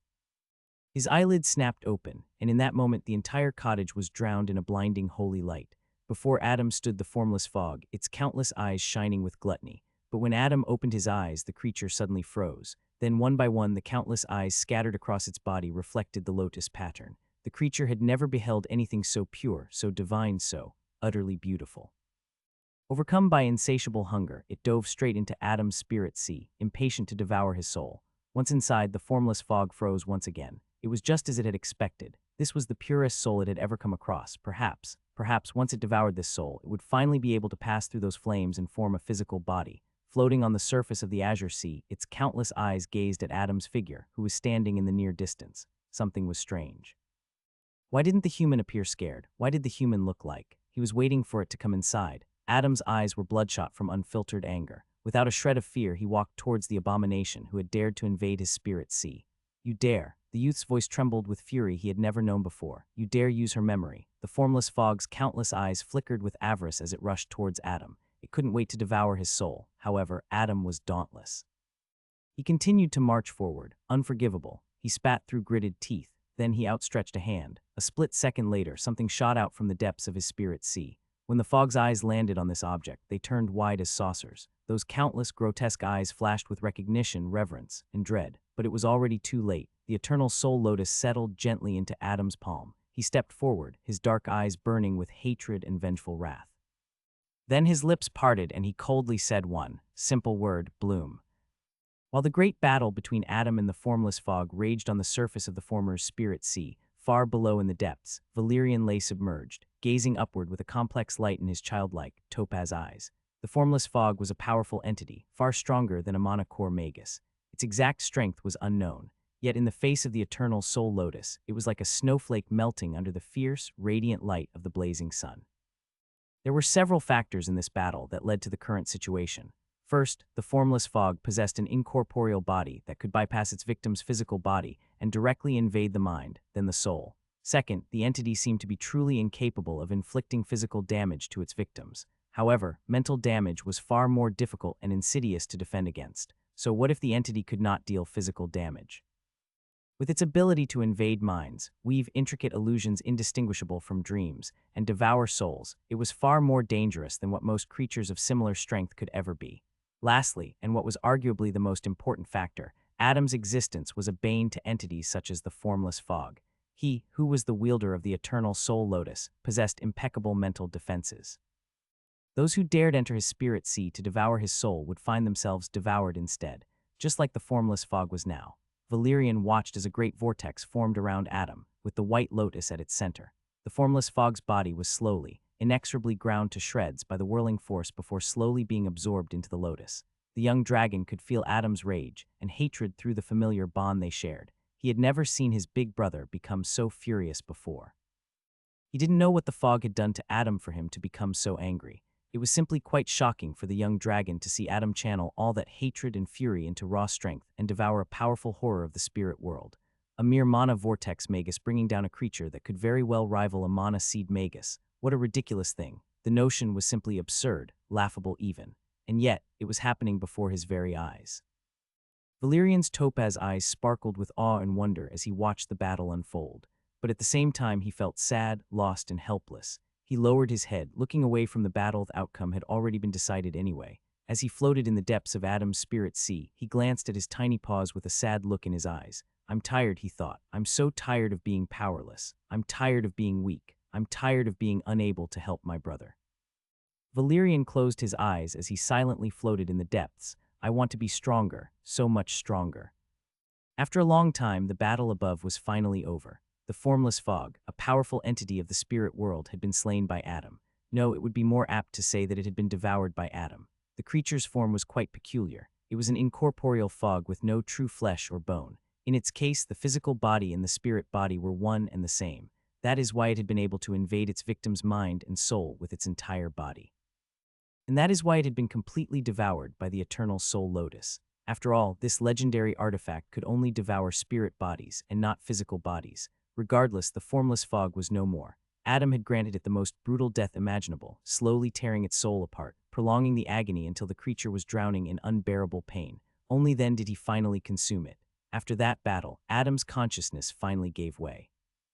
From clashing with the cultists in the underground tunnels of Ravenfell to leading the contestants to safety, from defending his estate against an invading army of magi to enduring a desperate duel against Felix and the brutal clash with the four-armed monster, only to be caught in the violent crossfire between the two. And at last, breaking free from the formless fog's insidious illusion and preventing it from invading his mind, only to wage a furious battle within his own spirit sea to finally devour it.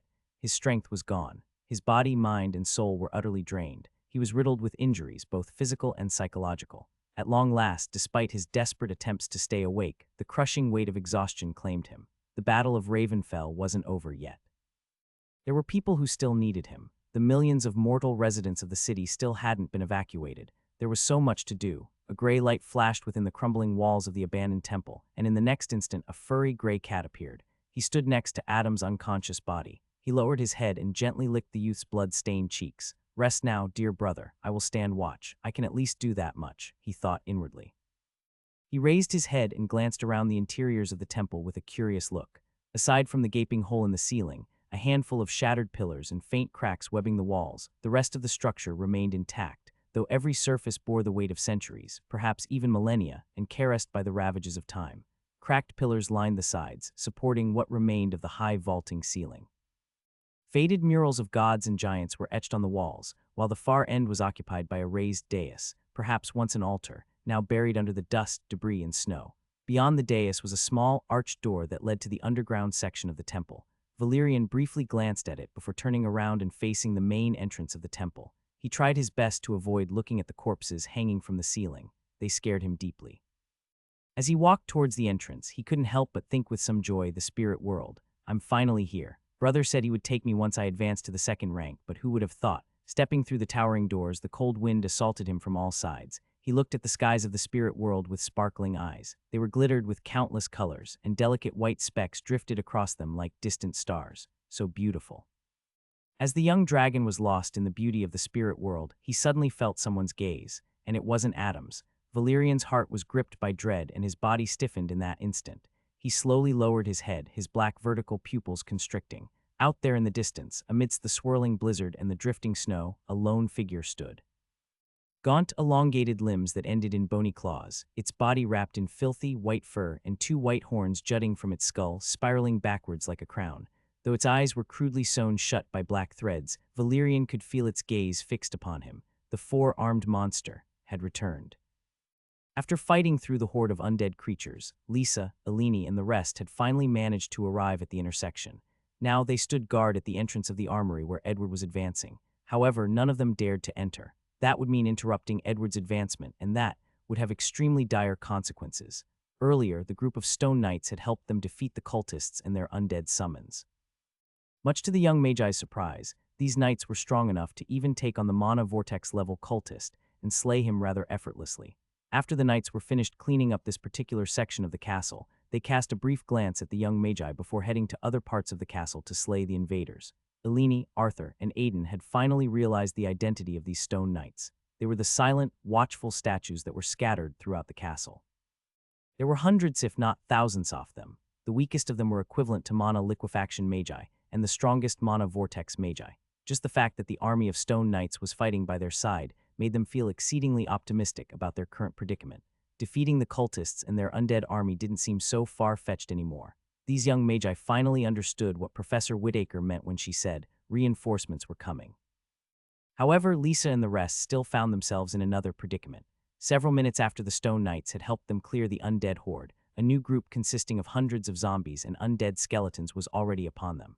Their only grace was that the mana vortex magus controlling these undead creatures was nowhere near them.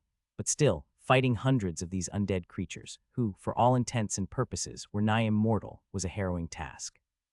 Regardless, they had to persevere. Failure meant not only their death, but also Edward's, who was still inside the armory. "Don't back down," Lisa roared, her eyes glistening with a sense of urgency and desperation.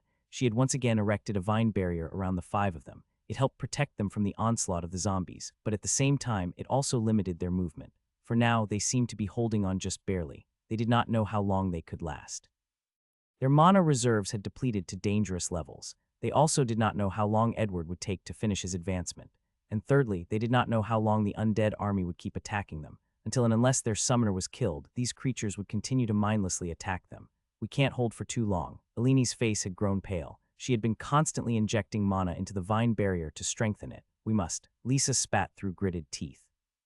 "I don't care how, but we must. I'll not let them reach Eddie," she thought to herself. "Over my dead body." A cold light gleamed in her emerald eyes as she cast another spell, causing the vines to recklessly lash outward.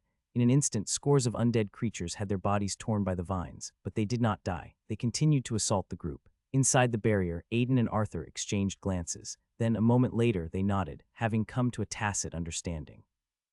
Arthur stepped forward, brandishing his sword. "All right, ladies, Aiden and I are going to take a stroll outside and draw these zombies' attention.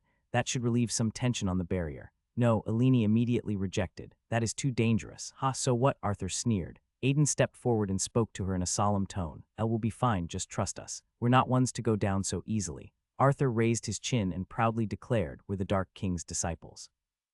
No Dame Zombie is going to take us down." Then he cast a disdainful look toward Biden and said with a taunting smirk, "And what about you? Are you going to come fight with us, or just hide here like the coward you are?" "Why you?" Biden gnashed his teeth in rage. Inwardly, he thought incredulously, "He's just like that bastard. I can't stand either of them." Aiden placed a hand on Arthur's shoulder and said seriously, "Forget it, Art. He's from the tower, remember?"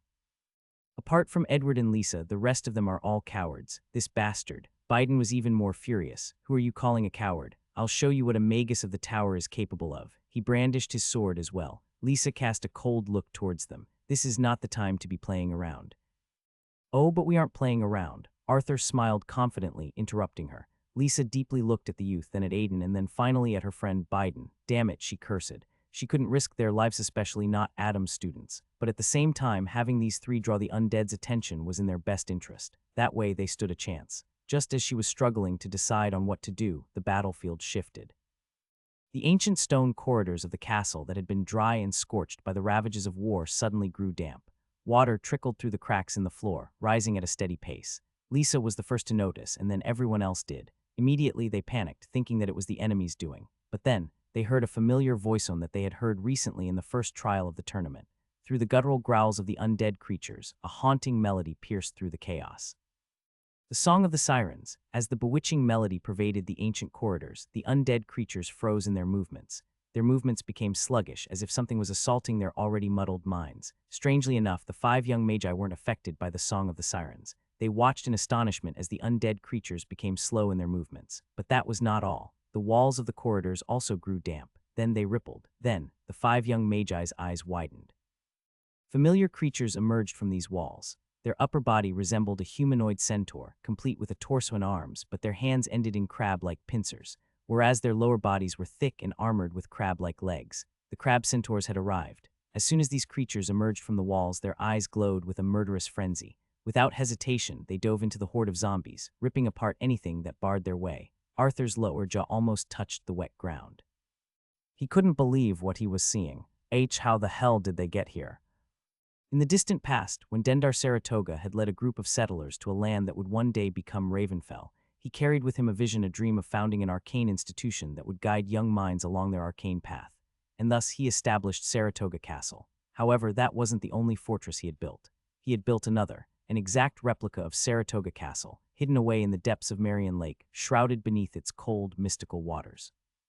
He entrusted the reins of the castle above ground to like-minded magi who had inherited his will, while the castle underwater was gifted to a dear friend of his.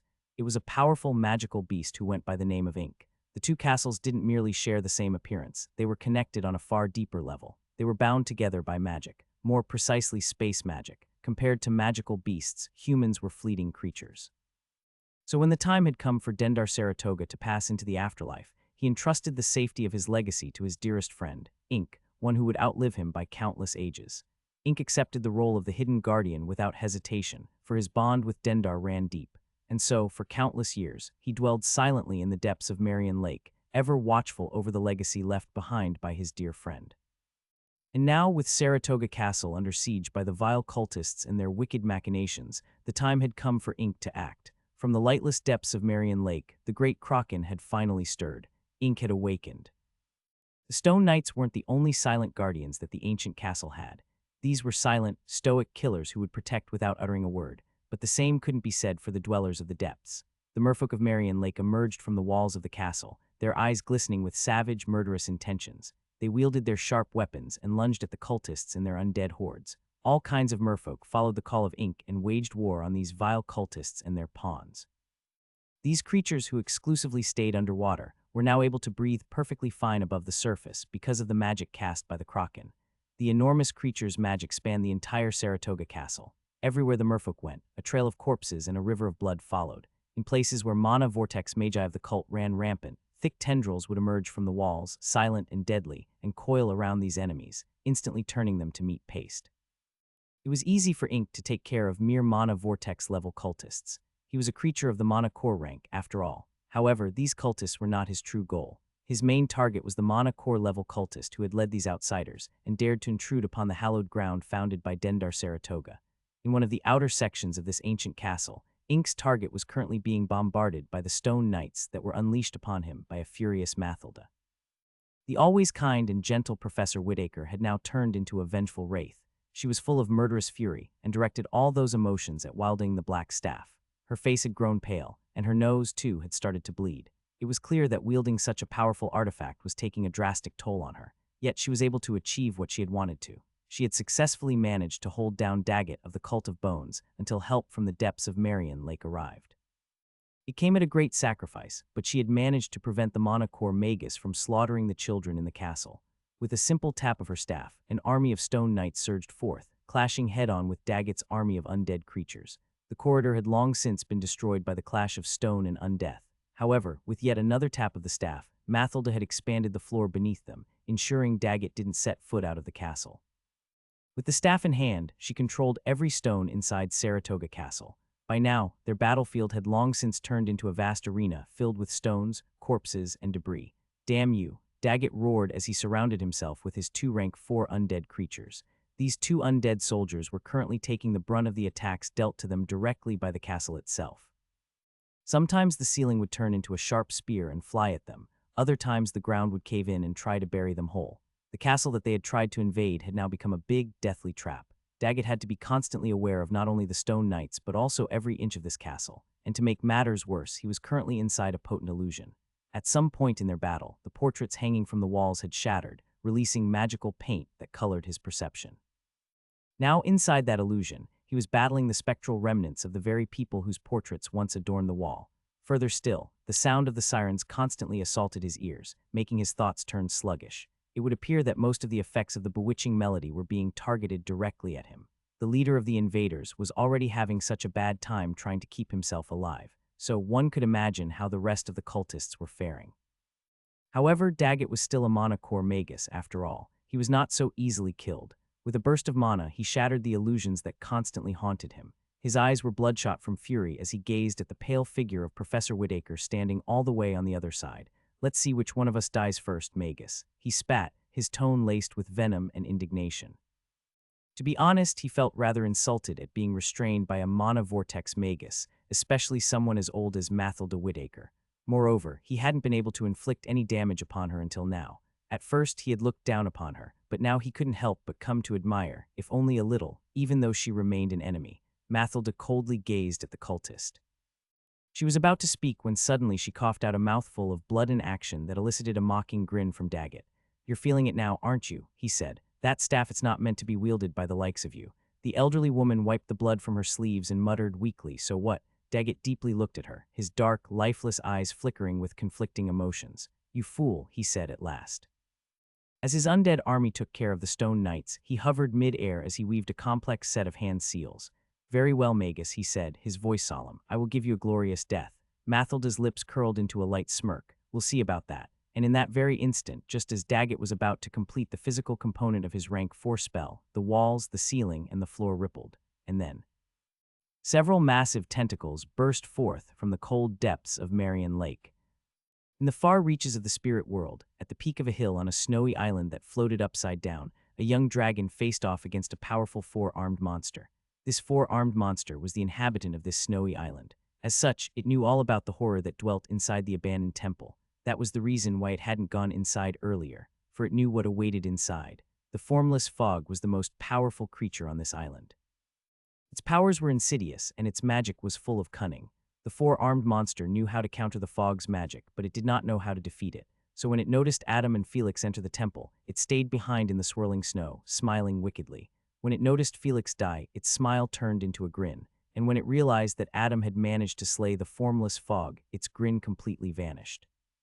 For a long time, it couldn't quite believe what had happened inside the temple. The formless fog was a powerful creature, and even it could not hope to defeat it.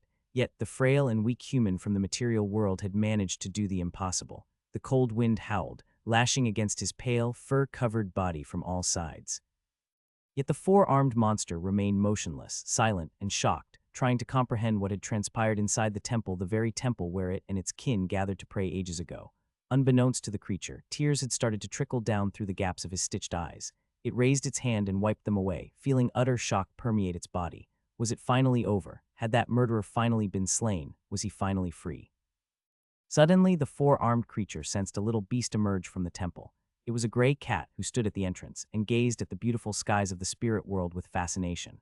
The 4-armed creature lowered his head, its entire aura changing once again. Suddenly, he started to radiate immense hostility and bloodlust. So what if the formless fog, the heinous slaughterer of his kin, had been slain? There were still 2 intruders inside the temple. It had to get rid of them as well. Outsiders only brought misfortune upon his home, and so the 4-armed creature took a step forward. Noticing this, Valerian shuddered. He got on all fours and glared at the creature, hoping to scare it away. But how could the 4-armed creature, a being on par with a core magus, be afraid of young Valerian? The young dragon's legs trembled. However, he still stood his ground. "Stay back, demon." However, the creature continued to slowly walk toward him unperturbed. "I said, stay back." Valerian growled. Inwardly, he thought to himself in panic, "What do I do? What do I do? Brother's still knocked out cold, and I stand no chance against this monster. Is this it? No, I refuse. I can still fly away while carrying brother. That is my only option." Valerian quickly glanced back. He cast a panicked look at his unconscious brother, then he shifted his gaze towards the gaping hole in the ceiling. He knew what he needed to do. When he turned back around to face the 4-armed creature, he froze. The creature was already standing before him, looking down at him with its stitched eyes. The sheer indifference radiating from the monster caused Valerian to freeze. In that moment, he knew he was nothing but an ant in front of this monster. He, a proud dragon, was nothing but an ant. An all-consuming dread enveloped every fiber of Valerian's being. He couldn't even move a muscle, let alone flee. His eyes trembled as he gazed at the towering figure of the 4-armed creature. Am I going to die? Unbeknownst to himself, his topaz eyes started to tear up. He didn't wish to die. He didn't wish for Adam to die. There were so many things that he hadn't yet done in life. There were so many adventures he had yet to go on with his dear brother. He didn't want to die. He didn't want to die. Under Valerian's shocked and fearful gaze, the monster raised one of its hands to strike him down. The young dragon was completely paralyzed by fear. "Brother, I'm sorry." With that thought, he tightly closed his eyes. He was scared. He was terrified, however.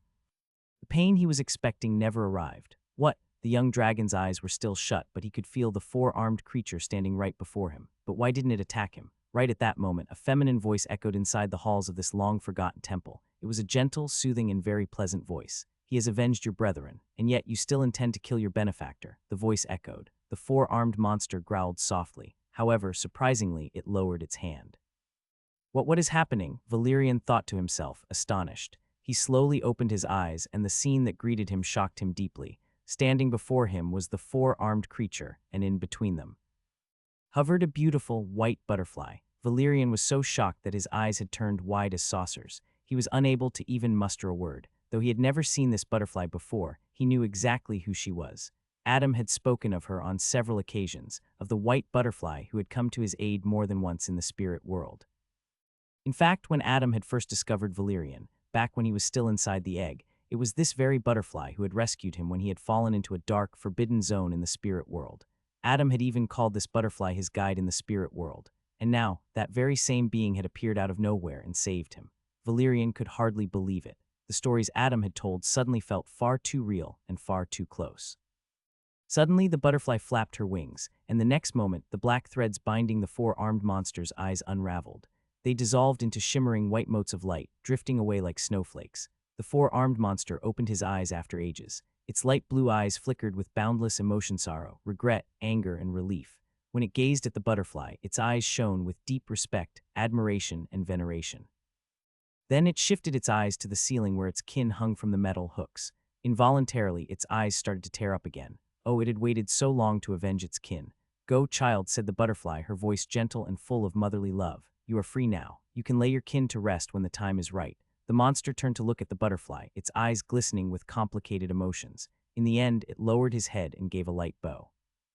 Then it turned around and disappeared into the blizzard. Valerian watched everything unfold with a stunned look on his face. He couldn't believe what was happening. One moment, he was about to die, and the next. Suddenly, the butterfly turned around and gazed at him. The young dragon immediately froze. Although he knew that the butterfly meant him no harm, he still couldn't help but feel greatly nervous under her ancient gaze. She had dispelled the wrath of a powerful four-armed monster with nothing but a few gentle words. Just how powerful must she truly be to command such reverence with mere speech? He didn't have much time to ponder that question, however. For at that very moment the butterfly spoke to him, her voice gentle and doting. "Young dragon, do you wish to hear a story?" Valerian flinched when the butterfly turned to him and spoke. Do I have a choice?" he asked meekly. The butterfly remained silent, hovering in the air. The young dragon gulped nervously. Then he turned towards Adam with a concerned look and couldn't help but ask before that, Can you help my big brother? Please, I have gold coins. I can pay." Towards the end, his words trailed off into a whisper. A moment of silence ensued before the butterfly spoke again. "Worry not, little one. Your brother will be all right." Valerian opened his mouth to argue, but the words never came. In the end, he simply let out a quiet sigh and nodded his head. With heavy steps, he turned and walked back into the temple, settling beside the unconscious Adam.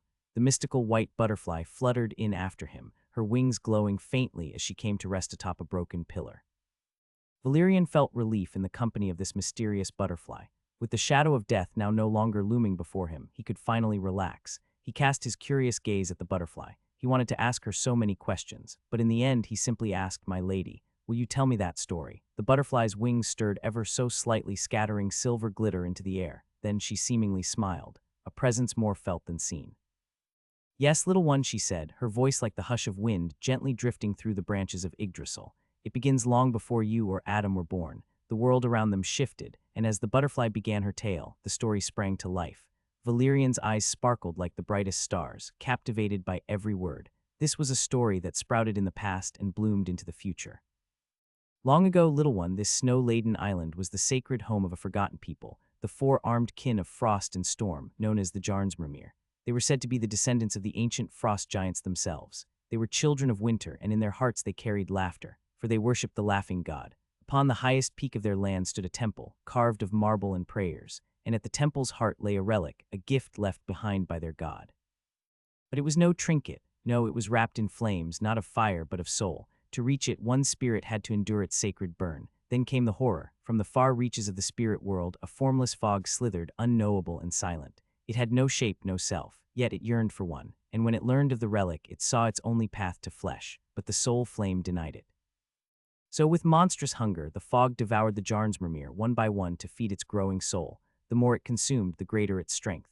Only a few survived, and among them was one who sewed shut his eyes so the fog could never pierce his mind. He resisted, again and again, but he never triumphed. And though the formless fog could not touch his soul, neither could he banish it from his homeland. Then came the destined one. He was not born of that land. Yet he offered himself, his very soul, as bait. The fog, greedy and blind, took the bait. It entered his spirit sea, and there it was consumed instead. The predator became the prey, and when the silence returned, the destined one, guided by a young dragon, walked into the temple's heart. The soul flame embraced him, but it did not burn him. Whether by fate or ancient design, only he could withstand its trial, and so he laid claim to the relic of the laughing god. The Jarn's Mimir with the once sealed eyes offered no words, only gratitude. His kin had been avenged, and when he opened his eyes again, he was free. The Destined One and the young dragon departed soon after, their journey far from over. For beyond the snowy island, past the ethereal veil and into the material world, a storm was gathering, and their greatest trials were yet to come. Valerian didn't just listen to the story, he felt it, he saw it. The butterfly's melodious words had brought the story to life, and the young dragon witnessed it all. At first, he found it deeply fascinating, but soon his eyes gradually widened in utter disbelief. He was stunned to realize that the story the butterfly had told wasn't just a tale. It was a prophecy. Valerian's little frame trembled in shock. He opened his mouth, but could never speak the words forming in his mind. He had several questions he wanted to ask.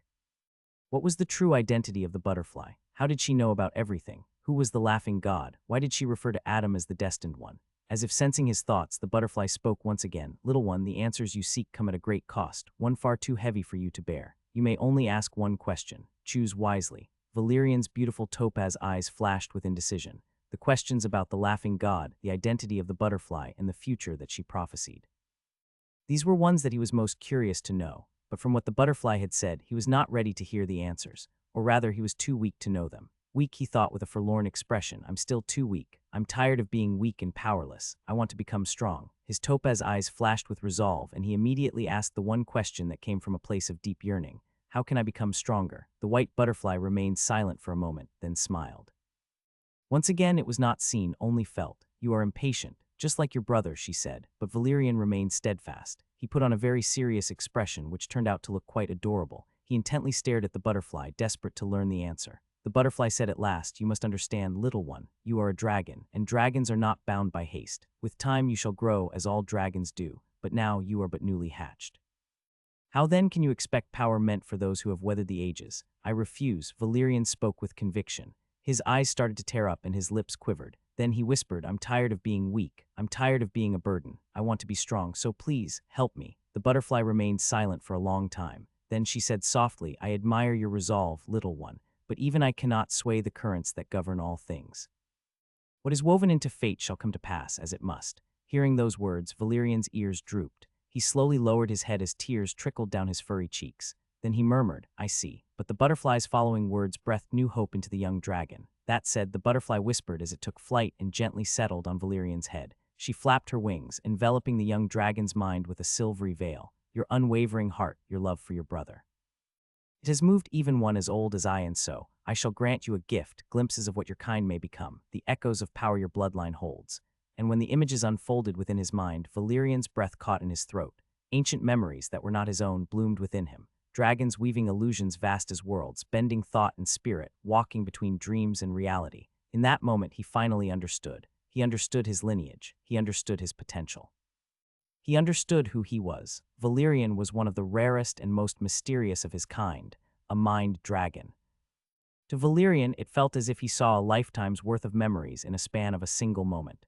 Of course, these memories did not belong to him, or even his future self.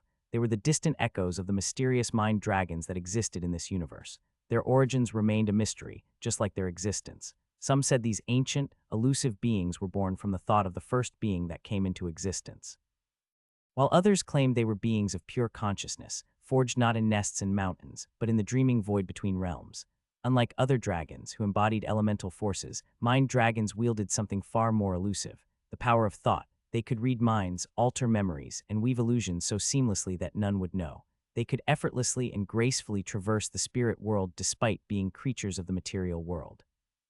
They moved between dreams and waking reality, influencing the hearts and wills of others with but a whisper. In essence, they were masters of enchantment and illusion. They were the sovereigns of the unseen. Mind dragons were creatures cloaked in secrecy, their very existence concealed from the world. They could not be seen, heard, or sensed, unless they willed it. Their presence was like a half-remembered dream, a fleeting thought in the corner of one's mind, gone before one could grasp it. To most, they were myths at best, dreams at worst, and yet, among those who did know of their existence, they were feared above all, not because of brute strength or elemental fury like most dragons, but because a mind dragon could unravel worlds without ever raising a claw. They could slip into thoughts, twist one's desires, and erase their name from their own memory. They were not just feared, they were dreaded. Although the white butterfly had not granted Valerian power, she had given him something far greater, hope, and by the time he opened his eyes, she was long gone. If not for the fact that new memories now existed inside his mind, he would have thought it was all but a dream, he whispered. The young dragon looked around in confusion, reliving all those memories and then returning to where he was caused great dissonance. He was surprised that his tiny little head hadn't burst open yet. Lady Butterfly, Valerian called out as he got on all fours, looking around with excitement. Are you there? But he received no response. All he heard was the sound of the blizzard raging outside, and Valerian turned his head and looked at his brother. Adam was drawing raspy breaths, his chest heaving up and down laboriously. He seemed to be deep asleep with a peaceful expression on his face. The young dragon rushed towards him, wanting to tell him all about what the white butterfly had told and shown him. But he soon thought otherwise. I shouldn't wake him up now, he thought. He needs to rest. Besides, he had a lot to think about as well. With the threat of the four-armed monster, the Jarnsmermere, gone, he now found himself at ease. For a few moments he wished to forget about the chaos in Ravenfell. I can't leave without brother anyway. He walked around in circles, deep in thought. Sometimes he would have a pondering look on his face. Other times he'd get so excited that he'd start jumping around in joy. I can actually do all that. That is so amazing, he thought. He finally realized why he was able to effortlessly travel from the real world to Adam's mind. It was because it was in his blood. He was a mind dragon who could turn his body incorporeal and enter others' minds. But most of the things that he had seen other mighty mind dragons do, he could only do them once he grew more powerful. And for that he needed to be patient. Dragons are not bound by haste. HMPH. Valerian spoke arrogantly, repeating the butterfly's words. I am a mighty dragon. His expression soon turned a little smug, and he couldn't help but wonder, so what if I can't execute much of those magical abilities now? I can very well put all that knowledge to good use. I just need to think how to.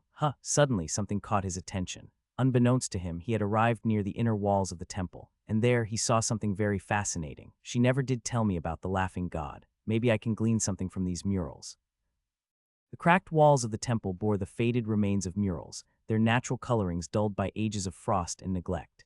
Yet somehow, they carried a strange, defiant vitality. Valerian sat down at the base of the first mural and squinted his eyes, trying to study them.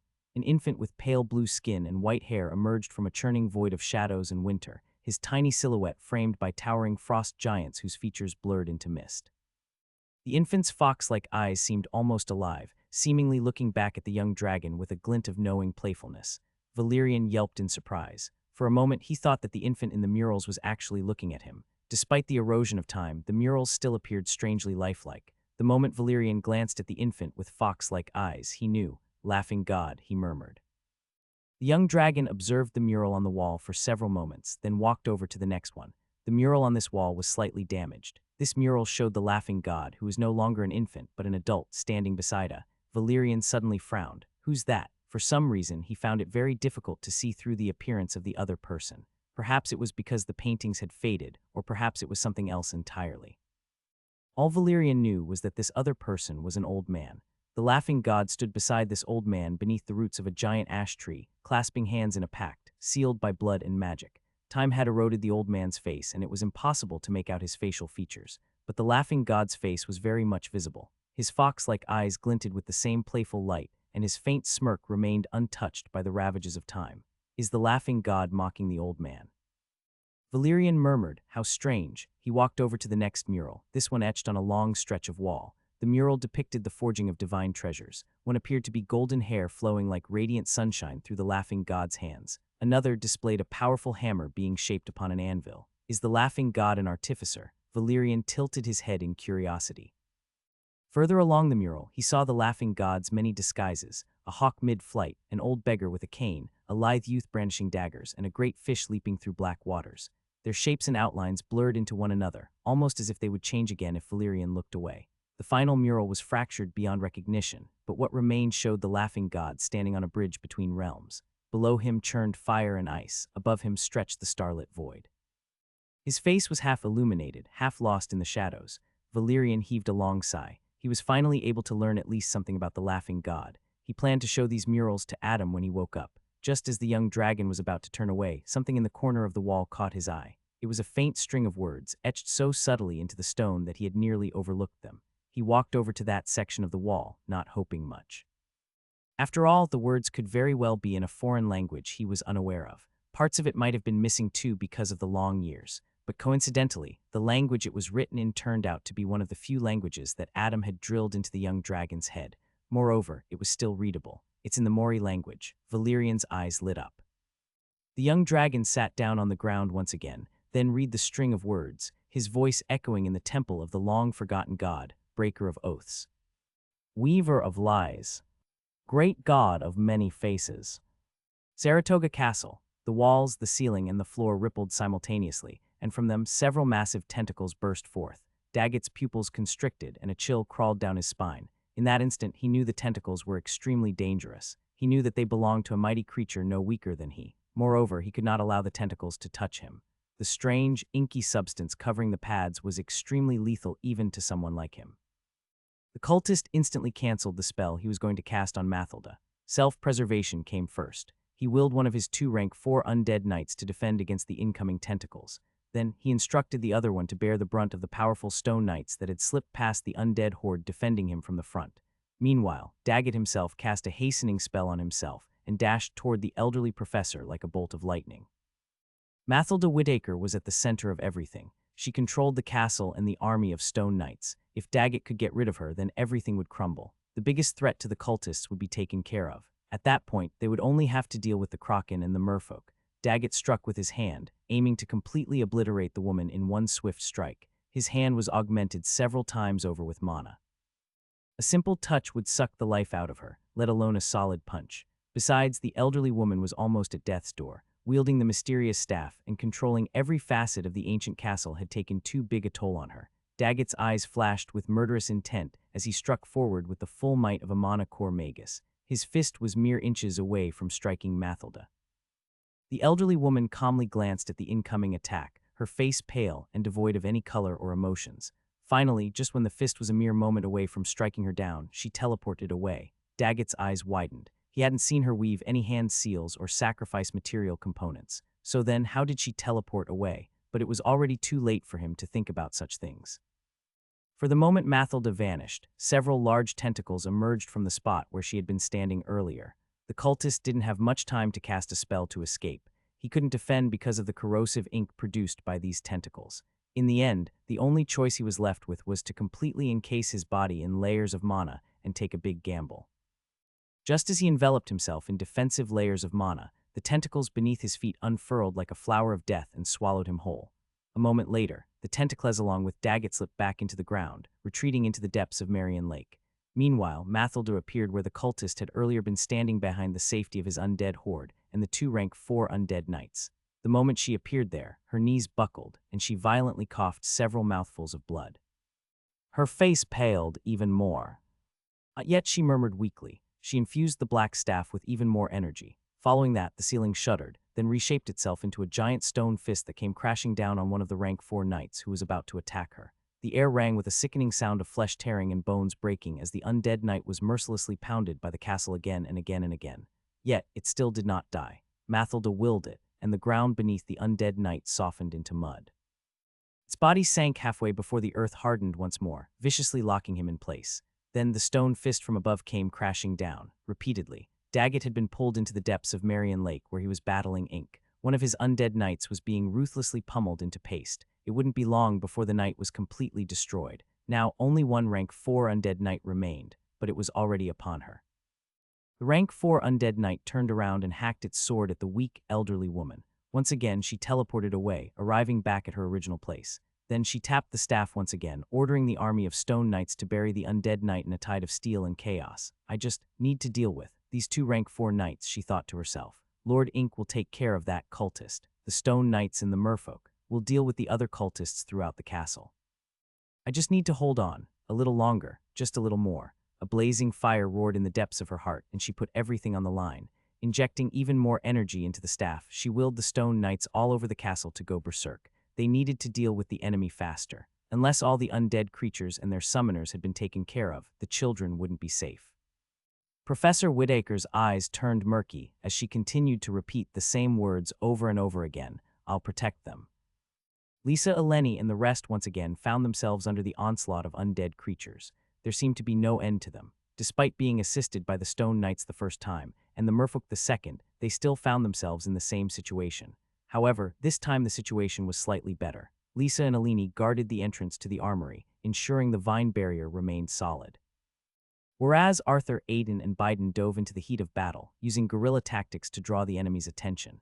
But this situation wouldn't last for too long. All 5 of them barely had any mana in their reserves, yet they continued to fight with their lives on the line. Corpses of stone knights, merfolk, and undead creatures were strewn all over the corridor. The scene looked like it came straight out of a nightmare. The young magi persisted, their mana reserves depleting, and soon they could no longer wield any magic. Lisa and Alini were the first ones to run out of mana. The vine barrier dissipated into green motes of light, allowing the undead horde to lunge at them with savage intent. Arthur and Aiden stood with their backs against each other, hacking their swords at the zombies that had surrounded them from all sides. With their mana depleted, they could only rely on the strength of their physical bodies. Biden had long since been buried underneath the horde of mindless skeletal soldiers. His status was unknown. At this point, their death was certain, unless a miracle occurred, and a miracle did. The towering doors to the armory suddenly creaked open, and then the world was suffused by blue lightning. Lightning suddenly surged through the corridors, and in a blinding flash of blue, a thunderous crackle echoed in all directions.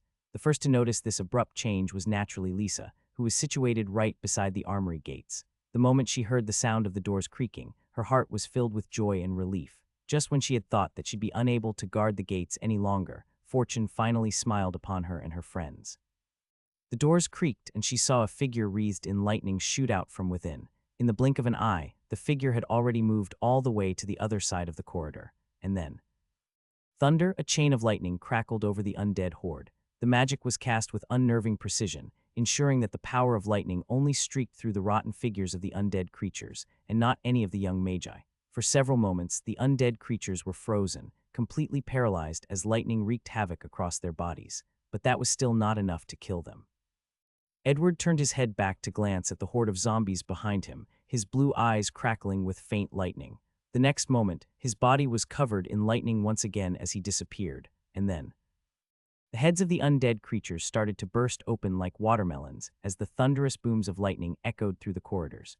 It was as if the storm clouds themselves had descended in this part of the castle. By the time Edward's figure was visible again, all the zombies and the skeletal soldiers lay on the ground motionless, lightning still streaking across their bodies. Lisa watched everything unfold with a stunned look on her face. How did he? She wasn't shocked at the fact that Edward had been able to take down over 100 of these undead creatures in a single go. What truly shocked her was the fact that he was able to wield lightning without having to even cast hand seals. It was as if lightning itself bowed to his will. Moreover, Edward's mana seemed to have undergone a profound transformation. The arcane energy that was usually neutral in nature had now become lightning itself. It was no longer mere mana.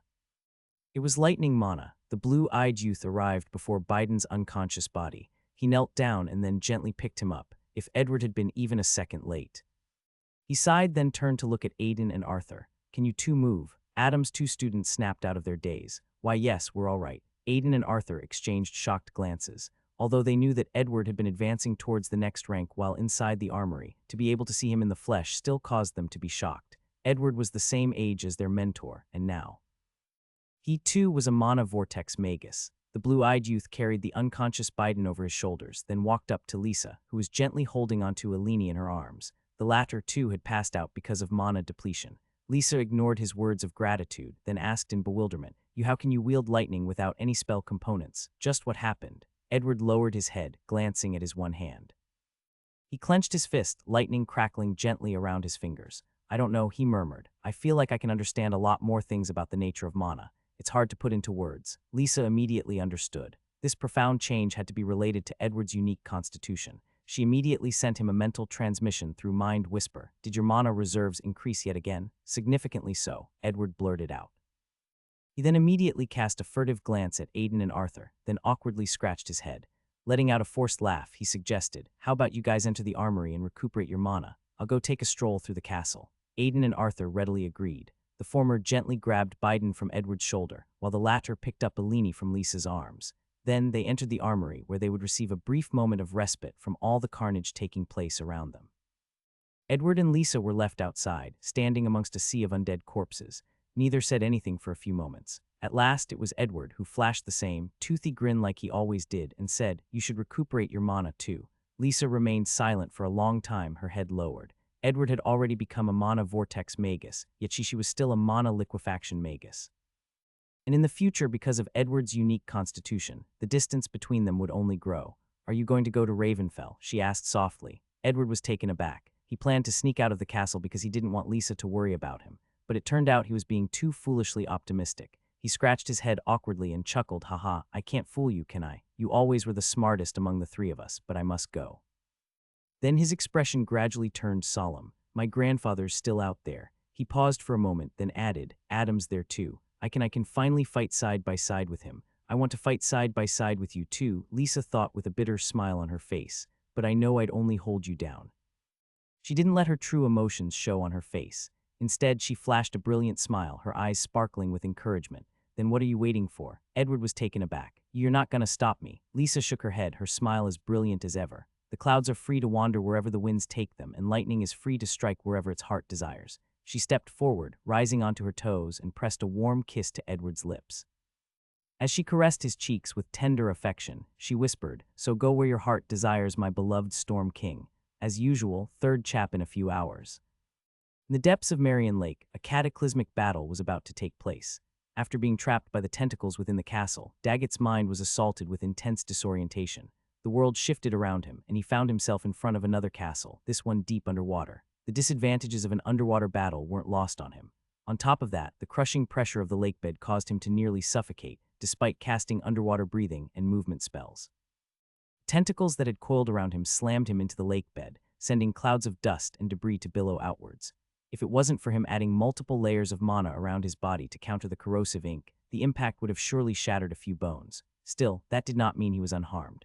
His face twisted into a dark scowl as he hurriedly got to his feet and flew, or rather, swam further away, nearly dodging the colossal tentacle that had once again lashed out in his direction. After making enough distance from the threatening danger, Daggett anxiously waited for the dust to clear, and when it did, his entire body trembled with abject horror. Before him, in the dim shifting lights of the lake's depths, lay a giant castle that was an exact replica of Saratoga Castle above ground. However, this one was covered by moss, coral, and underwater vegetation. Schools of fish darted between the battlements, as if the castle itself had become a part of the lake's living ecosystem. And then there was the other presence, ancient and colossal, a titanic abomination, Ink the Kraken. It occupied the castle like a nightmare-given form. Massive tentacles, each as thick as ancient oak trees, writhed and coiled around its main body. A cluster of eyes, cold and unblinking, gleamed with an otherworldly intelligent light, all of them fixed on the tiny silhouette of Daggett. And that wasn't all. Around the castling, the Kraken, there was an entire army of merfolk. Hundreds of mana vortex-level creatures, even more mana liquefaction-level beasts, and as for the mana foundation-level beings, they numbered in the thousands. Seeing the massive number, Daggett instantly paled. Never in his wildest dreams had he imagined that there was such a massive army waiting in the depths of Marion Lake. His earlier grandeur of conquering Saratoga Castle and burning it to the ground now seemed like nothing but a fool's errand. In that moment, his eyes widened.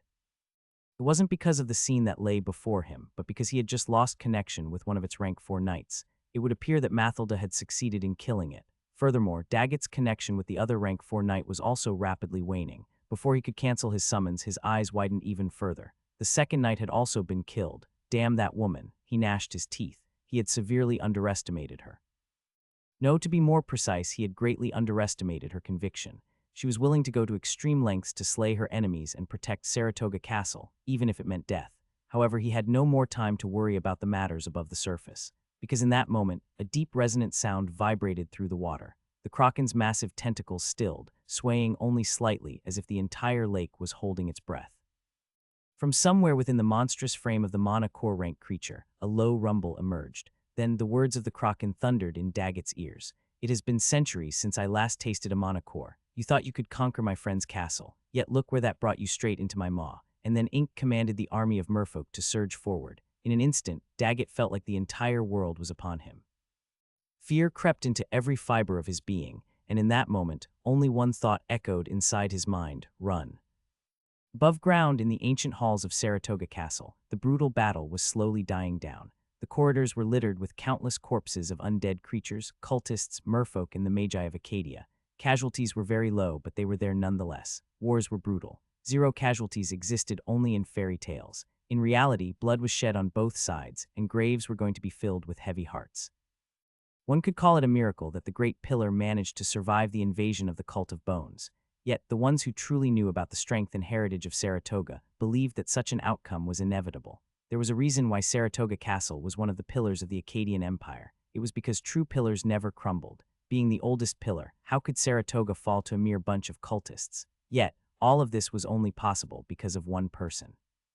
When the situation called for it, she stepped forward and protected the children of Saratoga, the children of the other pillars who had come to participate in the tournament. It was because of this person that Saratoga remained standing. The enemy they faced was dangerous, vile, and treacherous. The undead army they commanded was enormous, yet the Magi of Acadia prevailed nonetheless. Saratoga Castle remained standing, yet the one who made this possible did not. In a ruined wing of this ancient castle, where the ceiling had collapsed and the fractured floor was littered with corpses of undead creatures and stone knights, Professor Whitaker sat on the ground, her back resting against a shattered section of the wall. With great effort, she raised her head and glanced at the twin moons in the night sky. "I'll protect them." She murmured, blood pooled beneath her, but she didn't seem to care enough. It didn't matter, after all. A black sword had pierced straight through her heart. It was the final, desperate attack of the second-rank 4 knights she had slain with the help of the entire castle. "I'll protect them." She repeated those words in a daze, her hand tightly gripped onto the black staff as she infused it with her mana, her spiritual energy, her life force, her everything. There were still undead creatures loitering around the castle. She needed the stone knights to kill them all, and for that she needed to constantly inject energy into the black staff. It was a grade 4 artifact. Wielding it had taken a great toll on her body. She knew the risks, but she did it anyway, because that was her duty. "I'll protect them." She desperately clung to life for almost half an hour. Only after she was certain all the undead creatures and the cultists inside the castle had been vanquished did she finally release her grip on the staff. And at the same moment, the last vestiges of her life slipped away. As she gazed at the twin moons, her pupils gradually dilated. A faint, peaceful smile found its way onto her lips, and she whispered, "I protected them at last." Mathilda Whitaker, proud professor and steadfast guardian of Saratoga Castle, drew her final breath. Somewhere in the depths of the ever-shifting spirit world, Adam lay unconscious within the crumbling, ancient walls of the Laughing God's temple. An unknown time had passed since his battle with Felix in the formless fog. Time flowed in a mysterious pattern inside this mystical realm. The raven-haired youth could have been resting for a minute, or it could have been years. His physical injuries looked ghastly, to say the least. His robe-son's powerful grade 3 artifact hung in tatters and bathed in blood. Yet worse than the wounds to his body were the injuries to his mind and soul. The constant usage of the eternal soul lotus had left scars on his psyche.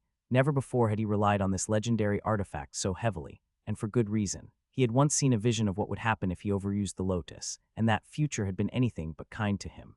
Yet circumstances had forced his hand, driving him to depend on it again and again in the Battle of Ravenfell. And now here he was, grievously wounded, lying in the depths of the spirit world, inside the abandoned temple of a long-forgotten god. His eyes suddenly twitched, subtle at first. Then a frown appeared on his face, turning into a dark scowl. Beads of sweat started to trickle down his forehead. Then, with a sudden jolt, his eyes snapped open and he sat upright. His hand involuntarily reached for his face as he gasped for air. His heart pounded in his chest as anxiety filled his being. Rubbing the sweat off his face, he couldn't help but murmur, What was that?" Adam had a dream, or rather a nightmare. He saw a black comet falling through the skies of Tron. There was more to it, though. He strained to recall the nightmare's details, but the harder he tried to reach for them, the further away they slipped.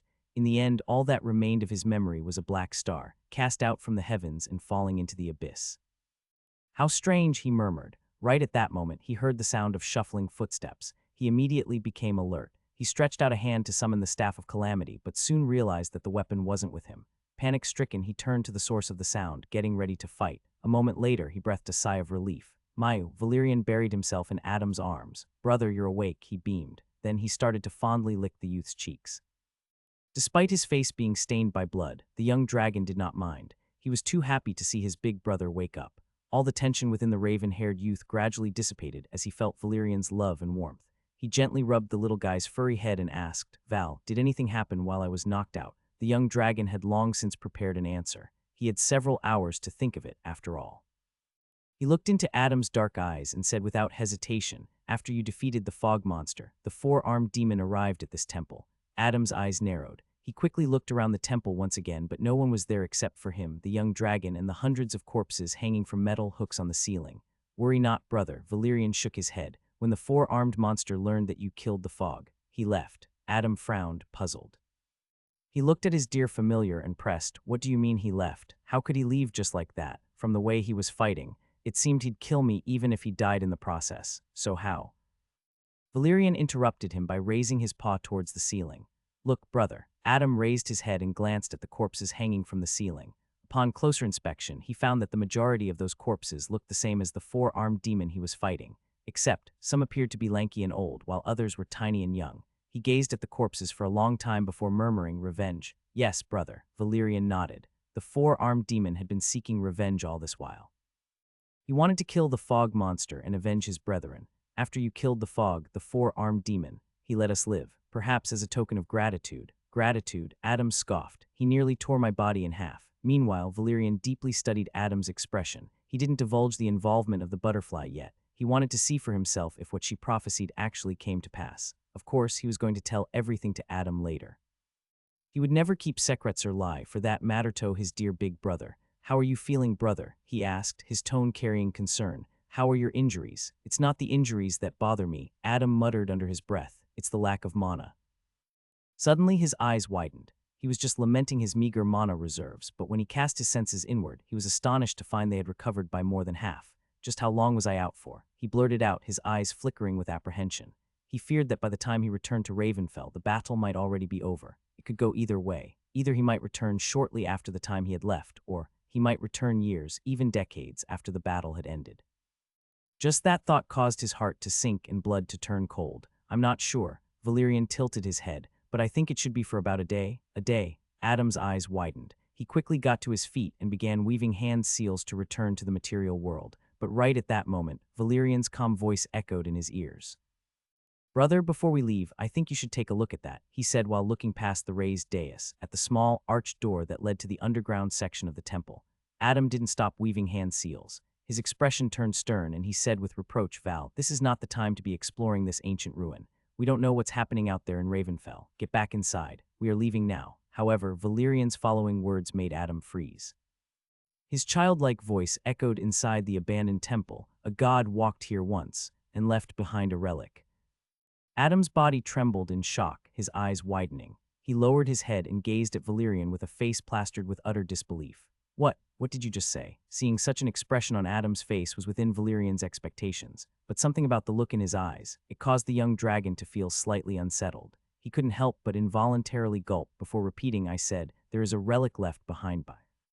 Adam swiftly picked him up from the ground and brought him closer to his face in action that caused the young dragon to be greatly surprised. "Val, you." The raven-haired youth couldn't believe what he was hearing. "Where did you learn about their existence?" "Gods." That was a term Adam was deeply fearful of. In fact, he was so afraid of it that he hadn't told anyone close to him about their existence. He was so afraid that he did not even dare think about them. After all, it was the gods directly or indirectly who had sparked the war over the eternal soul lotus more than 50,000 years ago. Through all the souls and memories Adam had absorbed over the years, he had gathered bits and pieces of information regarding the cataclysmic war where Magus Julian Stockholm, the Devil of Secrets, Magus Venmir, and thousands of other powerful experts of the greater universe had perished. The consequences of that great battle were catastrophic.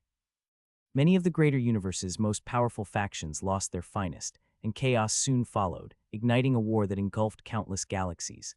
Mighty arcane empires rose and fell in its wake, and billions of magi perished as a result. At the heart of that great cosmic battle, pulling strings behind the curtain, was an invincible race of magi who called themselves gods. In fact, they were the only ones to claim that title. Gods, that race of magi.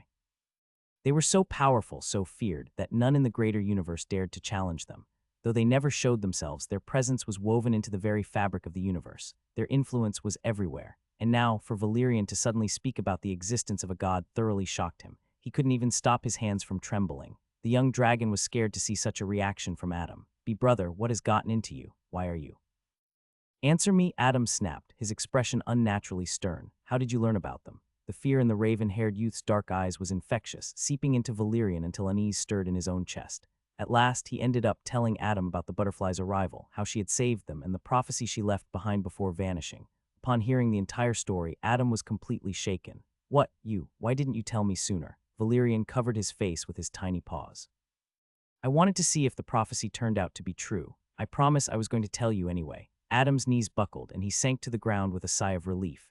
Knowing that the knowledge of the gods came from the butterfly eased him in a way he couldn't explain. For some reason, he trusted her deeply, instinctively, So that four-armed monster and his kin, the inhabitants of this island, were worshippers of the laughing god. Valerian nodded. Brother, look at these murals.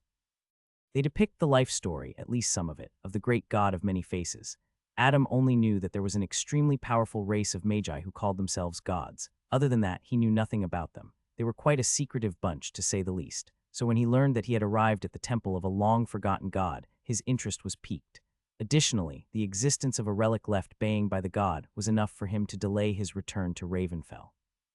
Great god of many faces, Adam asked with a tilt of his head as he followed him to the first mural on the wall. Yes, Valerian nodded, his topaz eyes sparkling with wonder. The laughing god is known as the breaker of oaths, weaver of lies, and the great god of many faces. He might have other names as well, but I'm not aware of those. Look, take a look at these murals. Under the young dragon's guidance, Adam studied the ancient murals carved on the walls. He saw an infant with pale blue skin and white hair emerge from the void of shadows and winter, grow into an adult, shake hands with an old man beneath the roots of a giant ash tree, craft artifacts like the golden hair, a hammer, a spear, and take on many disguises. Finally, the mural ended with the laughing god standing on a bridge between realms. Adam heaved a long, heavy sigh. It was a lot for him to take in. He found nothing familiar in the ancient murals except for one thing. Gazing at the giant ash tree beneath whose roots the laughing god and the mysterious old man were shaking hands, he murmured, Great Mother Yggdrasil, one of the few beings older than even the gods. Brother, is every ash tree the Great Mother? Valerian, who was perched on his shoulder, asked curiously. In a manner of speaking, yes. Adam nodded. They are all extensions of the world tree. Adam turned his gaze towards the bottom corner of the mural, where the string of words in the Mori language was inscribed. Breaker of oaths, weaver of lies, great god of many faces. Adam muttered those words inwardly. They sounded very ominous, to say the least. Finally, he turned his head towards the arched door next to the mural. Beyond the door was a staircase that led deeper underground, into the darkness. Just standing next to the door, he could feel a slight weight pressing on his spirit sea. Sensing that, he couldn't help but frown. As if confirming his speculations, Valerian whispered into his ears, Brother, that should be the effects of the soul flame. Adam nodded silently. Several tense moments of silence ensued before Valerian hopped off Adam's shoulder. He raised his head to look at him, then said, I'll stand watch here while you go down there. I don't think I should go there with you. Something tells me I wouldn't survive those flames, nor last inside your spirit sea while you're facing them. Adam remained silent, hesitation shadowing his face. He shared the young dragon's sentiments, but at the same time he didn't want to leave him alone here. As if sensing his doubts, Valerian assured him, Don't worry, brother. That four-armed demon won't come here anytime soon, so I'll be safe. You should worry about yourself. Adam turned to look at him with slight surprise in his eyes. Val, you sound mature. When the hell did that happen? Valerian looked away, snorting in disdain. Don't look down on me. I am a mighty dragon. I am the wisest. Hearing his words, Adam displayed a faint smile. That's the Val I know. His expression gradually turned solemn as he looked towards the darkness beyond the arched door. He took a deep breath, then said, Wait for me then. I'll be right back, and then we'll return to Ravenfell. With that said, he took a step forward and passed through the door. And just like the white butterfly prophesied, when the silence fell once more, the destined one, guided by a young dragon, walked into the temple's heart to lay claim to the relic of the laughing god. Adam's vision turned hazy when he took the first step. He felt his consciousness slipping through time when he took the second step.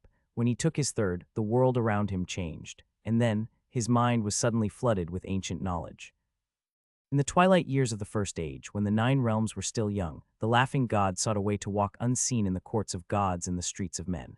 He desired not only to change his face, but to become the one he impersonated. He didn't just want to be disguised, he wanted to be believed. He wanted to breathe their breath, carry their scent, but more importantly, he wanted to fool the gaze of the king of gods.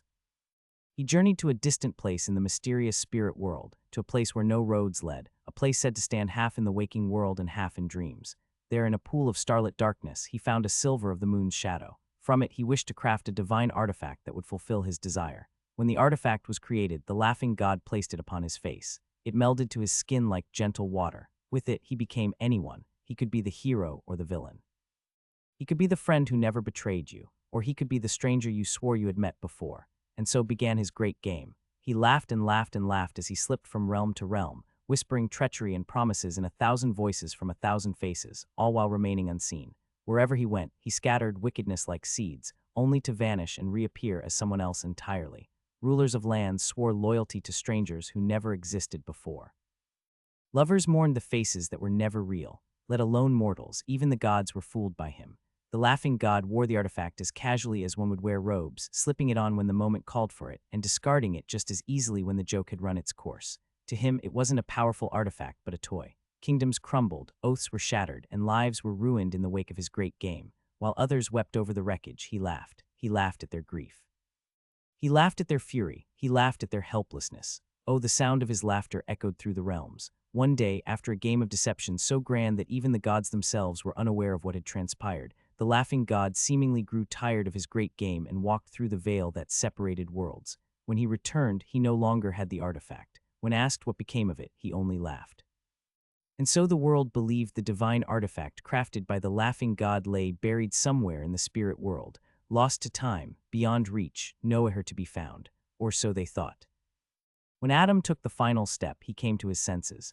A wave of searing heat crashed into him. It was a heat that didn't affect the body. No, it affected the soul. What was that? The raven-haired youth felt a chill crawl down his spine. He abruptly turned around to look at the mysterious staircase. His eyes narrowed when he discovered that they were carved with runes, a very complex set of runes. With trembling eyes, he tried to study them. He was able to understand the basic gist of it. Those runes passed on knowledge to me. The knowledge of. He turned around and gazed at the small chamber he had entered. In its center, within a ring of white flames, upon an onyx pedestal, the relic of the laughing god floated. The runes carved into the stairs behind him were meant to impart knowledge about the divine artifact to whoever entered. Not that many could enter it in the first place, though. The pressure of the soul flames would have driven them away before they even descended the staircase. When Adam gazed at the artifact floating on the pedestal, his breath caught in his throat. The knowledge regarding it was already inside his mind. This divine artifact was said to have been worn by the laughing god when he walked among gods and mortals unseen, whispering words of deceit into their ears, sowing chaos in their midst. An artifact wielded by the laughing god himself. Adam was thunderstruck. On top of the onyx pedestal floated a smooth, featureless mask of darkened silver that absorbed light instead of reflecting it. Its surface constantly rippled with faint, iridescent waves as though alive.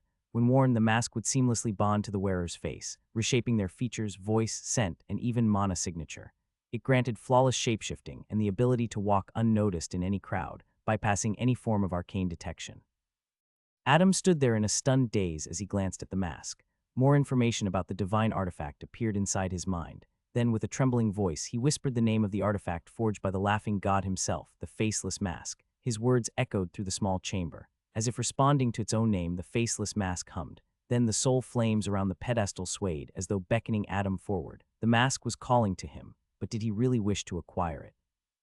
He hesitated. Along with the knowledge of the mask's origin, he had also learned of its one glaring flaw. That single flaw offset all the powers it granted. The faceless mask belonged to the laughing god, who wore 1,000 faces and left none of his own. The wielder of the mask gained perfect guise, beyond the sights of gods and men. That is why he was also known as the great god of many faces. But that simple flaw of the mask was utterly insidious. A drop of sweat trickled down Adam's forehead as he thought to himself, what else did I expect from the treacherous laughing god? Despite the faceless mask's devious flaw, it was still a divine artifact forged by a god. There was no way Adam would miss this chance, not when it was right within his grasp. And as for the mask's flaw, he had an idea of how to counter it, or at least he hoped that it would counter the flaw. Thus, he took a deep breath and steeled his resolve. Then he stepped through the ring of soul flames. The flames didn't burn his clothes or body, but they did try to burn his soul. However, the moment the foreign flames invaded his spirit sea, the eternal soul lotus stirred from its slumber and effortlessly snuffed them out. Then Adam reached out for the faceless mask. He hesitated for only a brief moment before his eyes blazed with determination, and the moment his fingers brushed against the cool surface of the mask. He heard the distant sound of laughter within his mind. That was the flaw of the faceless mask. It was the whisper of the laughing god, a whisper that slowly drove the wearer mad. The moment Adam's fingers brushed against the cool surface of the faceless mask, something strange happened. No, it would be wrong to call it simply strange. It was pure, unfiltered, and utterly diabolical. The faceless mask, which had been in slumber for countless millennia, finally hummed to life. For all these epochs, no one had been able to descend down the staircase, let alone step through the circle of soul flames. But now, someone worthy had finally overcome the trial of the soul flames. So when Adam came in contact with the dark silver mask, it immediately dissolved into shifting liquid, snaking up his arm before wrapping around his face.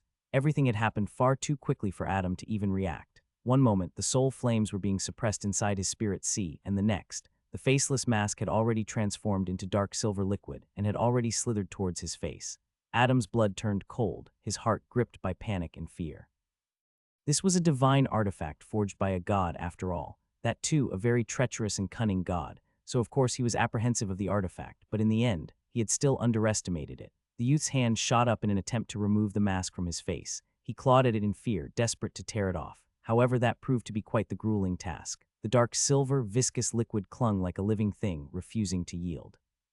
Silver tendrils seeped into his nostrils, his mouth, his ears, and even burrowed into his eyes. Then came the worst of it.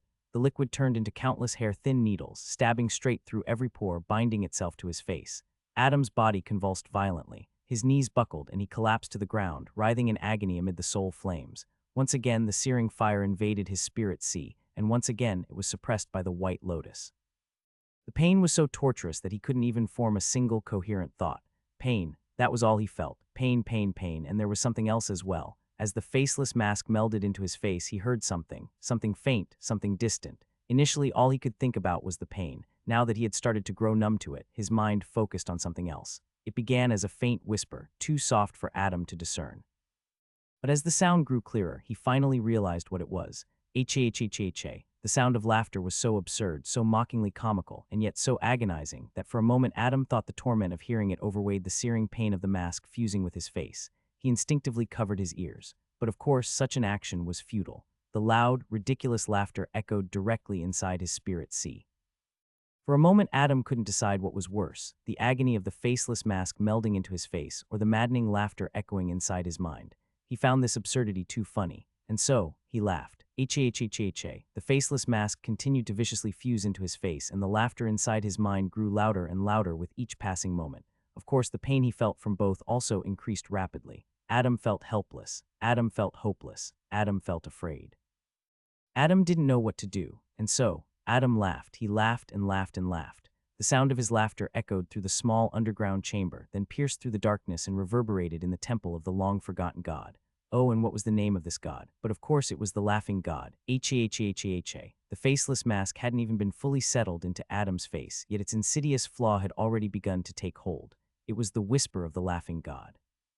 And that laughter was the distant echo of his eternal joke. The laughter assaulted him. The whispers assaulted him. The pain assaulted him. This pain was unlike any other he had felt before. He felt every inch of his face burn from agonizing pain. Despite tears streaming down his face, he laughed. He laughed and laughed and laughed. And after what felt like forever, the faceless mask had finished burrowing inside his face. Adam's face was now fully visible. It was still his, of course, except it was covered in blood and some more blood. The physical pain gradually subsided, and he found himself lying inside the circle of flames, gasping for air. Yet the laughter and the ravings continued to assault inside his mind.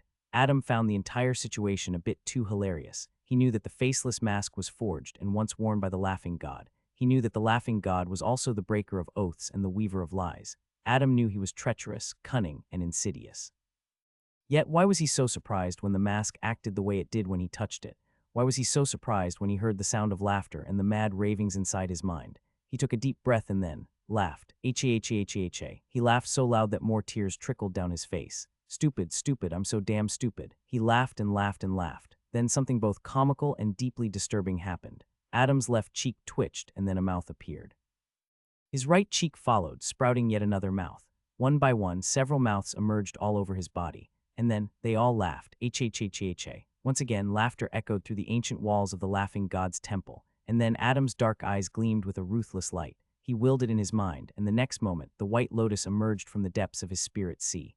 As it surfaced, the lotus bloomed, its divine aura spreading to the furthest corners of this ethereal space.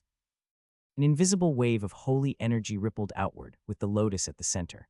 Gradually, the laughter and the ravings inside Adam's mind died down. It took several minutes for the flaw of the faceless mask to be countered. Yet even then, the flaw wasn't completely gone, only greatly diminished. Though Adam no longer heard the laughter or ravings, faint whispers lingered. Not even the eternal soul lotus could fully overcome the flaw of the laughing god's relic, or perhaps Adam himself was too weak to harness the lotus's full power. Regardless, with the faceless mask's flaw almost suppressed, the raven-haired youth was finally able to think properly. Realizing what had just transpired, his heart turned cold. In that moment, he felt extremely fortunate for the eternal soul lotus. If not for that artifact, Adam didn't dare to even think about it. The youth sat upright, gasping for air. His heart beat wildly inside his chest, and the fear of what had just transpired lingered in the depths of his eyes. He reached out with a hand to remove the mask, but he suddenly froze. There was a mouth on his palm smiling up at him. There were a few of them across his arm as well, some pursing their lips, others licking them, some grinned while others curved downward. Adam subconsciously gulped. He instinctively sent a mental command to the faceless mask, and the next moment, the mouths all over his body merged back into his skin. He took a deep breath, then once again reached out to remove the mask, and that's when he realized, much to his horror, that the faceless mask wouldn't come off. Wait, wait, wait, wait, wait. Immense panic flooded Adam's veins. When he reached for the mask, he didn't feel the cool sensation he was expecting. Instead, his fingers brushed against his blood-stained cheeks. He sent a mental command to the faceless mask to separate from his face, but the mask did not listen. He ordered it again and again and again, but the mask did not listen. It had seemingly gone into a slumber, but the faint whispers echoing in the far corners of his spirit sea told a different story. "This is not funny," Adam screamed in panic. "Gee, get off of my face, bastard." He pinched his cheeks, then clawed at his face. The mask did not come off. Instead, he ended up hurting himself. Is it always going to be like this? He thought in apprehension. Am I always going to hear those damned whispers? Damn it, at that point I might really turn mad. For a long time he didn't know what to do, but gradually he calmed down. He inhaled deeply, trying to placate his wildly beating heart. All right, calm down. Think, don't react. Almost a minute later, he finally managed to calm down to a certain extent. He ignored the faint whispers echoing inside his mind as he pondered his current predicament. He thought of the knowledge he received about the laughing god and the faceless mask. The laughing god wore the artifact as casually as one would wear clothes, slipping it on when required, and removing it just as easily when the joke had run its course. To the laughing god, the faceless mask wasn't a powerful artifact. It was just a toy. One day, the laughing god grew tired of his great game and went to the spirit world. When he returned, the artifact was no longer with him. Adam's eyebrows furrowed, and he went into deep thought. So based on the knowledge from the runes, the wearer can definitely take off the mask. So why is it that I'm unable to? Could it be because I'm too weak? Of course, I'm too weak to wield the mask. It's a divine artifact forged by a god, after all. I think the same principles should apply to the lotus. I'm too weak to unlock its full potential as well, and although I've never tried to discard it, I have a feeling that I might be unable to. Adam began to stroke his chin, his brows furrowing into a tight knot. So does that mean I won't be able to take off the mask until I grow more powerful? Powerful enough to wear the artifact as casually as one would wear clothes, just like the laughing god, but this poses a big problem. If I'm unable to take off the mask, doesn't that mean I'd constantly hear those whispers? The raven-haired youth gulped nervously, his back drenched in a layer of cold sweat. If it wasn't for the white lotus, what would have become of me? Would I have turned into a laughing madman, a victim of the faceless mask? He trembled at the thought. He grew more and more certain that this divine artifact was never meant for the likes of him. He was far too pathetically weak to wear it. It was no wonder he started hearing the mad laughter and the ravings as soon as he put on the mask, if not for the white lotus. This also confirms my speculation about the lotus being able to suppress the mask's flaw. The faceless mask might be a divine artifact, forged by a god, but the lotus. It's a divine artifact rumored to be as old as the universe itself. Its background is definitely deeper than the laughing god or his faceless mask. Thinking of that, Adam's face twisted into a dark scowl. If one was not powerful enough, then wielding the mask meant, at best, losing one's sanity and at worst, death. Bastard laughing god. Adam cursed inwardly. Soon, his expression turned somber. The faceless mask was no doubt a powerful divine artifact, meant to be wielded by someone of equal power. The laughing god had forged it based on his desire to become unseen after all. Then how powerful was the laughing god, he wondered. The thought sent goosebumps crawling across his skin. Emperor Magus, at least. At the same time, a crooked, nervous smile slowly spread across his face as he thought, with this, I now have 3 powerful artifacts, the eternal soul lotus, the staff of calamity.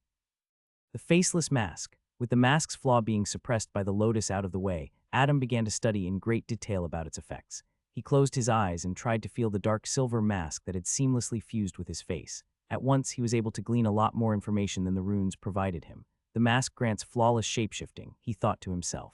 As a mere mana vortex magus, I can't bring out its full potential.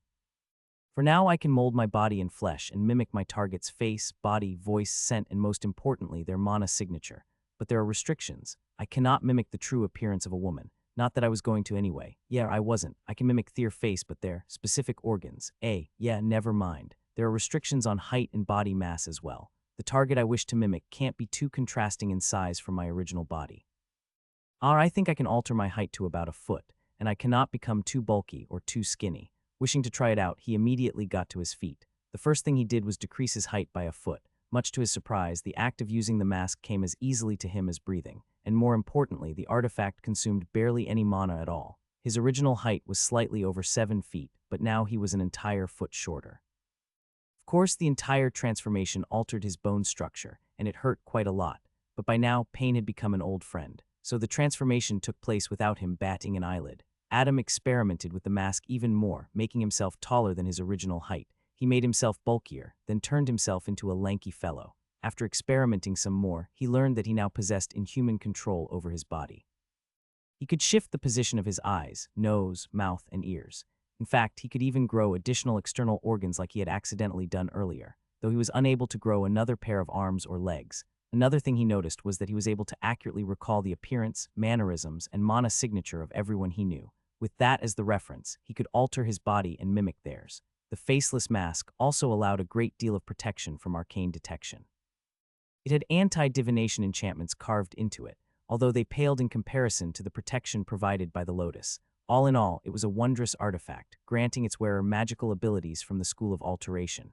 Adam believed that as he grew stronger, he would unlock more of the mask's potential. Eventually, his shape-shifting targets would no longer be limited to humans. He could become anyone. As for the flaw, Adam scoffed, but there were hints of fear lingering in his eyes. The lotus would take care of that, though he would always hear faint, barely audible whispers in his mind. It was a price he was willing to pay for wielding the divine artifact. Adam scanned the underground chamber once again, ensuring he hadn't missed anything. Then he shapeshifted into his first target, Felix of the Cult of Bones. After the Destined One laid claim to the relic of the Laughing God, the Jarnsmermere with the once stitched eyes offered his gratitude. His kin had been avenged, and he was now free. The Destined One and the young dragon departed soon after. After all, their journey was far from over. For beyond the snowy island, past the veil that separated the spirit world from the material world, a dark storm was brewing. As Adam flew through the portal that would lead him to Ravenfell, he desperately hoped that not too much time had passed. Within the spirit world, time worked in mysterious ways, so it was all a matter of chance. If he were lucky, he might arrive shortly after he departed, and if he were unlucky, Adam gritted his teeth as his surroundings turned into a blur of myriad colors, symbolisms, and knowledge and grotesque life forms. Finally, he saw the light at the end of the tunnel. It seemed to be a lifetime away from him, yet it arrived before him in a heartbeat. Before he passed through the veil, he muttered to himself, "I've been cursed with misfortune since the very start of the war. So please, just this once, let luck be on my side." And then, Adam was enveloped in a blinding light. Soon after, the sound of war thundered in his ears. It had been less than an hour since Adam had disappeared along with the hidden expert of the Cult of Bones. Since then, a lot of things had changed, and the battlefield had shifted dramatically. Firstly, the armed forces of the city, who had been locked in a losing battle against the cultists, suddenly gained powerful allies in the form of the serpents from the coil. With the aid of the serpents, the tides of battle had drastically changed. The Magi in the market quarter, who had once been struggling to defend the district from the vile cultists, had now fully established the stronghold. Moreover, the naval battle neared its end, with the city's forces and the Brotherhood emerging victorious. With the counselors of the city gathered together and formulating battle plans, a large number of Ravenfell's powerful Magi, including the Mana Vortex Magi, had gathered under the banner of the Raven in the Upton Quarter. That district, too, was about to be won over. With nowhere to go, the surviving cultists were fleeing towards the northern quarter. The upper half of this district had long since been destroyed by the powerful shockwaves resulting from the battle between Mana Core, Magi in the mountain ranges towards the north, while the lower half of the northern quarter would soon become the final battlefield for the Magi of both sides. Under the leadership of the counselors, the Magi of Ravenfell were slowly but surely directing most of their manpower towards that district. The battle looked like it was favoring Ravenfell, however, until and unless the Mana Core Magi were done with their respective battles, no one could say for sure who would come out on top in the end. While the forces of Ravenfell had recovered their morale and were brimming with fighting intent as they marched towards the northern quarter along with the Serpents of the Coil, the cultists had also received an unexpected windfall. Felix, the Mana Core Magus from the Cult of Bones, had returned. Now all the powerful Magi of the cult were rallying around him. After finding their pillar of strength and morale, the cultists were awoken with renewed fighting spirit. Near the wreckage of the Ravenfell arena, an elderly man with short white hair and piercing gray eyes could be seen sitting on a boulder. He scanned the faces of the Mana Vortex Magi gathered around him, causing them to shudder under his gaze. Good, he thought. None of them can notice any differences. Well, the real test would be to see if Felix's fellow Mana Core cultists could tell anything amiss, if there was one thing they could point out. That would be Felix, Adam's mana fluctuations while casting spells. He was a mana vortex magus and couldn't replicate the mana fluctuations of a mana core magus. That was simply impossible to do, although Felix's mana signature could be effortlessly mimicked. As long as Adam cast rank 3 spells and below, no one would be able to tell the difference. One more thing he discovered was that using the mask produced no mana fluctuations whatsoever. Usually when a magus cast a spell to alter their appearance or any other spell at all, those with keen perception could sense the mana flow, no matter how carefully it was suppressed. Shapeshifting with the faceless mask did not produce any mana flow, thus preventing others from noticing that a spell had been used. Furthermore, even if one used divination spells to scry information, they would find nothing. Very handy, thought Adam. Is everyone here? Asked coldly, his voice completely similar to that of Felix's.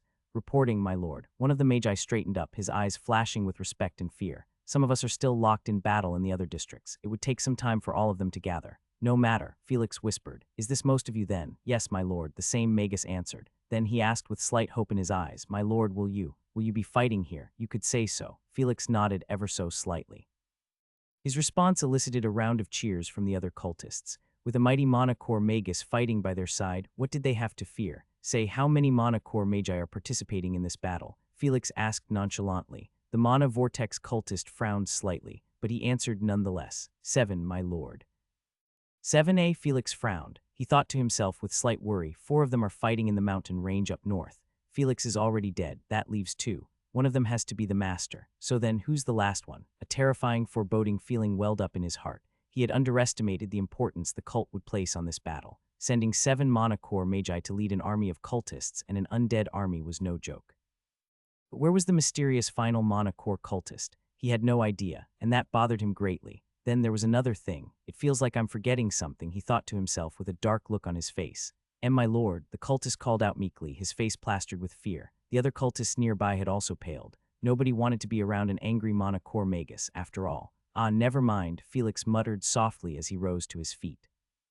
I'll take it one step at a time. Then he slowly started weaving hand seals. There was no haste in his movements at all. This action, however, caused the cultists to frown and feel greatly confused. Yet they did not interrupt him. Who in their right mind would want to interrupt a Mana Core magus? Finally, after several seconds, Felix cast his spell. Rank 3 spell, Amplified Gravity. In an instant, the gravity in the surrounding area increased by 6 times. The Mana Foundation magi were ruthlessly slammed to the ground. The Mana Liquefaction magi fared only slightly better, whereas the Mana Vortex magus had dropped to their knees. Their faces turned deathly pale, fear gripping their hearts. Before they realized what was even happening, Felix slowly raised his hand and then coldly muttered in Snackatung, return. The next moment, a black pillar shot up into the sky above the market quarter, then gradually shrank to the size of a 2-meter-long staff. It streaked all the way toward the northern quarter and landed squarely in Felix's hand, and then a brutal massacre unfolded.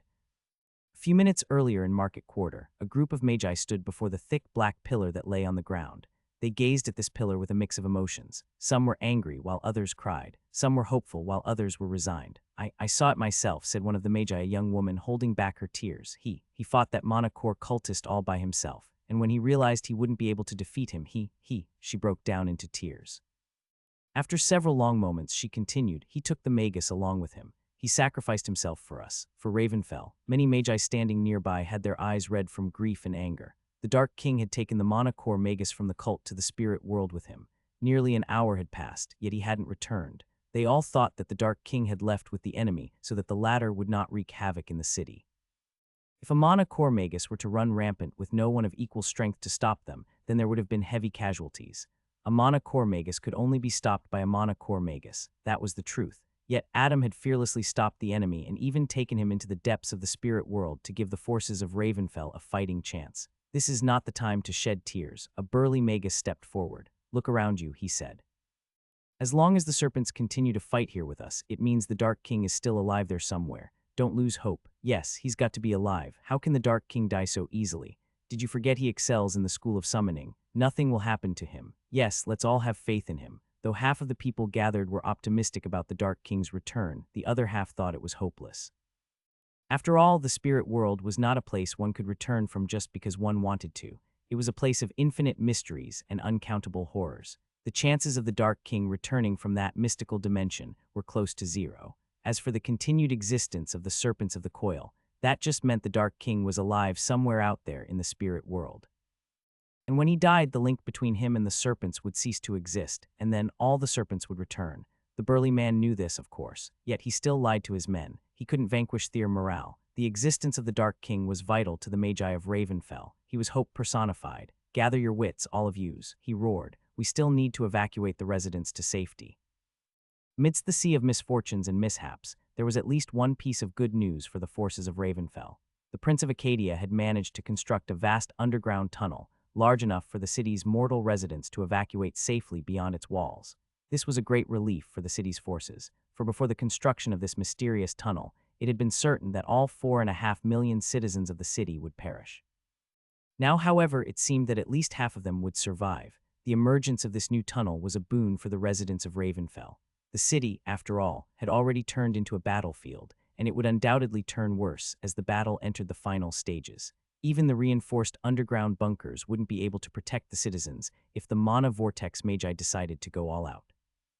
And if a Mana Core Magus battle happened to take place inside the city, or even if somewhere in the vicinity of the city, the consequences would be dire. So not all hope was lost.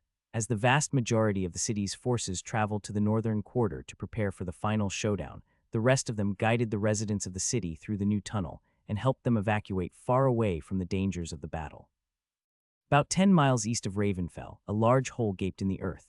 It looked almost as if some giant had taken a large bite out of the ground. This was the far end of the vast tunnel, the one that stretched from underneath Ravenfell. Currently, tens of thousands of mortals were making their way out of this large hole. Their clothes were tattered and their skins were covered in ash and soot. Their appearance was quite miserable, yet their eyes flickered with hope and liveliness. They had escaped the ravages of war and safely made it away from Ravenfell. They all thought they would have died horrible deaths, yet when they least expected it, the bloodline of Acadia had guided them to safety. Hundreds of thousands of people had gathered outside the large opening. Some were crying, while others were smiling with joy. Some were tiredly lying on the ground, while others were distributing food and rations. At the center of it all was the Prince of Acadia, Cedric Acadia. He had a solemn look on his face as he constantly barked out instructions. He had to ensure that the refugees were well protected. He couldn't let his guard down yet. He had to order his men and the Magi of Ravenfell, who had escorted them, to constantly check the perimeters. He had to constantly be on the lookout for any attacks from the cult. Needless to say, he was quite on edge. He had never faced anything like this before. In fact, he hadn't even planned to do this. At the beginning of the war, he had planned to flee. Yet here he was, taking care of hundreds of thousands of mortals and even more emerging from the tunnel. After dispatching a new group of Magi to scout the area ahead, Cedric turned to his guardian. "Yaka, do you recognize who that is?" There were hints of wariness in his eyes as he asked that question. The hunchback old man stayed silent for a moment. Then he turned towards the hill in the near distance, when his gaze fell upon the creature. Standing proudly atop it, staring in their direction, he shuddered. Cedric turned his head towards the distant hill with a complicated look in his eyes. As he gazed at the mysterious creature, who turned out to be an ally, standing atop it, he felt a mixture of fear, reverence, and gratefulness. While everyone thought that it was the Prince of Acadia who had carved the mysterious tunnel from Ravenfell to this place, nothing could be further from the truth. In reality, it was that creature who had done it, effortlessly carving a wide passage to ensure the safety of Ravenfell's citizens. The massive creature was no weaker than a Mana Core Magus. Its motives were unknown, yet there was no doubt that the citizens owed their safety to it.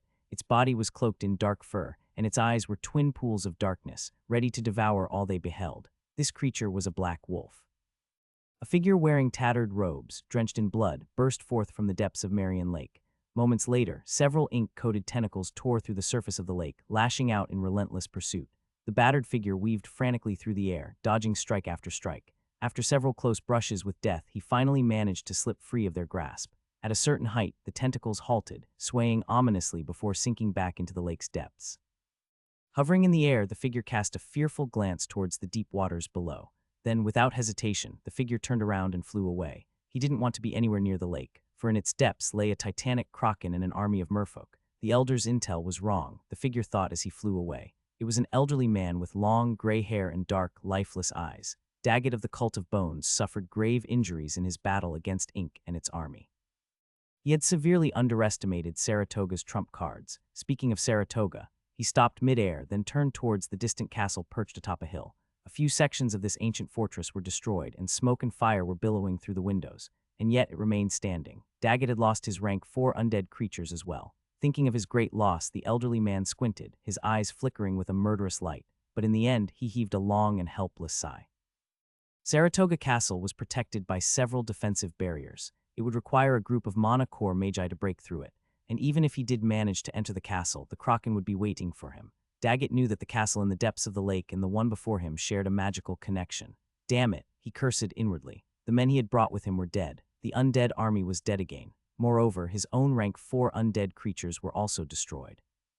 Daggett was utterly and thoroughly defeated. His only consolation was that at least he managed to survive a brutal battle against Ink the Kraken, but even then the injuries he had sustained were not minor. He reckoned he would need years to fully recover. More than his injuries, however, the death of his rank 4 undead knights pained him even more. It took him a lot of time, effort, and resources to create those knights. Not only did he have to defeat those powerful foes in battle, but he also had to spend a ton of money to turn them into his undead puppets. That damned woman. Daggett gnashed his teeth in rage as the image of Mathilda Whitaker surfaced in his mind. He sighed yet again, thinking to himself helplessly, at least one of them managed to kill her before it died. Her death eased his pain, albeit very slightly. Soon, his expression grew solemn as he turned in the direction of Ravenfell. The elder told me to return to the city after dealing with Saratoga, he thought. There was slight hesitation in his eyes. Within the cult, failure was not tolerated. The fact that he had failed so spectacularly in conquering Saratoga Castle would be heavily frowned upon. It didn't matter if he was a mighty mana core magus. In front of the inner council and the cult leader, his strength and status meant nothing. He would be made to pay for his failures nonetheless, but at least he was still alive. In the end, Daggett still chose to fly to Ravenfell and join the war there. As for his failure, he could explain his circumstances to the elder and expect some leniency. Not only did Daggett have to battle Ink, who was a mana core rank existence, but he also had to fight Mathilda Whitaker, who was no weaker than a mana core magus with the assistance of the Black Staff. He believed that the elder would come to understand his point of view. After all, among the 5 elders of the inner council, the one in Ravenfell currently was the most understanding. The rest of them were absolutely crazy. I wonder if it's because all of us are necromancers and Elder Benton isn't, he thought to himself. Lost in thought, draped in failure and shame, Daggett slowly made his way towards the city of Ravenfell. Just 1 hour after Adam and Felix had disappeared, the market quarter that had been teeming with cultists had now been taken back by the armed forces of the city. The district lay in ruins, buildings had collapsed, and the cobblestone streets were strewn with corpses. The stench of death and smoke permeated the air. Despite that, the city's forces seemed to be in a relatively good position. They were on the brink of defeat, with the city falling into the clutches of the Cult of Bones. Yet when the army of serpents arrived, the scales of battle switched completely. Now here they were. With the market quarter under their control, they had established a safe corridor to the harbor quarter to their east, and because of that simple action, the naval battle was quickly turning in their favor because of the arrival of swift reinforcements. Moreover, the downtown quarter to their north was also quickly being retaken. It was only a matter of time before the uptown quarter was also won over.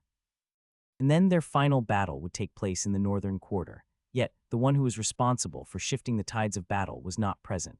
Many magi of Ravenfell had gathered around the black pillar that lay unmoving in a certain section of this district. They all gazed at the mysterious runes etched on the surface of the pillar with gloomy eyes. Whether they wanted to accept it or not, this black pillar could very well become the last memento of the Dark King. Say.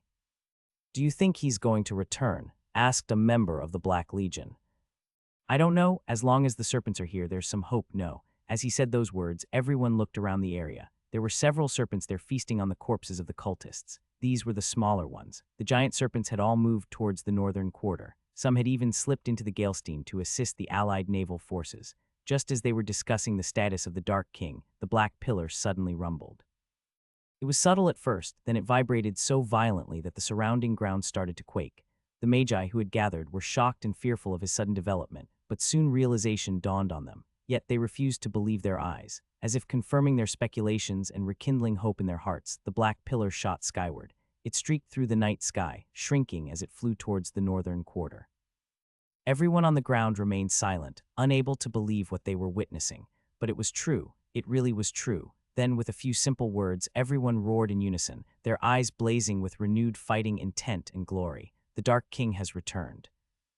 As the gravity increased sixfold, the cultists surrounding Felix immediately lost balance. The weakest of the bunch were ruthlessly slammed to the ground, their bones creaking from the abrupt increase in gravity. Magi would struggle when gravity was doubled. let alone increased by 6 times. The mana vortex level cultists were viciously thrown to their knees, unable to believe what was happening all around them. One moment they were patiently waiting for Lord Felix to finish preparing the magical component of whatever spell he was casting, hoping that the spell would strengthen them for the upcoming battle. But the next moment it turned out that their lord was actually using a spell against them, not for them.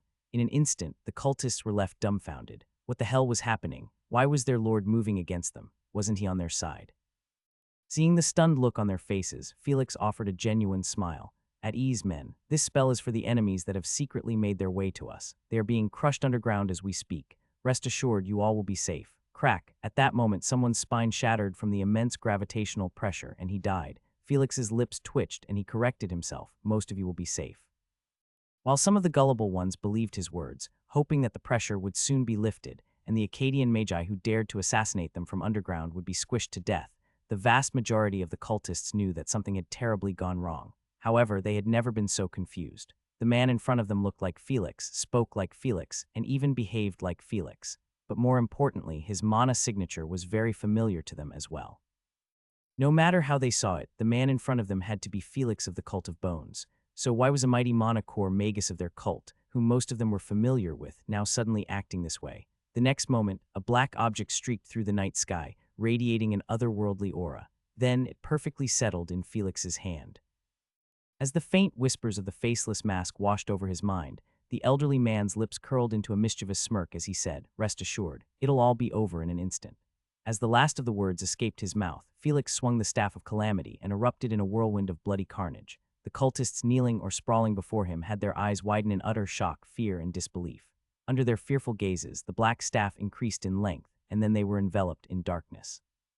Hot blood sprayed in the air, severed limbs scattered on the ground, bones shattered, and viscera flew in all directions. In a single, swift motion, Felix swung his staff and reaped dozens of lives. Because of the shock of seeing their own ally attacking them, and the fact that the gravity prevented them from making any movement, even mana vortex magi met their ends. And amidst it all, Felix moved unhindered. Everywhere he went, the gravitational pressure followed like a cape that billowed in the ghostly wind. The staff of calamity flashed through the air, harvesting one life after another. It didn't matter if they were mana foundation, mana liquefaction, or even mana vortex magi. They died all the same, unable to move, fear shadowing their faces and crushed beneath the staff. Felix's figure moved with the vicious, blood-chilling grace of a natural-born killer. He had perfect control over every inch of his body, dealing maximum damage with the least effort. It was efficient. It was beautiful. Red mists and screams of agony surrounded him like a mantle. The eternal soul lotus sang with delight as it devoured the souls of the fallen. The whispers of the faceless mask softened into a twisted lullaby. The cultists howled in misery as they reluctantly welcomed oblivion. Blood, screams, and explosions together, they wove a macabre symphony of death. And then the killing spree had ended just as swiftly as it had arrived. The gravity field had abruptly vanished as well, and when people started to get to their feet to take a look at the carnage around, Felix had already disappeared. No, Felix had not disappeared. It would be more accurate to say that he had already changed faces. The magi of the cult looked around in horror. The battlefield around them had become a graveyard of undug corpses. By now, they would be fools not to realize that Felix had been an imposter. Still, the chaos he had left behind was simply blood-chilling to witness. Dozens of cultists had perished in those few seconds. Worse still, many of them were mana vortex magi. Now the cultists were starting to believe that Felix, their superior from the cult, had defected to the enemy's side. But the keener ones thought something else, for they recognized the staff. With an ashen face, one of the mana vortex-level cultists stepped forward and roared, "Don't let your guard down. The enemy might still be in our midst." Those few words sent a chill down everyone's spine. They looked around frantically, trying to look for any signs of Felix. Some looked for Adam instead. They employed all sorts of arcane means to detect them. But of course, neither could be found. One of the mana liquefaction magi approached the person who had spoken before. Then he said in a meek, trembling voice, My lord, we need to get in battle formation. The forces of Ravenfell are almost upon us." The mana vortex cultist looked at this person with vigilance, but when he realized that it was his subordinate, he relaxed a little. Then he solemnly nodded as he gazed south. There the armed forces of magi had already gathered, ready for the final showdown. He inhaled deeply, then roared, "Get in battle formation. Face southward. Stick close to each other and look out for the imposter. Don't fear, the elder is with us." His final words, however, never escaped his lips. His subordinate, when he had just spoken, had stabbed him in the neck with a dagger. It was a beautiful black dagger carved in the likeness of a raven's feather. The mana vortex cultist's eyes widened in shock and fear. Before he could even attempt to get away, his subordinate's dagger swept out, nearly severing his head. His head was now left dangling from his neck by a thin strip of flesh. Everything had happened too quickly for the nearby people to even react, and what transpired next caused them to tremble in fear. The mana liquefaction cultist grabbed the mana vortex cultist's head and then, with a vicious pull, tore it free spine and all from the body. Then, a Stygian serpent with topaz eyes slithered from the cultist's sleeve and sprayed venom on the bloody spine. Following that, the man's hands blurred, and before anyone knew it, a brilliant magic circle had enveloped the venom-coated spine. Adam's lips curled into a mischievous smirk as he spoke in the voice of the man whose face he now wore. Anything can serve as a material component, most of all a body part of mana vortex magus. As long as you know the spell and physical components, the world is yours. The spine shuddered, then transformed into dozens of razor-sharp spikes that shot out in all directions, instantly killing the nearby magi. And for those the projectiles didn't kill, the venom surely would, before the last of the bodies hit the ground. Adam was already wearing a new face, and the laughing god continued to whisper in his mind. The city's armed forces had set up a temporary camp on the southern edges of the northern quarter, while the cultists had done the same directly opposite them. Although they hadn't ventured too far north, wary of the dangerous shockwaves radiating from the Monocore Magi's battle in the mountain ranges. Strangely enough, the two sides had to come to a tacit understanding that this would be the final showdown between them. And thus the two armies prepared themselves for battle as a tense atmosphere descended over the entire district. The Cult of Bones had bypassed all of Ravenfell's security measures and infiltrated the city through the vast underground sewer tunnels. Then they had wreaked havoc throughout the city. Caught off guard, the city's forces suffered massive casualties at the beginning of the battle, but gradually the tides shifted in their favor. Their naval forces received the surprising assistance of the Brotherhood's fleet. Meanwhile, the city's ground forces received the help of the Serpents of War. And now, after hours of grueling, continuous fighting, the Battle of Ravenfell had culminated to its final showdown that would take place in the northern quarter. This was excluding the Battle of the Monocore Magi, of course. The outcome of this entire battle would ultimately hinge on which side's Monocore Magi emerged victorious. In the heart of the Akkadian Magi's camp, within a temporary tent serving as the command center, all the prominent Mana Vortex Magi had gathered. They hailed not only from Ravenfell and Saratoga, but also from the other pillars of the empire. Ravenfell used to have 7 counselors, but now, only 2 of them were present at the command center. Taran Norwood, the traitor, had been slain. Ives Ballard, yet another traitor, was currently away from the city in pursuit of Anna and her entourage. Daniel Ransenberg's current location was unknown. Nilian Fina was also the same. He had been recuperating ever since the battle at Blackshore. And Sabrina Benton, she had perished. That left only Hammond MacLeod and Halbert Dawson representing the Council of Ravenfell. However, that was not to say they were the city's only Mana Vortex Magi. No, there were others as well. And most, if not all, of them had gathered here. Additionally, the Mana Vortex Magi, who had arrived here with their students for the Grand Magus Tournament, were also present. Needless to say, they all had extremely ugly expressions on their faces. They had already received word from Saratoga about the invasion of the cultists. Needless to say, they were thunderstruck at that discovery. Later, when they found out that the threat had been dealt with and that all the young Magi were safe, they couldn't help but feel relieved. And then came the shocking news of Mathilda Whittaker's death. She died protecting her home. Hammond MacLeod stood at the large, round table and muttered in grief. He couldn't believe that Professor Whittaker had passed away defending Saratoga Castle. The two were old friends, and as such, the news of her death hurt him deeply. But there was yet another feeling bubbling inside his heart, raging with tumultuous waves. The fact that someone knew about the secret passages that led to Saratoga meant that there was a spy amongst Thema's spy who most likely attended Saratoga.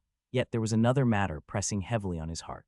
He looked at all the Magi present, then took a deep breath and said, "I have received verifiable intel that the Monocore Magus, who led the invasion of Saratoga, has managed to escape." He was last seen flying towards the city. At once, a grave expression settled on the faces of the Magi that had gathered around the table. The Magi from the other pillars, or the ones who had come from outside of Ravenfell, weren't shocked that Saratoga Castle was able to repel a mighty Monocore Magus. Saratoga was the oldest pillar of the Akkadian Empire. As such, no one doubted its strength and heritage. It was a given that the ancient fortress would be able to remain standing despite being invaded by a small army led by a Monocore Magus, even if they had managed to secretly infiltrate it. What really bothered these people was that the Monocore Magus in question was now heading their way. No matter how many of them gathered, they wouldn't be able to defeat the enemy. They might be able to stall for some time, but slaying the enemy was out of the question. The gap between a mana vortex magus and a mana core magus was just that wide. Even Ink the Kraken, with the help of his merfolk army, had failed to kill Daggett, so how could these mana vortex magi hope to slay him? Soner Pitt, the professor from Greenfield Ridge, stepped forward and asked solemnly, "I don't care about the approaching enemy. We will deal with him one way or the other. But are our children safe?" That was the common mentality among most of the magi in the Empire. They cared less about their own lives and more about the future generation who would one day inherit their legacy. "Rest assured," Hammond nodded, "there are no casualties among the contestants who came to participate in the tournament. There were, however, some casualties among the students of Saratoga, but Hammond did not mention it. He kept that sorrowful news in his heart. And what about Adam? Any news of him?" Edwin slammed the table with his fist, his tone laced with nervousness, fear, and anger. Adam was not only the benefactor of his Turner family, but he was also his grandson's sworn brother.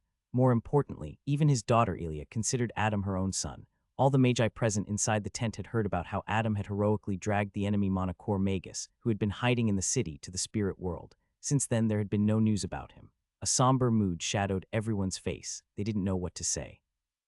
A mere Mana Vortex Magus of 35 years of age had sacrificed himself to give Ravenfell a fighting chance. Everyone here knew how much death and destruction a Monocore Magus could cause, especially with no one to stop him.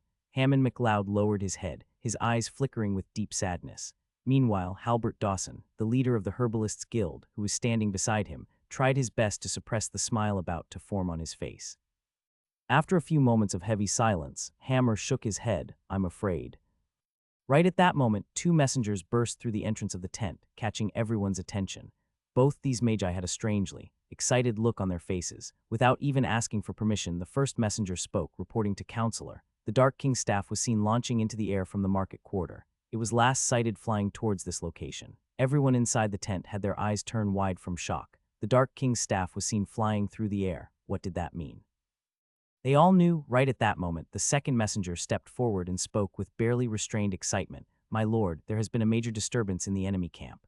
Our scouts report several of their experts dead, and more importantly, their formation is in chaos. They seem to be looking for someone in their midst." In that moment, countless questions appeared inside the Magi's heads, but more importantly, there was one that shook them to their cores. Did the Dark King defeat the Monocore Magus he was fighting? Hammond McLeod was the first to snap out of his daze. With Adam wreaking havoc behind enemy lines, this was the most opportune moment to strike the enemy. He thrust out his hand and roared, "Prepare to attack," and unbeknownst to them, a bolt of lightning streaked through the air, vaulting towards the enemy lines. The faceless mask's flaw was the whisper of the laughing god. The whisper was the laughter and ravings that slowly drove the wearer mad. However, he soon realized that the more he proactively used the faceless mask to wear new faces, the whispers would intensify. When he wore his own face, the whispers would largely subside, though they would still be present. Still, this was a new experience for Adam, and one that wasn't at all welcomed. He was used to his mind remaining cold, sharp, and calculating, especially during battle. Having whispers, no matter how faint they were, constantly echo in his mind was greatly distracting. Annoying, so annoying, Adam thought to himself as he dodged the sword slash of a cultist with a simple sidestep. He was wearing yet another cultist's face, and the laughing god continued to whisper in his mind, but of course he ignored it. Adam grabbed the attacker's head and slammed him viciously to the ground, shattering his skull and sending brain matter scattering in all directions. He then gave his hand a sharp flick, cleaning off the blood and bone splinters from it, his brows furrowing in displeasure. Disgusting, so disgusting. Through his sphere of resonance, he sensed a Mana Vortex Magus silently attacking him from behind. He positioned the Staff of Calamity behind him, then commanded it to expand. At once, the staff became as thick as a pillar, shielding his back, and a moment later, a sharp sound filled the air as the attacker's sword struck the staff instead of slicing through the raven-haired youth's neck. Adam disappeared from his spot, teleporting right behind the assailant. Then, with a cold look in his eyes, he grabbed the cultist's head, then repeatedly slammed it against the thick shaft of the black staff. The ease with which he was slaying the Mana Vortex Magi caused the others around him to shudder in fear. The cultists surrounded him, none daring to step forward. Countless bodies were strewn around the youth, all of them looking like they were killed by a demon instead of a human. Adam's face squirmed like tiny worms writhing under his flesh, and the next moment he was wearing his own face again. His face was bloody, and his eyes were unfocused due to the constant use of the lotus. For a while now, he had been depending on his sphere of resonance rather than his direct eyesight for battle. He sighed deeply, then raised his head towards the sky. He glanced at the twin moons and softly murmured, "Is there any end to this fighting? I'm so tired." "Who do you think you are? You are surrounded by us all," died Dark King. Another mana vortex magus gathered his courage and lunged at Adam from behind, but in the end his spear ended up striking at a realistic illusion of the raven-haired youth. Before he realized what had happened, he felt sharp pain radiate from his neck. He turned his head ever so slightly and noticed a Stygian serpent had viciously bitten his neck. In an instant, extremely poisonous venom was released from the serpent's fangs and sprayed into the cultist's bloodstream. The man's skin immediately turned purple and he started frothing at the mouth. He hadn't died yet, but completely rendered immobile. His body twitched at Adam's feet. The youth looked down at him with slight pity. Then, with the same look on his face, he raised his foot and whispered, "Fool, what were you thinking?" Splat. In front of the horrified gazes of the surrounding cultists, Adam ruthlessly stomped on the man's head, instantly killing him. By now, Adam's expression had turned completely indifferent. He was growing numb to the feeling of murder, something which he did not like one bit. The number of people he had killed tonight far outnumbered the number of people he had probably killed throughout his life. I think so, he wondered. He turned south, gazing at the armed forces of Ravenfell in the distance. "How long are you planning to take? This is the perfect chance to attack, you bastards." His gaze then shifted further southward. He tilted his head a little, an action that caused blood to trickle down from his eyes. He ignored that and wondered, "I feel like I'm forgetting something." But what is it? He did not know. How could he recall something that he had never known? Suddenly his eyes narrowed. What's that? He noticed a bolt of lightning streak through the night sky. It was slowly approaching him at a quick speed. When Adam realized what it was, or rather, who it was, his eyes gradually widened. Fatty. Before the bolt of lightning even reached the ground, its loud laughter could be heard all throughout the battlefield. It was like the sound of thunder. Kahahaha. And then with a loud, resounding thud, the bolt of lightning, which actually turned out to be a person draped in lightning, landed right beside Adam. Edward ignored the murderous gazes of the cultists surrounding him, as if they weren't even present. He then turned to Adam's blood-soaked figure and grinned. "Looks like you've been having all the fun without me." It went without saying that Adam was extremely startled to see Edward. He sensed his mana fluctuations and confirmed that he had indeed become a mana vortex magus. But what shocked him even more was the lightning mana dancing around him like it had come alive. Signs of resonance, he thought to himself in wonder. As a mere mana vortex magus, incredible, as expected of an S-grade talent. "What, you surprised?" Edward grinned. Adam snapped out of his daze, then scoffed. "You should be ashamed of yourself for taking so long to become a mana vortex magus." Edward's grin instantly stiffened. Now it seemed forced. Adam touched the shaft of the staff and commanded it to shrink. He gracefully spun the staff in his hand, then rested it on his shoulder. "Let this battlefield be your whetstone," he said. "Sharpen your skills and consolidate your newfound strength." He got into a fighting stance, then added, "Stick close to me." Oh, and Adam turned to his best friend and said with a smirk, "Try not to die, yeah." Edward scoffed. "Speak for yourself. You look like you're one step away from croaking." A moment later, his expression turned somber. "Hey, Adam," he called out. "What?" Edward paused for a brief moment, then asked, "You all right?" The aura his friend was radiating was blood-chilling. He had no idea how many people he had to kill to be bathed in such a vile, demonic aura. But that wasn't the concerning part, it was his eyes. When Edward looked into them, he felt as if someone had tightly gripped his heart. Those eyes looked murky and dilated like those of an elderly person at death's doorstep. Adam remained silent for a moment, then flashed a smile. Always, there was deep pain suppressed in his voice, yet the brilliant smile told a different story altogether. That was all the time the two had to converse with one another. The enemy was already upon them. Adam wasn't worried about Edward at all. In the worst-case scenario, he would be able to teleport both of them out of this mess.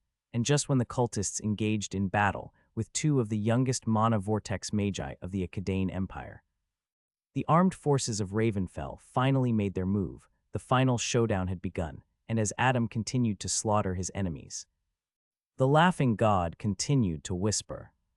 Daggett quickly approached Ravenfell from the west. As he soared through the clouds, he could already see the city burning in the distance. That brought a faint smile to his lips. However, when his gaze shifted towards the farmlands west of the city, his expression grew solemn. A large chunk of that land had been enveloped in a cloud of darkness, and inside that tenebrous cloud, he could sense two mana core magi fighting. This darkness, it has to be Marcus Blackwood. He thought to himself as he slowly reduced his speed. As he sensed the mana signature of the person Blackwood was fighting, his eyes narrowed. So the Elder is personally fighting Blackwood. Great, this is my chance to make up for my failure. Just as he thought that, he launched towards the battle happening down below. But midway, he came to a sweeping halt. It was because Elder Marden Benton had sent him a mental transmission. "I must be the one to slay Blackwood. You head to the city and capture Adam." Felix has failed, simple words, but ones that caused Daggett to be utterly shocked. It wasn't the first half of the message that surprised him that much was understood. As the leader of the cult's forces, he should be the one to defeat the enemy leader to send a loud and clear message. But it was the following words that he found himself unable to believe. Felix has failed. Daggett did not even know how to react. He turned toward the city in the near distance. Out there in the northern quarter, a fierce battle was taking place between the Akkadian magi and the cultists. Surprisingly, there were a large number of otherworldly serpents as well. He couldn't sense Felix's presence anywhere. For the first time since arriving on this continent, he started taking Adam seriously. All this while, he couldn't understand just why Elder Benton and the cult leader would hold the Dark King in such high regard, but now, he finally understood. A mana vortex magus slaying a mana core magus was unheard of. How did the boy manage to take out Felix? He should have been able to escape at the very least. Daggett was so stunned by the news that he remained frozen in midair. It was only when Marden's cold voice echoed in his ears once again did he snap out of his daze. "Capture Adam Constantine, or I will behead you myself," said the elder of the inner circle. Daggett's expression turned cold at those words. Yet deep in his dark, lifeless eyes there were hints of fear, for he knew that Benton was very much capable of doing what he said. Without wasting another breath, he flew towards Ravenfell, his target, Adam Constantine. The armed forces of Ravenfell had seized the moment and attacked the enemies when Adam was amidst their forces, wreaking havoc. It was the perfect opportunity. While Ravenfell's forces advanced with a steady battle formation, the cult's formation was all over the place. Not only did they have to pay attention to the incoming army, but they also had to deal with Adam and Edward, who were like the harbingers of death and carnage. Adam was as elusive as a fleeting memory, appearing in one place, dealing death, then disappearing. He would then reappear in another place, but this time with a different face. No one knew where he would attack from, and no one knew which face he would wear next. His actions caused the Cutlass to become distrustful of one another act that was very detrimental to them in the midst of a chaotic battle. Edward's approach, on the other hand, was more simplistic. But that was not to say he was any easier to deal with. Lightning surrounded his body like a mantle, making it difficult for others to pierce through his defense. Furthermore, his physical speed was mind-boggling. The youth literally moved like lightning. The two were more than enough to draw the attention of the vast majority of the cultists, while the armed forces of Ravenfell attacked them from the south. And when the two sides finally collided, all hell broke loose. In an instant, the battle formations were reduced to nothing but burdens. With tens of thousands of magi wielding thousands of different types of magic, the battlefield became a chaotic plain of blood, steel, and spells. Blood sprayed through the air, and corpses immediately started hitting the ground as the two massive forces clashed. Ravenfell's forces attacked with murderous fury. This was their bloody retaliation. This was how they would punish the vile cultists who dared invade their home. Ravenfell was once a bustling city, one of the greatest metropolises in the empire, but now the land was ravaged by war. Fire and death permeated every nook and cranny of the city. The number of casualties among mortals and magi was far too many to even count, and the cause of it all was the damned cult of bones. With all the powerful magi of the city now gathered under the banner of the Raven, and with the help of the Serpents of the Coil, the army of Ravenfell unleashed boundless wrath upon the cultists. It did not matter if they died. As long as they delivered judgment to their enemies, that was all that mattered. The battle had quickly turned chaotic and barbaric, with magi from both sides dying by the second. But this was what war brought: blood, grief, and stripping away of all civility. Spells tore through the air like storms, shattering stone and flesh alike.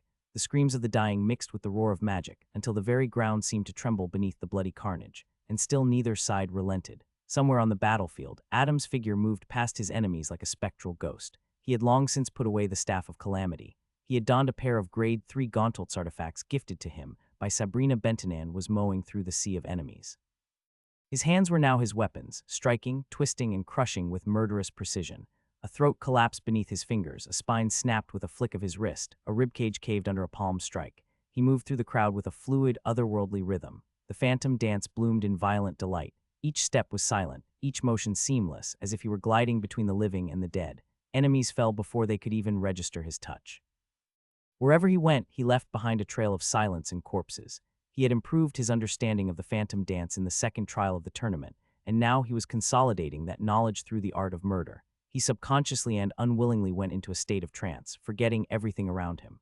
Once again, he felt like he was on the cusp of truly understanding the essence of the phantom dance, but he was missing something very crucial. Adam's mind gradually drifted towards the whispers of the laughing god.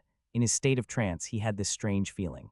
He had this bizarre feeling that if he listened to those whispers, he would have a great opportunity to unravel a cosmic truth. He just needed to pay attention to those whispers for a little while. Just a little. Surely it wouldn't hurt. Right. the eternal soul lotus hummed, suppressing the whispers of the faceless mask and bringing clarity to his mind. Adam's back was drenched in cold sweat as he realized what had just happened. He stopped in his footsteps, gasping for air. His chest violently heaved up and down as he looked around with wide eyes. Everywhere he looked, all he saw were corpses. Blood flowed in streams, reaching up to his ankle. Did I do all of this? He clasped his head with a hand, trying to understand what was going on. In his state of trance, he seemed to have gone somewhere really dangerous. What happened? He wondered.